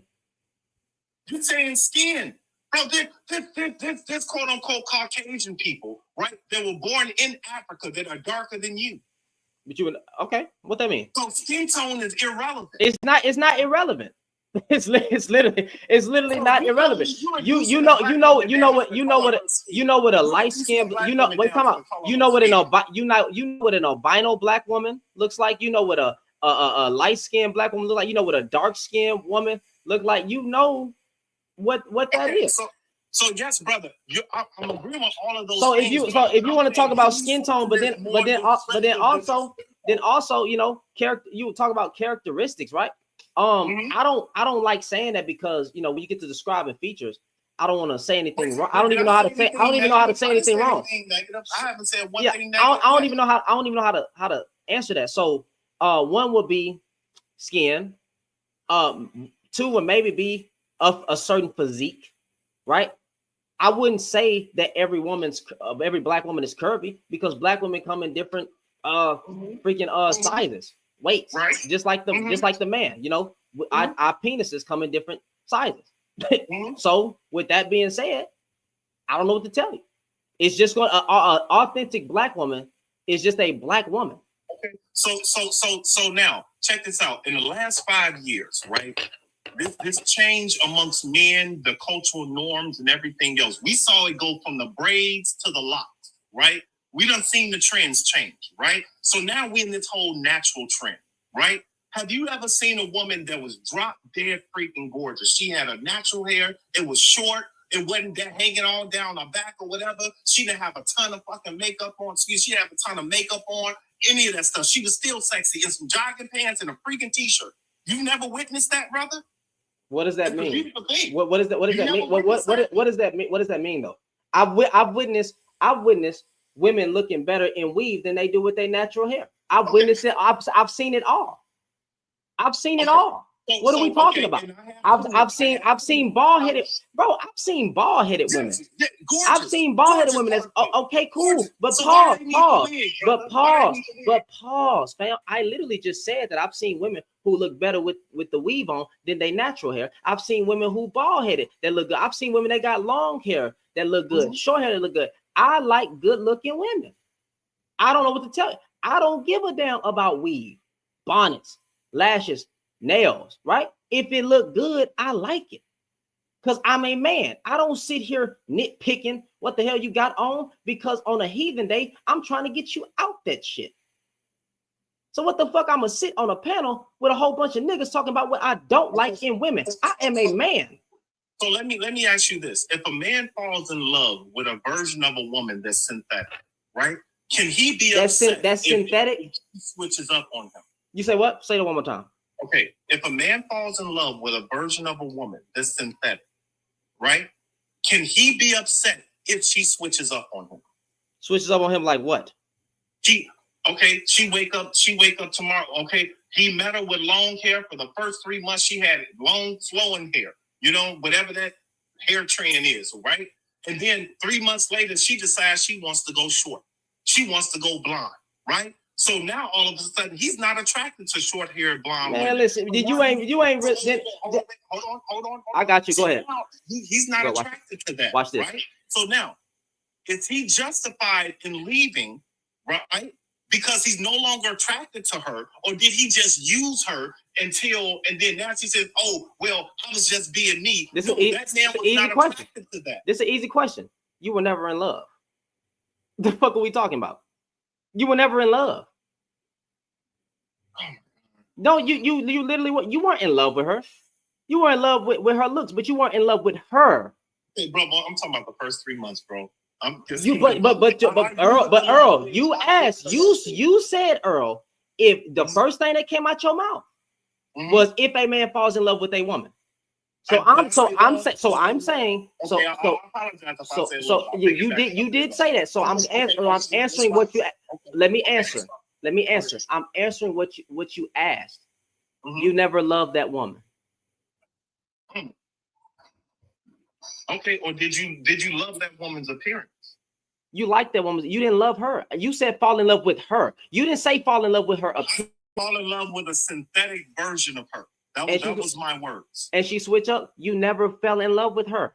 It was all looks. That was lust. I agree. That was lust. Okay, so whose fault is that if somebody falls in love with a synthetic version of you? Whose fault is that? What is a synthetic? So if she got long hair and she decides to cut her hair, her fucking hair, that makes her synthetic? If that man met you, you had long flowing hair, the whole 9 yards, right? And 3 months later, you switch up your style to something he's not attracted to. Is that your fault for not maintaining the same thing that you presented that man that was not you? Or is it his fault for not accepting you for whatever you present to him? Fam, if I don't know how even to answer that question. I mean, because if all it takes is hair for you to walk, I mean, for you to lose attraction, like when you freaking, like if y'all was having intercourse and them back shots are lovely, if all it took was hair, fam, then nigga, that's your fault. I don't understand. Listen, okay, I don't understand. I hear you, brother, right? But I don't get it. It's more mental than it is physical, right? For who? So if I'm looking at this woman, I'm infatuated with this woman. I've already made love to her mom, right? Then I look over and half of her is sitting on the damn nightstand. Her eyelashes is glued to the shower. Because she decided. Wait, you said hair. That's gonna cause PTSD in me, my boy. You feel me? I'm like, wait, half of you is over there, half of you. Earl, I got a question. Do you have hair? No, I don't. Do you see my hair? Mm-hmm. How often do black women have to cut their hair in order to keep it growing? All depends on how they maintenance it. What is the usual time frame that black women usually have to cut? It depends on how much chemical they put in their hair and how fried out it is. And if they even still have edges after that. Oh my Lord Jesus Christ, bro. When they are literally on the natural hair path, right? How often do they have to cut their hair in order for it to keep growing? There's no specific answer to that, brother. Yes, it is, bro. It's every. You're talking to a man that's a brother of like 6 or 7 cosmetologists. I'm telling you. Don't ask the damn cosmetologist. They will tell you that the average time frame is 6 to 8 weeks. Huh? But okay. Go ahead. You can have to go ahead. Finish your statement. They literally give you a time frame that at the end of brother, clipping your ends is different than shaving your head off. Sometimes they have to do more than clipping their ends. It's a lot to maintain black hair, bro. It's one of the hardest hairs to maintain. But you can do it. If you can put effort into curling the wig, washing the wig, dyeing the wig, you can put all that effort into they could, and some women do. So why don't they? Mine does. She wears her natural hair and she wears weave. All our women don't have this issue either. I'm not saying all our women have this issue. Doing weave is still doing hair. Okay, so listen, I have no problem. And half y'all can't tell. Or whatever. But when she loses her identity, when she loses her identity, right, for something that's bought off the shelf, there's a problem. Oh man, got you. Whenever the younger generation of women are looking up to them and saying, "Hey, in order for me to be beautiful, I need to have bone straight hair. It needs to be flowing, or etc." You know what my baby girl said to me one day? She said, "Daddy, they said I was ugly because my hair was curly." Got you. Who said that though? Who said that though? Right, those are other children said that to her, right? What race are these children? Now, mind you, black and white. Because half of the black kids boys. Listen. No, these are other girls, right? Because Gotcha. The melanated young ladies, right? They moms had permed their hair out. All of them had extensions. All of them had what they call edges glued to their damn head. You know what I'm saying? And now here my baby girl come in her natural state, right? She don't care. She just want to play on the swing and want to know if they want to play baseball or something like that. But instead, she gets critiqued on why she doesn't match the social norm. Make that make sense. Listen, if you don't like women that wear weaves, bonnets, lashes, and nails, right? And all you can do is sit on a panel and talk about black women's aesthetics, at some point I need to question your sexuality. See, and then there you go, right? I know, Earl. What's coming next, brother? Earl, I got you. I know. I get it. I know that's very disrespectful. But if I keep hearing about what you don't like, and I never see what you do like, which all we talking. I didn't like it, bro. God damn it, Earl. I didn't. So I'm sorry. I'm sorry. I shouldn't have said you. I shouldn't have said you. Right?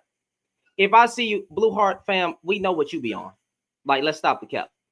If all I see is what you don't like about women, but there isn't a counteract to what you do like, all you do is criticize wigs, bonnets, lashes, and nails.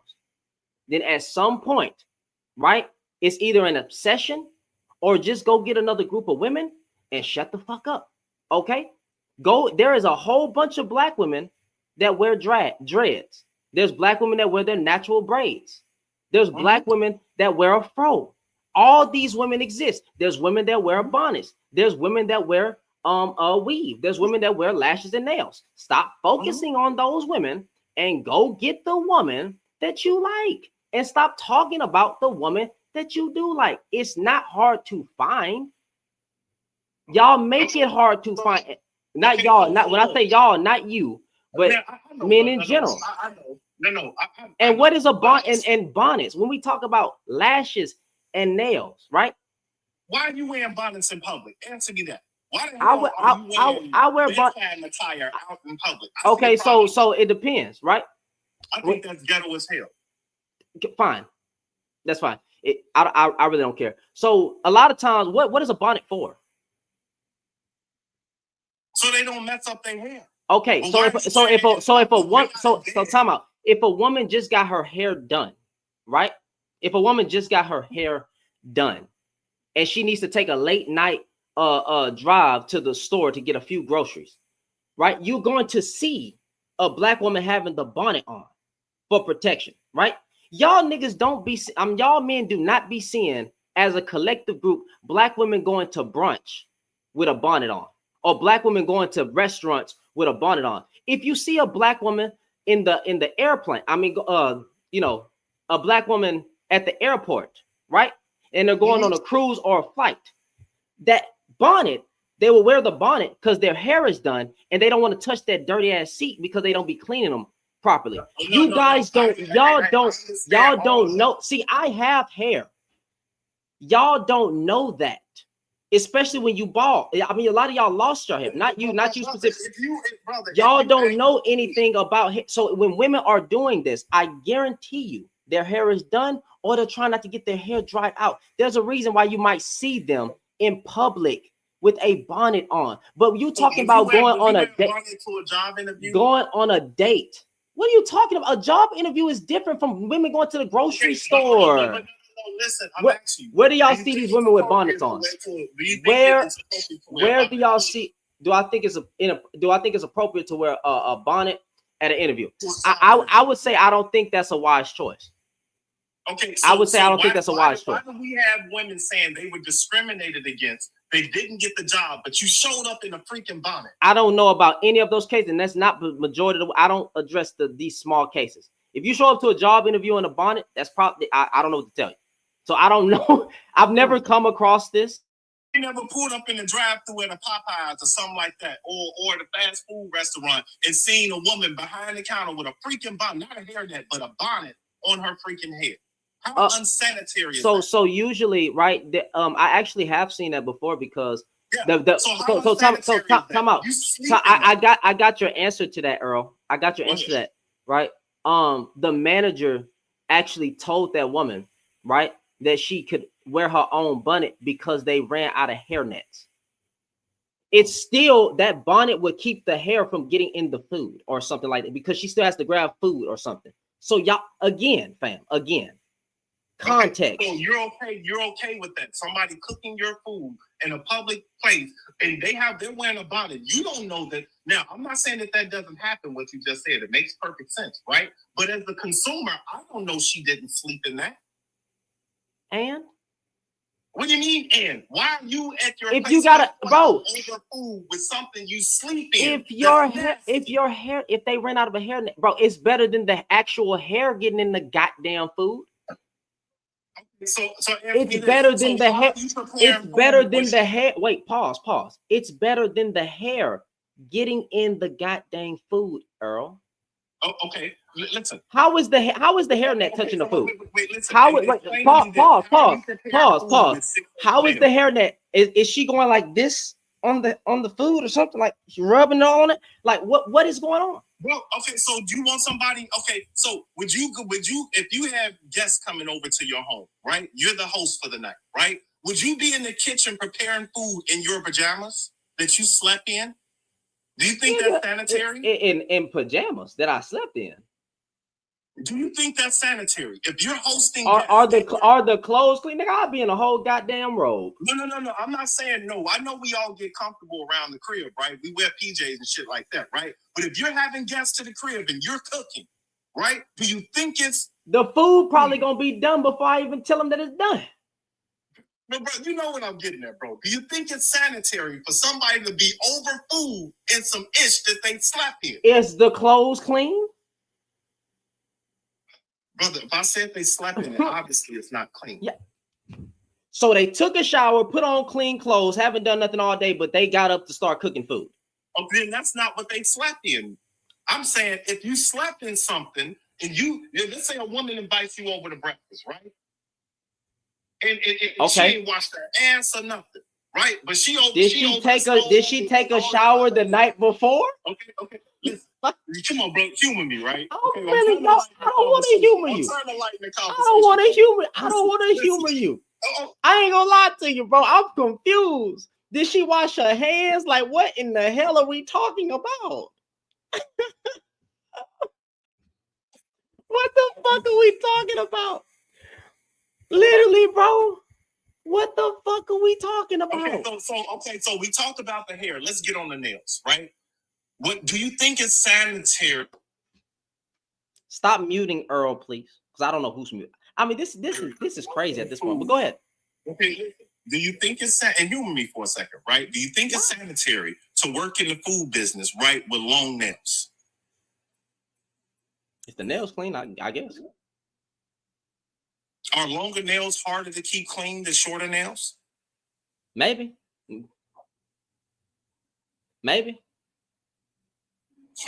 But then again, I find it funny because the food, the FDA, which department usually requires them to wear gloves.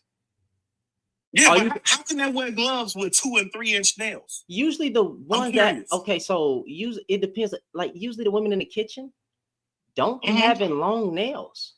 So what are you talking about?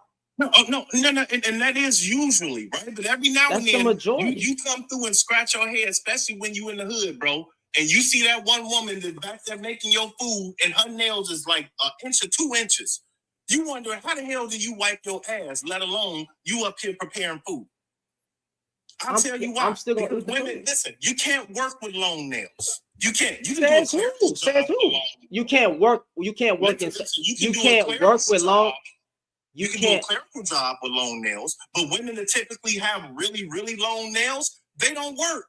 They don't. You can't. Where are you getting this from? I've seen women truck drivers unloading freight using a pallet jack with nice looking longer nails, driving a truck. Hooking up. What are we talking about? Okay, so those what are we talking about? That's not exceptions. Women get the job. Women get the job in factories and warehouses with nails. Yes, actually, yes. Yes. I literally see and have seen women at FedEx that's in the warehouse with longer nails. Yes. Okay, so and I'm not gonna say that's not true, but why is typically that's in the dress code that their nails can't be a certain? I would have to read the dress code. I don't know. I don't know. Wait, it can't be a certain length, right? If that's are the women applying by that? That's just the job's dress code. That's it. That's their dress code. Maybe it's something to avoid injury. Maybe it's like, I don't know, something could be there. But are the women responding to the dress code? Yes, they are. Otherwise, if they weren't complying to it, they just wouldn't be working there. But if there is no dress code to the nails, the majority of them do comply, right? But what do we say to those few? What do we say to those few individuals that don't comply? They get terminated, and then they want everybody to think that the reason they got fired is because they were prejudiced or racist. But they couldn't read. Give me a case. Give me a case. Give me a case. Give me a case. I have not come. Okay. So I haven't. I got you. Ask me a question later. I haven't came across this type of story. Are majority of women doing this? Okay, so check this out, right? And even if it ain't the majority of us, we know that it happens, right? We know that it happens, right? So if you got an individual, right, where the dress code specifically says nothing that's distracting. And you show up to work and you know that ain't nobody here naturally hot fucking pink and lime green. But you show up with hot pink and lime green hair and they send you home and now you want to cry they fired me because I was black. No, you couldn't read. You didn't follow directions. They didn't discriminate against you. That would They just be that one. dress Yeah, code that for a reason. that would be the woman's fault if she was to come in like that. That would literally be her fault. So we agree. Yeah, if she doesn't apply, if she doesn't comply to the dress code of said job, then guess what? That's her fault. She shouldn't cry victim. We agree though. We agree there. So, but when those people cry foul play, oh, they terminated me. Don't take those cases serious.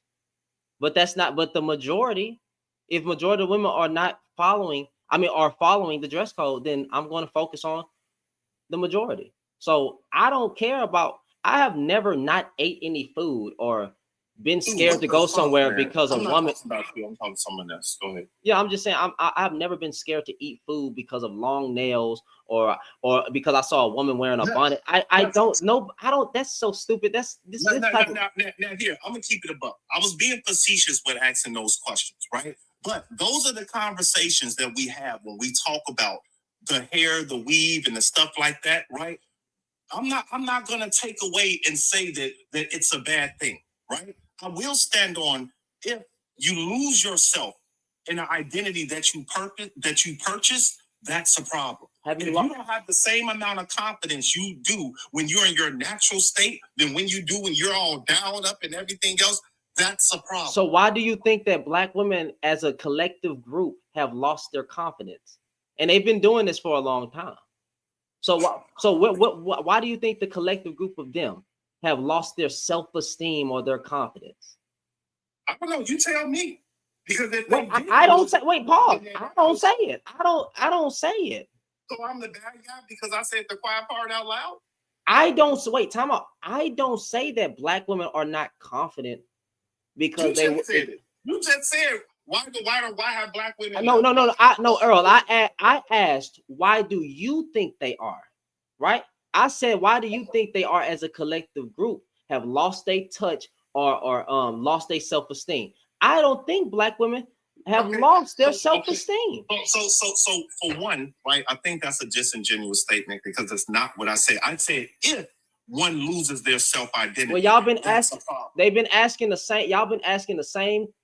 Not y'all, but men have been asking the same or saying the same thing for the past five years ever since Kevin Samuels died. Okay, we bonded last day. Guru's still talking about the same goddamn shit. Okay, so with that being said, women have not, and it's not gonna happen. Lost their self-esteem is not gonna happen.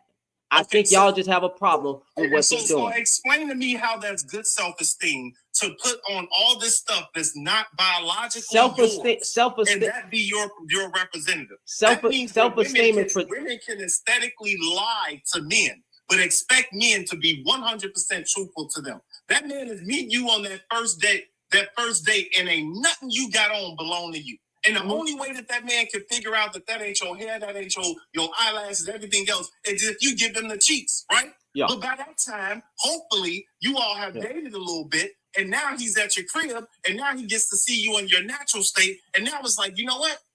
I don't know if I like her in her natural state, because I haven't seen her this way before. But now you done made me fall in love with you. It's 6 months down the line. He didn't make you do shit. Finally let me see you without your wig, without your eyelashes, without the nails. The booty was fake. The breast was with these little push-up bra and some other crap. Now I see what I invested my time into. So now, who is that fair to? Is that fair to that man? That he fell in love with a synthetic version of this woman? That's absolutely fair because y'all know that you're not getting tricked. You know that when you see a woman, Paul, you gonna let me answer or you gonna? No, go ahead. Okay, so listen. When you're seeing a woman straight in her face, you see the lashes, you see the nails, you see the makeup, you see the wig. You see it, or you see the wigs. You see all this stuff if she's going on dates with you. You're not being tricked. You like what you see. Let's stop the bullshit. You see it before you even get to the cheeks, because that shit ain't stopping nothing. It ain't. So that's what I'm saying. You're getting her cheeks clapped. Yeah, but still, men still marry women that wear weaves and bonnets. Like I don't know what to, I don't know what to tell you. So Earl, listen to me. It's not a lie, because when y'all go on the dates, y'all see what she is wearing and the makeup that is on her face, the lipstick, right? The lashes, you see it. You choose to still engage with that woman, trying to see where things can go, right? So you're not getting tricked. Nobody's finessing you. She likes to wear weave. She likes to wear makeup. She likes to wear wigs. You ain't getting finessed. So you're not getting finessed. You're not getting finessed. But if his idea of a wife, right, is somebody more natural, he has every right to indulge in that false sense of herself that she presented. Say that one more time. Okay, so a man is entitled to indulge in that false sense of self that she presented to that man. So once she turns around and shows this man her authentic self, and if he's not attracted to her, he has every right to leave. When? At what point? At the first point that he sees that he's displeased with the way that she looks.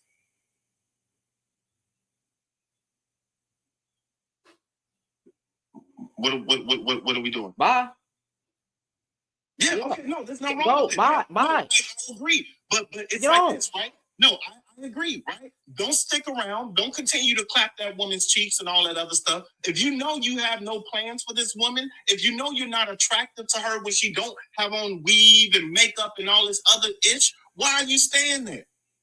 Men do that shit to themselves, right? But then women also set themselves up for it.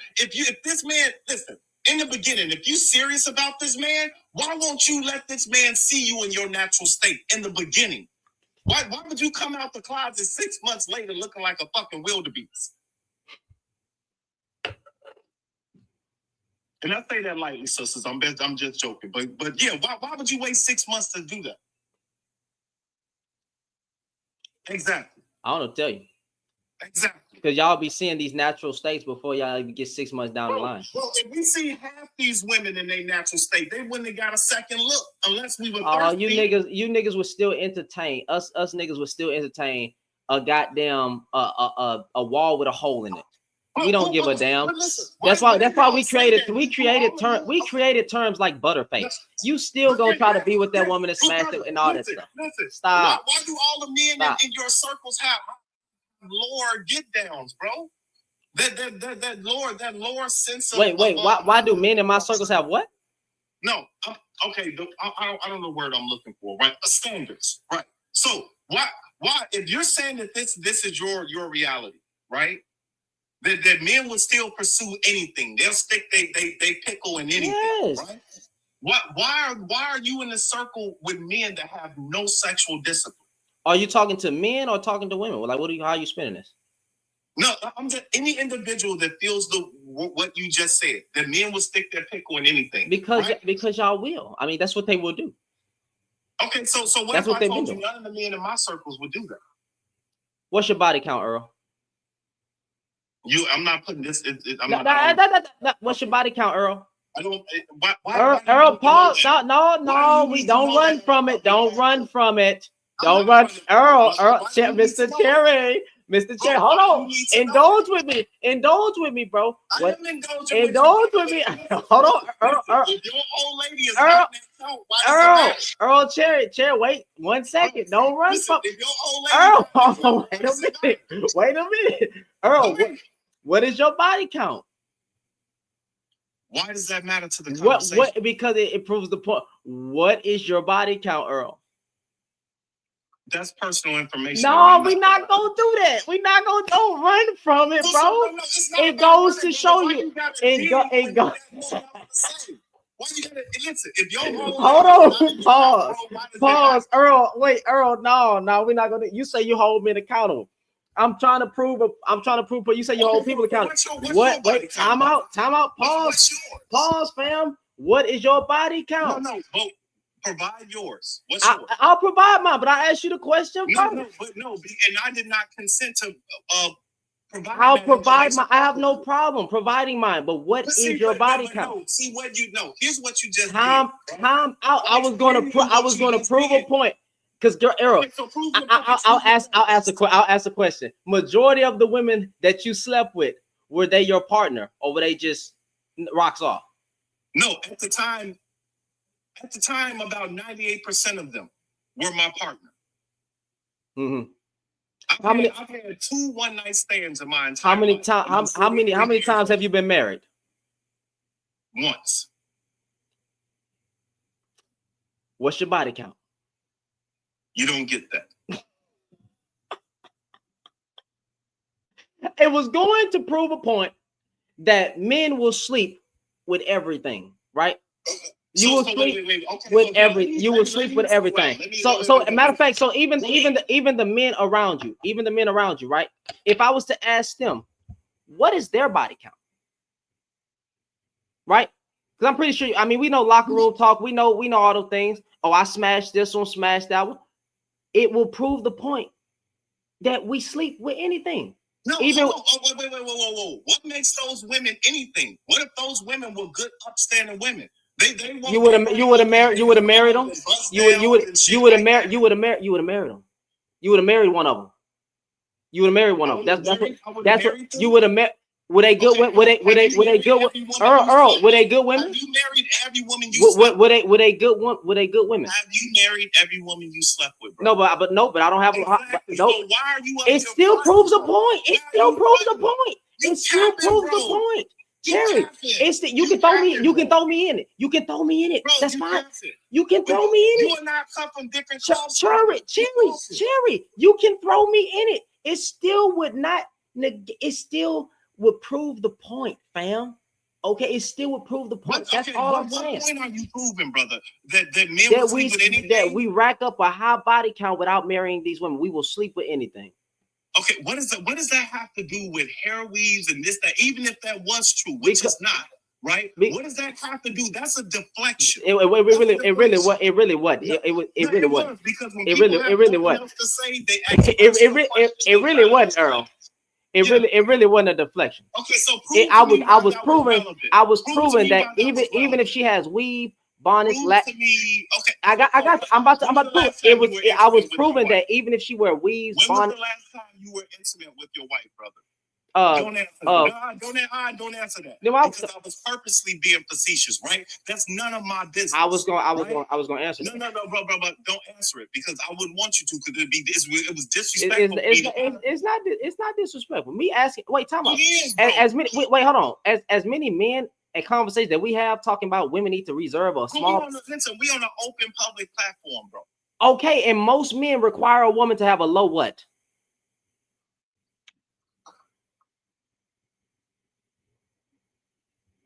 What's the question? Most men require women to have a low what? We don't require them to have a low no. We require them not to have slept with none of our boys. Bullshit. We require women to not be quote unquote ran through, indicating that they have. Brother, okay. See, here now we on this body count thing. It's getting late, brother. Look, I was going to prove the point, Earl, that no matter if she wear weave, bonnets, lashes, or nails, if we say we don't like that stuff, right? It was coming to prove a point that we don't stand on any standards. We still will engage with those women in any type of way. We still, matter of fact, we'll get that woman pregnant. We'll sleep with that woman. We don't stand on the principles in which we say that we really care about. Let me humor you, brother. I humor your conversation, right? Do you think it's validating to a woman because a man is willing to sleep with her? Or is it validating to a woman if a man is willing to keep her? I was just saying that it don't matter what she do. We still gonna have sex. Answer the question. What's the question? Is it validating to a woman that men are willing to sleep with her, or is it validating to a woman if a man is willing to keep her? Both. How is it both? If men would stick they pickle in anything, how is it validating just because? Because it's validated that you still find her attractive. No, listen. You found her. You found her with the weave. Time out.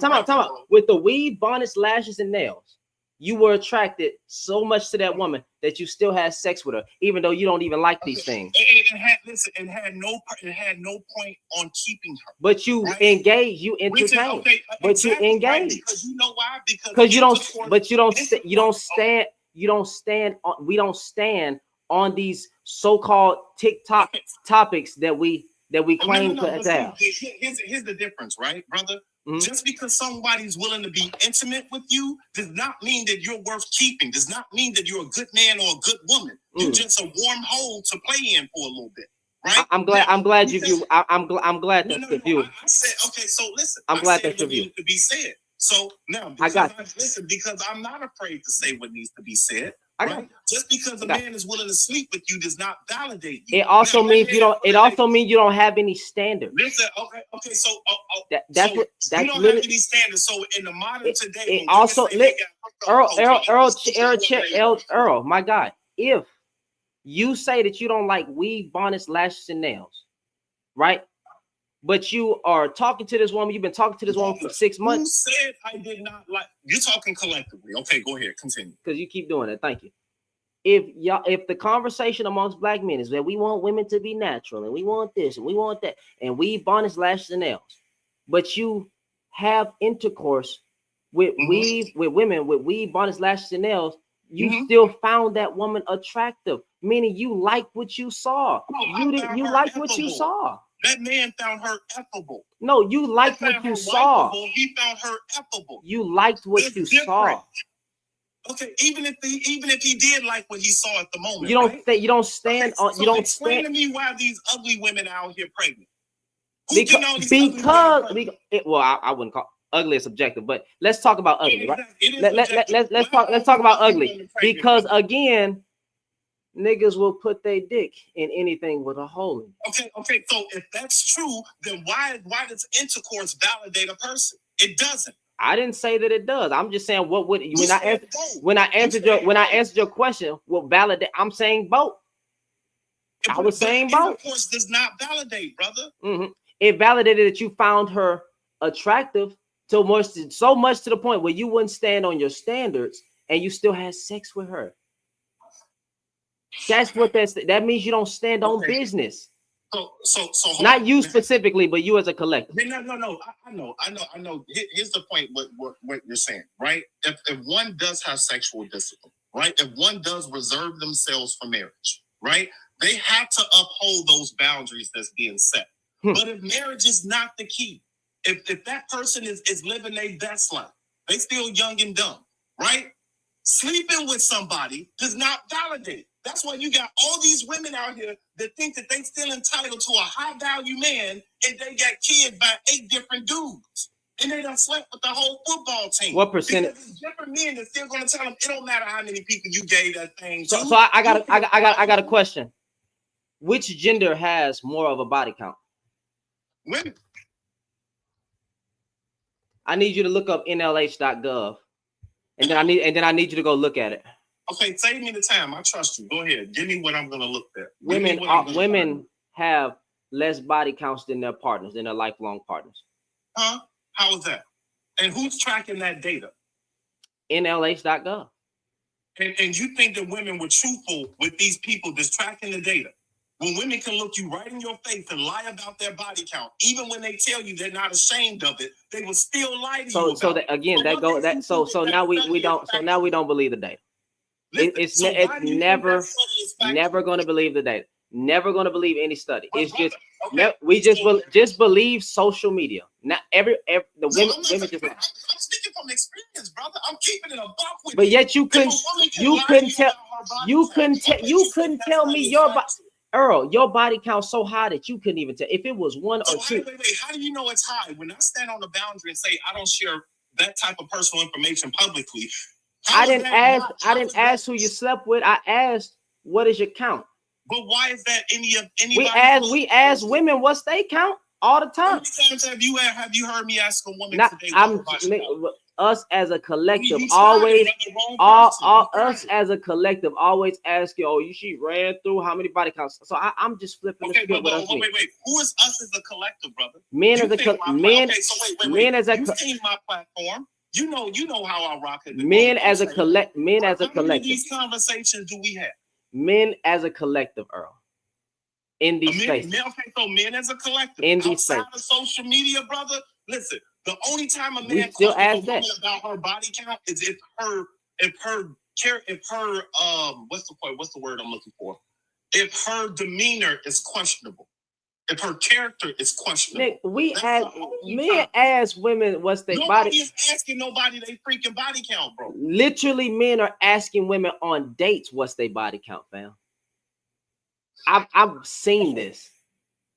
You want to talk about experience? Okay. So do you think that's a sign of insecurity? If a man needs to know, I would say so. I would say so. That I would think that a man don't want to compete if the last man before them was bigger. If he can't get the job done, or he men usually care about. Man, bro. I know. I believe most men are insecure today. Okay, so here's my view on that, right? Unless that man is insecure for whatever reason, he should not be worried about who she slept with before him. He wants to know, quote unquote, what type of woman he got. He want to make sure that she not a 304. By the way she carries herself. So he's still going to ask the question because that's what these niggas are doing nowadays, man. Okay, so check this out, right? I'm gonna say something inflammatory, right? We know what hoes go to reform, right? They go to church, right? So when you walk into the church, 9 times out of 10, are you getting a saved and sanctified woman that ain't been ran through, or are you gonna get that virgin or whatever, or are you getting a retired 304 that wanted to finally settle down? So what was the second? What was the second? It depends on what you think was ran through. It depends on what you think was ran through. Because when you bring scripture into the conversation, no, we ain't talking about the biblics, bro. You talking about church? Okay, what do they use in church, fam? What does church encompassate? So again, the scripture would say that a woman or man is redeemable. Do you believe this? A 304 can be a housewife. Yes, she can. All right, yes, then. She can change her life around, right? Yes, she can. So why does it all matter? Right. I don't think it should matter, but I'm saying men be asking that question. No, and I don't deny that, brother. But I'm saying in the real world, typically men don't ask that shit. That's some social media shit. Okay, bro. so when you go look at studies, surveys, whatever you want to pull up, women when they are having intercourse, right? In order to not increase their body count, they would usually go back to an ex or somebody they previously had sex with before. Exactly. Men will rack it up, point blank, period.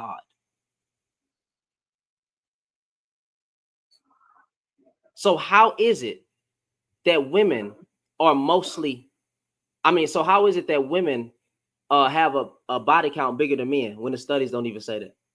Okay, so because you're relying on some study, you're relying on women to be truthful about who they gave access to. Yeah, just like I believe the court. I got you, bro. You want women to be truthful about that one dude she let knock her down in the club bathroom. You want her to be truthful about all them dudes she knocked down in high school in the backseat of his car because he was the only person that had a car and he was a senior and he was on the football team. You want her to tell you about all those men. You want her to tell you about the men that she cheated on her husband with. You want these women to tell you about all. It ain't gonna happen, brother.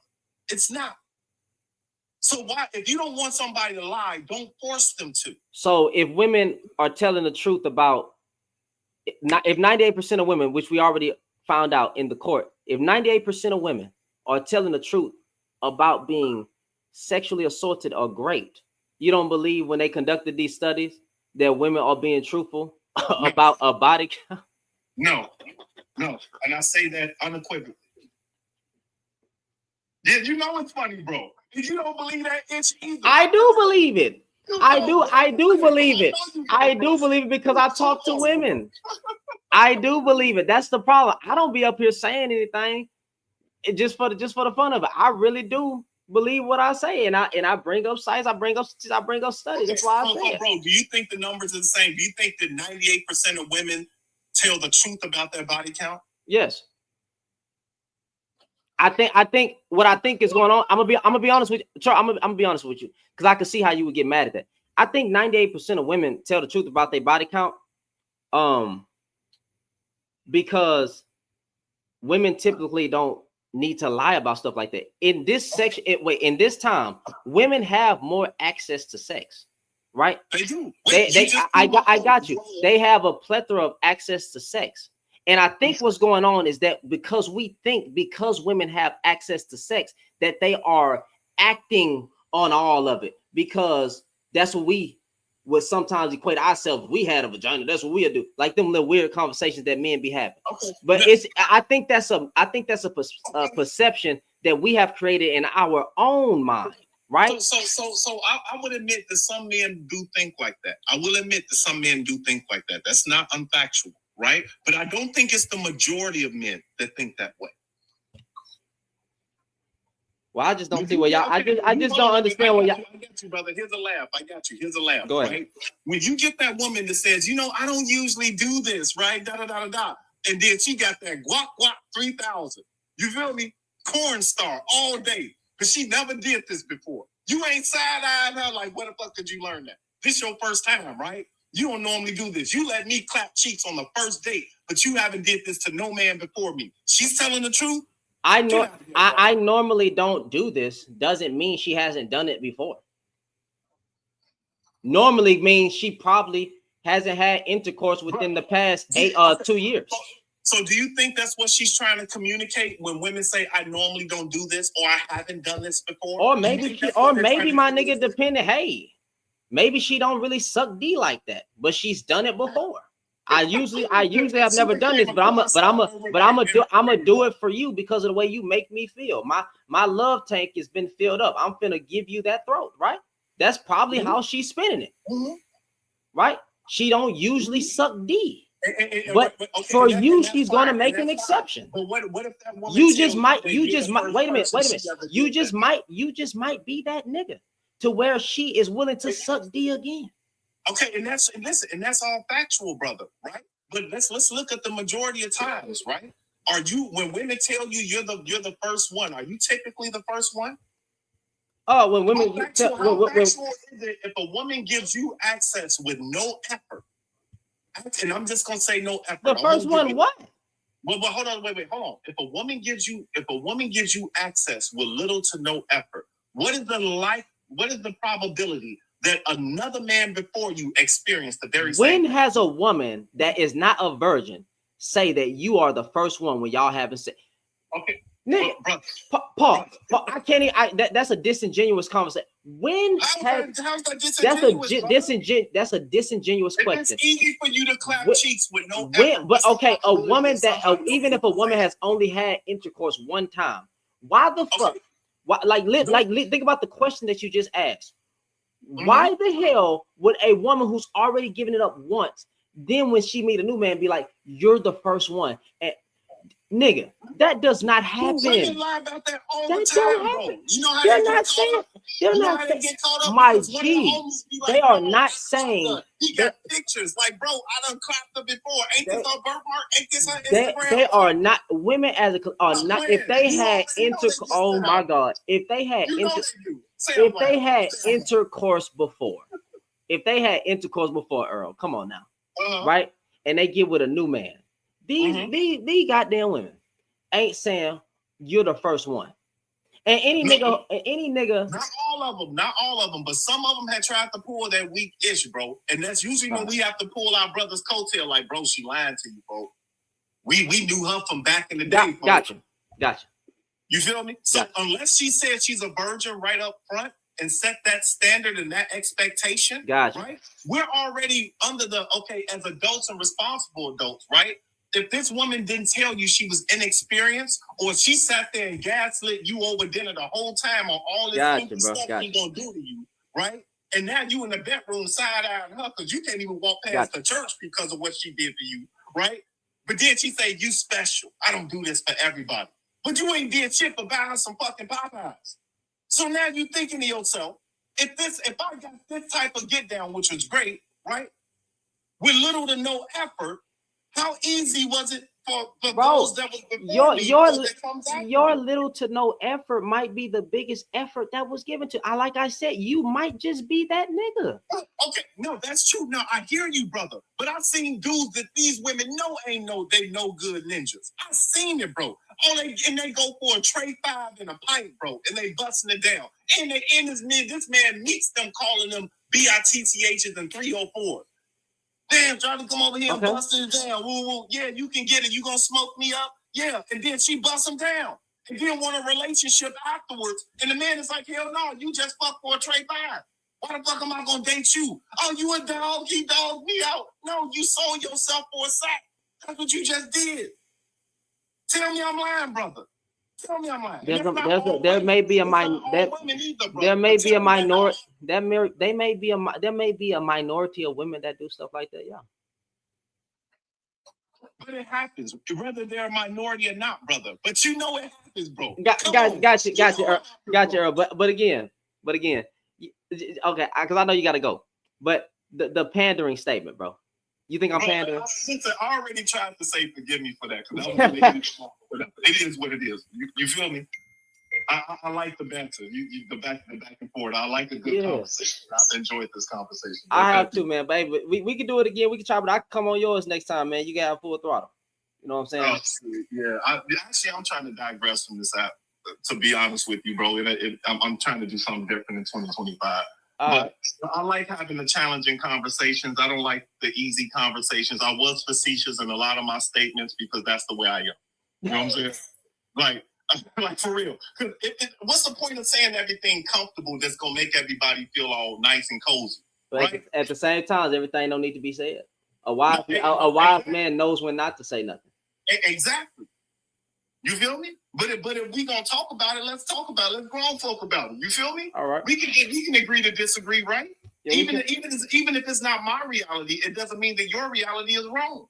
You feel me? All right, man. Well, you have a good one, man. Appreciate the convo. One time, brother. You stay up. Yes, sir.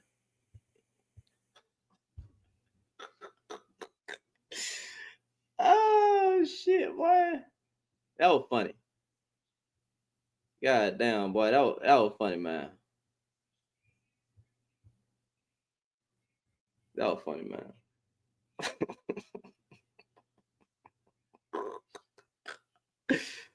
Oh, wait, boy. Hey, man, I ain't gonna lie to you. I had to go ahead and let that rock, bro, because I was trying to understand, man. Y'all know me. I'm gonna understand. But you know what's funny? Y'all know what's funny, bro? Man, bro. Some dude, you know, and I talk about it because I don't know if he's still here, but like when Blue Heart, a nigga named Blue Heart, right, tried to come for me talking about typical female response. It's not a female response. It's actually a man's response. Because I can't sit around men that talk bad about women all day when you don't have nothing good to say. So then I'm going to think that you are DL, nigga. Fuck out of here. Fuck out of here. I'm going to think you like something up your butt.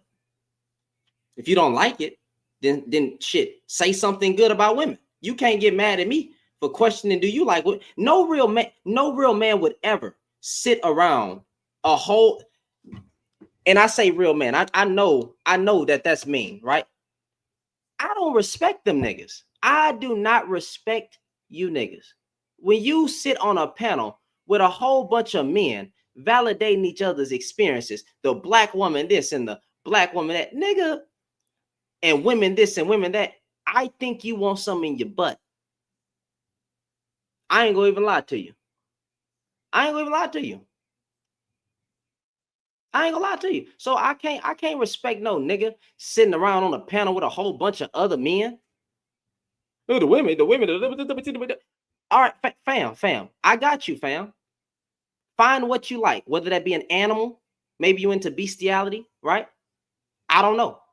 But at some point, I wish, nigga, I'd check my dad if I saw him and my uncle sitting around talking about black women. Black women is black. I'm gonna be like, and you created me? Did you like my mom? I'm gonna call out my dad, my uncle. Nigga, we don't sit around gossiping women this and heart broke. Oh my God, my heart broke. Oh, the woman ran off with the kid. Oh, the woman would just use you. Women just use it. With these women are dogs. Nigga, I don't sit around doing that shit, nigga. Fuck that look. Fuck I look. Man, what I look like sitting on a panel with a whole bunch of niggas cyber sucking each other up. Got black women as a discussion all day. Nigga, what the fuck I look like going on those panels? And yeah. You might as well put a deep throating sound in the background, right? That's what you might as well put on a deep throating sound in the background, because that's exactly what you niggas is doing. You sucking each other up. I don't understand this generation of men. I don't. I ain't saying you shouldn't defend yourself from harmful rhetoric. I'm just saying, nigga, every day, if you talking about women, you might as well go deep throat a man. What is wrong with that?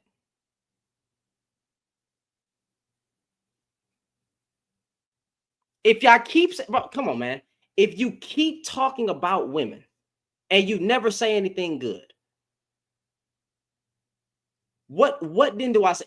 I should validate your piss poor dating experiences? I should validate your feelings and your emotions. I don't give a crap about no man's emotions.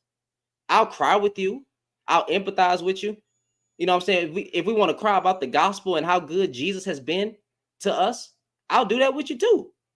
The moment you get to talking about, man, I swear these women, man, I can't do it. I can't do it. That's BS. So I don't understand you. And the sad part is, I don't want, well, the truth of the matter, I don't want to understand you niggas. I don't care about weaves and bonnets and lashes and nails, because the shit gonna fly off when I'm in the bedroom. Point blank, period. The shit gonna get messed up. I don't care about that. Sorry for cursing, not to be too graphic. What the fuck I look like caring about weaving? Throw that girl out of here. The damn lash gonna be leaning like this. That shit gonna be right there, right there, right there. Come on, what we talking about? That's why I don't understand it. I can't do it. I'm married anyway. I'm married anyway. You know what I'm saying? I ain't flirting with nobody or saying nothing like that. I'm just saying, even in my heathen days, as a heathen, I'm turned on by weave.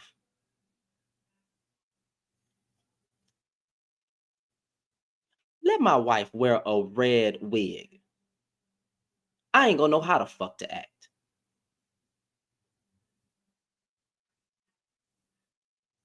I ain't gonna know how to act. I ain't gonna know how to act. Okay. Let that red lipstick get on them lips. I ain't gonna know how to act. What? Let her put on a red dress and a red wig and red makeup and all that stuff, right? We might not be able to leave the house. We can't get to our destination because me hard. You know what I'm saying? We might not be able to get out the door. I'm just saying, I can't sit. I just don't understand you niggas. It's weird to me, bro. That's pussy popping. You niggas sound like you pussy pop. But that's a weak man. When a black man assert himself, women want to disrespect us. That's a female response. Well, that's true to the statement, fam. I would tell, hey, if a woman's talking bad about men all day, I would think that she maybe likes women now. I'm just saying. I would try to listen to it, but if it's every day, then I would think that. But nigga, y'all do it every day. Y'all do it every day, though.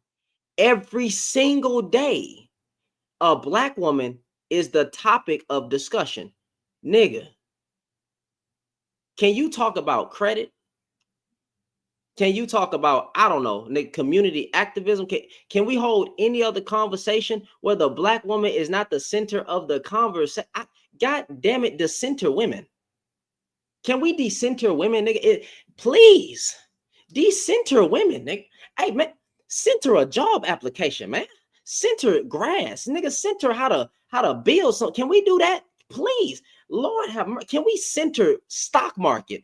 You know, you got certain apps where you can get on the stock. Robinhood, you know, TDM America Trade. We got all kind of things that we could be talking about. Nick, can you center how to build up Black Wall Street again so the shit won't get destroyed? Can we center while we read at a 3rd grade or 6th grade level? Can we center a book, nigga? Can we stop?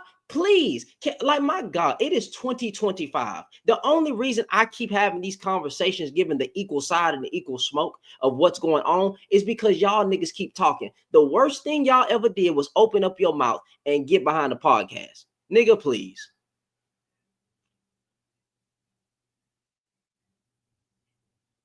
That gets on my goddamn nerves. The black woman. The black woman. The black woman. It's like, bro, shut up. Nigga, hey, bro, hey, maybe you don't deserve a black woman, fam. I only exist because of you niggas. I wouldn't be here if I wouldn't be here if it wasn't for you niggas. Listen, I wouldn't be here if it wasn't for you niggas. Y'all dudes are literally my content now. That's what you get. Oh, you simping? Nah, I'm defending. You simping? Nah, I'm defending. Y'all don't want the equal smoke, nigga. You think you finna start up? You think you finna keep disrespecting our group of women as a monolith, and you think I'm not gonna say nothing?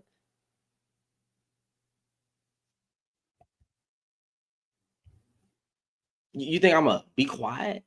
You think I'm gonna let y'all niggas keep talking about weed, bonnets, lashes, and nails, and attitudes? Attitudes. Half the time, these women don't even be having an attitude. You just a little bit.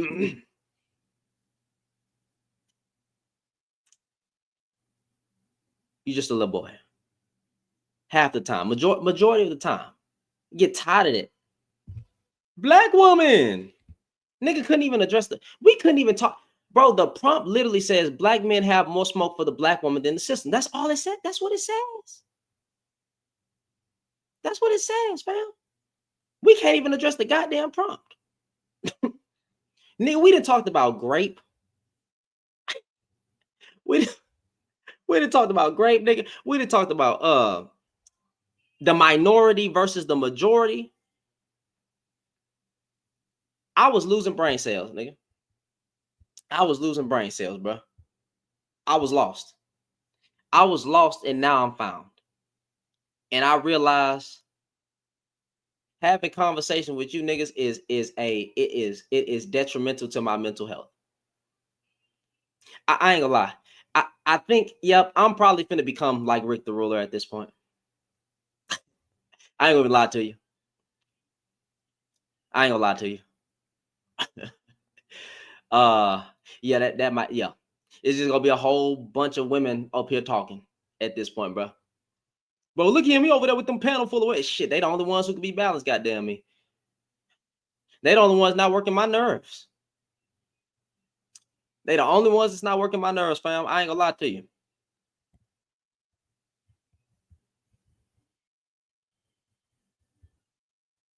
Hold on, I already noticed the troll. Yes, sir. What's up, brother? What's popping? Hey, I'm glad you let me up. I want to talk about the prompt. And just to let you know, I ain't no opposition. I'm 100% with you, bro. I feel the same. I've been sitting back checking our brothers out, dog. Mm-hmm. These dudes, bro, it's so crazy. They don't even defend our women no more, bro. Like, that shit been getting under my skin, dude. My daddy, 92 years old, still out here. My mama, 80-something, still out here. My wife, you know what I'm saying? Like, we got women we have to protect, dude. Like, and it just get under my skin, bro, the way these black men act with ours. You know what I'm saying? Like, I understand what you're saying. Yeah, but to the prompt, yeah, we do got, I feel like we can, we can do more for our black women than the system, to be honest with you. Wait, hold on. You say you feel like we could do more for our black women than the system? Yeah, let me see. Black men have more for the black woman than no. Look at that. Look at that little symbol that's in front of the word for. Smoke for I said black men have more smoke for the yes. We dog, bro. We literally will run them away.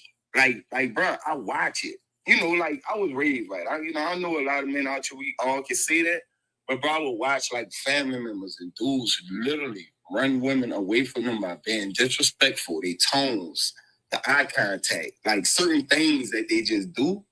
And I watch women just ask her, I'm married, so I sit back and peep everything now. Mm-hmm. And it's just, it's just crazy. They make life harder. They make life harder for our black women to some extent. Yeah, I believe you, bro. I just want to see when this black army go come together, because we got more smoke for each other and we got more smoke for women, but they won't do shit to that white man at all. And I just don't, and I don't have a problem saying it. I know some niggas get mad at me saying that, bro, you a coon and all that. I really don't care. If I'm a coon, then what are you? If I'm this raccoon that y'all want to call me, then what are you? Call you the slave master. Now you mad at me, but that's what you sound like. Right. So, but then when I address you with equal smoke, now you mad and you in your feelings. So, I mean, my guy, if you only have smoke for your own group of women, then you weak. I hate to say it. And I know people hate this term. It sounds like you're broken, but you gotta put a word that rhymes with luck in front of it. Right. Mentally. I think you're mentally luck broken when it comes to that. Yeah, right. I agree 100%, bro. Like, to me, they weak. Like, if they gotta attack women, any women, to be honest with you, but mainly ours. You know what I'm saying? I was the ones that get the smoke. So that's why, I'm with you with, like, we gotta defend ours, because the YT ones, they don't care about us. They don't even got nothing to do with us. But like, I always get the smoke. So them niggas weak, bro, when they by just approaching a woman with that type of energy or just disrespecting a woman type of, you weak. That's all I can say about it. Mm-hmm. You just a weak man. When you attack women, that's the only way I can say it. That's all they do. That's all literally all that's all we do nowadays. Hook up a microphone in the goddamn camera and get behind TikTok, start a platform on YouTube, start talking about women all day, disrespecting, blah blah blah. That's all we do, bro. But let's see Mr. 5 foot giant. Go ahead. Yes, sir. What's up? What's popping? I was just scrolling, some late night scrolling here on TikTok, and I came across this. And it's refreshing to see, you know what I'm saying, a black man, especially a young black man, actually addressing other black men. Because I come across so many of these TikTok lives, and it's exactly like how you just said, a bunch of dudes talking about weave and lashes, a bunch of frivolous bull that is not conducive to anything productive amongst us as black men. And what I feel towards the prompt is the vast majority of it is self-hate. When you hear these men, especially when you talk about things like colorism, featureism, not liking a black woman's features, because colorism is self-hate that a lot of black men won't admit. And the other part of it is a lot of dudes just simply uneducated. Hey, hold on. 5 foot. You married? No, I'm not. You got a woman in the comments named Janu or Janu. I'm probably saying it wrong, but she said, "Let me go see some." And then she said the voice was real different. That might be a wife for you. I don't usually do little internet hookups. I've never done one before, but you might want to hook up with that beautiful black woman and see what may be popping. But no, I just wanted to address that I believe more black men need to get acquainted with getting some form of education. You don't have to go to school necessarily to do it. Mm-hmm. You can just read. You know what I mean? There's a really good brother on YouTube called FD Signifier. And he talks about the ways in which black men can engage with black women. I know a lot of dudes is afraid of the feminism conversation, but if you were to critically engage with that type of rhetoric and the things that these black women are talking about, we could probably gain a much better understanding of where Black women are coming from and be able to build those connections that we need for us to succeed in the future in this country, because we see where it's going, you know. And that's it, man. You know, I don't really want to say too much. I don't want to take up too much of the time. All right, man. You ain't, man. Yeah. Listen, decent Black men never take up my time. It'd be the pathetic ones. But what does FD signify? What he all about? He's what you would describe as probably a far left leaning liberal. He believes in the dismantling of patriarchy. And like I said, he critically engages a lot with feminist rhetoric, like a lot of bell hooks, Kimberly Crenshaw type of works. And, you know, before I was one of those guys, like I was never too much like red pill or none of that stuff like that, I guess you would call it. But I was reluctant to read stuff by bell hooks and other feminist authors. But he presents a much more nuanced perspective about their works. And it opened me up to like, okay, let me go and do this for myself to find out what it is that these women are talking about and the things that they are reading so that I can get a better understanding for myself. So, you know, I think if more brothers were to actually view his videos or read some of his work, you know, like I said, maybe they could get a better, more objective vision like I did myself. Well, I appreciate you putting me on. He not on a red pill or nothing, right? Oh no, absolutely. Okay, but that's all I need. Well, I'm on his page. I think he has over like 946K subscribers. So good job building the platform. I'm gonna go ahead and subscribe, and because I'm streaming on YouTube as well. We got 57 people in here watching. Mostly women, mostly Black women, because that's my audience. That's who I stand up for. And everybody knows that. But okay, well then I will definitely check out this man's content. And I'm still learning, y'all. I ain't gonna lie to y'all. I'm still learning a lot of things. Seeing a lot of things. I'm still learning, so y'all gotta bear with me on certain things. There's certain things that I'm just not knowledgeable of. That's why I'm always seeking information. But I won't tolerate a Dusty. But I'm a check this guy out, man. I appreciate you for putting me on too. Oh yeah, for sure. All right, man. I'm gonna hop off. Thanks for having me up.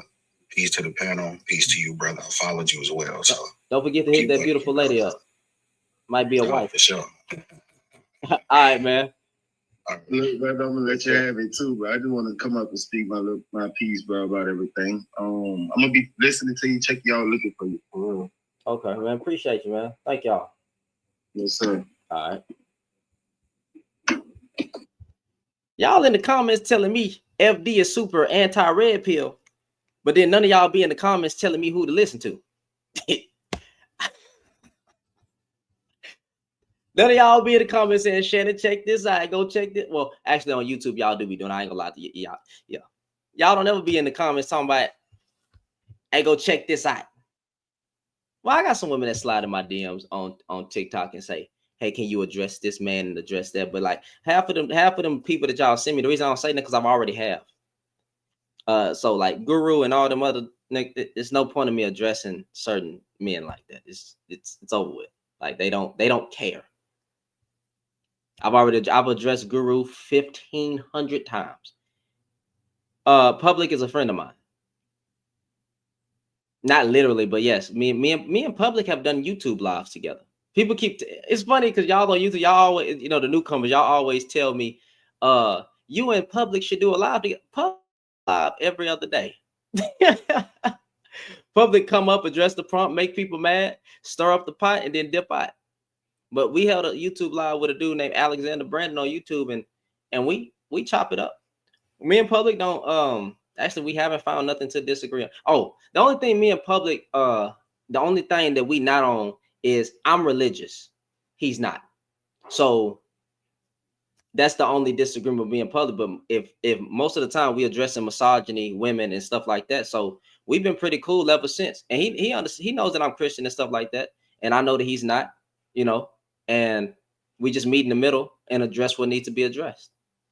So, but I'm cool with Public, man. Public a cool dude. And it's good to see his platform growing on YouTube. But them niggas hate Public too. I mean, this to be expected. That's what comes with the space. Miss Jazz, what's going on? First of all, Shannon, have you had coffee or anything? Man, I ain't gonna be on here much I longer. thought you was tired like 4 hours ago.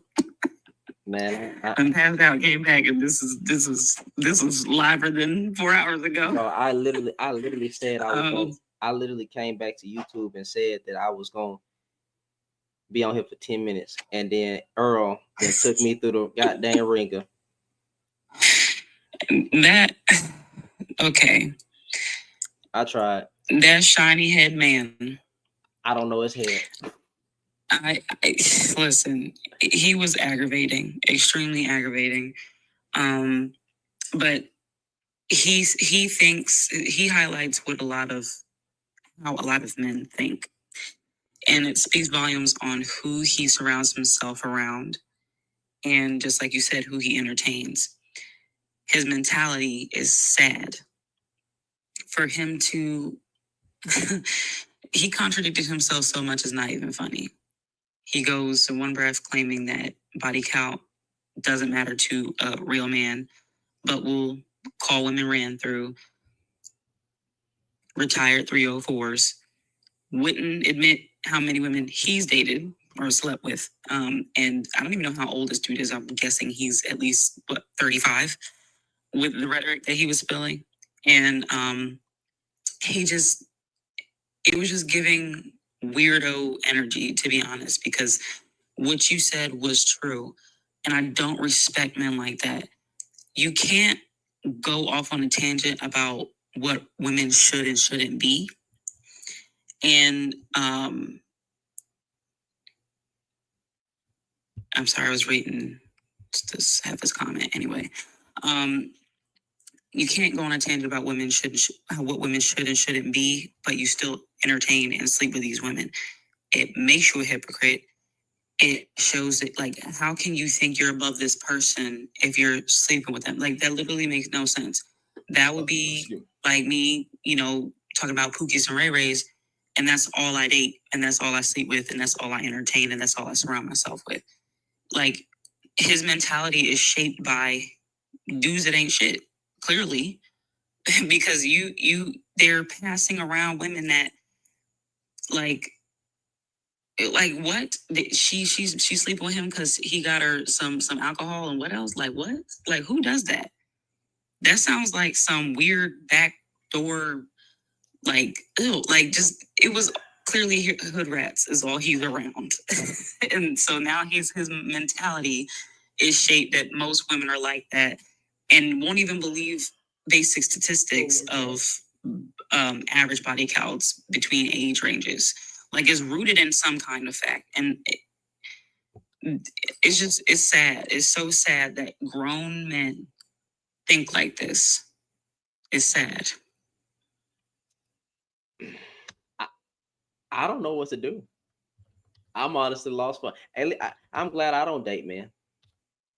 Shit. At this point, I wish I was beyond GAY. I wish. Hey, I wish y'all got it. I'm glad that I don't date men. I ain't gonna lie to you, bro, because this is nasty work. This is nasty work. This proves that sexuality is not. This right here proves it, because if I listen, nah, no man would ever. No. It was funny. Remember Mo Better earlier from earlier? Well, somebody's name is literally called Rick the Faker. In the comments, bro. I'm sorry, can I just say something? Please stop addressing me because I don't know what the fuck you're talking about. I asked a simple question. You don't have to just please, girl, bye. Please, I'm not the one or the two. Learn that before you say anything else to me. I'm sorry. Continue what you were saying. Shit, I forgot. I ain't gonna lie to you. But hey, tomorrow when I go live, man, we gonna be addressing the tonight's conversation, niggas. What is that nigga name? Ace Metaphor situation, because everybody leaving that podcast, and I knew it was coming. That's why I don't. Metaphor. He sounds familiar. Ace Metaphor holds a holds a conversation called, holds a podcast called Tonight's Conversation, and it's him and 4 other people that be on it, but everybody's leaving. Yeah, I'm gonna address it because I knew, and what was funny because Tony Gaskins said that every time Tony Gaskins conversates with a person, they get exposed for being what he sees every time. Whether people like the way Tony Gaskin goes about his messaging and the way he addresses men and the way he's stern, whether how they feel about it or whatsoever, every time he talked about Derek Jackson, look what happened. He apparently tried to warn Kevin Samuels. Look what happened. I'm not saying he spoke that into. I'm not saying he said some words and Kevin Samuels. I'm just saying he did try. He says that he tried to check Kevin Samuels in the comments for telling Christian women to fornicate. Look at that. And then, not only that, he had a conversation with. It's a dude, who got the yellow couch. What is that? God damn it! It's the dude with the yellow couch. Is that the guy who had the girl on his podcast? Yeah, and her wig. Her wig. Yo. Okay. I don't really remember him, but I remember her. He exposed that man came out to be problematic, and then when he tried to check Ace Metaphor for having so many opinions on it, and you leave the conversation more confused than you came in, and then asking the purpose of that. So when you have a Christian perspective and then a world and then people that don't fall in it, there's going to be a collide, right? Sometimes, but the overall message was the same because Ace Metaphor contradicted himself, but nobody caught it. He said when you're dating with intentions, you're looking for marriage. So if you're not dating with intentions, then what the fuck are you doing? Like what are you saying? He says some people date around and sleep. Some people date around to find themselves. You don't think you should know yourself before? Well, just based on that statement, I can understand what he's trying to say. Yeah, people should know themselves before they start dating, but let's be real, most people don't. Most people typically don't. And that's their way of discovering themselves, by running through people and putting themselves in crazy situations. And it's a really unhealthy way to try to discover self. Yeah, that's what I'm thinking. It's yourself. So yeah. You say and Ace Metaphor, isn't that the dude that's on the panel with like Trip? And is that who you're talking about? He got the gap in his teeth and stuff like that. So I know some people. Yeah, so now Ace Metaphor is having a backlash, and Tony Gaskin's not celebrating it. He's not even addressing it, but like I just find it funny that every time this man has a conversation and he's clocking things, he's seeing it, these men's panels never last. I just find that quite hilarious. And yet to this day, Tony Gaskins hasn't been exposed for cheating on his wife, for manipulating people out of the money. Now there's one woman on on TikTok that public sent me a video of, and I have to review it because she say that Tony Gaskins damn near blew her shot at something. And I think, and if that's true, depending on how many years ago, if that's true, then that's messed up. I don't think you should. I didn't get the context of that. Everybody has done some dirt, but I have to check that out because public sent me that. I'll have to check that out. But I'm gonna start clocking things, bro. But anyway, Ace Metaphor. I saw it coming. So he's not gonna be doing podcasts anymore? I don't know what he's gonna be doing, but the woman that's on his Kitty Rose or Kate Rose, or I don't know how to say her. I forgot her name, right? Keita Rose, right? Mm-hmm. Yeah, she said okay. So y'all know how that black woman came out and she has a series called "Who the Fuck Did I Get Married To?" or Who Did I Marry? Or you talking about the dark skinned lady, right? Yeah, the dark skinned lady, and they about to make a show out of. It was called "Who the Hell Did I Marry?" or something like that. She had a whole series on TikTok and people were reviewing it. Well, actually, Kitty Rose, or however you say her name. Keita. Keita Rose, right? Risa. Okay, thank you. Oh, that's pretty. Yeah, but yeah, Keita Rose, she having, she's exposing things, and she's saying that her series is going to be called "Who the Fuck Was I Employed By?" Well, Ace runs the show, and everybody's leaving his show. And then there was this message that apparently was put out by Keita Rose, where a woman was covering it, where she said, "I will no longer be working with Ace Metaphor no more. I am leaving tonight's conversation." A panel or a podcast in which we were able to discuss abuse, essay, I think she said abuse and something of things of that nature. The environment has now become that. So I'm like, what are you trying to say? That sounds messy. Like, I want the tea. It sounds to me I don't know. That sounds like it's insinuating there's been like dating issues going on behind the scenes, which is weird because a lot of them are married. So yeah, that would definitely cause problems. So Frenchie, what she meant by she was basically saying tonight's conversation was supposed to be a place where we could discuss trauma and women in relationships and things of that nature and address essay and stuff like that. But she's saying the environment, which is basically tonight's conversation, the people involved in the environment has become what they were addressing. So some type of levels of abuse. So that's what. So I was like, I knew it was gonna happen. Anytime these, I don't know. I have a gift for seeing people. I think Ace Metaphor. I'm not going to say you're an ugly man or anything like that, but it's just when you have a history of trying to get on.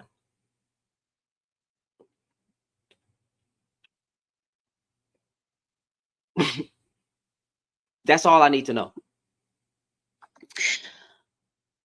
That's all so I know what the purpose was. It was for money.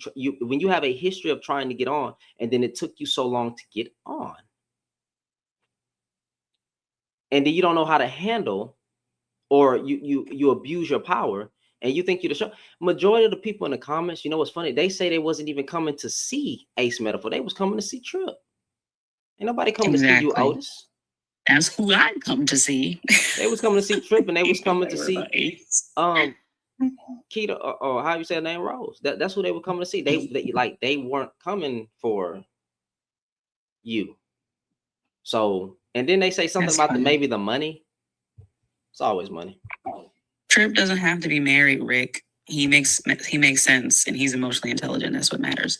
And that's y'all problem. That's y'all problem.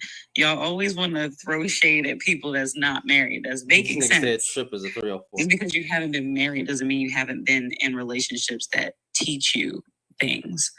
And there are a lot of unhappy married men and married men that ain't shit. We all know this. So I don't know what your point is. I really don't. Doesn't make sense. We're going to go ahead and end it. We're going to bring it back tomorrow. We're going to address the Ace Metaphor situation and see what's going on. Y'all feel free to join that, man. It was fun rocking with y'all. This was a wild night. I've fucking been live for 10 hours. What the fuck? I fell asleep and woke up and you still here going strong. Yep. Wait, YouTube, why y'all didn't tell me that I've been live for 10 hours, fam? What the fuck?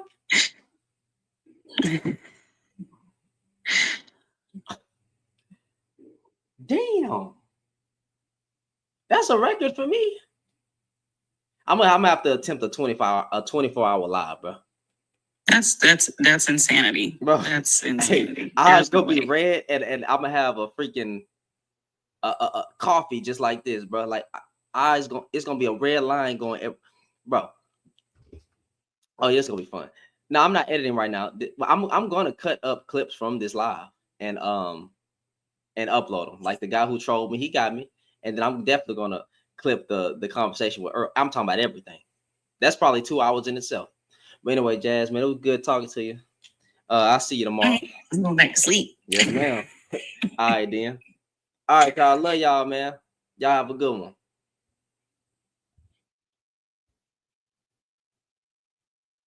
This is fucking crazy. 10 hours. Wow. 10 hours.